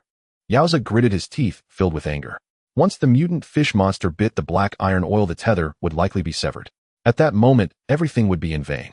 Faced with this mutant fish monster lurking at the bottom of the lake, it was impossible to secure the black iron oil with the tether. Yaoza had confidently promised to retrieve the black iron oil for you. At this moment, he resolved to himself. No matter what, he could not allow this mutant fish monster to ruin everything. Gritting his teeth, he swam towards the fish monster. He desperately stirred the waves, hoping to create a disturbance to attract the fish monster's attention. Linfan's heart tightened. He realized the danger of this reckless act. Once Yaoza was targeted in the water, it would be difficult to escape the grasp of the mutant fish monster. Linfan wanted to summon Yaoza back. However, he could not be heard at all. Not only was he making a ruckus in the water, but he also let out a series of strange calls. This was actually a provocation to the mutant fish monster. The mutant fish monster was enraged. Upon seeing Yaoza swimming in the water, it felt that an intruder had invaded its territory. The mutant fish monster reluctantly abandoned the black iron oil and swam towards Yaoza. The half-humans on the shore were terrified. The fish monster was too large, its massive shadow rolling and churning in the water. From a distance, it was chilling to behold. Linfan frowned and shouted, "Yaoza, come back quickly." But it was already too late. The fish monster's massive tail struck the surface of the lake, sending water splashing everywhere. It dove into the water, resurfacing just under 50 meters away from Yaoza. Seeing this, Yaoza trembled in fear. With a desperate dog paddle, he swam with all his might towards the shore. At that moment, Linfan took out his electromagnetic rifle and fired a shot at the mutant fish monster in the water. With the sound of the gunshot, the mutant fish monster was hit on its jaw. Although the electromagnetic rifle had considerable power, the fish monster's tough shell felt only a slight sting. The fish monster was cunning. After a moment of hesitation, it dove into the water. In the dark depths of the lake, Linfan could not locate its position. He shot into the water, but it was difficult to hit the fish monster again. Yaoza was swimming for his life, only less than 10 meters from the shore. However, the mutant fish monster was also closing in on him. A huge shadow appeared not far behind Akon. With a splash, the fish monster's massive and ugly head emerged from the surface of the water. Linfan was stunned, raising his electromagnetic rifle to shoot at the fish monster again. But this creature did not care about taking a few hits. The pain was of little consequence to this bulky creature. The mutant fish monster slowly opened its long maw filled with sharp teeth, preparing to swallow Yaoza. At this moment, the fish monster turned its head and lunged in another direction. It turned out that Yaoza had just pulled out a dark object from his cloth pouch and threw it with all his strength. The fish monster was unexpectedly attracted by that black object. It leapt out of the water, extending its long mouth to bite the dark object. However, the angle was slightly off. The black object slipped past its mouth and floated on the surface of the water nearby. The mutant fish monster greedily swam toward the black object. Linfan was stunned. He thought to himself, what was that? Under the spotlight of the mining vehicle, he could finally see clearly. It turned out to be the fourth stinky fish. It saved Yaoza's life. While the mutant fish monster was busy swallowing the stinky fish, Yaoza swam to the shore. In a short while, with the combined efforts of the halfhumans, the mining vehicle managed to drag the black iron ball ashore. Ding! The Interstellar Salvaging system has been activated, and a line of small text appeared. Acquired alpha-4 material commonly known as black iron oil, a super-medium existence, gained 500 salvaging points.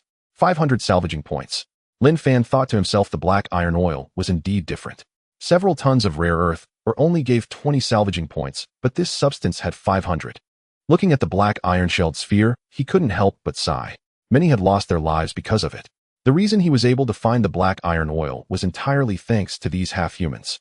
Linfan felt that he could not underestimate this group of half-humans. They were brave and clever, and in some respects they could accomplish things that many humans could not. This Yaoza fellow was unremarkable, and he had engaged in some petty theft. However, he was meticulous and bold, definitely not inferior to other half-humans. As the mutant fish monster came ashore, Linfan led the half-humans to escape. On the way, Linfan asked Akon, "If we leave the Moslo fortress, what do you want to do?" "I want to join the half-human infantry regiment, can I?" Akon replied without hesitation, his eyes sincere and full of hope. "Why?" "I want to protect my people. Becoming a warrior comes with many dangers." Akon does not fear death. The half-humans not only need their own army, but also need to have a homeland that belongs to them. A homeland belonging to the half-humans. Yes, one without oppression, without exploitation, self-sufficient. Linfan paused and asked Akon, "Are you willing to help build it?" "Does such a homeland really exist?" Akon asked thoughtfully. Linfan nodded, saying it exists just east of the Honggu Mountains. Akon did not hesitate any longer and firmly replied, "I am willing." Then he began to chatter excitedly with Yaoza. Akon asked, "Can Yaoza participate in the construction of the half-human homeland?" Of course. Yaoza was overjoyed. The two half-humans exchanged words back and forth, their minds filled with images of the new homeland. A place to have their own shelter, endless food, and no robots. Their eyes sparkled with excitement as they grinned foolishly. Linfan looked at the half-humans' faces full of longing and couldn't help but smile. At this moment, an explosion was heard again from the west. Under the command of the water ghost, the half-human infantry smashed through the defenses of the no-free mine. The half-humans in the mine revolted and countless half-humans fled the mine. Linfan fulfilled his promise and rescued the half-human slaves of the White Kin Star from the mines of the Moslo fortress. Perhaps no one would believe it. A single human Linfan actually incited half-humans to blow up 3 uranium mines in the Moslo fortress. The half-humans in the mine were tiny, almost at the mercy of others. However, under the suicidal attacks of the rebels, the powerful robots were held back. As the mine collapsed, the robots were trapped inside the mine. Groups of half-human slaves arrived in the eastern valley, which was filled with half-humans. They were all scantily clad and emaciated. Upon seeing Linfan, some screamed wildly, while others were in tears. All the half-humans knelt on the ground with reverent faces. The great prophet, Modar, was not wrong. URU had never abandoned the pitiful half-humans of White Kin Star. URU, the voices echoed in the valley. Linfan felt a headache coming on. It was time to clarify things with the half-humans.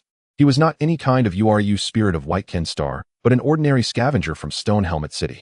He was at the bottom of society and was not well regarded by his own kind. Linfan called Akai, wanting him to be his spokesperson. Linfan placed his hand on Akai's shoulder, transmitting his thoughts. Tell your people that I am not your URU spirit, just an ordinary human. It was not the URU spirit who saved the half-humans, it was the half-humans who saved themselves. However, Akai hesitated. In the face of Linfan's serious gaze, he murmured, "My lord, I cannot do that. Are you afraid of being beaten? Don't worry, I am here. It's not that." Tears flickered in Akai's eyes as he said, "My lord, I think that the half-humans of White Kin Star need a belief more than the truth right now. I can continue to help you half-humans, but I cannot let them remain in the dark." Akai resolutely shook his head and knelt on the ground. He said, "My lord, please do not tell everyone the truth. The half-humans have suffered too much living in darkness for so many years, accompanied by despair and suffering. You saved the half-humans like the only light in the darkness. My lord, look, even though they are starving and the path of escape is fraught with danger, it is filled with hope. If the truth is revealed, the half-humans will not only lose hope, but their faith will also collapse, and they will sink into despair once again." Akai said. Linfan was stunned, falling into deep thought. Upon reflection, perhaps what Akai said was right. They needed a URU spirit. Once the half-humans knew the truth, their faith would collapse. They would lose their courage and hope, plunging into panic and helplessness. Linfan pondered for a long time and took a deep breath. "All right. You tell them that the URU spirit is the embodiment of mercy and hope and does not need to be worshipped or revered." "Thank you, my lord," Akai sighed in relief. Linfan said, "And tell them. There is a place called Heavy Iron City far to the east of the Hongu Mountains where half-humans can go to build a homeland that belongs to them. A homeland for half-humans." Akai's eyes also sparkled with light. "Yes," Linfan continued, "their half-humans are free and equal, and no one has the right to take away their lives and happiness. Half-humans can build factories, mine resources, and have their own army. The more you work, the more you earn, laboring for your own happiness, without slaughter and exploitation. If you are willing, come with me." Akai was extremely excited after hearing this. He arrived at a high ground and shouted passionately toward the half-humans. Hearing half of it, the half-humans could hardly contain themselves. After hearing it, all the dense crowd of half-humans erupted into excitement. A city belonging to half-humans. They had never dared to imagine it. Perhaps this meant they would no longer have to wander in the desolate land, nor would they have to scurry around for food. They would not have to face those terrifying beasts nor encounter robots. The half-humans knew nothing of Heavy Iron City, but the name was etched in their hearts, igniting their fervor. Like in the legends, the dark era of the half-humans had passed, and the new era of URU had begun. The Great Migration began. Under the protection of half-human warriors, they would first reach Altai City and pass through the abandoned mine tunnel, crossing the Hongu Mountains. The ultimate destination of the half-human slaves' escape was Linfan's base, Heavy Iron City. Ding! Interstellar Salvaging System has been activated, and a line of small text appeared in Linfan's pupils. Acquired low-level civilization seed, gained 1,000 salvaging points. What is a low-level civilization seed? Linfan wondered slightly. The system's voice responded, "The great tree of White Kin Star civilization has been destroyed, and these wandering half-humans are the seeds of civilization. The master protected them, gaining the infinite faith of the half-humans, and thus acquired this dying civilization seed. Oh, so this is called a civilization seed. Do not underestimate the civilization seed.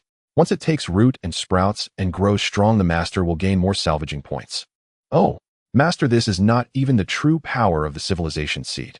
The system paused before saying, if the civilization seed truly grows into a powerful civilization, it will become the most terrifying force in the universe. At 3 in the morning, the half-people in the valley began to migrate towards the east. However, Linfan did not set off immediately, for there was still a group of half-people who had not retreated from the Moslo fortress. That was the third squad led by the one-eyed Gang Shi. On that night, after the half-people captured the No. 3 mine, nearly 10 robots appeared to the west of Moslo. The emergence of this robot squad was something Linfan had not anticipated. Once the robots clamped down on the tail of the half-people's team, the consequences would be unimaginable. At that time, the situation was extremely urgent. The squad leader Gang Shi made a decisive decision. To cover the escape of the half-people, he took the initiative to lead the third squad in a counterattack. When firepower was insufficient, he led the third squad to retreat towards the southwest. The third squad managed to divert the butcher robots. Once again, Linfan was moved by Gang Shi. To speak of it, Gang Shi was a true warrior among the half-people, fierce in battle and steadfast in will. The half-people's infantry battalion captured the No. 2 and No. 3 mines, and his contributions were indispensable. For the survival of the half-people, he ultimately disregarded his own safety. Linfan knew that without any preparation, the third squad had no chance of winning against 10 butcher robots. However, he still hoped for a miracle. Gazing towards the west, he waited quietly. Yet he had not seen any sign of the third squad. As dawn approached, Akai, who stood behind Linfan, was filled with worry. He said, "My lord, we should retreat. The third squad is unlikely to make it back." Linfan hesitated for a moment and said, "The third squad is the merit of the attack on Moslo Fortress. They are the heroes of the half-people. I want to welcome them here. But once daylight breaks, we will be in danger. Wait a little longer." At that moment, a cry echoed. A winged beast appeared in the sky. It was not an enemy, but a winged beast scout. It seemed to be injured. Landing beside a heavy truck, it appeared somewhat anxious. Linfan instructed Akai to fetch some food to feed the winged beast scout. Then, upon making contact with its body, he activated the superspecies consciousness simulation. The consciousness of the winged beast scout conveyed the red cloaks have suffered heavy casualties. Except for the red cloaks, only 4 or 5 kin escaped. Haya will soon realize it was a trap and will definitely lead the winged beasts of Moslo Fortress to hunt you down. Linfan was taken aback. He had still underestimated Haya and the winged beasts of Moslo Fortress. He asked, "How much time do we have left?" "You likely have 1 day left to escape," the winged beast scout replied. "The flying speed of the winged beast tribe is very fast on the plateau. You will not escape at all." Linfan's brows furrowed slightly. He knew that, as the scout had said, the threat posed by the winged beasts of Moslo Fortress was immense. Although the half-people knew how to hide to evade the winged beasts' attacks, there were too many winged beasts, and a significant portion of the half-people would become prey. "The winged beasts of Moslo Fortress are still a hassle," Linfan muttered. "What should we do?" "Human, there is a path that can ensure your safety and that of the half-people to reach Altai City," the winged beast scout hesitated before saying. "Where is it?" The winged beast scout looked northeast and emitted a low growl. "The Mogao Mountains." Linfan was somewhat surprised and said, "That place is very dangerous. The climate is extremely harsh, bitterly cold, and the half-people may not be able to pass through." "No need to worry, I know a hidden path. Even my winged beast kin would not notice it." "This path is one I accidentally discovered while avoiding a storm. It is very safe." The winged beast scout picked up food from Akai's hand and said, "If I didn't trust you, I wouldn't tell you this place." Linfan smiled and said, "Thank you very much for this." The winged beast scout swallowed the food whole and gently shook its damaged wings. "From now on, human, I will betray the Moslo camp and return to the service of Hofing, becoming your new guardian." "Excellent." Linfan paused and asked, "Scout, there is one more thing I need to ask you." "Speak. Have you seen any half-people heading this way?" "No." Linfan sighed upon hearing this. He then called for Akai, saying, "Akai, quickly lead the second squad to the forefront of the half-people's movement. Let the half-people change direction and find a concealed place to enter the Mogao Mountains following the winged beast scout." Akai nodded repeatedly. He drove a mining vehicle to catch up with the half-people. Linfan himself drove the heavy truck while the winged beast scout soared into the air heading northeast. Moslo Fortress. This was the 3rd day since it had been breached. The place was already in ruins, with 3 uranium mines collapsed. Smoke billowed over Moslo Fortress, and the flames scorched the surrounding uranium warehouses. Haya returned to the winged beast nest, finally realizing that the Lord's challenge was merely a ruse. It was that detestable winged beast scout who had betrayed him. The winged beasts of Moslo Fortress had already exhausted themselves from the long chase. However, Haya, furious, still led the winged beasts in pursuit. Soon they discovered the traces of tire tracks left around the eastern valley. Thus they all flew towards the east. In the ruins, a half-dead, one-eyed half-person looked at the flocks of winged beasts flying eastward, a hint of worry flashing in his eyes. He was pinned down by a fallen wall on his left leg. Despite struggling, he could not free himself. He emitted a series of anxious half-people utterances. Suddenly, the wall was lifted. The half-person looked up to see a butcher robot. In the blink of an eye, he was thrown into a transport vehicle meant for imprisoning half-people. At this moment, Linfan and the half-people were already within the Moga Mountains. The towering peaks and deep ravines concealed the half-people's figures. No one expected that the fleeing half-people would take the route through the Moga Mountains. The Moga Mountains were too high, crossing one towering peak after another was nearly impossible. Moreover, the area was covered in ice and snow, frequently experiencing storms and avalanches posing constant dangers. Even worse, the magnetic field in this cursed place was chaotic. Before the era of the sun, many aircraft had met with accidents here. Thus, the Moga Mountains were also referred to as the Death Mountains. However, under the guidance of the winged beast scout, thousands of half-people did not lose their way. They walked safely in the valley of the Moga Mountains. Strangely, in this desolate place, there was indeed a passageway. Though covered in heavy snow, tracks could still be discerned. Linfan was also puzzled. Even during the century before the era of the sun, this place was rarely visited by people. As evening approached, the sky was suddenly shrouded in dark clouds, and in an instant, it was like night. A storm swept in like a giant dragon, as if it would uproot the mountains. Then a bolt of lightning as thick as a python exploded in the air. Immediately it struck a nearby mountain. The mountain suddenly experienced an avalanche, shaking the ground. Roar! The winged beast scout let out a low growl, seemingly urging everyone to stay close. It then flew into a massive cave. The half-people quickened their pace, following closely behind. The cave was spacious enough for the winged beasts to fly inside, startling swarms of dark bats. The deeper they went, the darker it became. After entering this cave, Linfan secretly marveled. This place resembled a natural formation, yet also seemed somewhat man-made. Originally, the entrance to the cave was quite small. Had it not been for geological changes exposing it, the winged beast scout would have found it difficult to discover this place. After walking about 10 kilometers, Linfan was astonished to find numerous coffins stored in the dark cave. The coffins had long since decayed, and the bones inside had long since crumbled. It seemed to be remnants of ancient human inhabitants who lived in this area before the era of the sun. Linfan sighed deeply, not expecting that this cave still preserved the relics of humanity's ancestors. He shone his flashlight around. Some strange patterns were still visible on the stone walls, depicting ancient legends of deities suppressing demons and monsters. He gently sighed. This perhaps was similar to the Ulu deities worshipped by the Baiken people, which did not truly exist. He did not delay and walked for another 10 kilometers, the cave gradually expanding. A breeze stirred, bringing the sound of flowing water. He examined the rocky landscape ahead with his flashlight, unable to hide his astonishment. It turned out that this was actually a dark river passage. However, the vast dark river had little water flowing, having turned into a passable road. The path was not narrow and had been smoothed by the continuous flow of water over the years. Linfan began to ponder. This was likely related to the unusual climate. The snow on the Moga Mountains never melted, which caused the dark river to vanish. Linfan walked for half a day in this cave, ultimately exiting the Moga Mountains, arriving at the Lauda River to the northeast. The river's surface had already frozen. However, the weather in this area had improved significantly. The heavy truck moved ahead with a throng of half-people trailing behind. Many half-people were shivering with cold, relying on the heat emitted from the mining vehicles to warm themselves. Guided by Ulu, they did not collapse and supported each other. They crossed the Lauda River and continued towards the direction of Altai City. To the southeast of Mogashan, the weather is no longer icy and snowy. A fierce cold wind ravages the land and a sandstorm sweeps across. By nightfall, the half-humans scatter across the desolate land in search of food. When tired, they take refuge in the crevices of the Gobi valleys and decayed tree hollows. Dawn is approaching, yet the sky remains shrouded in dust. Suddenly, a piercing howl reverberates through the earth. The half-humans in every corner awaken, stirring restlessly. A blue-winged beast appears in the sky, adorned with a vibrant crescent-shaped pattern, and is larger than the typical winged beasts. It dives down, sweeping across the ground, and snatches up 2 halfhumans, swallowing them whole. This is the invading winged beast of the Moslo fortress. The surrounding half-humans fall into panic, fleeing in all directions.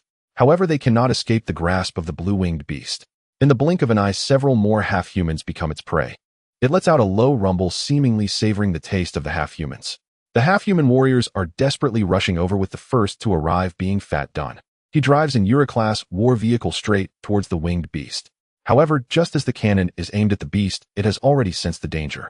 With a flap of its wings, it takes off, skimming low over the ground. The Euroclass war vehicle has no time to dodge and is rammed to the ground by the blue-winged beast. Fat Dun glares in fury, raising his rifle and firing at the beast. With a bang, he hits the beast's neck just right. The blue-winged beast roars in anger, turning back to attack the URU war vehicle with its sharp teeth. The metal shell of the vehicle dents and the outer steel plates fall off. The Euroclass war vehicle, despite its hard exterior, is still insufficient to withstand the relentless attacks of the winged beast. Fat Dun and several half-humans huddle together, avoiding being bitten by the beast. However, it won't be long before the shell is torn apart and the half-humans inside will be devoured alive. Feeling the vehicle being struck with a clanging sound, Fat Dun and the others are filled with trepidation. The half-human infantry battalion soldiers are gathering, but due to their scattered positions, it is difficult to converge quickly. Their situation is perilous. At this moment, another winged beast flies toward the Euroclass war vehicle. However, it does not attack the Euroclass war vehicle, instead colliding with the blue-winged beast. This is a winged beast scout. It glances at Fat Dun. It recognizes that Fat Dun is the first half-human defeated. Then it roars and engages in combat with the blue-winged beast. Fat Dun peeks out cautiously, watching the battle between the winged beasts, unable to sit still. Compared to the robust blue-winged beast, the winged beast scout appears frail, almost a mere bag of bones. Moreover, it is covered in scars. It stands no chance against the blue-winged beast. In the blink of an eye, the blue-winged beast bites the scout's neck, dragging it to the ground and violently shaking its head. The winged beast scout writhes in pain, struggling desperately. But it is futile. Blood flows continuously from its body, and it begins to convulse, its claws trembling uncontrollably. Fat Dun is horrified. If this continues, the winged beast scout will be killed. Fortunately, the fourth squad of half-human warriors arrives first, driving a mining vehicle. Akalusida. Fat Dun shouts in half-human language. He instructs the half-human warriors to aim carefully and drive away the blue-winged beast without harming the winged beast scout. Then he and two other half-humans set up a reactive missile launcher. Aiming at the blue-winged beast's tail, they fire a shot. Their aim is precise. The blue-winged beast shudders, releasing the winged beast scout. The scout flaps its wings desperately and seizes the opportunity to escape. The blue-winged beast turns its head to look at the three small half-humans behind the Euroclass war vehicle. It becomes furious, wanting to pounce. However, bullets from the fourth squad's heavy machine guns and rifles rain down on it. The blue-winged beast is startled and hurriedly dodges. Before long, dozens of armed mining vehicles from the half-human infantry battalion surround it, encircling it tightly. Over 100 guns are aimed at it. Half-humans are generally unarmed, but these individuals are armed. Yet there are simply too many half-humans. Seeing the situation turn unfavorable, the blue-winged beast leaps into the air. Flying in the air at high speed, it becomes difficult for the half-humans to hit it again. It glances down at the fierce half-humans on the ground and lets out a howl at the winged beast scout. In its eyes, the winged beast scout is actually relying on the weak half-humans to survive, its gaze filled with disdain. The scout, in rage, tries to fly into the sky to face the blue-winged beast in a final battle. However, after flying only a few paces, it crashes to the ground. It turns out that it is severely injured, having lost too much blood, and is extremely weak. Letting out a tragic cry, it can no longer take flight. However, under the relentless attacks from the half-human warriors, the blue-winged beast flees. The winged beast scout slowly moves its body beneath a large rock, lying still. Many half-humans gather around the scout, forming a large circle. Without making a sound, they quietly wait. They know that the winged beast scout has protected them throughout their escape. Fully aware that it is no match for the blue-winged beast, it was the first to rush in to protect the half-humans. The winged beast scout lets out a soft, low rumble. It seems to be grateful for their help in driving away the blue-winged beast. Yet its eyes have lost their luster, appearing very dejected. It reflects on its sorrowful past, looking at its battered body and feeling weary. Soon Linfan senses something is wrong. He approaches the winged beast scout, establishing a superspecies consciousness simulation. He says, "Scout, cheer up." The winged beast scout droops its eyes and replies, "Human, you should leave. Our movements have been discovered. Before long, Black Fawn will lead the winged beasts of Moslo Fortress to chase us. What about you? I'm tired and cannot fly anymore. He'll rest here." Linfan gently strokes the wounds on the winged beast scout's body. "You'll be fine soon. Don't give up. Live well." The winged beast scout emits a mournful cry again, still refusing. Linfan adds, "Don't you want to see your former companions again? In my condition, my former companions would probably think I am useless if they saw me." "That's not true," Linfan reassures. "The situation in Altai City remains uncertain. Howling winds need you. You are irreplaceable." "Really?" The winged beast scout slowly raises its head, enduring the pain, and lets out a series of low rumbles. It trembles as it spreads its wings, straining to flap them, and finally manages to take off unsteadily. The half-humans cheer following the winged beast scout as they head southeast. Linfan also starts the heavy truck. Their movements have been discovered, and if nothing unexpected happens, the winged beasts of Moslo Fortress will soon pursue them. Only by reaching Altai City in the shortest time possible can they have a chance to survive. After a day of trekking, Altai City is now not far away. The sky gradually darkens as the half-humans arrive at the industrial ruins west of Altai City. Suddenly, amidst the dust, a sound of rushing wind is heard. The half-humans are alarmed. They know this is not the sound of wind, but the tearing sound of the massive wings of the winged beasts slicing through the air. It only sounds like wind because there are too many of them. They are coming. The water ghost robot detects danger, feeling threatened, and the scythe and matrix cannon appear simultaneously in its hands. It stands guard beside the heavy truck, not daring to be careless. The winged beast Scout 2 drags its weak body, spreading its wings to protect the heavy truck. The halfhumans, dark as shadows, hurriedly hide among the ruins, huddled together, their small bodies concealed among the rubble. Their eyes are filled with terror, not daring to make a sound. The half-human warriors snarl, baring their teeth and letting out eerie howls. Mining vehicles line up beside the heavy truck. However, compared to the huge shadows in the sky, the mining vehicles seem quite feeble. With a loud thud, a towering winged beast lands on the abandoned factory, the roof unable to withstand its weight, collapsing. This winged beast stands over 3 meters tall, and when its wings spread, they reach 5 meters wide. It is the winged beast lord of Moslo Fortress, Black Fang. Then one after another, winged beasts appear near the ruins, completely encircling the heavy truck and half-humans. There are over 80 winged beasts surrounding the ruins. They tightly surround the heavy truck in layers, making it impossible to escape, even if it had wings. This formation clearly demonstrates Black Fang's fury. The half-humans tremble in fear at the sight of so many winged beasts. Meanwhile, the round ball, seeing so many monsters, hides in Linfan's backpack, too scared to peek out. Black Fang barely regards the half-humans. Its gaze is fixed on Linfan in the heavy truck, anger burning within. It understands that the winged beast Scout has allied with this human. He is likely also the instigator of the assault on Moslo Fortress. He rescued the half-humans and destroyed the mines. Similarly, Linfan stares straight at Black Fang. Standing in the heavy truck, he picks up the electromagnetic rifle. The anger in Black Fang's eyes slowly transforms into disdain. In its eyes, this truck cannot withstand its attack. The electromagnetic rifle in Linfan's hand is utterly dismissed. Black Fang's eyes gleam with ferocity as it opens its long mouth, revealing its fangs, and lets out another roar at the heavy truck. This signifies the declaration of Linfan's death.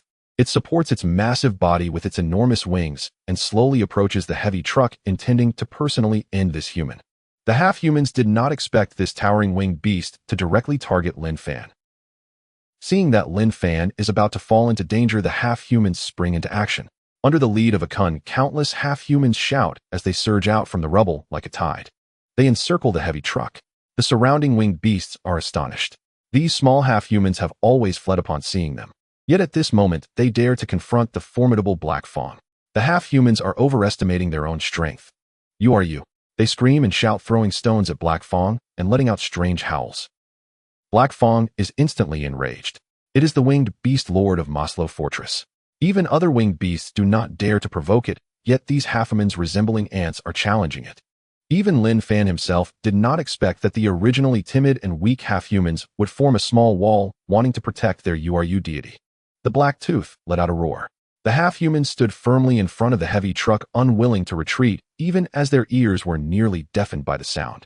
Anger surged within the Black Tooth as it ground its teeth, realizing these half-humans were not afraid of it. It flapped its wings and flew low, intending to crush these obstructive half-humans underfoot. Fortunately, a water ghost robot caught up, leaping forward to block the Black Tooth's path. However, the Black Tooth was swift, dodging its scythe and crashing into it, sending the water ghost robot flying. As it attempted to charge again, several winged beasts surrounded it. The Black Tooth surged forward once more. In its eyes, Linfan and the surrounding half-humans were mere insects to be crushed. At that moment, the winged beast Scout spread its tattered wings, pushing away the surrounding half-humans as it faced the Black Tooth alone. Looking at this traitor, the Black Tooth did not act immediately, letting out a series of low growls, its teeth clattering. In its view, the winged beast Scout had betrayed its kind by siding with the weak humans. The other winged beasts looked at the Scout with disdain. At this moment, the winged beast Scout's body trembled, the submission and weakness in its eyes gradually fading. It let out a series of howls towards the other winged beasts. The sound echoed throughout the ruins. It declared that it had never betrayed the Moslo Fortress. The Black Tooth was the true traitor. Submitting to the invaders, it was both humble and obedient. It had lost all dignity and pride of the winged beast race in its cruelty towards its own kind. It called upon the winged beasts of Moslo Fortress to rise against and kill the Black Tooth. Many winged beasts stirred astonished that it dared to provoke their lord. Yet some winged beasts exhibited a different expression. The Black Tooth raised its head, proudly stepping forward towards the winged beast scout. Looking down at it with contempt, it scoffed at the dying winged beast's audacity to claim it would kill itself. It let out a low howl, not believing the winged beast scout had such courage. Indeed, the scout was filled with fear, feeling the Black Tooth's aura approach, its breaths becoming rapid. Nevertheless, it mustered its courage, lifted its head, and shouted to its fellow winged beasts, "Rise up, kill the Black Tooth," to welcome the true lord of the winged beast tribe. Facing the Black Tooth for the last time, the winged beast scout did not flinch, surprising all the winged beasts. It raised its head and charged at the Black Tooth. "Wait!" Linfan shouted, but it was already too late. The winged beast scout had made its choice. It had been weak its entire life, but in this moment it fearlessly charged at the Black Tooth. In its final moments of life, it sought to prove its bravery and honor as a member of the winged beast clan, using its blood to wash away the shame it had borne.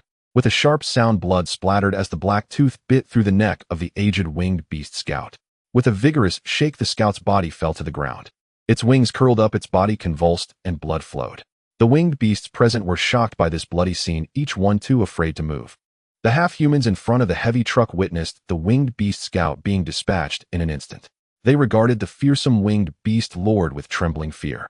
They looked on as the Black Tooth approached, ready to crush them. Suddenly, a deafening roar from the sky broke out, filled with sorrow and rage. The half-humans looked up. A colossal figure descended from the sky. Its massive wings spread wide, exuding immense power, rapidly approaching. With a loud bang as it landed, it sent the Black Tooth flying. Another winged beast. Yet none of the half-humans had ever seen it before. The winged beast stood over 3 meters tall with prominent horns on its head. It looked incredibly fierce, its eyes filled with an endless killing intent.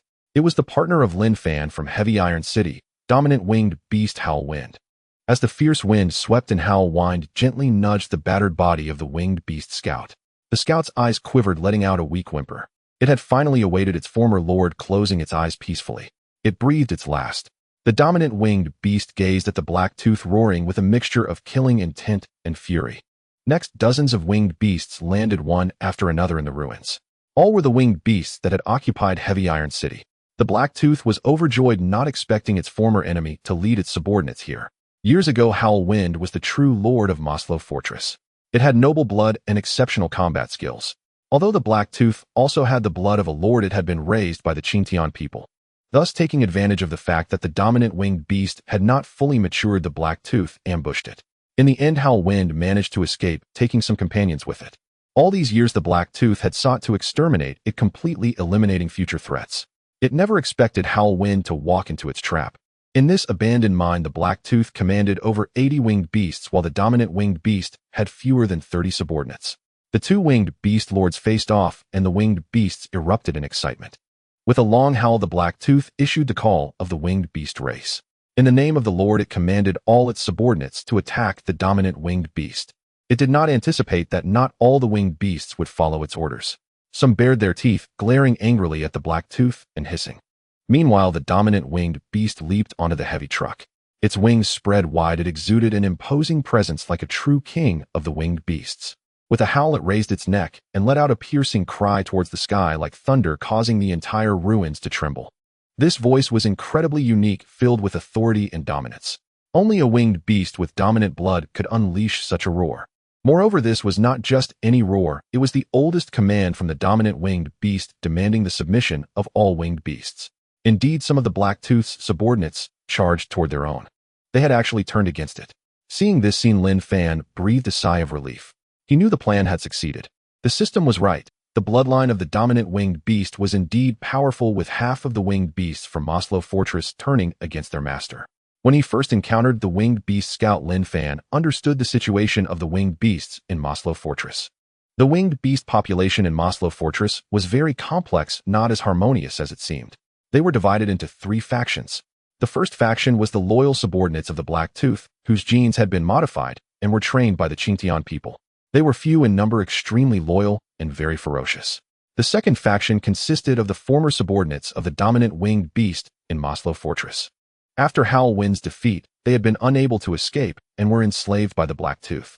However, due to their strong spiritual bond with the dominant winged beast, they were not easily swayed by a lord-level beast. Thus, they had not truly submitted to the Black Tooth. The third faction comprised the winged beasts that had joined Moslo Fortress later. Their genes had not been modified, and they carried the ancient lineage of winged beasts. They often faced bullying and received pitiful portions of food. While these creatures had submitted to the Black Tooth, they harbored discontent and even ulterior motives. Linfan secretly instigated a coup among the winged beasts. The old companions of Howlwind secretly incited the third faction of winged beasts. They were unaware it was a trap, and their grievances grew stronger. The Black Tooth had always suppressed the discontent of the third faction. After the fall of Moslo Fortress, the Black Tooth became furious, killing several winged beasts. If it weren't for the spiritual contract binding the winged beast race, the third faction would have fled long ago. Linfan knew that for this faction of winged beasts to fully rebel, a beast with a bloodline stronger than the Black Tooth was necessary. The Lord of Heavy Iron City, Howlwind, was that beast. Therefore, when Howlwind issued the oldest command of the winged beast tribe, nearly all of the third faction chose to submit. In this ruin, the winged beasts quickly divided into two factions. One faction was led by the Black Tooth and its subordinates from Moslo Fortress. The other was led by Howlwind and its tribe from Heavy Iron City. The half-humans were dumbfounded. They never expected the winged beasts to turn on each other first, and the scene was exceptionally bloody and violent. One by one, the winged beasts tore and fought in this somewhat cramped space, showing no mercy. The half-humans knew that hiding in such a place made them susceptible to the chaos of the winged beast war. Thus, they quietly slipped away, hiding in the corners of the ruins, feeling the ground tremble and cautiously peering around. At this moment, the two winged beast lords had faced off for a long time and finally clashed. This was a war for the dominance of the winged beasts, and neither massive creature dared to underestimate the other. The other winged beasts dared not approach, fearing to provoke their lords. First, the Black Tooth let out a roar, flapped its wings, and charged at the dominant winged beast. Then they became entangled, using their hard claws and sharp fangs to fight. Dust flew around them. The mine carts in the ruins were trampled to pieces, and the broken walls were knocked down. After several exchanges, the dominant winged beast left deep gashes on the Black Tooth's body with its sharp fangs. And the Black Tooth used the spines on its wings to slice the dominant winged beast's back. Although the bloodline of the Black Tooth was not as ancient and noble as that of the dominant winged beast, its strength was terrifying. Under the genetic modification by the Chongtie people, it possessed many innate advantages.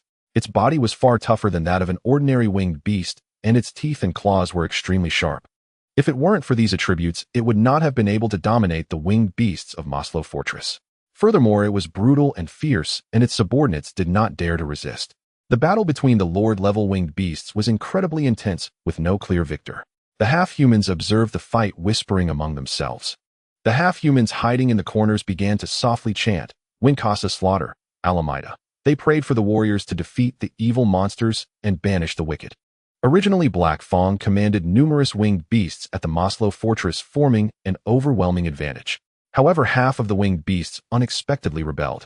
Its only advantage was gone. Although Black Fong was strong in combat, it was still no match for the dominant winged beast. The current dominant winged beast was unlike those of the past, with terrifying power, speed, and resilience. With repeated attacks, Black Fong was starting to struggle. A direct collision caused the dominant winged beast to knock it down. Nevertheless, Black Fong was quite tenacious. Suddenly opening its mouth, it seized the moment and bit down hard on the neck of the dominant winged beast. A sound of crack was heard as Black Fang's jaws clamped down, its fangs cutting through flesh. Even though the neck of the dominant winged beast was tough, blood began to seep out. Black Fong held on tightly, continuously pulling and tearing. The dominant winged beast sensed danger and twisted its neck, finding it difficult to break free. The neck was the most vulnerable part of the winged beast. Black Fong attempted to bite through the neck of the dominant winged beast to end its life. The half-humans in the corner covered their eyes, not daring to breathe. Surely this big guy wouldn't end up like the winged beast scout, having its neck bitten off right. Linfan was startled. He hadn't expected Black Fong to be so fierce. He knew that the neck of the winged beast was its weak point. If this continued, the dominant winged beast would likely be in danger. Thus, he stepped out of the heavy truck, took out his electromagnetic rifle, and aimed at the back of Black Fang's head. The dominant winged beast happened to see this scene and snorted through its nose. Just before Linfan pulled the trigger, it twisted its body to shield Black Fong from the shot. After being hit by the bullet, it grunted and looked at Linfan, emitting a series of low growls. In its view, battles between winged beast leaders should not involve outsiders. Moreover, as the winged beasts were in chaos, Linfan's actions were quite dangerous. If attacked by the opposing winged beasts, he would be in serious trouble. Linfan guessed its intention. He had no choice but to put away the electromagnetic rifle and obediently return to the heavy truck. Suddenly, the dominant winged beast let out a long howl. Its eyes burned with battle intent, and its blood surged within. It absolutely could not fall. Black Fang betrayed the tribe, submitted to the Chinyong people, and slaughtered its kin. In this battle, it not only sought to wash away the shame of the past, but also to prove that the noble bloodline of the winged beasts could not be sullied by the Chinyong people. With wings spread wide, measuring 5 zhang across, it steadied its body, using the power of the air, raised its thick neck, and charged fiercely at the abandoned tank. With a loud bang, Black Fang's head crashed into the tank, denting the steel plate. A buzzing sensation filled its head, and blood seeped out. However, Black Fang still refused to let go. The dominant winged beast was extremely angry and raised its head again, colliding with the tank. This time, Black Fang was forced to release its grip. It took a step back, intending to pounce on the dominant winged beast. The dominant winged beast would not allow it to succeed again. With powerful hind leg muscles, it leaped and evaded Black Fang. Suddenly, it appeared behind it. Its hind legs stomped heavily on the rubble, momentarily lifting its body off the ground before charging toward Black Fang. Its body acted like a slingshot, knocking Black Fang down to the ground. Dust billowed up from the ground as Black Fang was pushed back 10 meters. The dominant winged beast charged forward again. It opened its sharp beak and clamped down on Black Fang's back, tearing its wings apart and feasting on its flesh and blood. In pain, Black Fang howled loudly. At this moment, the dominant winged beast firmly pinned Black Fang beneath its feet. It let out another long howl, its voice resonating across the land. Under the influence of this roar, the blood of its subordinates began to boil. The remaining winged beasts of the Moslo fortress, seeing the dominant winged beast subduing Black Fang, fell silent. If even the notoriously arrogant Black Fang could not defeat it, how incredibly formidable it was. They all felt a sense of fear. Black Fang had undergone genetic modification by the Chinyong people, far from an ordinary winged beast. However, the blood flowing within the dominant winged beast was a result of natural selection in a harsh environment over millions of years.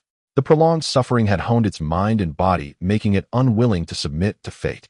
Even when trapped in Linfan's trap and subjected to subsonic attacks, it showed no fear of death. Black Fang struggled to break free from the dominant winged beast's claws. But it was tightly clamped down with no chance to escape. Its eyes were filled with despair. To its surprise, the dominant winged beast was able to escape even with its neck locked. Moreover, it was so tenacious, growing stronger as the battle continued. Black Fang could be seen wailing continuously, its robust body and wide wings covered in wounds. The once mighty winged beast leader of the Moslo fortress now appeared quite pitiful beneath the feet of the dominant winged beast. Suddenly, Black Fang emitted a series of low growls, signaling for help. Many winged beasts heard this call and hurriedly made their way toward the dominant winged beast. At that moment, the dominant winged beast also let out a deep, resonant growl. Those winged beasts were all intimidated, stopping in their tracks, not daring to approach. However, Black Fang was very cunning and took the opportunity to escape from under the dominant winged beast. It did not dare to fight any longer, flapping its wounded wings and dragging its battered body towards the Moslo fortress. Clearly, the dominant winged beast would not let this guy go. It too flapped its wings and chased after Black Fang. The two winged beast leaders appeared in the vast sky, one fleeing in panic and the other pursuing relentlessly. Suddenly, Black Fang's eyes gleamed with ferocity as it quickly turned around, catching the dominant winged beast by surprise as it charged toward its flank. Linfan, who was on the ground with a telescope, was taken aback by this scene. He did not know what Black Fang was planning. However, the dominant winged beast had already seen through Black Fang's tricks. Black Fang aimed to clamp down on the dominant winged beast's wings in midair, rendering it unable to fly. Then it would crash down from 100 zhang high. No matter how strong the wings were, taking such a blow would surely shatter the bones. The dominant winged beast's eyes were filled with murderous intent. It would not let Black Fang succeed. It sidestepped to avoid the attack, and then opened its mouth to bite down on Black Fang's neck. Its fangs pierced through Black Fang's flesh like sharp blades. With a sound of crunch, its teeth sank into the tendons and blood vessels. Fear spread across Black Fang's eyes as it struggled desperately, howling incessantly. The dominant winged beast held on tightly, blood continuously flowing over its teeth. Finally, Black Fang emitted a plea for mercy, willing to submit to the dominant winged beast. The dominant winged beast would never forgive this traitor who betrayed its tribe. For the companions who had died at Black Fang's hands, it longed to tear its body apart. After entangling in the air for 2 minutes, Black Fang had already lost too much blood. Its wings still flapped, trying to break free, but it had lost all strength. The dominant winged beast still held on, not relenting. It clamped down on it and plummeted from the sky, crashing down to the ground. With a resounding boom, Black Fang's body smashed into the ground, sending dust soaring several zhang high from the ruins. The dominant winged beast flapped its wings and steadied itself. It stood atop Black Fang's corpse and let out a howl towards the sky. The winged beasts of the Moslo fortress understood this was the dominant winged beast's command for them to submit. Submit or die. At this moment, Black Fang was dead, and the winged beasts of the Moslo fortress had lost their leader, each appearing anxious and uneasy. However, one blue-winged beast charged at the dominant winged beast. Being Black Fang's confidant, it sought revenge for its fallen leader. The dominant winged beast's killing intent surged. With a sweep of its wings, it knocked the winged beast down. Then it rushed forward mercilessly and snapped its neck. The other winged beasts of the Moslo fortress no longer dared to challenge. They felt the dominance and majesty of the dominant winged beast. Slowly, one by one, the winged beasts crawled on the ground, all submitting to the dominant winged beast. A dark mass of them, at least 50 in number. In this war of winged beast leaders, the howling wind emerged victorious. The half-humans huddled in the corner shouted towards the dominant winged beast when Casa 2. It was only then that the dominant winged beast noticed these noisy half-humans, unable to comprehend what they were shouting. It snorted, expelling air through its nose. Looking quite ferocious, it frightened the half-humans into fleeing. The dominant winged beast slowly walked up to Linfan, lowered its head, and rested it on Linfan's shoulder. It conveyed its thoughts to Linfan. We finally meet. Thank you. Little one, after learning of your plan, my kind has been waiting in this city, but we still arrived late. Not too late. It's just a pity that the winged beast scout died. It proved itself in its last moments, not forgetting the honor of the winged beast tribe. It was a good one. The dominant winged beast gazed at Linfan, its expression unusually soft, saying, I am quite surprised that you really conquered the Chinyong people's fortress. If it weren't for your help, it would have been impossible. No, without your cunning, I would not have had the confidence to win against Black Fang, nor could I have subdued the winged beasts of the Moslo fortress. The dominant winged beast began to hum. You are a true warrior. As long as you remember the promise, our tribe will serve you forever. Rest assured, I will always remember the commitment. These newly subdued ones still need to be organized. I will take them back to Heavy Iron City now, and the Red Robe will continue to protect you. The dominant winged beast looked at the half-humans in the corner, saying, and your little subordinates. The dominant winged beast led the other winged beasts away. At this time, another winged beast was circling in the sky. It was injured, flying slowly, almost wobbling. After a long time, it finally descended slowly beside the heavy truck. It was the Red Robe. Despite being gravely wounded, it appeared excited to see Linfan. It sized up Linfan, emitting soft, low growls. The hardships of the battle at the Moslo fortress were almost unimaginable, yet they had won. The Red Robe spread its wings, nearly enveloping Linfan. This was a gesture of intimacy from the winged beast. However, the water ghost robot thought the Red Robe was about to harm Linfan, rushing over with its blade drawn. This startled the Red Robe, which dodged repeatedly. Luckily, Linfan called out in time, otherwise a fight would have broken out. The Red Robe flapped its wings and poked at the water ghost robot, letting out a huffing sound through its nose. It expressed disbelief that the water ghost robot had returned alive. The surviving half-people entered Altai City for supplies. The next day, they continued their journey towards Heavy Iron City. Upon seeing such a massive migration of half-people, many wandering half-people joined along the way. They traversed the Honggu mountain range and traveled day and night along the Heishui Canyon.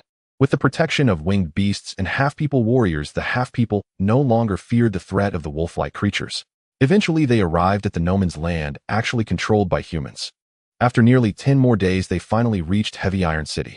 Exhausted and starving, they were yet filled with excitement upon stepping into the city. They nearly held their breath, their hearts racing, some even unable to hold back tears.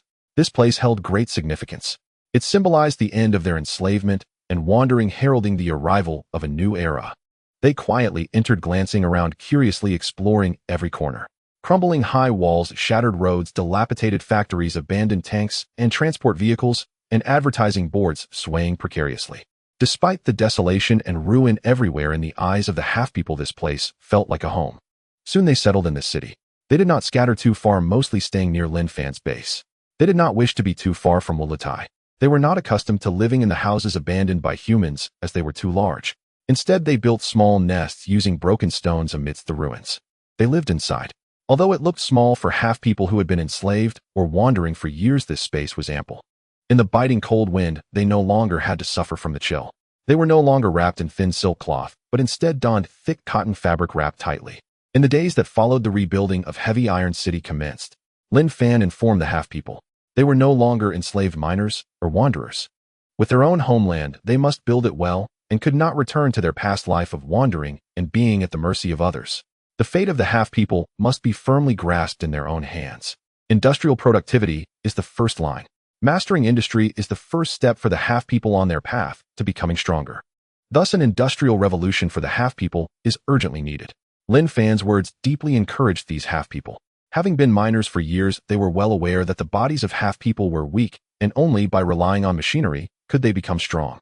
The foundation for machinery manufacturing, repair, and energy is the factory. In the dead of night, under the lights of the mining vehicles, Akuin and Yu sketched on a wall with stones.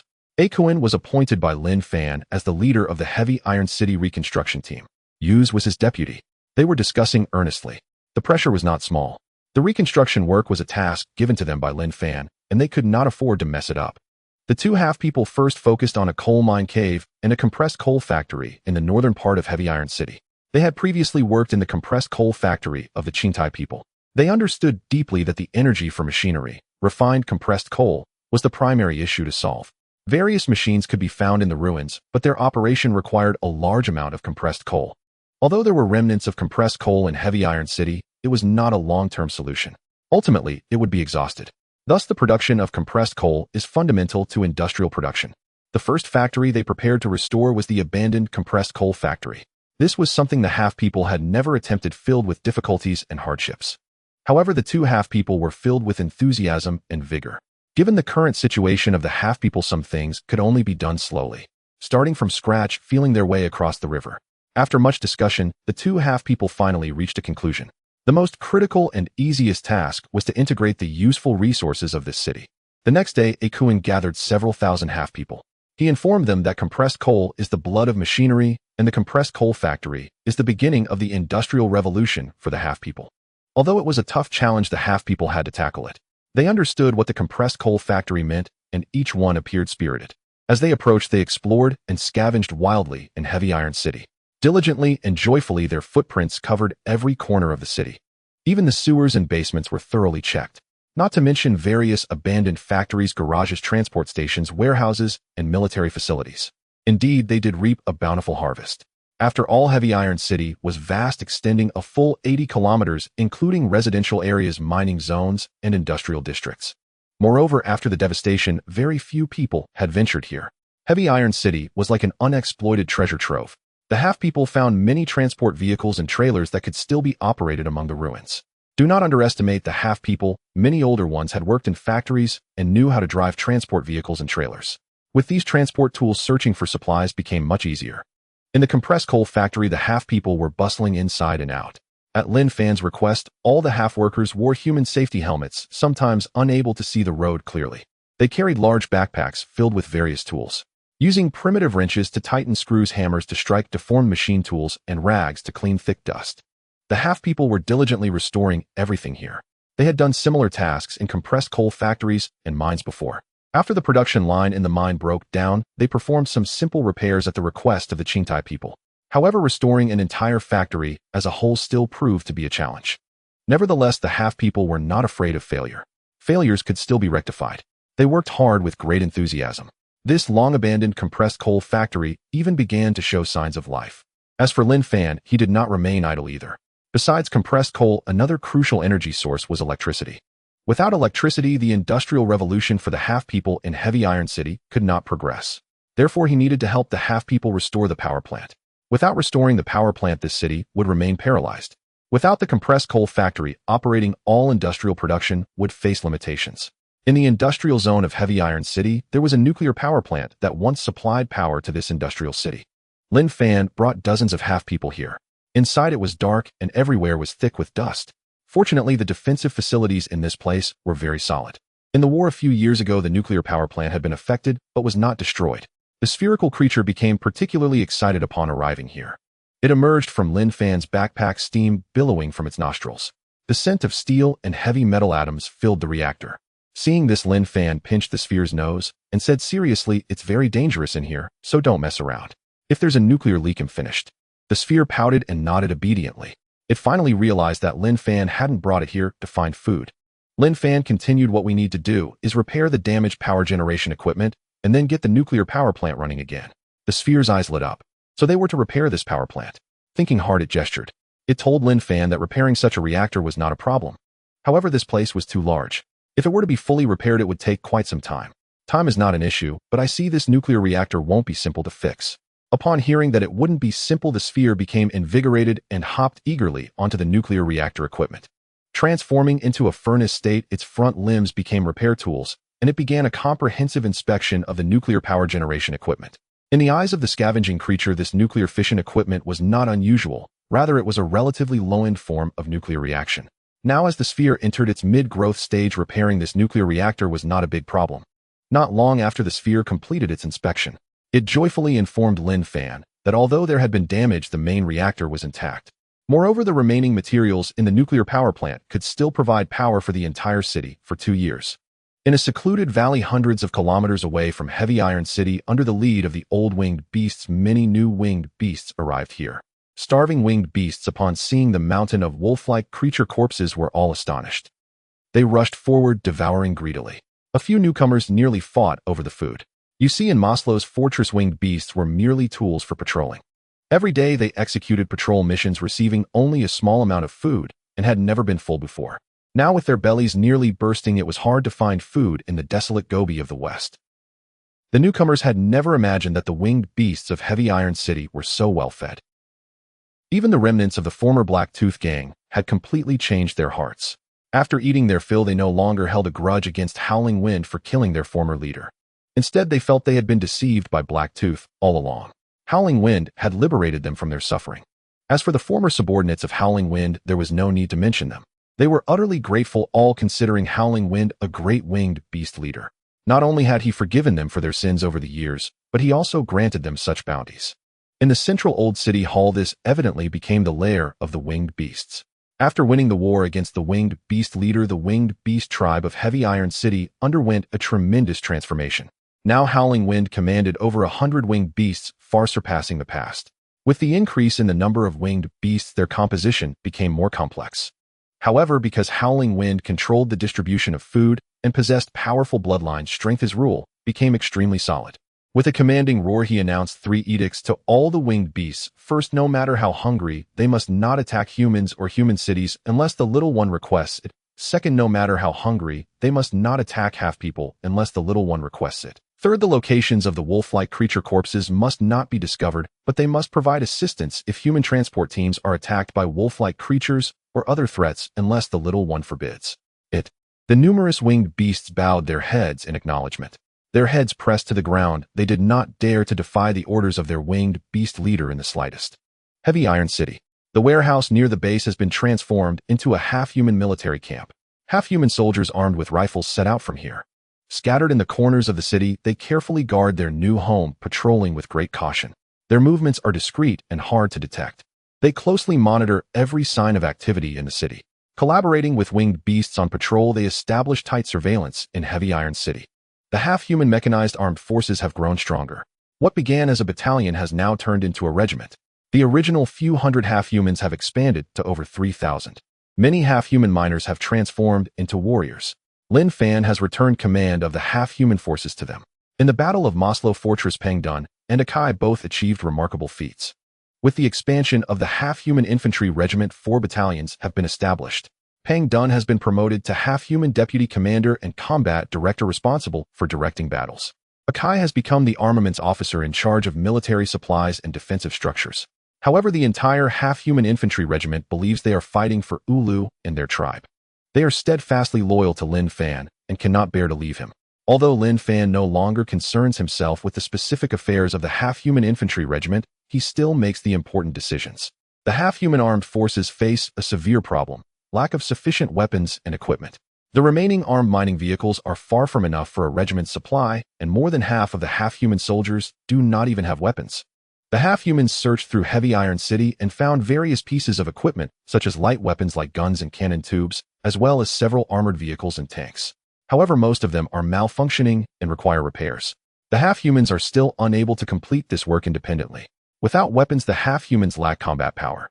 An idea for a half-human weapon assembly factory appeared in Pangdun's mind. Since becoming the deputy commander and combat director, he has been working even harder. If it weren't for Lord Ulu's trust, he would still be the fat man ridiculed by his compatriots. Being the half-human deputy commander is both an honor and a responsibility, bringing pressure. He knows that in the days to come he will encounter the robots from the Chinyong star again. Even armed half-humans find it difficult to confront robots heat. He has been pondering how to strengthen the infantry regiment. He even has an idea to repair heavy weapons like tanks, which would be much more powerful than mining vehicles. After discussing for a long time, Pang Dun and Akai went to find Linfan. Upon hearing their ideas, Linfan felt very pleased. Indeed, the half-human military industry is an urgent and important need. However, the half-human's industrial foundation is still too weak.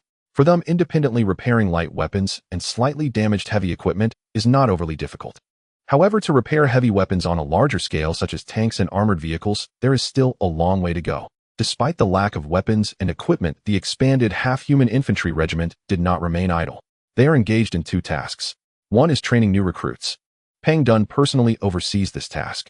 He is patient and strict with the new recruits, teaching them not only the techniques for using human light weapons, but also the advantages and flaws of the Chinyong star robots. In addition, he is exploring tactics specifically for ambushing and trapping robots. The other task for the infantry regiment is the construction of defensive structures in Heavy Iron City.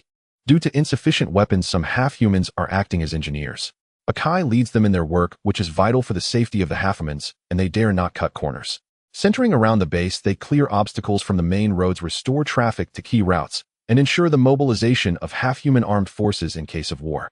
They plan to dig trenches and set traps to guard against robot invasions. They have also found many sturdy buildings to prepare for constructing watchtowers and bunkers. Meanwhile, the city's reconstruction and the half-human industrial transformation are also underway. In a concealed underground passage, he has led a group of half-humans to this place and walked inside. If it weren't for the half-humans' thorough search of Heavy Iron City, it would have been difficult to find such a location. He stealthily sniffed and felt his way through the passage. He finally arrived at the end of the passage. There was a door blocking the way. The door was very sturdy, and no matter how the half-humans pushed, they could not open it. This place felt somewhat eerie, and the other half-humans were a bit fearful. They had no idea what lay behind the door. They always held a certain fear of the unknown. However, Yuz was very curious. Upon arriving, he instinctively sensed that it was not simple. Coupled with his insatiable curiosity, he could hardly control himself. While the other half-humans were afraid to open the door, Yuz insisted on doing so. No matter what, he wanted to peek inside. The others could do nothing about him, as he was the second half-human in the industrial transformation. Thus, the half-humans diligently operated mining vehicles and carved an opening beside the door. However, the mining vehicle could not penetrate any further. In desperation, Yuz brought explosives and forcibly blew a path open. Boom! The sound of the explosion echoed far away. Linfan in the base faintly heard the sound and frowned slightly. What exactly happened? Why was there an explosion? Could it be that the Chinyong star robots have invaded? However, ding! The Interstellar Scavenging system was activated, and a line of text appeared in the holographic projection. Obtained a discarded Butcher-class robot, gaining 100 scavenging points. Obtained 2 discarded Butcher-class robots, gaining 100 scavenging points. Obtained 3 discarded Butcher-class robots, gaining 100 scavenging points. Obtained 56 discarded Butcher-class robots, gaining 100 scavenging points. What is going on? Linfan was secretly astonished and hurriedly asked the system, what exactly happened? Meanwhile, Yuz, braving the thick smoke from the explosion, entered the space behind the door. It was an underground warehouse. Under the beam of the searchlight, his body trembled. It was actually the Butcher-class robots from the Chinyong star. Just a glance revealed the metallic plates glinting under the searchlight, ominous and cold. Yuz did not dare to look a second time. In an instant, he was so frightened that he ran away, panicking and retreating with a group of half-humans. Recalling the rows of Butcher-class robots he had just seen, he felt he had plunged into great misfortune. He was filled with self-reproach. Previously, he had always engaged in disgraceful acts of theft, yet Lord Ulu had not abandoned him. He had already turned over a new leaf. Especially after being entrusted with an important task by Linfan, he could hardly believe it. This was a tremendous blessing. However, he did not want to be the subject of gossip among the other half-humans. He was determined to create something significant, but ended up making such a grave mistake. Yuz deeply felt that he had betrayed Lord Ulu's trust and let down the half-human tribe. He did not give up, nor did he run away. Striving to make amends for his mistake, he found many explosives. He planned to blow up the concealed passage, ensuring that the robots could not escape. However, Yuz encountered Linfan, who was hurriedly arriving. Upon seeing Yuz holding explosives, Linfan stopped him and established a cross-species consciousness simulation. What happened? My lord, I've made a mistake, Yus replied. I need to blow up that place quickly, or we can't let the robots out. Are there robots inside? Yes, Yus said, looking regretful. Linfan pondered for a moment and said, come on, take me to have a look. No, Yus shook his head vigorously. There are too many robots. Even if I die, I must blow up this place. If they are living robots, you won't be able to escape at all, Linfan chuckled, gently patting Yus's shoulder. You have brought me quite a surprise. Yus scratched his head, saying, I don't understand. At that moment, Linfan brought the water ghost-class robot into the end of the passage. Before long, they arrived at the underground warehouse. Under the light, Linfan clearly saw the place. He was shocked. He never expected to find such an abandoned robot warehouse from the Chinyong star in Heavy Iron City. Rows of discarded robots were lined up inside. Yus also entered. He stealthily approached the robots from behind and tapped on their metallic legs. Clang, clang, clang. The robots really did not move. Yus finally let out a breath of relief, completely unaware that he had not made a mistake, but had instead achieved a great merit. Linfan asked the system again, why do half-humans gain scavenging points when they find discarded robots? The system replied, the half-humans in Heavy Iron City now belong to the Master. Everything valuable they find will increase the Master's scavenging points. I see. Linfan fell into deep thought. Speaking of which, his power is still too weak.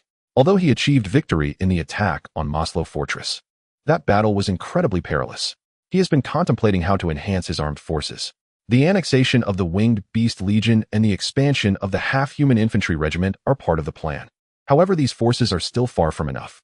In addition to the water ghost robot, he also intends to repair more discarded robots from the Chinyong star. To repair robots, one must unlock the basic civilization robot forging and control technology in the scavenging technology tree, which requires 1 of 0 scavenging points. Previously, he had been troubled by this, for it is a massive number. Scavenging on his own, he did not know how long it would take to accumulate enough scavenging points, let alone finding such a concealed location. However, with this group of halfhumans, things are vastly different. These confused fellows managed to gather 5,600 scavenging points in one go. They are incredibly diligent. They leave early and return late, as if wound up like a clock, and never stop.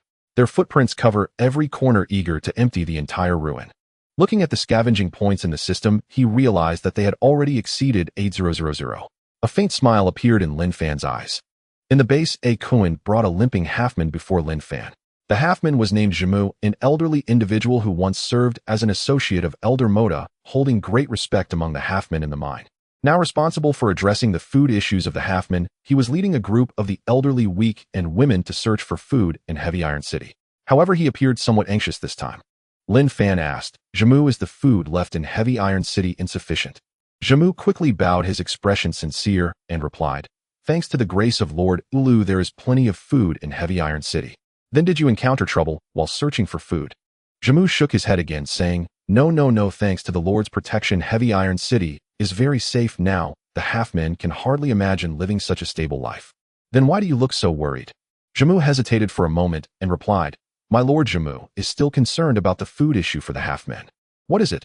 The remaining food in Heavy Iron City will eventually run out, Jimu continued. The area is filled with deserts. The food crisis will inevitably arrive one day.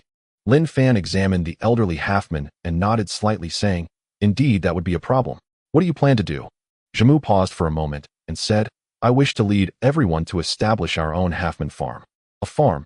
Jimu nodded vigorously, cautiously pulling out some items from the cloth wrap, saying, I want to plant these in the ground. Wheat. Linfan inspected the seeds in his hand with some surprise and asked, Do you know how to plant them? My lord, have you forgotten? We halfmen are best at growing food. Oh, Jimu continued. Although the crops on Earth are quite strange, I have spent decades on Earth and know a thing or two about these tiny seeds.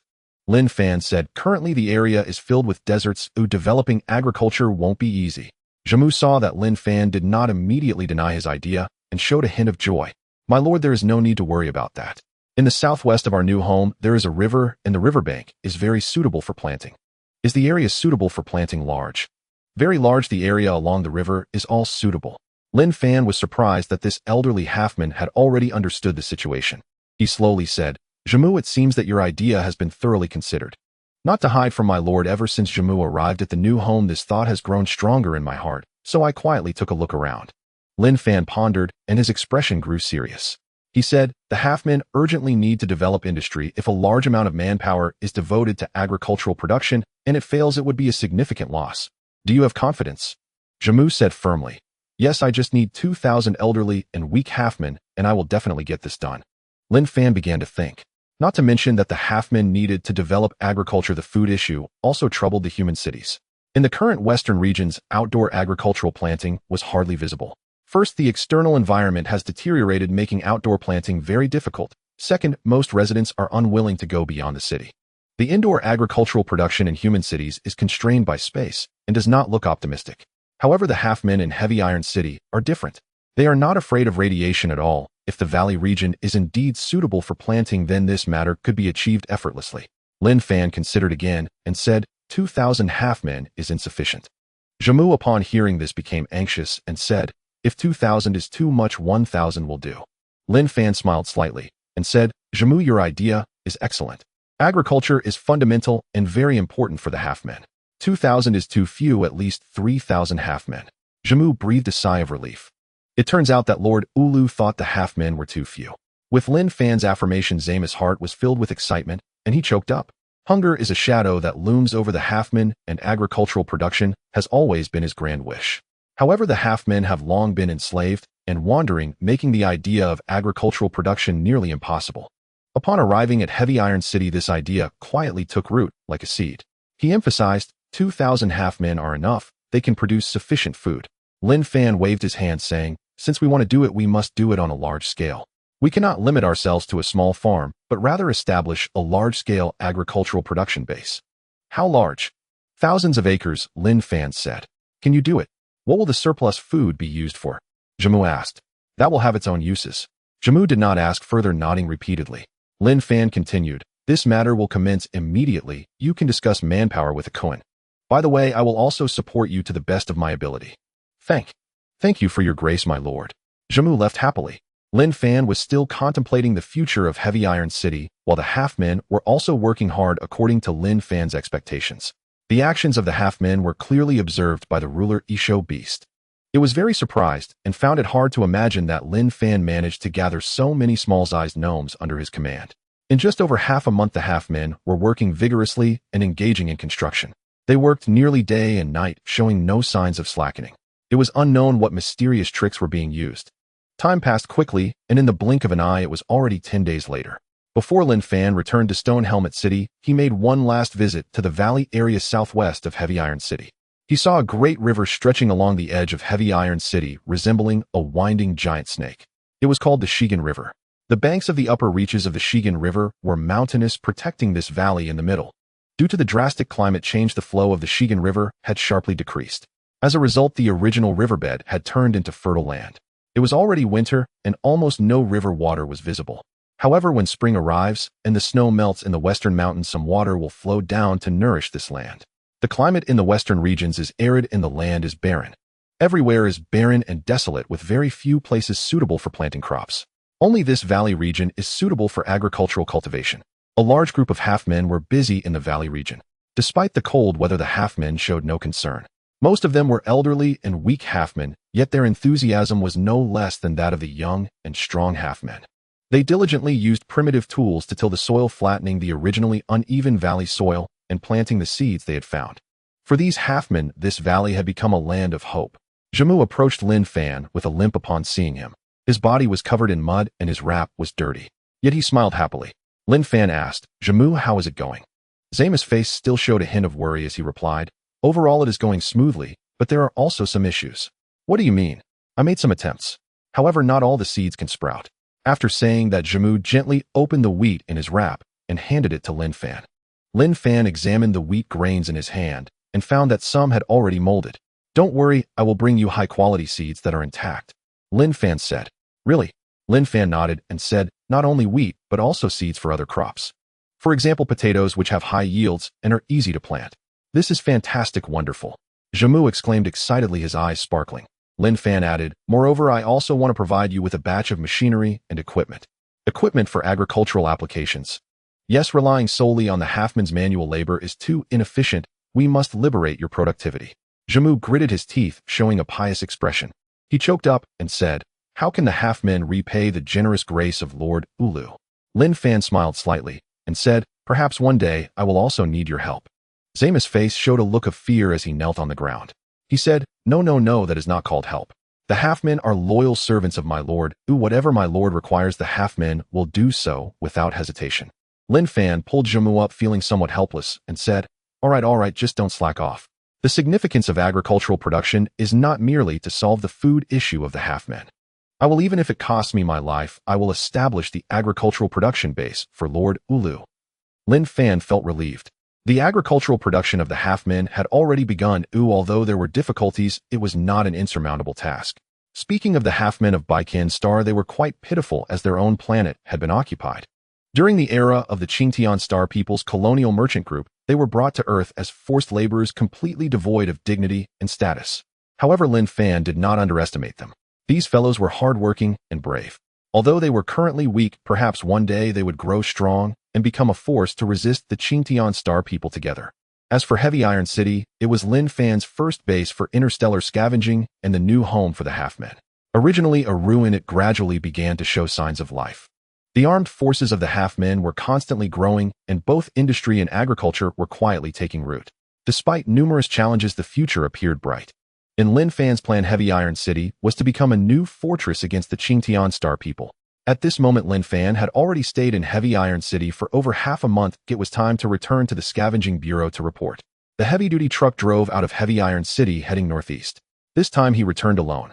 The spherical robot stayed behind to help the half-men repair the industrial production line. However, he was accompanied by 20 winged beasts.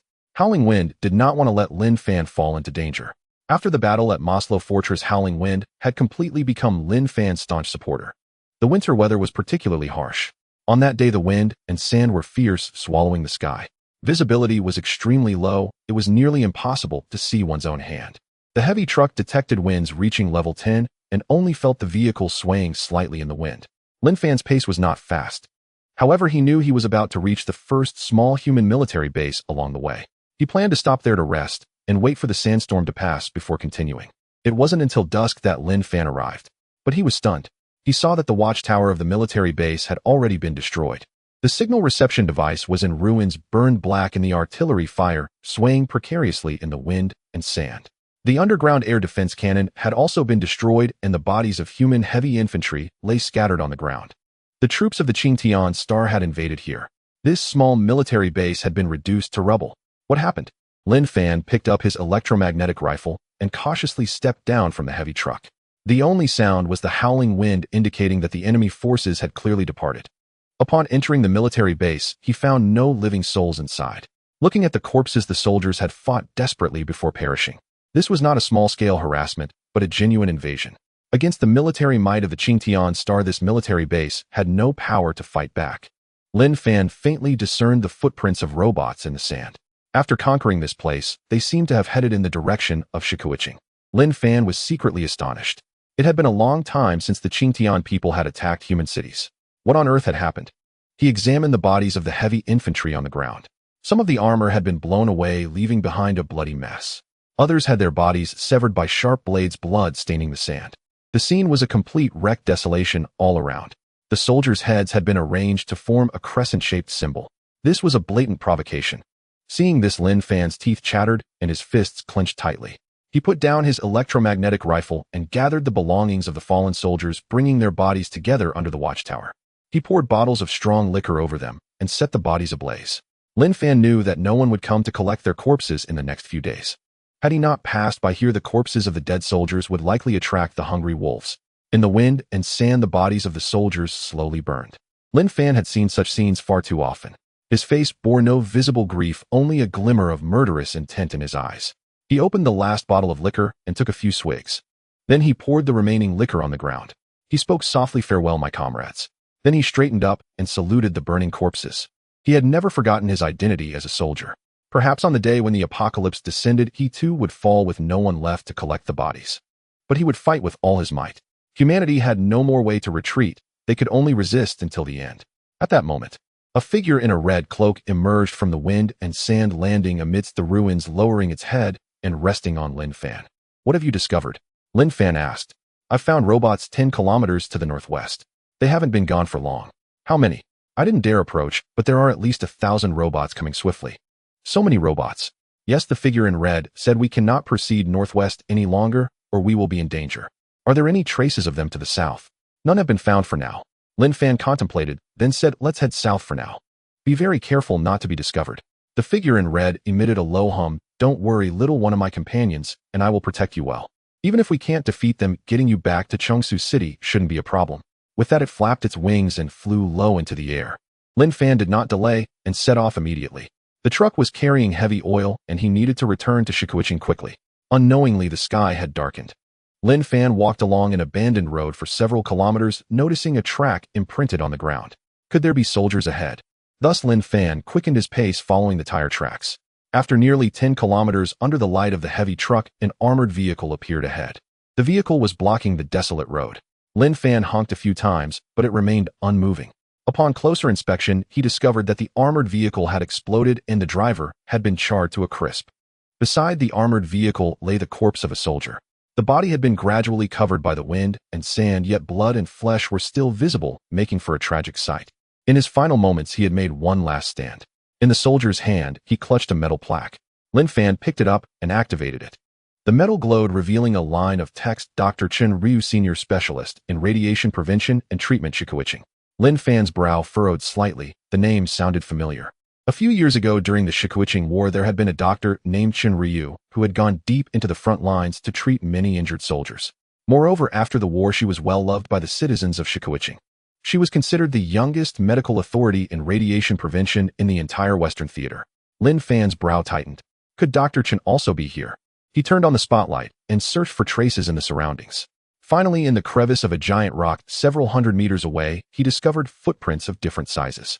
The footprints had not yet been buried by the wind and sand.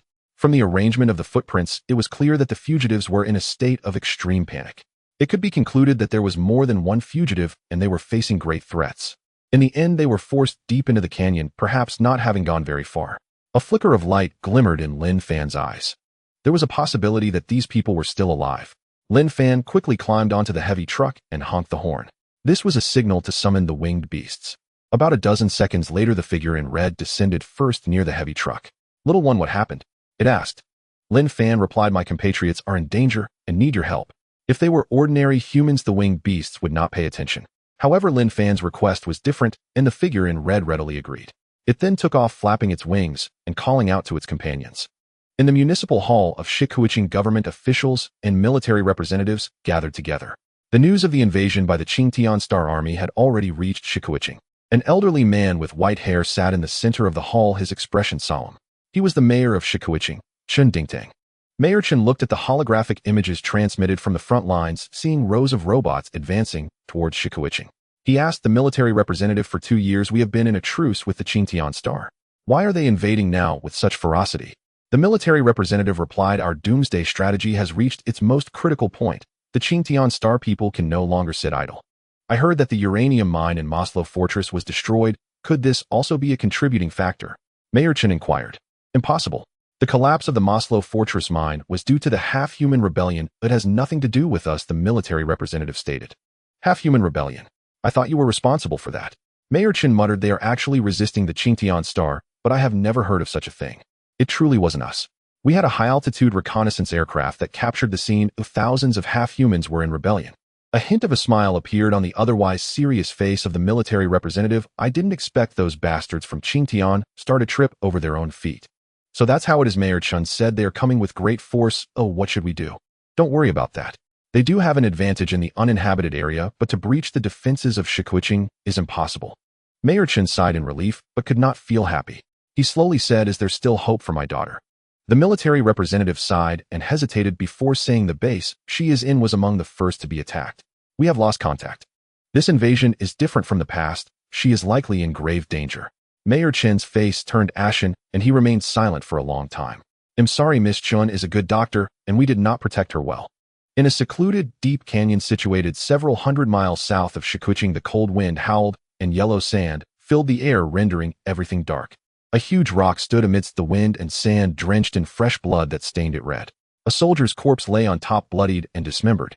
It was nearly impossible to identify this as a human. Above the giant rock hovered a massive flying robot. This flying robot was named Viper. It stood 4 meters tall, equipped with 4 turbines, and its powerful engine allowed it to hover in the air. Even in such windy and sandy weather, it operated without a hitch. It was incredibly formidable with more brutal attack methods than the Butcher robot. At this moment, the mechanical arm of the Viper robot was gripping a soldier.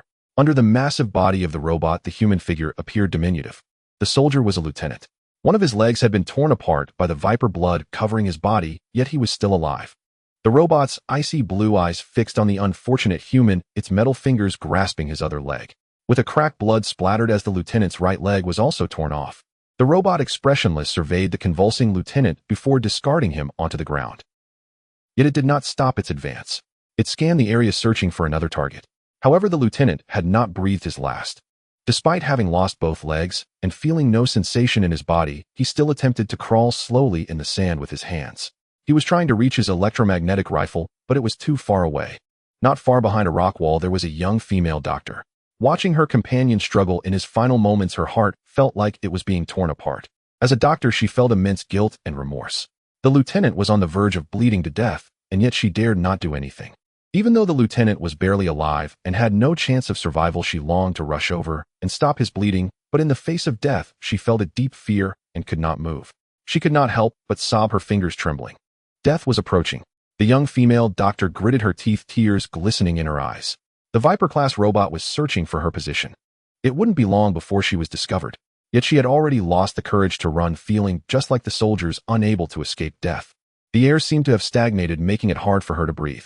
The entire world fell into a deathly silence. Time stretched painfully as she slowly closed her eyes, waiting for that moment to arrive. At that moment, she suddenly realized that someone was beside her.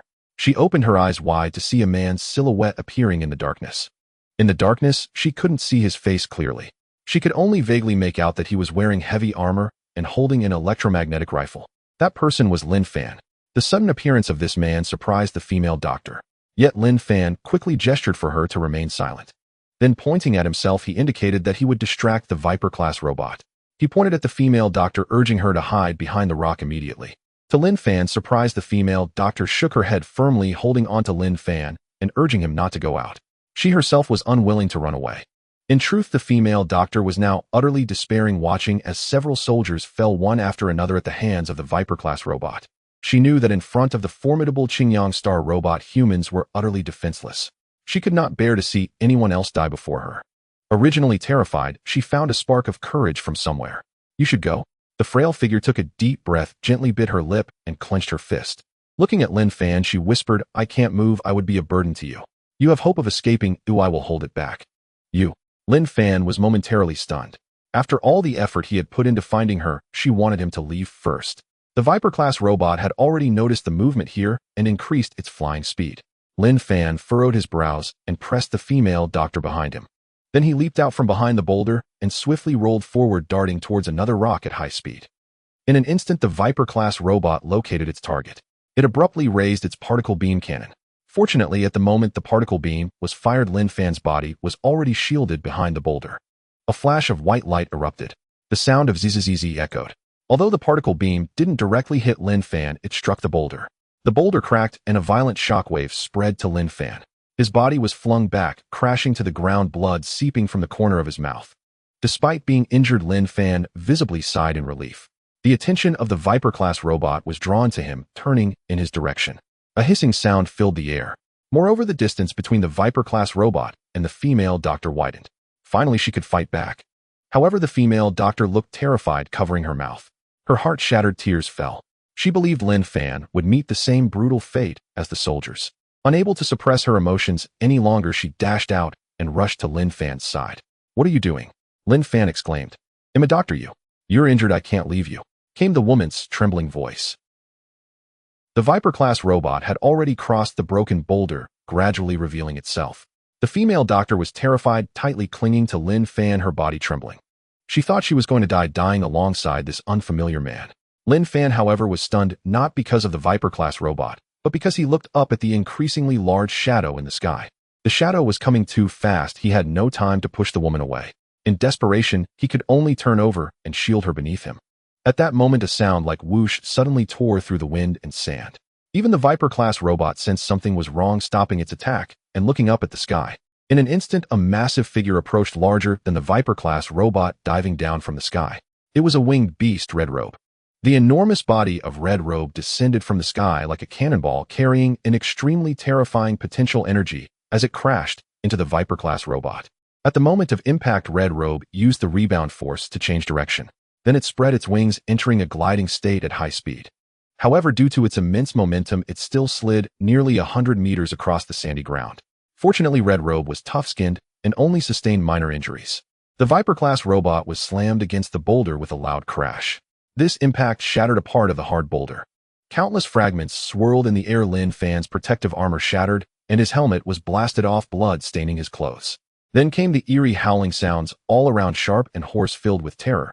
Linfan ignored his injuries, struggling to crawl out from the debris and pulling the female doctor up with him. Exerting all his strength, he managed to escape to a nearby rock wall. Shadows swooped down from the sky, one after another, launching a fierce attack on the Viper-class robot. At that moment, Linfan sat under the rock wall, his breathing becoming increasingly labored. The female doctor then realized that there was a sticky liquid on her hands. She quickly activated her wristband. In the dim light, she discovered that Linfan's protective armor was half shattered and his clothes were soaked in blood. Even worse, the bleeding had not stopped. Linfan's face appeared somewhat pale, and his body grew increasingly cold. The female doctor knew this man had been severely injured to protect her and felt an overwhelming sense of guilt. Even with her rich experience in this critical moment, she fell into self-blame and panic. She murmured, "It's all my fault, I'm sorry. What should I do? What should I do?" Linfan's body felt as if it were in an ice cellar as he slowly forced out a few words. "Aren't you a doctor? Hurry, help me stop the bleeding." "Oh, all right." The female doctor nodded repeatedly. In the current situation, there were no medical supplies available. She appeared extremely anxious. Suddenly, she thought of something, took off her protective suit, revealing a white coat underneath. The female doctor tore the white coat into strips, using them as bandages. She urgently cleaned Linfan's wounds and quickly bandaged them. Finally, the bleeding was stopped. In this cold temperature, the female doctor's body was also trembling. However, she was more concerned about Linfan's injuries, asking, "How do you feel now?" "A bit cold," Linfan replied softly. The female doctor gritted her teeth tightly. What should she do? Linfan had been seriously injured and was extremely weak. With his protective gear gone, his body was exposed, unable to withstand the extreme cold. If he fainted from the cold again, it would be dangerous. She could not bear to watch this man die, especially since he had been gravely injured, to save her. There was no other way. The female doctor took off her protective helmet and placed it on Linfan's head. Without any hesitation, she wrapped her arms around him. No matter what, she couldn't let him freeze to death. At that moment, the young female doctor had only 2 thin layers of clothing trembling in the cold wind. Her arms exposed fair skin like snow, and her curves were fully revealed. When she removed the helmet, her face was also exposed. In the dim light of the wristband, Linfan took a glance. She was truly like a lotus emerging from the water. "Are you feeling better?" the young female doctor asked, her body trembling uncontrollably in the cold wind. Linfan's consciousness was starting to blur. However, through this thin layer of clothing, feeling the warmth of her skin, he became fully alert. Much better. The blood from Linfan's wound had stopped, but he didn't realize that his nose had started to bleed. The young female doctor was somewhat surprised and quickly wiped it away for him. She furrowed her brows and said, "How come you're bleeding from your nose? Strange, why would you get heatstroke on such a cold day?" Linfan felt quite embarrassed. Having been alone for so many years, he couldn't handle such a scene. He said, "I'm not cold anymore, not cold anymore. Dr. Chen, hurry and put on the protective suit. My heavy-duty truck is not far away." "Heavy-duty truck? Oh, okay." The female doctor quickly wrapped herself in the protective suit. She then caught sight of the winged beast and the Viper-class robot fighting fiercely in the distance. She thought to herself that this place was not safe at all. Whether it was the Viper-class robot or the winged beast, they could easily take their lives. Without a moment's delay, the female doctor helped Linfan and hurried southwest. Finally, they found the heavy-duty truck and got him on board. Beside the boulder, the Viper-class robot appeared quite flustered. In terms of offensive power, the winged beast was no match for the Viper-class robot. However, there were too many winged beasts, and it was ambushed as soon as it arrived. When the Viper-class robot was about to attack, the human's Red Robe struck it from above out of its blind spot. Caught off guard, the Viper-class robot was knocked to the ground. Immediately after, 20 winged beasts swooped down, attacking in turns. Although the robot hit one winged beast with its particle beam cannon, it did not strike a vital area. The winged beasts were extremely cunning, dodging real attacks and covering each other, targeting the robot's blind spots. They had no intention of giving it a chance, rushing in and beating it to a pulp. The damaged body of the Viper-class robot was riddled with dents from the impacts. Its arm was actually torn apart by a winged beast. That night, Linfan, severely injured, fell asleep in the heavy truck. Until dawn broke, a faint light appeared on the horizon. He slowly opened his eyes only to see a pair of clear water-like eyes gazing at him, the beautiful face showing a hint of fatigue. Seeing him awake, a soft light flickered in her pupils. "How do you feel? Does it hurt?" she asked. Linfan touched his chest and softly replied, "Much better." She did not speak further, carefully applying medical repair liquid to Linfan's wounds. Linfan said, "Doctor, you don't need to worry about me. This little injury is nothing serious. Thank you for saving me. My name is Chun Ryu," she said with a slight smile, not looking up as she diligently treated Linfan's injuries. "This is yours." Linfan took out a metal badge and handed it to her. "I know you are the youngest and most talented medical professor in Shikuiching City." Chun Ryu then looked up and took the metal badge. She smiled slightly. "I'm just an ordinary doctor. What's your name?" "Linfan." "Which unit are you from?" "Not from any unit," Linfan replied. "I'm just a scavenger. The 1523 scavenging team of Shikuiching City." "Oh," Chun Ryu pointed outside the heavy truck and asked, "Are the winged beasts your friends?" Linfan then noticed the winged beasts outside. They were all perched around the heavy truck, not leaving after completely destroying the Viper robot, but instead guarding the truck. At that moment, a large red-headed beast leaned and gazing inside. Upon seeing Linfan awake, it let out a soft, low rumble. Linfan hurriedly gestured to them, fearing they might scare Chun Ryu. However, the red-headed beast didn't understand at all and continued to snort. Chun Ryu kept her head down, tending to Linfan's wounds, saying, "Don't worry, I won't tell anyone." "Thank you, Dr. Chun." Chun Ryu replied, "It's all my fault for being so clumsy that you got hurt." At that moment, Chun Ryu's wristband vibrated, and when she opened it, a holographic projection appeared inside the heavy truck. Due to unstable signal, it flickered. Linfan was startled when he caught sight of the man's dark face. It was none other than Chunhu. Chunhu's face, which had been gloomy, instantly brightened when he saw Chun Ryu. Excited, he quickly lit a cigarette and said, "That's great, Ryu, you're alive." "Where are you?" Chun Ryu shook her head and said, "I don't know, it seems to be in the southwest of Shikuiching City." "What happened to your clothes?" Chunhu asked again. Chun Ryu looked down at her blood-stained torn white coat and couldn't help but recall what happened last night. She was the most renowned surgeon, but also an innocent girl. Feeling embarrassed, she stammered, "I accidentally tore it while escaping." "Oh." Chunhu looked at Linfan and asked, "Hey, there's someone next to you. Who is it?" "He saved me. He's from the 1523 scavenging team," Chun Ryu replied. "The 1523 scavenging team sounds familiar." Chunhu sighed in relief. "Ryu, hurry back. I'm at Grey Earth Fort. Here." He hadn't finished speaking when the signal cut off and they could no longer reach him. At this moment, Linfan slowly sat up. Chun Ryu said, "Don't move around, your wounds aren't healed yet. Now that the Chinyong Star Army is invading, this place isn't safe." Linfan said, "We must leave immediately and head to Grey Earth Fort." Chun Ryu pondered for a moment and said, "How about we wait another day? I'm worried your wounds might reopen. We can't wait any longer." Chun Ryu thought for a moment and said, "If you feel uncomfortable, make sure to tell me." Linfan smiled and sat back in the driver's seat.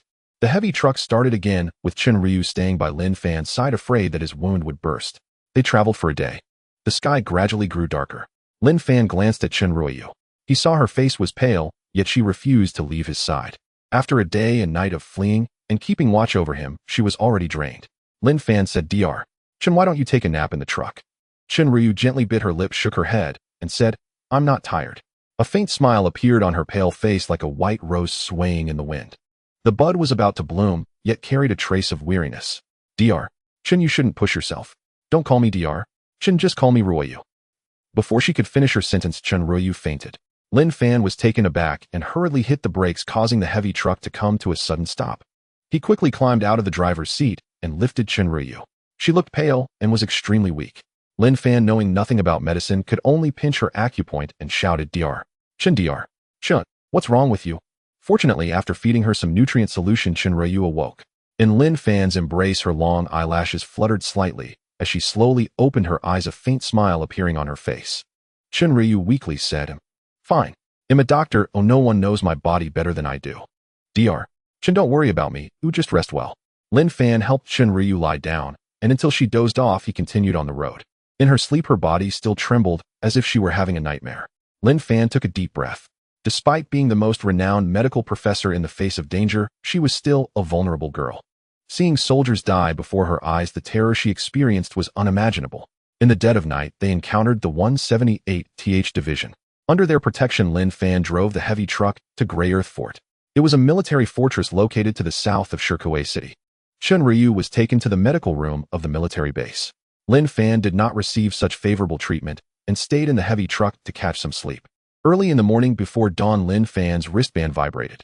When he opened it, he saw an extraordinarily beautiful face. Wang Kiki. Linfan was taken aback.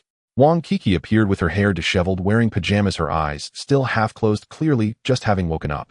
She gently pinched her face and murmured, "Oh my, don't tell me this is a dream." Linfan asked, "Miss Wang, what's wrong?"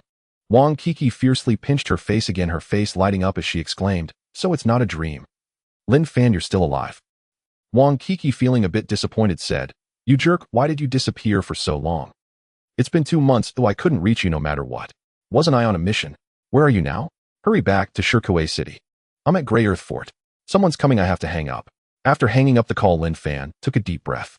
At that moment, an officer climbed onto the heavy truck. Linfan looked and saw it was Colonel Chun Hu. "Old Chun," Linfan greeted. However, Colonel Chun Hu's face was ashen, sitting in the driver's seat, without saying a word, continuously smoking a cigar.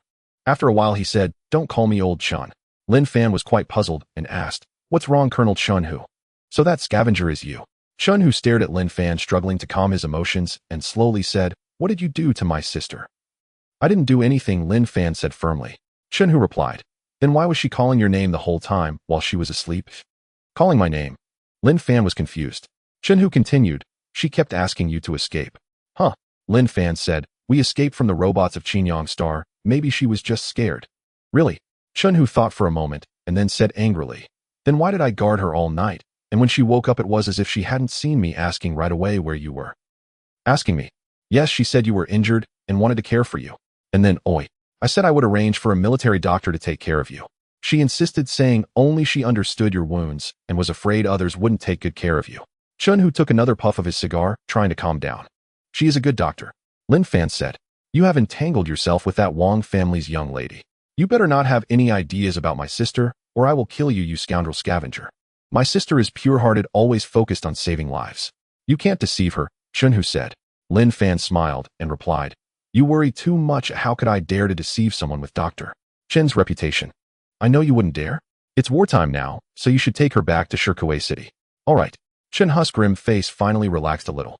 He clenched his teeth, placed a hand on Linfan's shoulder, and took a deep breath. He slowly said, "But thank you. Thanks to you, my sister has been given a second chance at life. Chun Hu will remember this kindness. If you ever need me in the future, just let me know." "You're being too polite." Chun Hu casually asked, "Did you find what the Scavenging Bureau asked you to look for?" "I found it." "You found it?" Chun Hu was surprised and repeated. Linfan nodded. Chun Hu immediately stood up and walked to the back of the truck. Sure enough, he saw a black iron ball. Examining the black iron shell, which had a red paint streak on it, he was quite shocked. After a while, he slowly asked, "I never expected that the Moslo fortress would really hide such a thing. How did you find it and get out unscathed?" "The Moslo fortress had a riot and they blew up the mine. I took the opportunity to find this thing." Chun Hu hesitated for a moment, then laughed heartily, saying, "I didn't expect your luck to be so good. You've really struck gold. You can't stay here any longer. We need to leave immediately. It's unsafe outside. Head back to Shikuiching City." Chun Hu said, "Brother Linfan needs rest." Linfan hadn't had the chance to speak before the door was pushed open. It was Chun Ryu speaking, her brow furrowed as she assessed Chun Hu. "Linfan is my patient. He is seriously injured and needs some time before he can leave," she said. "This?" Chun Hu was taken aback and stood up. He feared no one, but he was always intimidated by his sister. He quickly gave Linfan a knowing glance. Linfan understood, saying, "Dr. Chen, I do have an important task. I cannot delay any further and must return first. Can't you wait even a day?" "Yes." Chun Ryu hesitated for a moment and said, "Then he'll go with you. I can take good care of you on the way." After saying this, Chun Ryu helped Linfan lie down and repeatedly applied military medicine to his wounds. Soon after, Linfan set off again, taking Chun Ryu with him on the journey back to Shikuiching City. The heavy truck had just entered Shikuiching City. A familiar voice called out, "Linfan." Linfan stopped the car and looked. It was Director Zhao from the Scavenging Bureau. "Director Zhao." He got out of the car, his face full of curiosity. "What are you doing here?" "Nothing much." Director Zhao smiled and let out a long sigh of relief.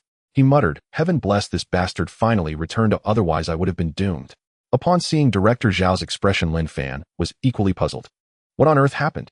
At that moment, a new type of armored vehicle approached. The door opened, and out stepped Wang Kiki, gently walking over to Linfan. Linfan was somewhat confused. Although Wang Kiki had contacted him, he never expected her to be in Shikuiching City. He asked, "Miss Wang, how come you are in Shikuiching City?" "I have been waiting for you," Wang Kiki said with a smile. "Waiting for me?" Wang Kiki nodded gently and said, "Come back with me." "No way," Linfan replied. "I still need to take Dr. Chun. Aren't you alone?" After saying that, Wang Kiki turned her head full of doubt and looked at the heavy truck. Just then she happened to see Chen Ryu preparing to get out of the car. "Who is she?" Wang Kiki was slightly taken aback and unconsciously clenched her hand, giving Lin Fan a gentle punch on the chest. Little did she know that Lin Fan let out a muffled groan. When Wang Kiki turned around, she saw a patch of red on Lin Fan's shirt, and she panicked. She anxiously asked, "How did you get hurt?" "It's nothing." Lin Fan waved his hand and hurriedly covered the wound. Fortunately, Director Zhao came over and helped Lin Fan into the heavy truck. Wang Kiki was so frightened that her face turned pale, full of anxiety. She followed inside, taking Lin Fan's hand. "Does it hurt?" "It's all my fault for being so rough just now." Seeing Wang Kiki's distressed expression, Chen Ryu said, "Miss Wang, Lin Fan's wound didn't open because of you." "Really?" Wang Kiki glanced at Chen Ryu. Chen Ryu took a deep breath and said, "It should be because he kept driving that the wound burst open." After speaking, she gently unbuttoned Lin Fan's shirt and carefully treated his wound. Wang Kiki watched her every move intently, her expression growing increasingly somber. After a while, Chen Ryu finished applying the ointment to Lin Fan's wound. She turned to Wang Kiki, smiled slightly, and said, "Miss Wang, don't worry. In a few days Lin Fan will be fine." "Thank you." Chen Ryu stood up. At this moment, Lin Fan struggled to get up.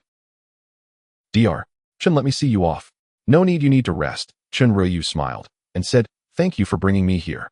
After saying that, Chen Ryu left. Wang Kiki stared at Lin Fan and asked, "Who is she?" She is Dr. Chen, a renowned professor in Shikuiching City." Lin Fan replied. "Why were you acting so fierce just now?" Wang Kiki stared at Lin Fan, pouting. "How could a good-looking and famous doctor be so concerned about your injury?" "She is a doctor. We came back together," Lin Fan explained. "You even came back together?" Wang Kiki huffed heavily upon hearing this. "Just go back by yourself. Be careful on the road. Don't mind me." After saying that, Wang Kiki also left, not getting on the armored vehicle, and it was unclear where she went. Fortunately, Director Zhao was still there. He saw Lin Fan lying there covered in dirt and couldn't help but chuckle, looking quite pleased. So Director Zhao personally drove the heavy truck leisurely, bringing Lin Fan back to the scavenging bureau. When he learned that Lin Fan had brought back heavy iron oil, he was secretly astonished. However, as this matter was of great importance, he did not disclose it to others, but reported it directly to the Shikuiching City government. By the time Lin Fan returned home, it was already quite late. As soon as he pushed the door open, he was taken aback. On the table lay an empty wine bottle, and there was someone lying on the bed. He slowly walked in to take a look. It was Wang Kiki. Lin Fan had never expected that after she left she would come to his home. He saw her cheeks slightly flushed, mumbling to herself. Lin Fan glanced at the empty wine bottle, feeling quite distressed. This was the best bottle of wine Lin Fan had collected, which he hadn't been willing to part with for years, but it had been completely drunk by Wang Kiki. Lin Fan looked at Wang Kiki and shook her body, saying, "How did you get in here?" Her autumn-like eyes slowly opened, looking at Lin Fan. "Why did you come back so late?" she said. Lin Fan's expression turned serious as he asked, "Why did you break into my house?" I really had nowhere else to go." "You were drunk." Lin Fan said. "How could the daughter of the Wang family have no place to stay?" I am not drunk." A hint of a smile appeared on Wang Kiki's red cheeks. "They forced me to marry. I ran away from the wedding. They wouldn't dare shelter me, and I can't go home. Blah." Seeing that Wang Kiki was about to vomit, Lin Fan quickly grabbed a towel. He lifted her up and cleaned her up. Wang Kiki sat up, her long hair cascading down her slightly tipsy, beautiful face illuminated under the light. Looking at Wang Kiki's appearance, Lin Fan really couldn't get angry. He asked, "What happened? Why did you drink so much?" "I feel uncomfortable inside." "What happened?" Wang Kiki slowly said, "During the day, what is your relationship with that female doctor?" Lin Fan sighed and said, "She is a well-known doctor. How could I dare to associate with her?" "So is it that you don't dare, or you don't want to?" Lin Fan sighed again and replied, "Neither dare nor want." "All right." Wang Kiki laughed, revealing 2 dimples. Lin Fan then asked, "By the way, how did you open my front door?" Wang Kiki lay back on the bed, yawned, and said intermittently, "It's a unit apartment. Director Zhao gave me the key. I've been living in your house for almost a month." "What? You have been here for a month?" "You? Just make a makeshift bed, but don't do anything reckless." As she was saying this, Wang Kiki fell asleep. Lin Fan was left speechless. At that moment, his wristband vibrated, and when he checked, it was Luo Wenghu from the 163 RD Division. "Colonel Luo." Lin Fan glanced at the sleeping Wang Kiki and walked outside. Linfan, has the young lady been looking for you? Luo Wenghu asked. Yes. The young lady has really gone all out for you. Linfan was taken aback and asked what happened. You don't know yet. Luo Wenghu took a breath and said, 2 months ago her parents forced Wang Kiki to marry into the Song family, but she refused. Which Song family? Linfan was secretly astonished. It's that Song family. Luo Wenghu continued. The Wang family lost face and Kiki's parents were in a dilemma and didn't want to offend the Song family. They told Wang Kiki on the spot that if she refused this marriage they would cut ties with her. And then, oi. As a result, she still disregarded everything, quit her job in anger, and came to Shikuiching City to find you. Now the young lady has become a joke in the entire capital region, Luo Wenghu said. How could this happen? Take good care of her. Linfan nodded. He returned to the room and didn't chase Wang Kiki away, he simply made a makeshift bed. The next day, when Linfan woke up he found that Wang Kiki had made him breakfast, but he didn't know where she had gone. Not long after he received a call from the Shikuiching City government. It turned out that the mayor wanted to see him. Linfan was puzzled. The mayor of Shikuiching City was not an ordinary person, why would he summon a scavenger like him? However, Linfan still went. The office was small but tidy with 3 bookshelves filled with ancient books. An old man with a head full of white hair sat behind the desk flipping through information on an electronic document, a look of worry on his face. The traces of time were etched on his face, and one of his legs was a prosthetic limb made of metal. He was Mayor Chun. Among the officials of Shikuiching City, he was the only one Linfan respected. Even during the Fourth Great War of Life and Death, Mayor Chun had always protected this city. When Mayor Chun saw Linfan, a rare smile appeared on his slightly solemn face. Linfan, you are here. Linfan was not polite and sat directly in the chair. Mayor Chun, what did you call me for? Mayor Chun slowly said, there are 2 things. Oh, one is to thank you. Thank you. Mayor Chun slowly said, Royu is my daughter. She says that this time you saved her. Linfan was slightly taken aback. He never expected that Chun Ryu was actually Mayor Chen's daughter. He hurriedly waved his hand and said, it was just a small effort. Nonsense, according to Ryu, you were seriously injured, Mayor Chen said. She instructed me to meet you and see if you need my help. Linfan shook his head and said, no need, no need. I can't trouble Mayor Chen. Mayor Chen smiled and said, the other thing is to commend you. The task you completed at the Scavenging Bureau has attracted the attention of the entire Western Theater, and they specifically instructed me to reward you well. It's my duty, Linfan said. Know what you brought back is extraordinary, Mayor Chen said. Whether it's money or something else, just say the word. Linfan didn't speak and glanced at the electronic document on Mayor Chen's desk. He asked, are you frowning over the information about the Chinyong star attacking Shikuiching City? No. They were fiercely attacked by the defensive position 100 kilometers from Shikuiching City and could not break in at all, Mayor Chen said. They will probably withdraw soon. Then you. What I truly worry about is the agricultural production of Shikuiching City. Due to the doomsday strategy, almost all forces have been invested in industry, and since Shikuiching City is built within the mountain, we have no food reserves at all. If we encounter any changes, the consequences would be unimaginable. Why not reopen the outdoor agricultural production base? Linfan suggested. I thought about it, but it's too unrealistic. Once you go outside the city, you might face the risk of nuclear radiation. Moreover, you will have to deal with threats from the Yaw wolves and winged beasts. Linfan pondered for a moment and said, Mayor Chen, weren't you going to reward me? How about renting me some agricultural equipment? I'm willing to try developing outdoor agricultural production. 100 kilometers outside Shikuiching City, everywhere was filled with craters from missile explosions and the wreckage of the Chinyong star robots. Despite the numerous sentry posts and fortifications on the outskirts being breached, Shikuiching City remained unscathed. This industrial city in the west boasted formidable defensive positions. The robots struggled to break through, but failed. Eventually they retreated. Inside Shikuiching City, news of the Chinyong star's withdrawal spread everywhere. The populace rejoiced. Yet Linfan recalled the destroyed forward posts, his brow furrowing tightly. He knew that the doomsday strategy had reached a critical moment. The Chinyong star would not sit idly by. This invasion was likely just the beginning. At dawn, Linfan glanced at Wang Kiki, who was still asleep, gently pulling the blanket over her. At that moment, Wang Kiki slowly opened her eyes and said, Linfan, are you going out? Linfan nodded and replied, there's a new mission. Is it dangerous? Can you not go? I must go, but it won't be dangerous. Then, when will you be back? I can't say for sure. Wang Kiki looked at Linfan's serious expression, biting her lip and taking a soft breath. She said then, they'll wait for you to come back. Kiki, there's no need to wait for me. If one day you feel Shikuiching City has lost its meaning, just go back. After saying this, Linfan smiled and left. Outside Shikuiching City on the desolate earth, a heavy truck was driving ahead, followed by a convoy. The convoy was loaded with the agricultural machinery and seeds left behind by Shikuiching City. Soon after, the convoy drove out of Shikuiching City and into the no man's land. Inside the heavy truck, the transport team leader sat in the passenger seat next to Linfan. He said, "Brother, why go to so much trouble to mess with these broken machines? They are of great use." Linfan smiled and replied, "Thank you for your help. If you want to thank someone, thank Mayor Chun." The transport team leader said, "Speaking of which, you really have some clout. Mayor Chun personally assigned our transport team to deliver these broken things to you." Linfan nodded slightly. When the transport team reached a high slope, Linfan's brow furrowed. He clearly saw through the rearview mirror that several black bags were being thrown off the transport team's truck. Confused, he asked, "What are you throwing away?" The transport team leader was momentarily taken aback. He didn't expect Linfan to notice their little antics. He waved his hands repeatedly, saying, "Just some garbage." Linfan observed the transport team leader's strange expression and asked, "Garbage?" Before long, a howling sound filled the air. Winged beasts. Linfan was somewhat surprised. Speaking of which, these winged beasts were the more than 20 that were escorting Linfan. However, they flew very high, making them hard to spot. The items thrown by the transport team actually attracted the winged beasts. Linfan was secretly astonished, unaware of the transport team's intentions.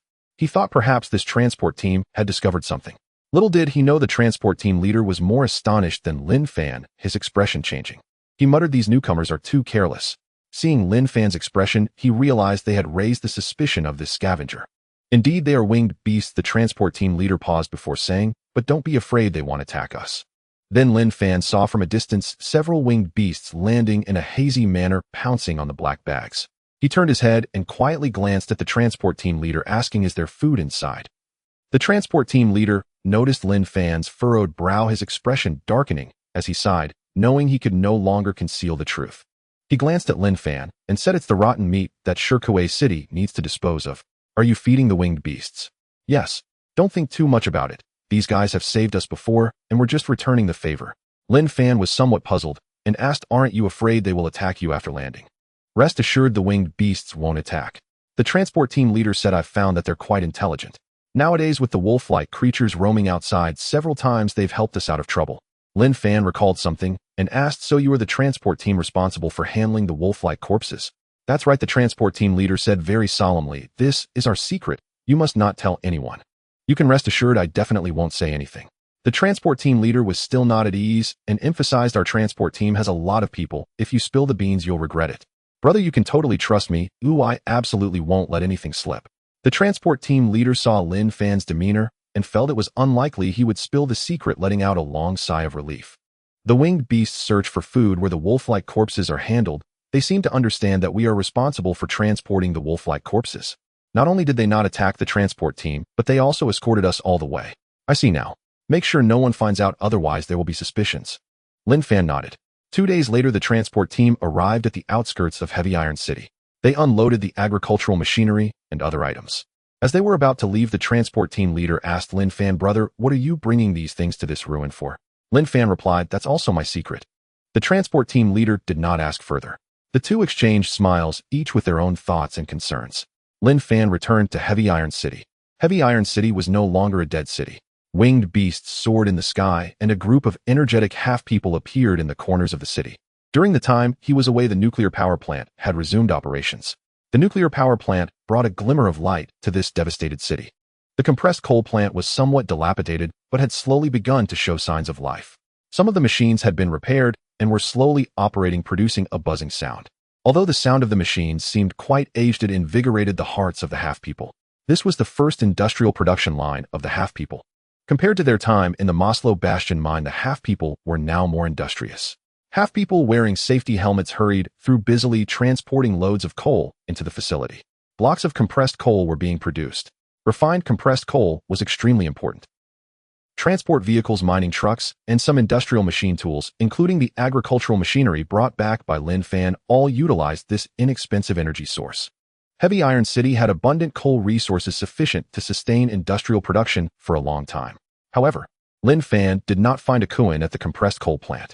Yuz looked distressed and informed Linfan that a Kuan had been injured. It turned out that these old machine tools had not been repaired for a long time. A Kuan was quite anxious. He had tinkered with a machine here for 3 days and nights before it finally started operating. However, due to years of disuse, a pipe exploded when it was restarted. Fortunately, this guy acted quickly and squeezed under the machine, saving his life. However, he still suffered burns and was now resting in his own nest to recover. In the evening, Linfan finally found a Kun's nest among the densely packed half-person dwellings. The nest was not far from the compressed coal plant constructed from rubble in a makeshift manner, quite simple. A Kun was injured but was still pondering over those strange machines. Upon seeing Linfan arrive, he was very excited, chirping joyfully. Once Linfan sat beside him, he asked in surprise, "Master, the compressed coal plant has resumed operations." "I saw that. Has your injury improved?" A Kun nodded, looking somewhat dejected, and said, "I am too foolish and have let Master down." "No, A Kun, you have done quite well." Linfan said, "It's just that the industrial production in Heavy Iron City has just begun and the future will face many challenges. You need to be prepared." A Kun nodded and said, "Master, don't worry, A Kun will not be defeated by difficulties and will work even harder." Linfan's face showed a hint of anxiety as he said, "Just hard work is not enough, you need knowledge. You have lived in the mines for a long time and know little about mechanical theory." "Yes," A Kun hesitated and said, "Master, there is actually another group of half-people. Perhaps they can change the situation." "What half-people are you talking about?" "My grandfather said that in the distant south there is a ruin where our compatriots may live. They are more knowledgeable about machinery than we are." A Kun said, "How could such a thing exist?" Linfan was very surprised and asked, "How does your grandfather know this?" A Kun hesitated and said, "Grandfather originally lived there, but after a severe disagreement with that group of half-people, he angrily left with some of our kin. He has been searching for your traces for a long time." "Disagreement?" A Kun nodded and said, "Grandfather believes that only the Ulu people can save the half-people, while those who stayed there only believe in the power of the Chinyong star machines." "What is it?" "When I say it, Master, please don't get angry." A Kun displayed a look of fear. "Go ahead." A Kun stammered, "They are very ignorant, influenced by the Chinyong star people, and would rather believe in the power of machines than in the existence of Master Ulu." It turned out to be a group of half-people who did not believe in Ulu. Linfan's lips revealed a faint smile as he slowly said, "So there is such a group of half-people. Master is not angry." Linfan shook his head and asked, "Do you know where that place is?" A Kun doesn't know the name of that city, but it was flattened during the Great Explosion, and to the north of the ruins is a vast crescent-shaped marsh. "That's the city." Linfan pondered. He knew that to truly rebuild Heavy Iron City relying solely on the half-people miners from Moslo Bastion was not enough. "It seems I need to go to Dasta City. Is Master going to redeem their souls?" A Kun asked, but Grandfather said they are deeply sinful, their souls tainted and beyond redemption. Dasta City. It lay 1,300 kilometers south of Chongtie City. No sign of life appeared along the way. The world was a desolate expanse. Linfan arrived here with Pang Dun and a Banrin, but did not immediately enter the ruins. Pang Dun led the Banrin and slipped quietly into Dasta City, yet they found no trace of other Banrin. Above the ruins the winged beast watched for days. The vast wreckage revealed no sign of the Banrin either. Compared to Linfan, the Banrin were far more adept at scavenging within the ruins. For broad reconnaissance, the aerial winged beast outmatched the Banrin by a wide margin. Linfan could not help but wonder, could Dasta City really be without any Banrin? After all, Elder Moda had left Dasta City decades ago.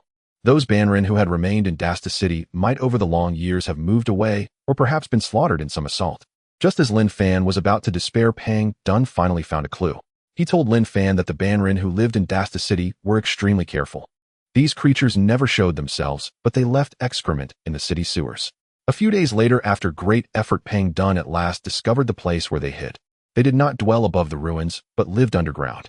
Under Pang Dun's lead, Linfan came to an abandoned factory in the northwest of Dasta City.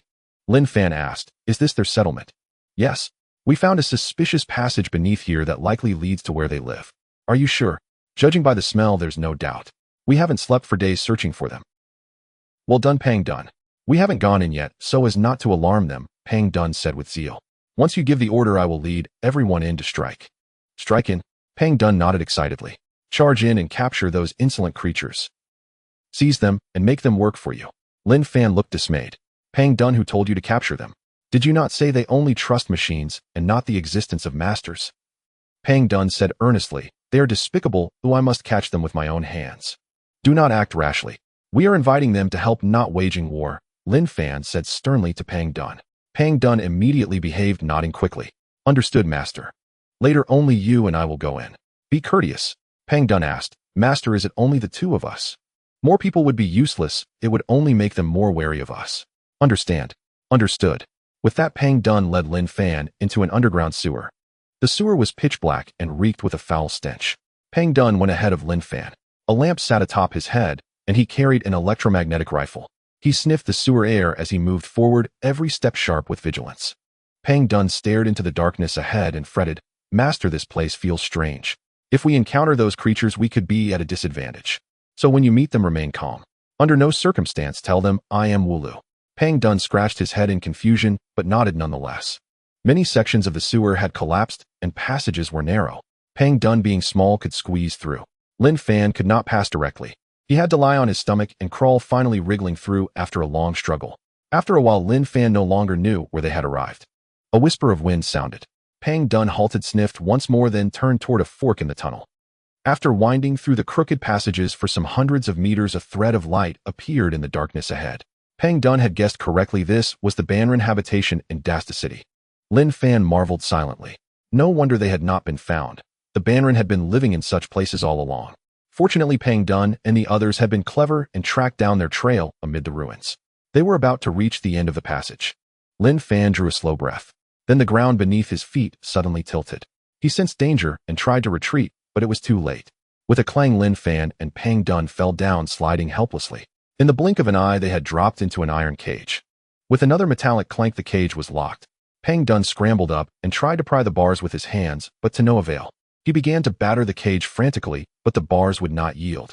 Linfan remained composed, quietly studying everything outside and inwardly astonished. The cavern was alive with the busy silhouettes of Banran. In the deepest part stood a huge furnace. Banran tossed refined coal into its steam, billowing as a boiler drove the turbine wheels. Remarkably, they had fashioned a steam-powered electricity generator here. Throughout the vast cavern, the Banran used electrical energy to operate mechanical arms that worked with methodical precision.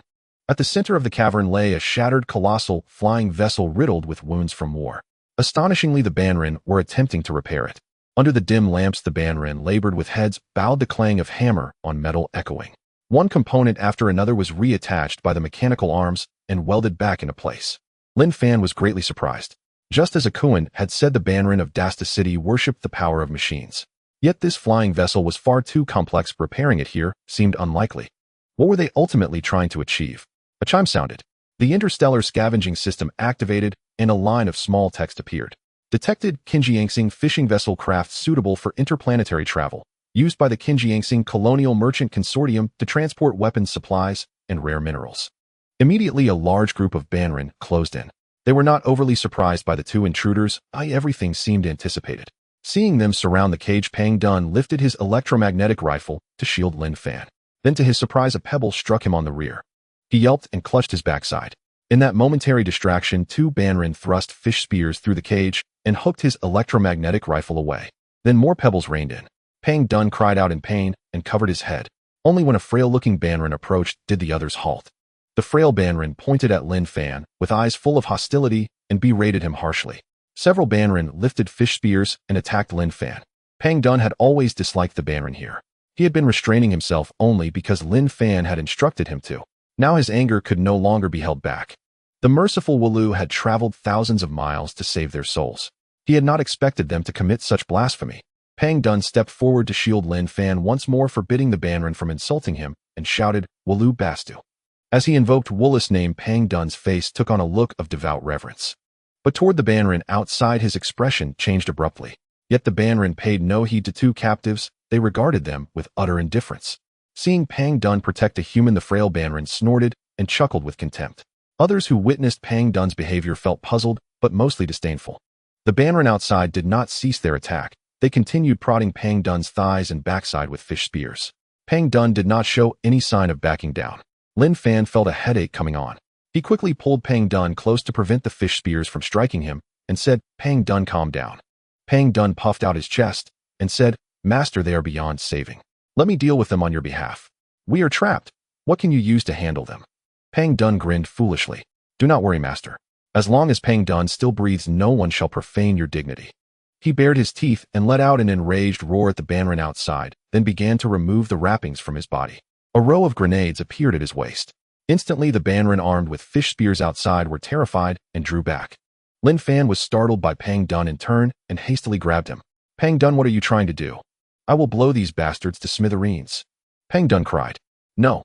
If you kill them, our plan is ruined," Linfan said with furrowed brow. "Sit down, be quiet, and do not move." Seeing that Linfan was displeased, Pang Dun wilted.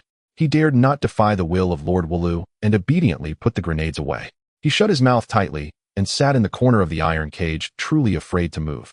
Outside, the Banrin were also frightened and no longer harassed Linfan, and Pang Dun only watching them from a distance. At that moment, an elderly Banrin appeared. He trembled and looked very old. He walked slowly toward them and spoke a few words in the Banrin tongue to Pang Dun. Pang Dun refused to utter a word.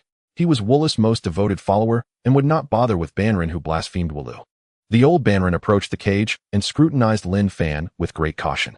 Linfan returned his gaze without emotion and slowly spoke 2 words, Moda Sakin.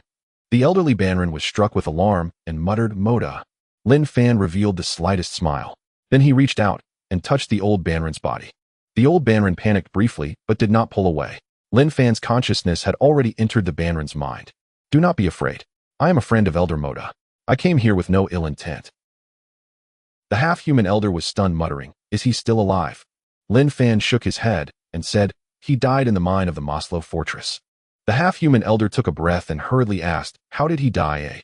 To save his grandson, he perished alongside the robots of the Chinyong star. The half-human elder fell silent for a long time, a hint of loss in his eyes. He slowly said, Decades ago, the Chinyong star colonial merchant group was defeated and we were still young. He insisted on seeking the Uru deity and left here. Did you have disagreements between you? Yes. The half-human elder said, He is different from me. He believes in the ancient deities of the Baiken people, while I believe in the power of machines.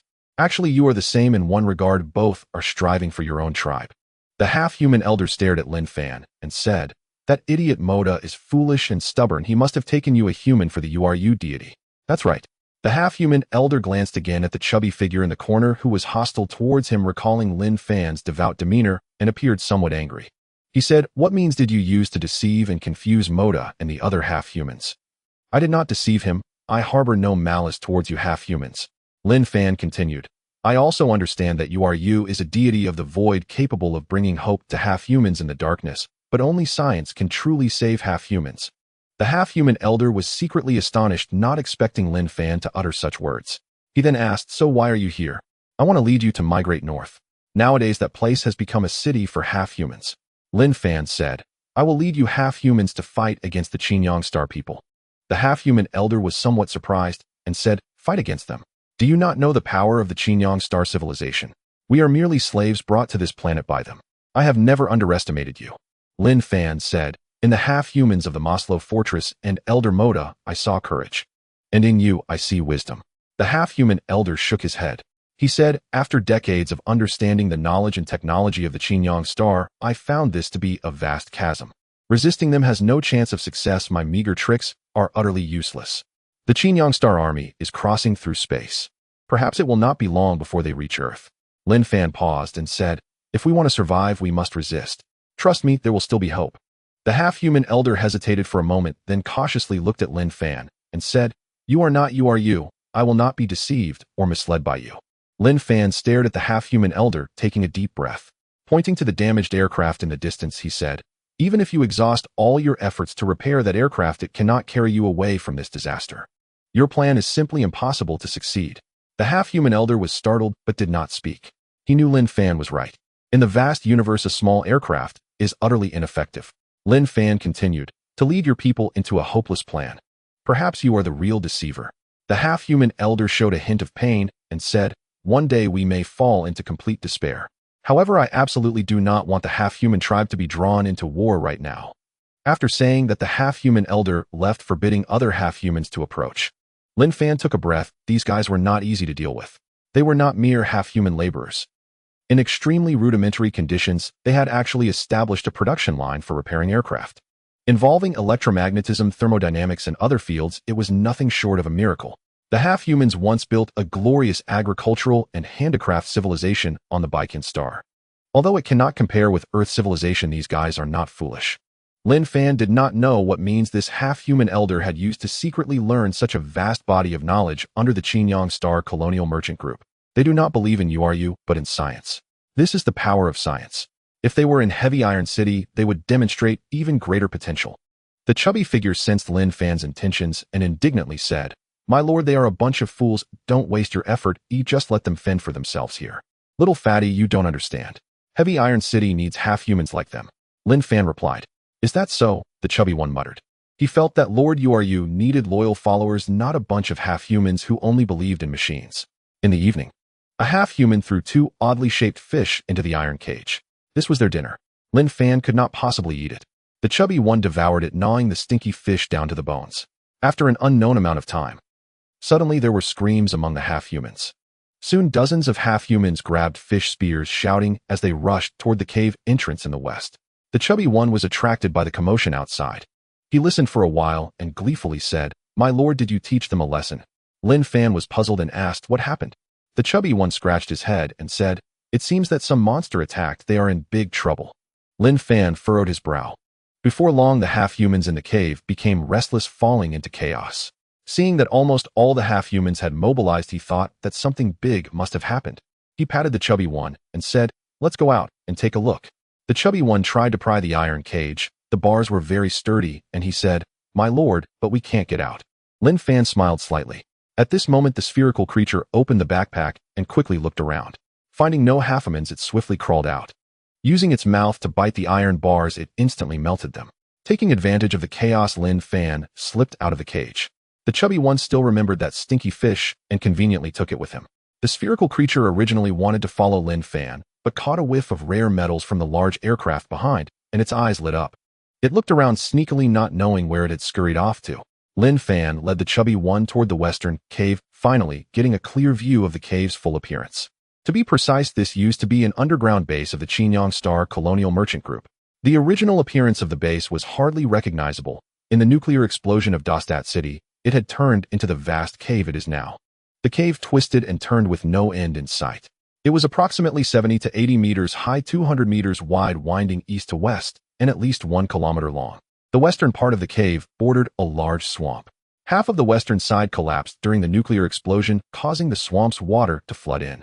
On the western side of the cave, the half-humans built a thick wall 5 meters wide and 20 meters high with a steel frame inside.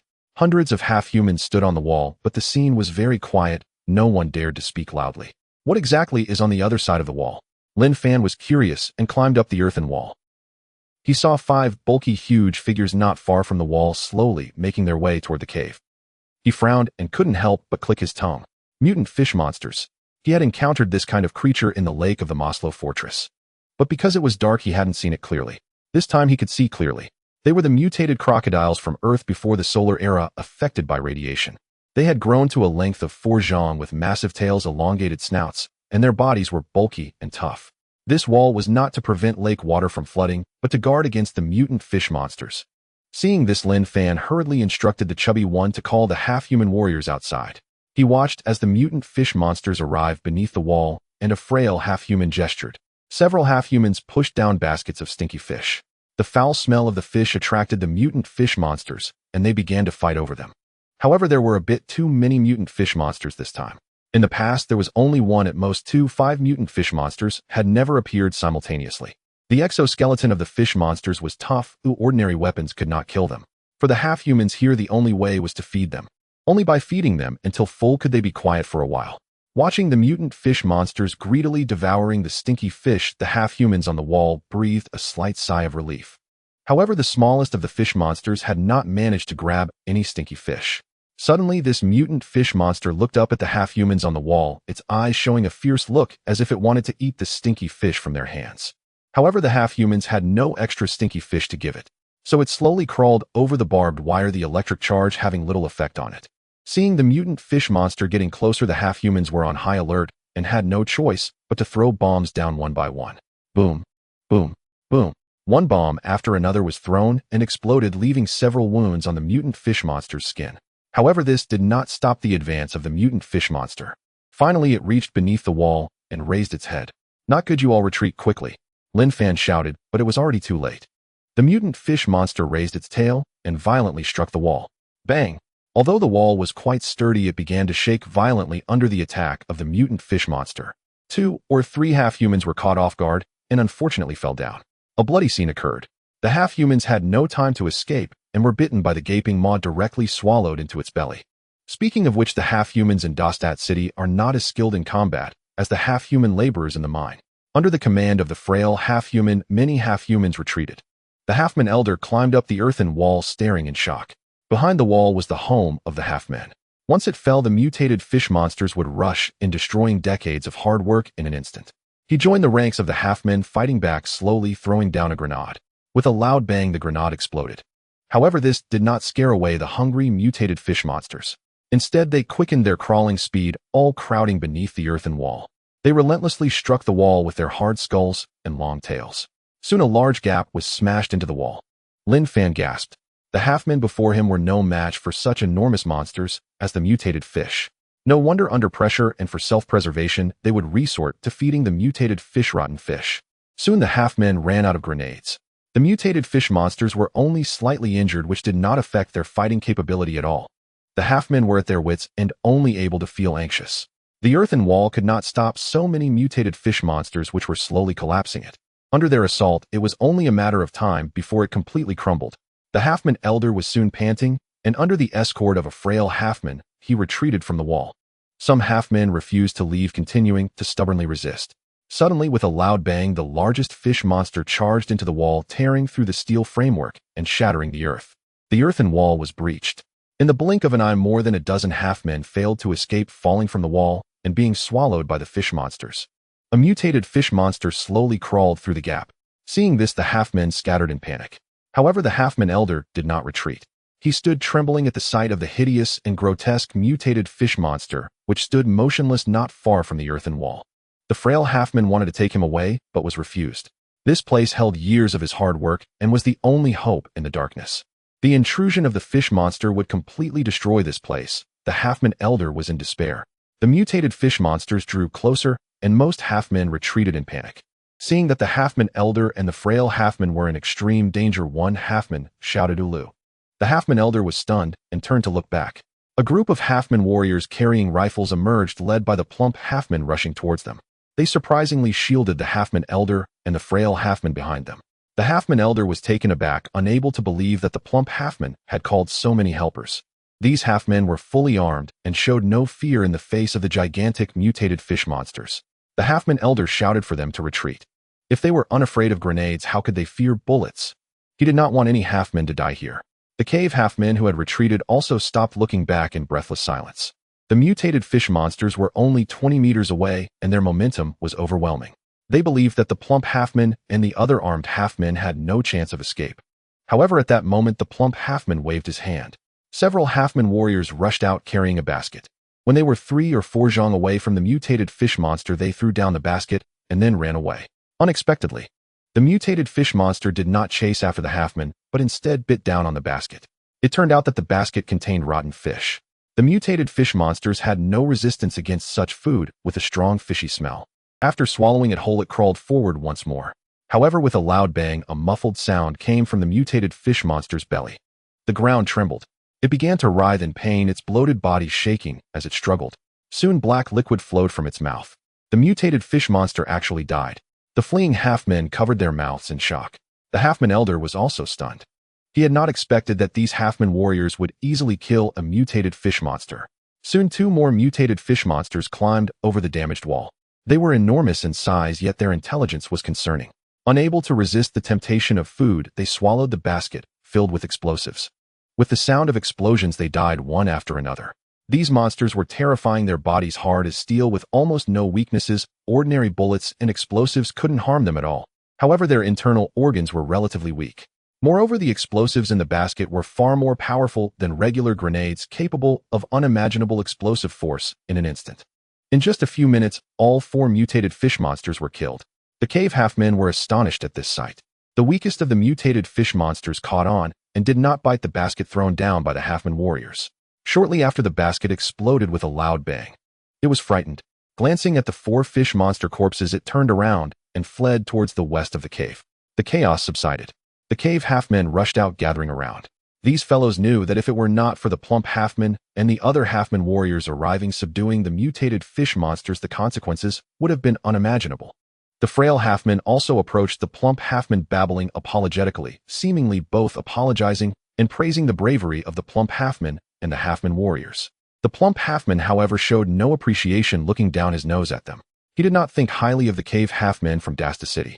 After all, they had offended Ulu, which was nearly an unforgivable sin. Ulu reveal the path to salvation. The plump halfman coldly spoke in the halfman language. He told the halfmen of Dasta City that both he and the halfman warriors were followers of the Ulu deity. All of this was merely the kindness and blessing of the Ulu deity. The surrounding halfmen found this strange as they did not believe in the existence of the Ulu deity. Only the halfman elder slowly walked to Linfan, looking up at him. He realized that Linfan was the true savior of himself and the other halfmen. The halfman elder said, "Thank you, human. You saved us." "You are too kind." Linfan smiled slightly. "My name is Vahana." The halfman elder said, "I deeply apologize for the previous offense." "No need to mind, I won't take it to heart. Your request has been carefully considered." Vahana pondered slightly, but at this moment a halfman rushed over, exclaiming in horror. He appeared very frightened, his body trembling. Vahana furrowed his brow, his expression grave, even more so than during the invasion of the mutated fish monsters. "What happened?" Linfan asked. "A big incident has occurred." With that, the halfman elder hurried back with the other halfmen. Linfan followed closely behind with the halfman warriors. Deep in the cave, a scorching wave surged, and the temperature within 200 meters suddenly rose. The stagnant water in the depression evaporated completely. At the source of the heat wave, a figure bathed in red light faintly appeared. The original halfmen of Dasta City had all retreated, not daring to approach. "The sphere!" Linfan exclaimed in shock. The figure glowing red was the sphere. The spacecraft from the Ares constellation stood a full 30 meters tall. Yet it had been completely devoured by the sphere, leaving only an empty steel frame. The hard alloy beneath it had also turned red. Seeing the monster emitting red light, the halfmen of Dasta City were filled with terror. They were puzzled as to what that thing actually was. The halfman elder looked at decades of hard work disappear, collapsing to the ground, covering his face and crying. This was an ordinary spacecraft left by the Ares Colonial Merchant Group. Although it was dilapidated and rusty, unable to start, it represented decades of the halfman elder's hard work. For his kin, it symbolized hope. After researching and exploring the vast knowledge of the Ares people, Vahana hoped one day to repair it. He had never expected that the fishing vessel spacecraft would be devoured. The sphere, burping with a full belly, yet its eating did not stop. After finishing the main body of the fishing vessel spacecraft, it began to consume its base. However, Linfan looked at the weeping halfman elder beneath him, feeling quite guilty. He had not expected that while these fellows were dealing with the fish monsters, the sphere would devour the painstakingly repaired spacecraft. Linfan shouted loudly at the sphere, "Sphere, stop it now." Although it was noisy, the sphere still heard this familiar voice. It dropped the metal it had in its mouth and looked up at Linfan. With just a moment's hesitation, it lowered its head again and continued to consume the metal. Its body turned the color of hot iron, beginning to swell slowly. Usually obedient, this time the sphere ignored Linfan. Linfan found it strange, muttering, "What is happening?" Ding! The Interstellar Scavenging system was activated. The system's voice came, "Master, the scavenging pig is beginning to evolve." "What's going on?" "It has devoured some rare metal elements from the fishing vessel spacecraft. From mid-development in the Cubs to the Cubs advancement stage." "Yes," the system's voice continued, "its body has entered a state of overload during evolution and is now in a rampage, unable to stop." Overload. At that moment, the halfmen of Dasta City surrounded Linfan. Upon seeing Linfan's actions, they guessed that the monster was brought by him. They feared he was the culprit who had destroyed the fishing vessel spacecraft. The frail halfman glared at Linfan with resentment, his eyes full of indignation. He had not expected that Linfan's arrival hid a huge conspiracy, and the true purpose was actually the spacecraft. Under his lead, the cave halfmen surged out, surrounding Linfan. Under Linfan's orders, the halfman warriors were not allowed to attack the halfmen of Dasta City. Meanwhile, the cave halfmen charged at Linfan in waves. They hurled insults and even threw stones at Linfan. The plump halfman was very angry and wanted to stop them, roaring loudly. However, his voice was ultimately drowned out by the noisy cries of the cave halfmen. At that moment, a loud boom was heard. The steel structure collapsed and a wave of heat surged. Neither the cave halfmen nor the halfman warriors could withstand the high temperature and fled in panic. When they turned back, they saw the sphere. The sphere's body was bright red, no longer the docile creature it used to be. Looking at the cave halfman, it bared its teeth, and the fury in its eyes burned like flames. Despite being in a rampage state, upon sensing the cave halfman's hostility towards Linfan, it instinctively sought to protect him. The sphere slowly approached the direction of the half-human. Moreover, the temperature continued to rise, and if this continued, they would likely be burned to death. There were only two paths to escape, one blocked by the sphere, and the other leading to the great swamp where mutated fish monsters roamed. Although he didn't know what exactly it was definitely 100 times more terrifying than the mutated fish monsters. Therefore, they fled towards the direction of the great swamp. Faced with the life and death of the half-humans in the entire cave, the half-human elder trembled as he came before Linfan. Bringing himself to confront the heat wave, he grabbed Linfan and begged, "Noble human, I implore you, spare my kin." Linfan was taken aback as well. It wasn't that he intentionally let the sphere run amok, but rather that it couldn't control itself and had gone berserk. He took a deep breath and said, "I'll do my best." The half-human elder's body trembled, and he bowed to the ground, saying, "My lord, I am willing to bear all consequences for my offense against you."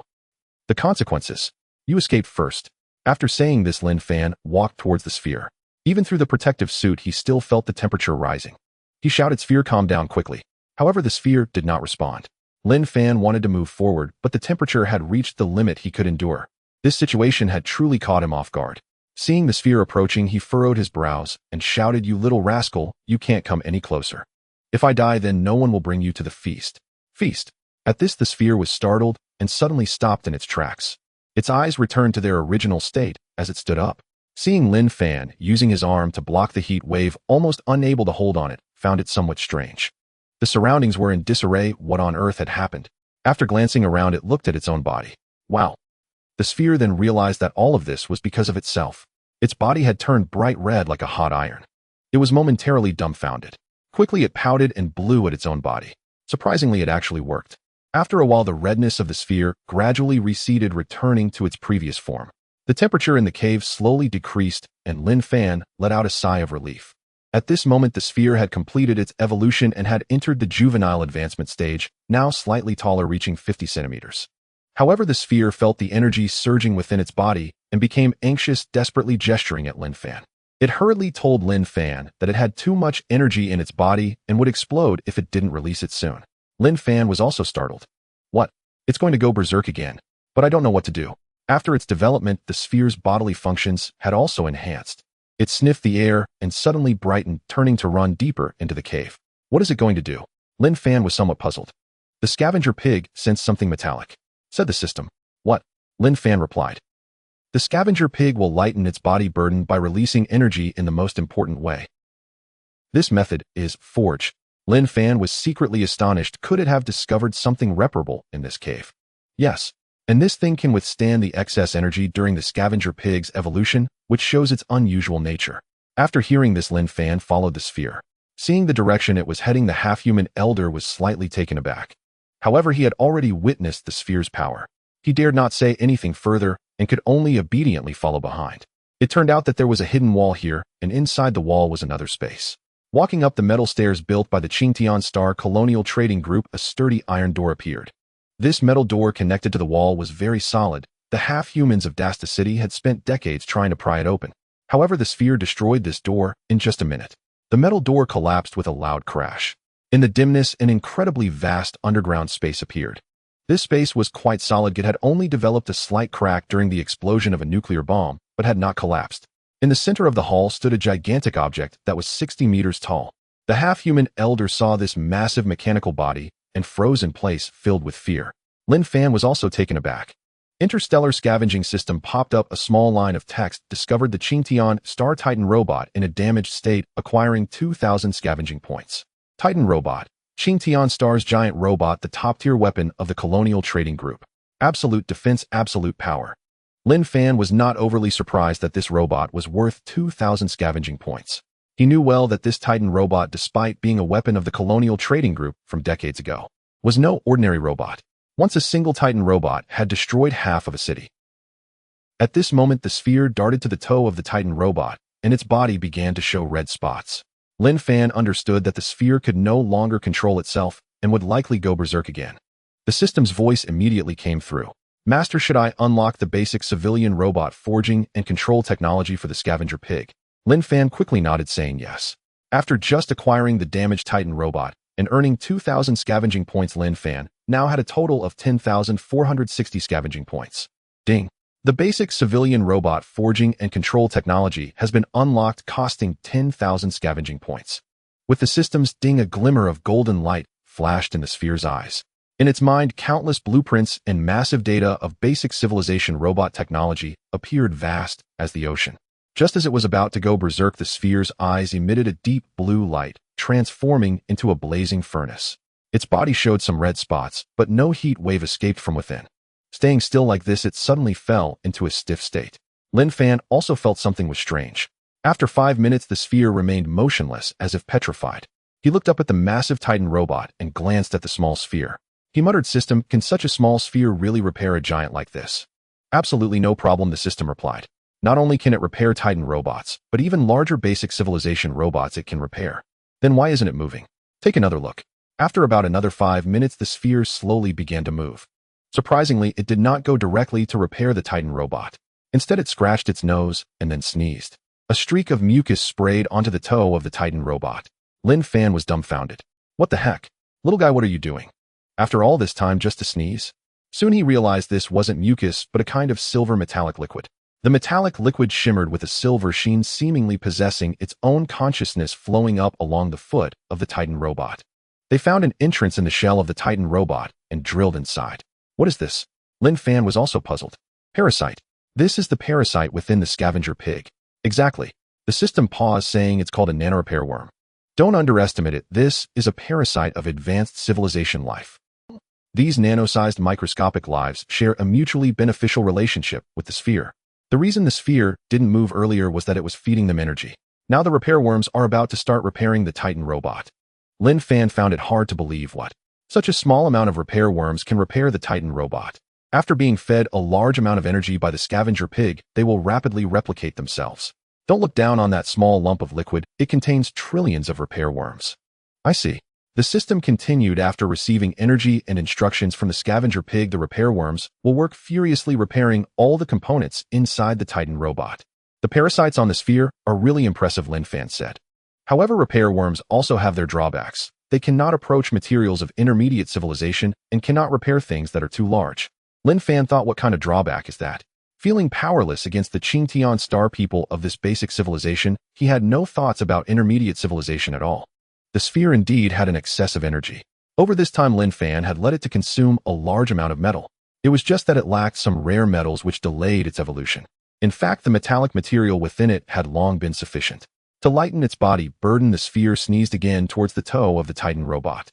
What Linfan couldn't see was that within the massive Titan robot's body, it was filled with repair worms. They moved freely among the atoms. For them, all they had to do was correctly align the misaligned atoms in the Titan robot's components and replicate the excess metal materials into their own little followers. Not knowing how much time had passed, a large army of extremely tiny repair worms launched a full-scale assault on the control module of the Titan robot. Negative electrons were their weapons. Under the fierce attack of the repair worms, the defenses set up in the Titan robot by the Chinyong star collapsed. However, many repair worms also died from exhaustion of energy. Subsequently, the sphere climbed up the body of the Titan robot, opening its long-silenced heavy element fusion energy furnace. It then plunged its fingers into the energy furnace, causing a massive surge of energy to flow in. Bang! A loud sound echoed. The Titan robot's body remained motionless, its parts still undergoing repairs. After all the damage it sustained during the war was no trivial matter. At this moment, the half-human elder's shock had reached an indescribable level. He had once witnessed the Chinyong Star Colonization Merchant Group attempt to repair this giant robot. However, before they could finish the repairs, they were defeated in the war. It was unimaginable that this monster, even smaller than a half-human, effortlessly rebooted the Titan robot's energy system. Moreover, under the influence of that silvery metallic liquid, not only did the Titan robot's eyes regain their former luster, the parts within its metal shell were moving, emitting faint creaking sounds, and even the external dents were slowly restoring. What on earth was happening? The half-human elder believed he had studied much of the knowledge and technology left by the Chinyong people. However, this miraculous phenomenon far exceeded his understanding. At this moment, Pang Dun and the half-human warrior appeared in the underground hall. They had long grown accustomed to such sights, their faces filled with awe and reverence. Seeing the half-human warrior's unwavering faith, the elder seemed to realize that during the dark years of servitude, there had never been a moment of hesitation or confusion. A flicker of doubt arose in his heart, a crack appearing in his formerly steadfast belief in science. Looking up at the sturdy human figure, he murmured, "Ulu, Ulu." The luster in his eyes gradually faded. The faith he had fervently pursued was crumbling. He recalled how Linfan effortlessly saved the half-human from the mutated fish monster and halted the ferocious creature that devoured metal. And now he had repaired the top-tier robot of the Chinyong Star Colonization Merchant Group. Could it be that Moda's faith was correct, and he had truly found the legendary Ulu deity? The half-human elder approached Linfan, tremblingly, gathering his courage to touch him.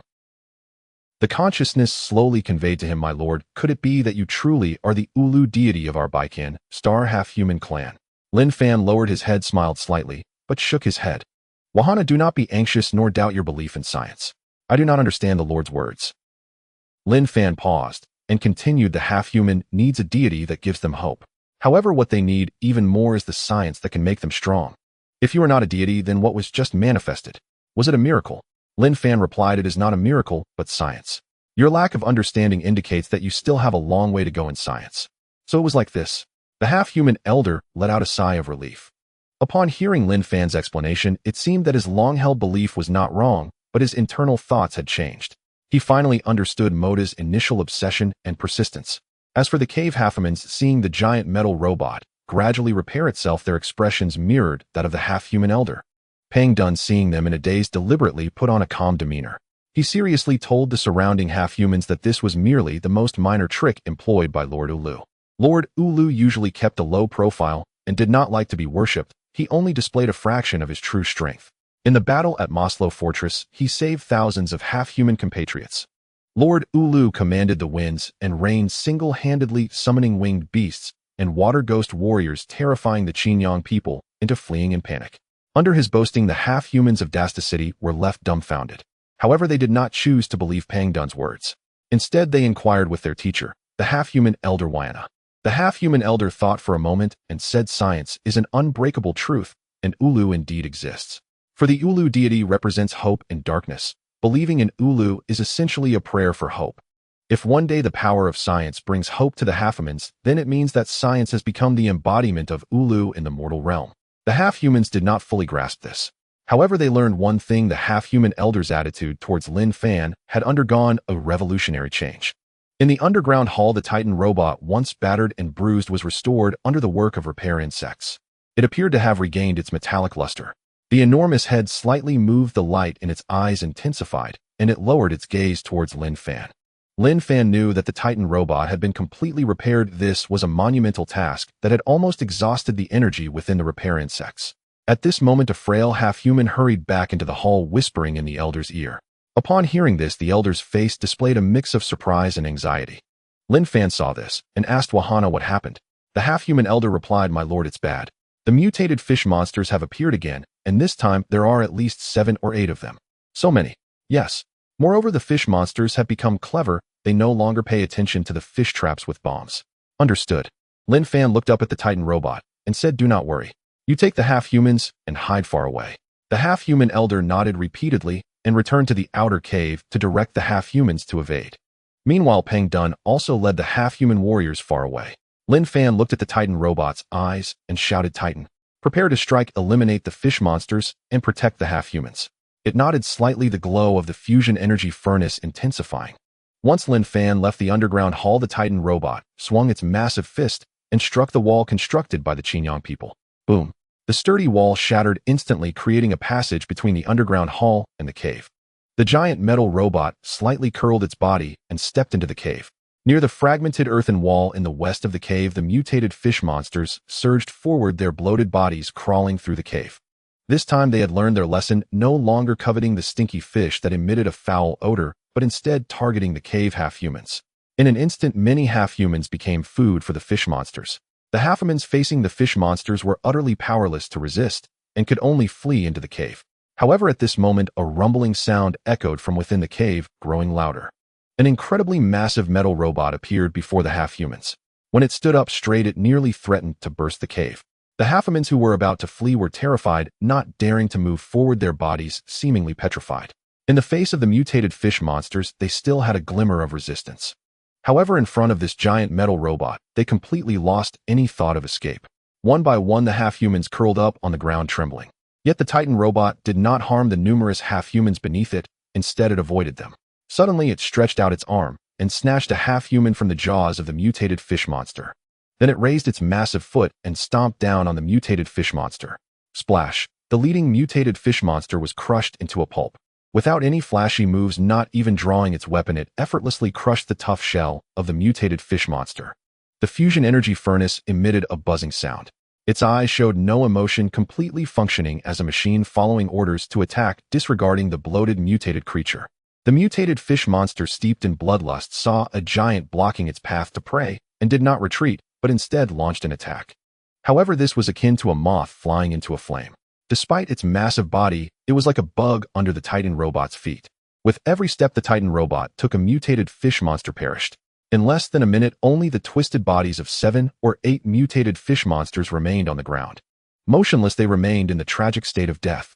Subsequently, the Titan robot gently placed the half-human it held on the ground and looked towards Linfan in the distance. The light in its pupils gradually faded, shifting from combat mode to guard mode. In that moment, the cave half-humans in Dasta City finally understood the Elder's words. The Ulu deity truly exists, for this human before them embodies it. Ulu represents the only hope in darkness and is the great deity that wields the power of science. It turned out that this was not contradictory. They all surged forward, looking at Linfan with reverence. The half-human elder also cautiously took a step forward and bowed to Linfan. Linfan, somewhat puzzled, asked, "Wahana, what do you want to do?" The half-human elder replied, "My lord, I wish to lead my kin to follow you to that city of half-humans. Have you really thought this through?" The half-human elder nodded. He said, "Lord Ulu, now my kin all believe that you are the deity who wields the power of science. And I believe that Moda's persistence was also correct. The half-humans need Ulu, and you are the light and hope in their long night." "What?" Linfan was taken aback. A deity wielding the power of science. Hearing the half-human elder say this, Linfan felt like a charlatan. He coughed twice, wanting to explain. The half-human elder, seeing Linfan's troubled expression, quickly prostrated himself on the ground. Dasta City. Winged beasts circled in the sky. A gigantic robot appeared over this devastated city, marching step by step toward the north. Behind it were hundreds and thousands of Baiken star half-beings. Among them was the old half-being Wayana. He glanced back at the city. His feelings were quite complicated. Dasta City was the place where his dreams took root and blossomed, just like when he left Baiken star many years ago, filled with reluctance. However, the city he was heading to carried all his ambitions and hopes for the rest of his life. After taking a final glance, he finally turned and left. More than 10 days later, the half-beings of Dasta City walked over the lifeless land and finally arrived at Heavy Iron City. From the outside, the city did not seem special, but upon entering, Wayana and the other half-beings were astonished. Here, half-beings did not need to cower in caves, but lived openly. The city was fortified with ramparts and watchtowers. Traps and tunnels were set up at the checkpoints. The half-being warriors patrolled in an orderly manner in the trenches. As they entered the heart of the city, they saw 2 heavy tanks. The half-beings from Dasta City mistook these human heavy equipment for invading human territory. Thus, they hurriedly sought to hide. To their surprise, half-being heads popped out from the tank's hatches, saluting Linfan and Fat Dun. The half-beings from Dasta City clicked their tongues in wonder. However, this was just a small corner of the city. They saw much more. In the river valley in the west of Heavy Iron City, half-being farmers cultivated vast fields. In the northern industrial area, half-being workers operated nuclear power plants and compressed coal factories. In the coal mining area, half-being miners worked tirelessly. This was a city belonging to half-beings. Wayana was filled with amazement. He knew that the half-beings here were taken by Moda from Dasta City, who later became slaves in the mines. These folks had not received education and were in a state of ignorance. Yet at this moment, they were bustling about on the production lines, working fervently. His heart was shaken. It turned out this was the URU from the Legends of Baiken star. The revived city before him was truly a magnificent miracle of URU. At that moment, he felt ashamed of his past arrogance and a deep reverence for the power of URU. The remaining half-beings were mostly his students, who had always regarded the rise of half-being civilization as their aspiration, living deep in caves, exploring and researching vast knowledge. However, after so many years, their hearts had begun to feel lost, despite their achievements being astonishing in the process of half-being civilization. Yet the deeper they studied the world of science, the more insignificant they felt. That was a sense of despair and powerlessness. Perhaps a lifetime of effort, even generations of effort, could not bridge the vast chasm between them and the civilization of Chinyong star. In the tumultuous ocean of science, they could only sigh in despair, even afraid to step onto the shore. This confusion and pain had not dissipated, gnawing at the hearts of these half-beings, devouring their humble beliefs. Until the old half-being Wahana spoke those words. URU exists in the world. Science is divinity. Until now, stepping into this city called Heavy Iron City, light shone again in the darkness, and hope rekindled in confusion. They discovered that their voyage across the ocean of science was not lonely. Having witnessed the mercy and might of URU, they seemed to find a towering lighthouse amidst the ocean. Night fell. Wayana arrived at the base. His excitement was uncontrollable. Linfan was also curious. This old half-being was not young anymore, having traveled such a long distance, yet he still came over with great enthusiasm at night. He asked, "Wahana, why are you here so late?" The old half-being replied, "Sorry, my lord. It's just that my students and I can't wait any longer." "Can't wait? What do you want to do?" The old half-being replied, "We want to join the half-being factory, work together, and rebuild this city." Linfan smiled after hearing this. He said, "No. There are more important things you need to do, and only you can do them." "What is it?" "The half-beings in Heavy Iron City have gathered quite a few tanks, some of which are not heavily damaged." Linfan continued, "I want you to lead the half-beings to build a tank repair factory specifically for repairing tanks." The old half-being thought for a moment and said, "My lord, this is not easy." "I know," Linfan replied. "But aside from you and the half-beings from Dasta City, no other half-beings can accomplish this." Wayana gritted his teeth and firmly said, "I understand. In addition, you will also be responsible for researching the factory's facilities and training a group of half-being technicians." "All right." Linfan looked at Wayana and said, "We don't have much time left. Before the Chinyong people arrive, the half-beings must possess great strength." Wahana's pupils shimmered with a glimmer of light, saying, "Wayana and the other half-beings will definitely give our all." Within a couple of days, the half-beings from Dasta City settled in Heavy Iron City. Compared to the damp caves, the environment in Heavy Iron City was much better. They no longer needed to crowd into small spaces nor worry about mutated fish monsters. Wayana led the half-beings from Dasta City and gathered quite a few half-being workers, arriving at the tank factory in the north of Heavy Iron City. This place had already collapsed halfway, with the machine bases buried beneath broken walls. With the effort of the half-beings, they quickly cleared the ruins and restored it to its original state. Wayana and the half-beings from Dasta City started working with great enthusiasm, even more exaggerated than the half-being workers. They threw themselves into the research and modification of the tank repair factory. Wahana's research on machinery had reached a high level, and they even dared to repair the Chinyong Star People's aircraft, let alone these tanks. What they needed to do was just to disassemble the tank parts and reassemble them, which was much simpler than production. Finally, the production line of the tank repair factory was transformed. Although they had not completely mastered tank technology, they slowly figured out how to replace damaged parts and handle simple failures. As for the compressed coal factory, that was even less of a challenge. Under the guidance of Wayana and his students, the production line of the half-being factory was integrated and optimized significantly, with operational efficiency once again improved. And Akuin also became Wahana's student. Although at first influenced by his grandfather, he felt repulsed and disliked this old half-being who did not believe in URU.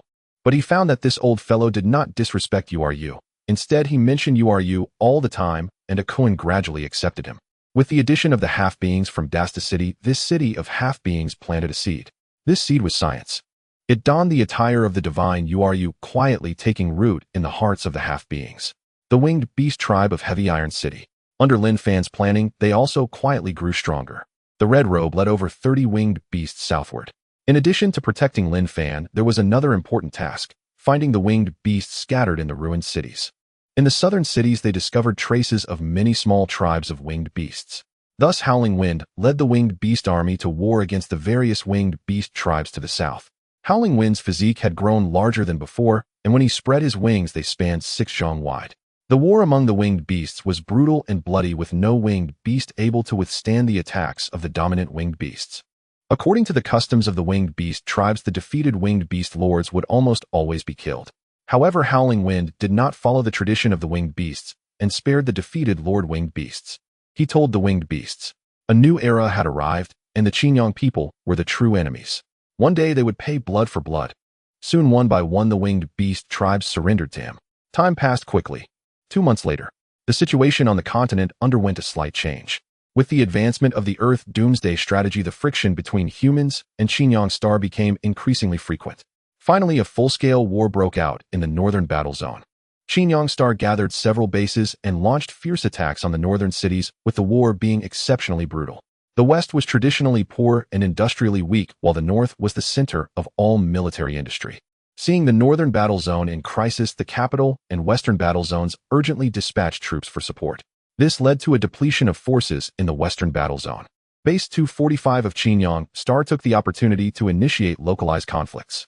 Unlike the peaceful Heavy Iron City, the western lands were shrouded in smoke and war clouds.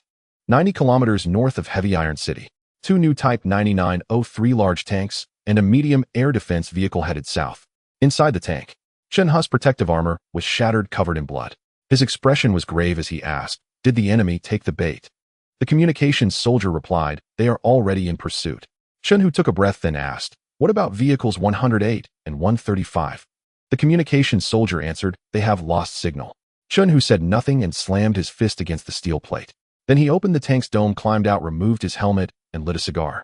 Captain, you can't smoke. There might be nuclear radiation outside, the young communications soldier said. At this point, who cares about nuclear radiation? We must lead them south. Only then can the main force quickly retreat back to Stonehelmet City. Do you understand? Understood. But what do we do now? The communications soldier said. They are too fast and we can't shake them off anymore. Old Bull, how far is Heavy Iron City? Chunhu asked. About 80 kilometers more, replied the old tank driver. Full speed ahead. If we're lucky, we can reach Heavy Iron City, Chunhu said. In such a big city, we can have some fun with these tin cans. The old driver said, our defenses outside Stonehelmet City are likely to collapse entirely. Is this still meaningful? I don't know. But we can delay for a while at least, Chunhu said. The young communications soldier took a deep breath and said, once we reach Heavy Iron City, what can we do? Without reinforcements or supplies, we are just waiting to die. As soldiers, dying on the battlefield is our destiny, Chunhu said, a hint of a smile appearing at the corner of his mouth. Heavy Iron City base. The winged beast in a red cloak landed in front of the heavy truck, emitting a series of low growls. The reconnaissance soldiers of the winged beast were monitoring the movements outside Heavy Iron City. Linfan already knew. Dozens of kilometers away, the robotic squad from Chinyong Star was advancing towards Heavy Iron City. Their purpose was not to invade Heavy Iron City, but to pursue the retreating tanks that had come here. What on earth happened? The army had retreated to this extent. Linfan pondered for a moment, finding no answers.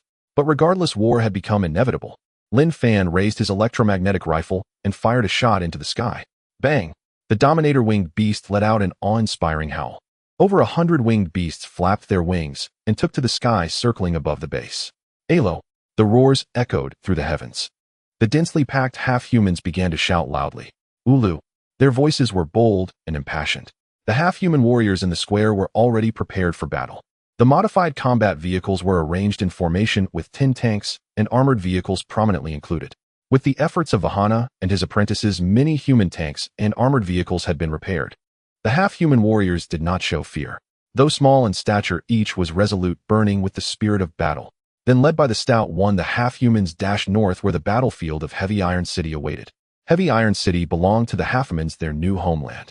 It was a place imbued with their efforts, a repository of their hopes for the future. They would never allow the Chinyong Star people to set foot on this land. The invaders were formidable, but for the half-human clan, there was no retreat, only a fight to the death. The howling wind in the sky observed the movements of the troops on the ground and let out a long howl. It soon surpassed the pace of the halfhumans, leading the winged beasts to reach the northern part of Heavy Iron City first. In addition to the winged beast army and the half-human infantry, the robotic battalion appeared. Da-da-da. The water ghost emerged outside the base, making strange sounds as it drew its butcher's knife. Then over 50 Butcher-class robots surged out from the base. With the butcher's knife raised on their right arms, the Matrix artillery was already set up. They were all mindless war machines. These Butcher-class robots were discovered by Yuz in the robot warehouse, and it took 2 months for the spherical device to repair them. The original scrap metal once again shimmered with a glimmer, and now it would be put to use. They were no longer the war slaves of Chinyong Star, but the robotic battalion loyal to Linfan.